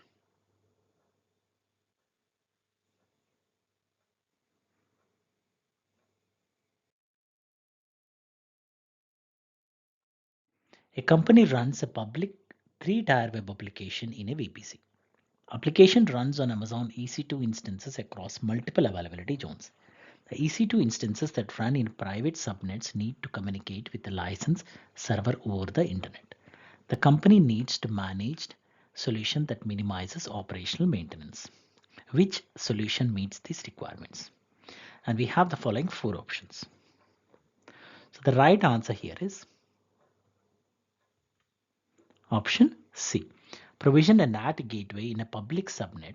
Modify each private subnet's route table with the default route that points to the NAT gateway.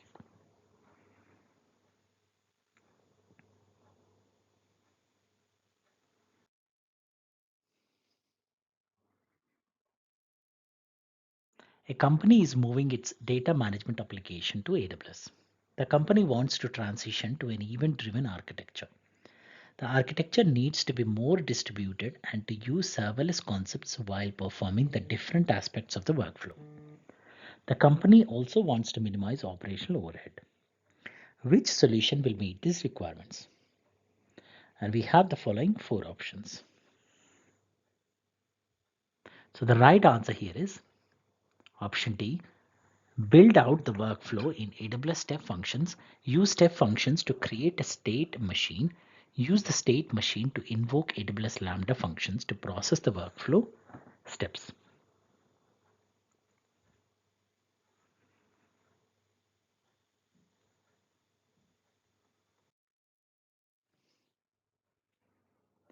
A company is designing the network for an online multiplayer game. The game uses the UDP networking protocol and will be deployed in 8 AWS regions. The network architecture needs to minimize latency and packet loss to give end users a high quality gaming experience. Which solution will meet these requirements? And we have the following 4 options. So the right answer here is option B. Set up AWS Global Accelerator with UDP listeners and endpoint groups in each region.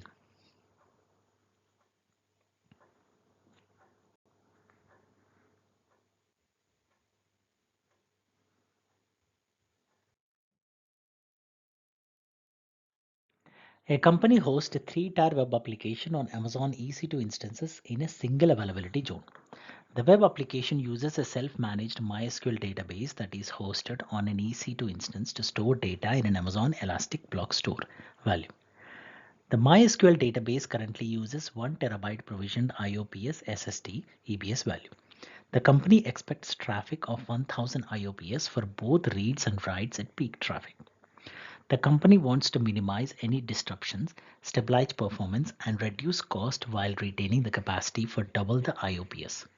The company wants to move the database tier to a fully managed solution that is highly available and fault tolerant. Which solution will meet these requirements most cost effectively? And we have the following 4 options. So the right answer here is option B. Use a multi-agent deployment of an Amazon RDS for MySQL DB instance with a general purpose SSD EBS value.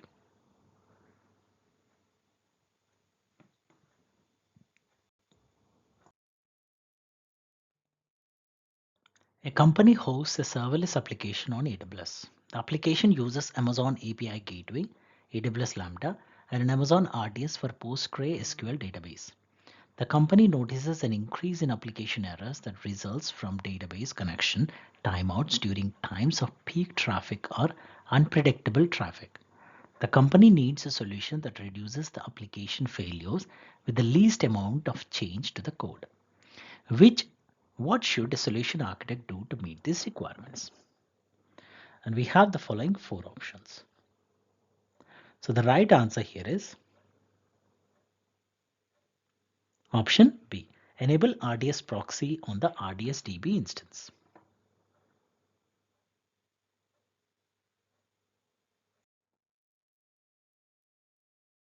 A company is migrating an old application to AWS. The application runs a batch job every hour and is CPU intensive. The batch job takes 15 minutes on an average with an on-premises server. The server has 64 virtual CPUs and 512 gigabytes of memory. Which solution will run the batch job within 15 minutes with the least operational overhead? And we have the following 4 options. And the right answer here is option D. Use AWS batch on Amazon EC2.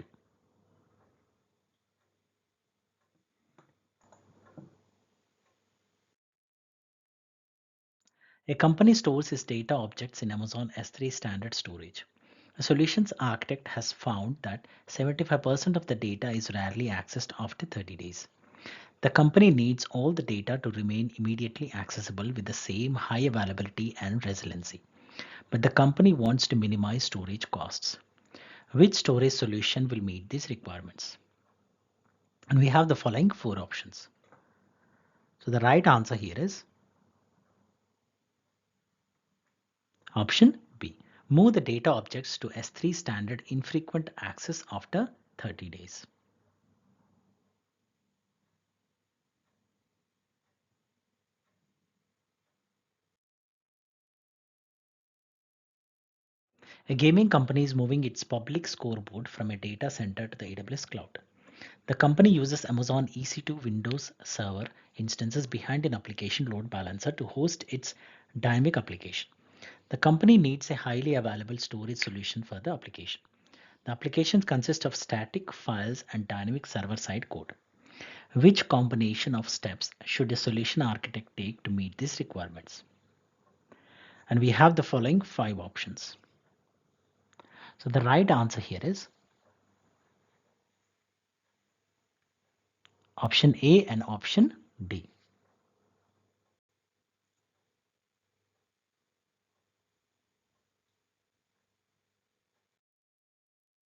A social media company runs its application on Amazon EC2 instances behind an application load balancer. The ALB is the origin from an Amazon CloudFront distribution. The application has more than a billion images stored in an Amazon S3 bucket and processes thousands of images each second. The company wants to resize the images dynamically and serves appropriate formats to clients. Which solution will meet these requirements with the least operational overhead? And we have the following four options. The right answer here is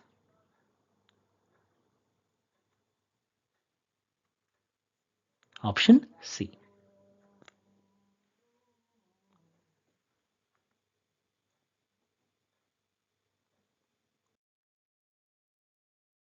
A hospital needs to store patients' records in Amazon S3 bucket.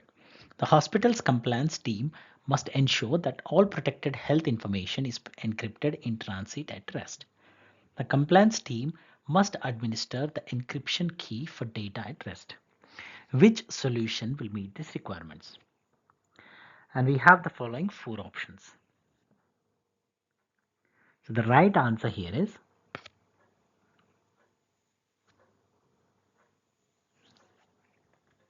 option C.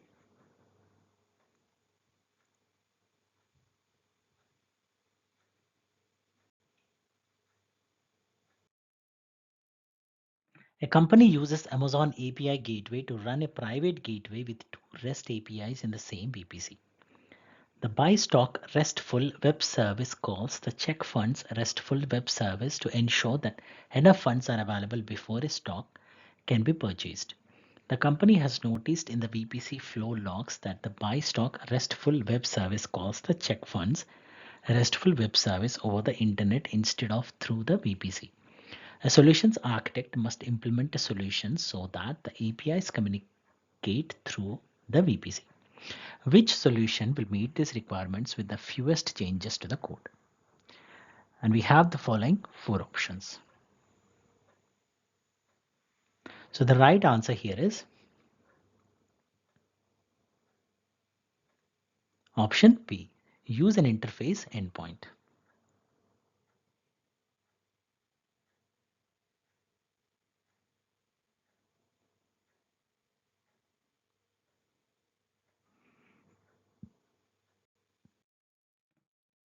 A company has an Amazon S3 data lake that is governed by AWS Lake Formation. The company wants to create a visualization in Amazon QuickSight by joining the data in the data lake with operational data that is stored in an Amazon Aurora MySQL database. The company wants to enforce column level authorization so that the company's marketing team can access only a subset of columns in the database. Which solution will meet these requirements with the least operational overhead? And we have the following four options. So the right answer here is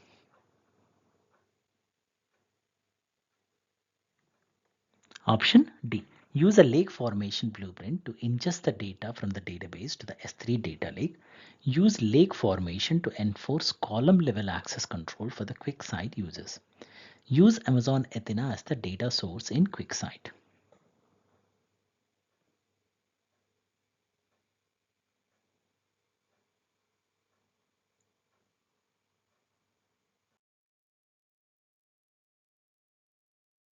A transaction processing company has weekly scripted batch jobs that run on Amazon EC2 instances.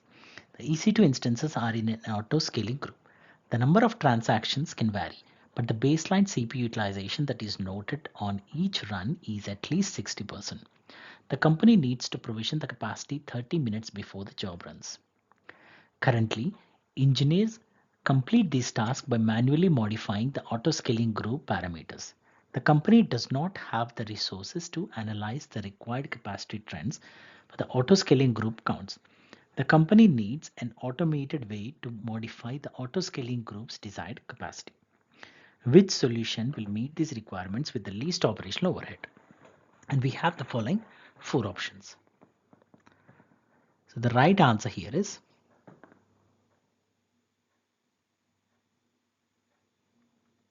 Option C.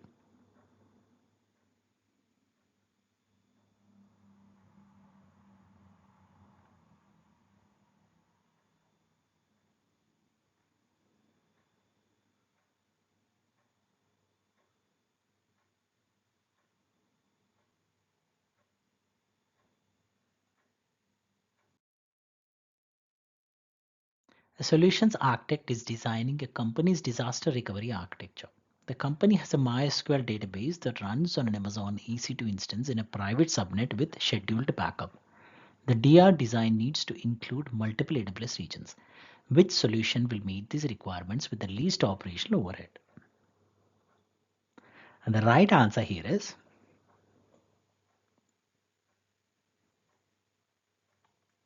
option C. Migrate the MySQL database to an Amazon Aurora global database, host the primary DB cluster in the primary region, host the secondary DB cluster in the DR region.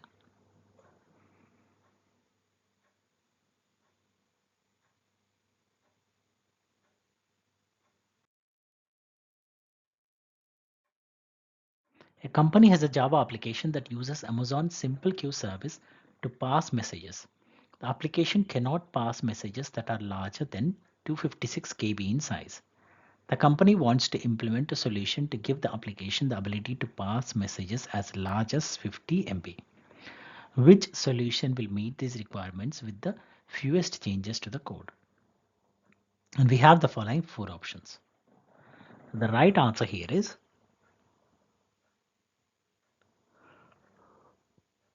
option A.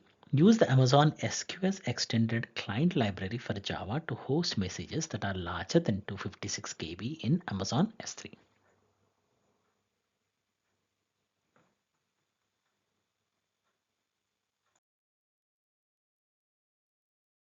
A company wants to restrict access to the content of one of its main web applications that to protect the content by using authorization techniques available on AWS. The company wants to implement a serverless architecture and an authentication solution for fewer than 100 users. The solution needs to integrate with the main web application and serve web content globally. The solution must also scale as the company uses base grows while providing the lowest login latency possible. Which solution will meet these requirements most cost effectively? And we have the following four options. So the right answer here is option A. Use Amazon Cognito for authentication. Use Lambda at Edge for authorization. Use Amazon CloudFront to serve the web application globally.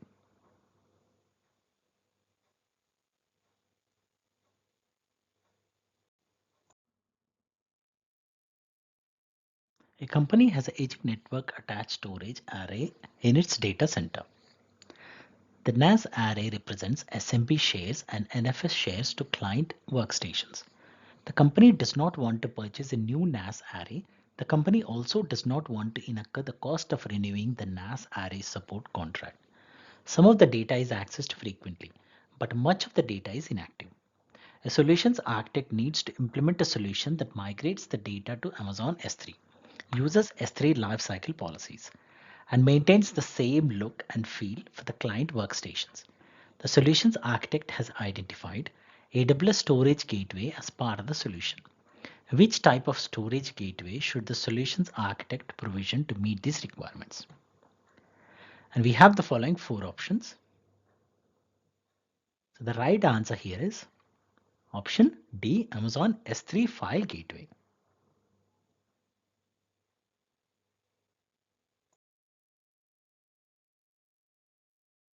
A company stores confidential data in an Amazon Aurora PostgreSQL database in the AP Southeast 3 region. The database is encrypted with an AWS key management service, customer managed key.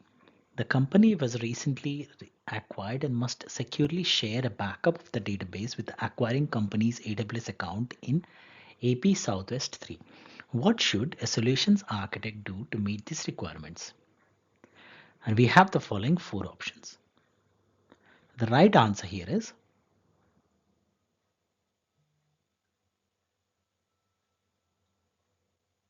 option B. Create a database snapshot, add the acquiring company's AWS account to the KMS key policy, share the snapshot with the acquiring company's AWS account.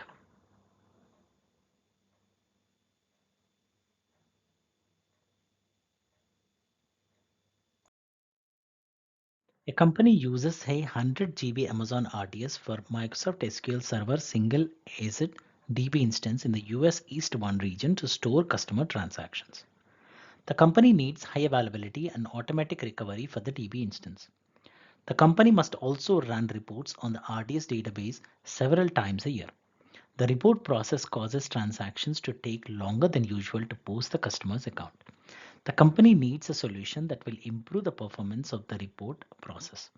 Which combination of steps will meet these requirements? And we have the following 5 options. So the right answer here is option A and option C.